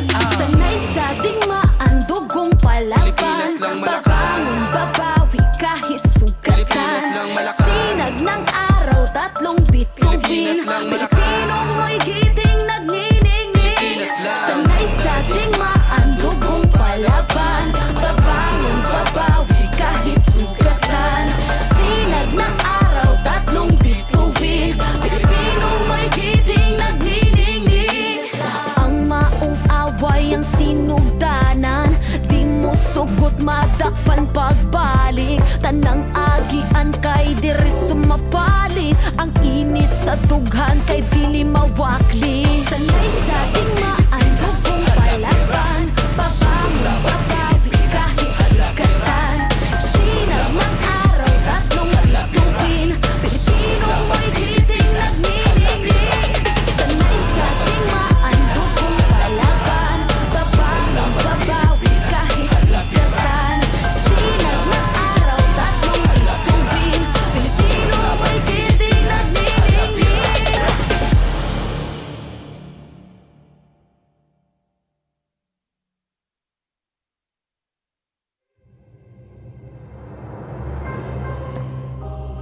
The Shadow Dragon was once my biggest weakness, but now it's my most potent weapon.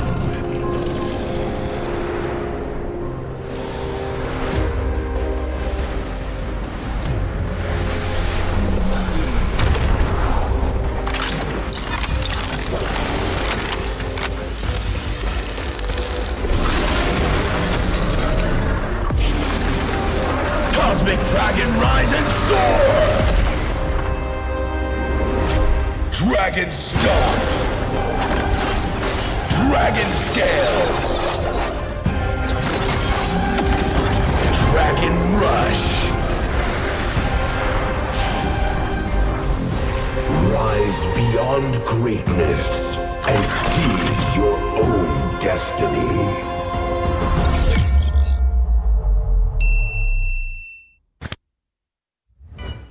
Tonight, we celebrate MLBB Esport. Do the kaldak! Do the kaldak! This is the Suman Challenge. Go! Oh! May जाओ ने Just it.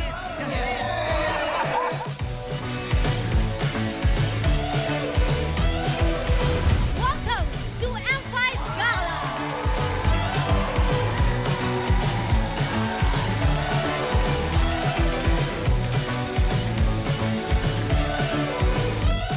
Guess the Hero Challenge! Lapu-lapu, Iritel, Franco, Nana. Nana. Best dressed team! Best dressed Super Marco!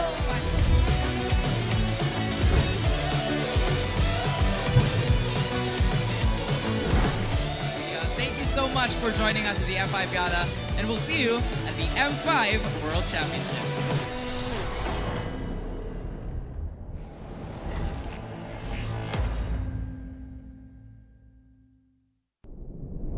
Have you ever wondered what is our identity?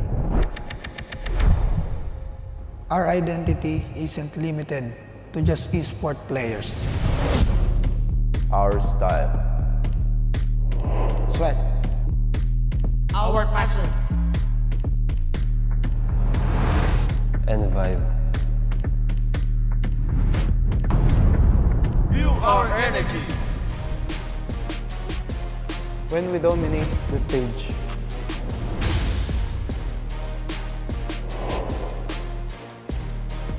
The hours of sacrifice. shape who we are. So, what is our identity? We are legendary.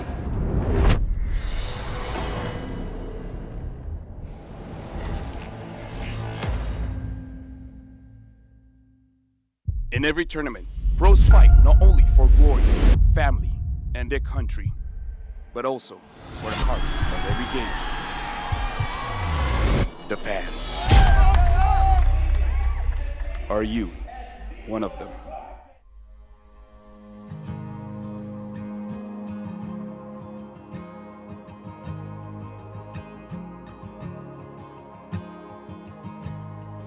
Hello everyone, my name is Queenie Tornis and I am representing Blacklist International Agent! Perjalanan Sonic ini udah berdiri sejak 5 tahun yang lalu. Sampai kita kalah, sampai apa itu Onyx udah ada.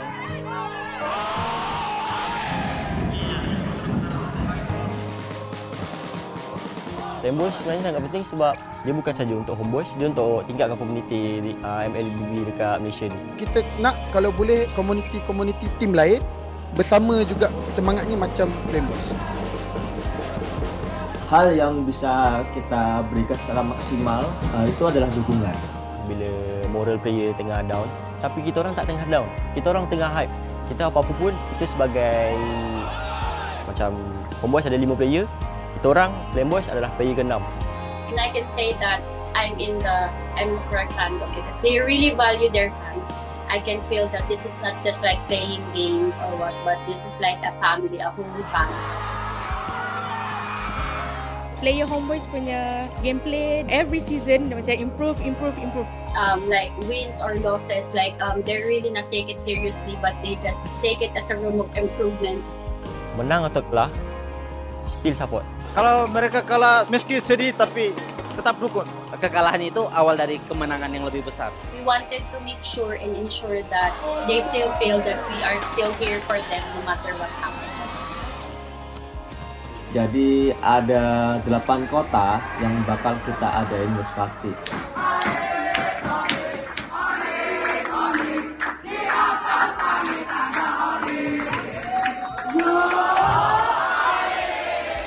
Let's go Blacklist! Blacklist will only improve and they won't give up! Even if they lose, they will win the next game. Blacklist, break the code!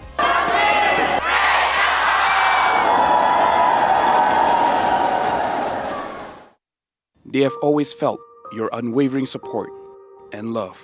Maraming salamat po sa pagsuporta niyo sa amin palagi. Sobrang namomotivate kami lalo lumaban sa mga next games namin dahil sa pag-support niyo sa amin. Kaya po sana tuloy-tuloy lang. And yun, thank you so much. Maraming salamat sa mga agents na walang sawang sumusuporta sa amin kahit na manalo man o matalo, dyan pa rin kayo para sa amin. Yun. Isa kayo sa mga rason kung bakit pa kami nagpapatuloy. Thank you sa inyo.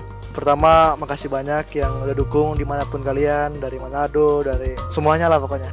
Dukungan kalian sangat berarti buat kita, bikin kita semangat, bikin kita lebih konsisten juga biar menang terus. Guys, dukung kita dan kita juga nggak akan bosan buat juara. Terus yang terakhir mungkin selalu doain kita terus. Terima kasih. Thank you to all Sonics for supporting us. It really is touching, and we really appreciate all of you guys from wherever you guys are. And I hope you continue supporting us and don't be bored. We will try our best to win every tournament for you guys.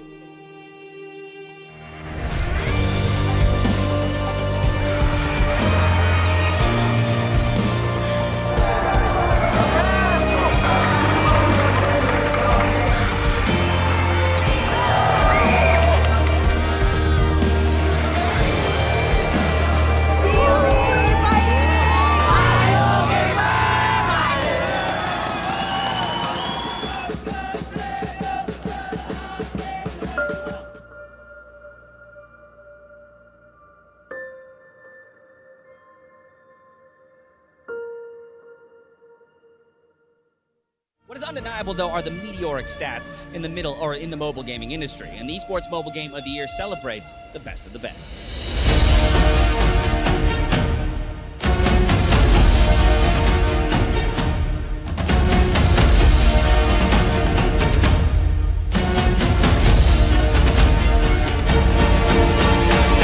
It is my pleasure to announce the 2023 Mobile Game of the Year, Mobile Legends Bang Bang. Congratulations. Oh my god. Thank you guys. And then, okay, yeah, sure. And then, Hello guys, hari ni kita nak rate player Rob tank dekat dalam M5. Kon. Bu sezon favori tank oyuncularımdan biri. Malezya'da bayağı izleme şansım olmuştu. Ese koyuyorum. Dekat saya ada Apex 47 Apex 47 daripada tim, kalau tak ingat, B guys.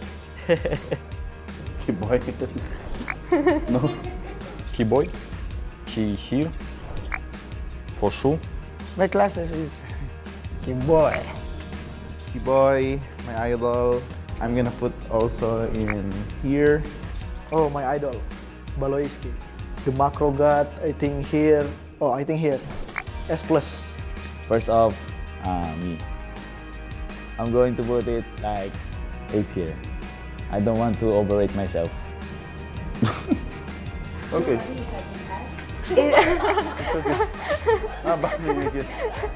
Oh. It's okay. Betul. D. Sebab orang cakap dia tak tahu pun. Me. Because I'm bad, I'm gonna put F. Sorry, Baloy. And me. Okay. Oh, Luna. Luna. Luna B. Apex, I think here. Here. It's okay. Here. Next is Zorn, on my level. Zorn is like a mechanical player and also likes to taunt people. Ogun, idol. S. Oh, NJ will lose. NJ will lose. For me, F. Thorn. My enemy. With me. Sorry, you're my enemy.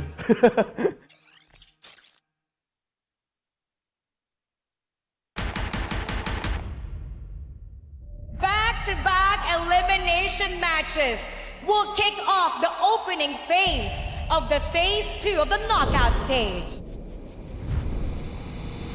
The reveal of the M5 main stage also saw two intense series that sent two more teams home, while the tournament is now down to the final four. The showdown between the agents and the geeks started off as fierce as it can get, you. Flickers back, Oheb in trouble now. Baloo comes in with the bravest fighter and finds two. Blacklist International crumbling under Geek right now. With the Indonesian squad taking the first game. And Geek Fam against the odds take game #1. Blacklist International reverted by staging an epic comeback. Boys keep from the side with a wild charge, knock up onto Edward. Luke into the backside with the bravest fighter, looking for Oheb. Gets a stun, the wave, Bloisky goes down. Luke. Now it's Luke against the world. Marky looking for some free shots. No way, Luke goes down. Oh, as well. Black to turn the game around and take the second Lord. And Blacklist International takes game #2. And the series was tied 1-1. The agents did it again as their patience paid off, claiming the win and reaching match point. Don't want to stop here. Netherrealm is still in play, but there comes the Nolan's Fury. A boy! Edward able to find a boy. Marky to the backside with a blazing duet. Bloisky goes down. Luke is going to be next on the top of the block. Who gets Edward it? picks up the double. Kyle trying to get the play in the set, so he takes it from his fingers. And it was down to the hitman's Estes, the signature Ube of Blacklist International, to send the Geeks home. The Cambodian champions did what they do best, attack and never look back. And they're all smashed against the wall. 4 members of Deus Vault taken out. Despite a valiant defense by Sunset Lover, See You Soon prevails. Sunset Lover doing everything he can, but they're gonna get the final shot on their way. We'll move on and take game #1. The Sooners continued their aggression and cornered Deus Volt from the start. Big Power is going to get the knock-up on Asari on Felix. With the crossbow, Tank's ready to unload once again. Madison going to go down. Who's able to pick up the kill? Sawo finally getting 4-man knock-up. Felix in the midst of the ball. Sawo trying to get away, but he can't. Sorry, Felix picks up the kill. And now Kid Baba will fall next. Felix with the double. Sunset Lover all alone once again. Going to go down. A triple kill for Kusei. After over 30 minutes of non-stop skirmishes, Deus Volt showed that they were not done yet. Sawo looks for the kill Carby there as well, and down goes MP. Debu, move forward. Magister unleashed his real potential by shutting down MP the King again and again and again. But still, ultimate pool. Magister able to lock on again with a violent Requiem. Sawo also going to come in with an Nolan's Fury. And the Bomba mentality helped EECA to extend the series. It is Rise of the West as Deus Volt completed the reverse sweep with their signature Diggy Pick. The base down, the base drops, and the sunset closes on See You Soon as the Dark Knights rise. We are now down to the last 2 days of M5. We are so close to witnessing the crowning of the new world champions.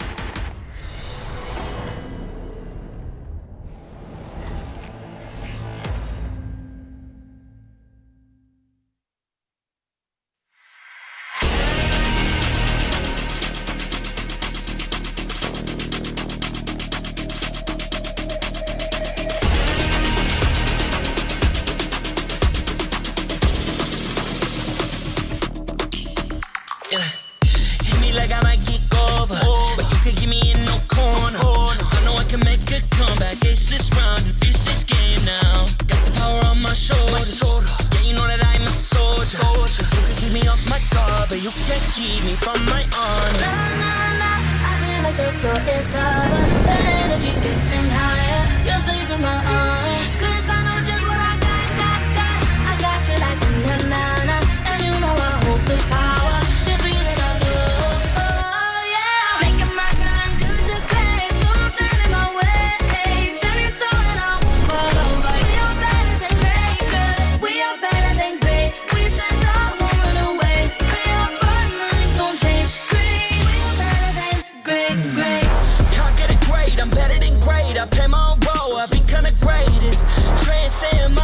Into this game, yeah. I build a power to dominate fate. Championship mind, no time for the weak.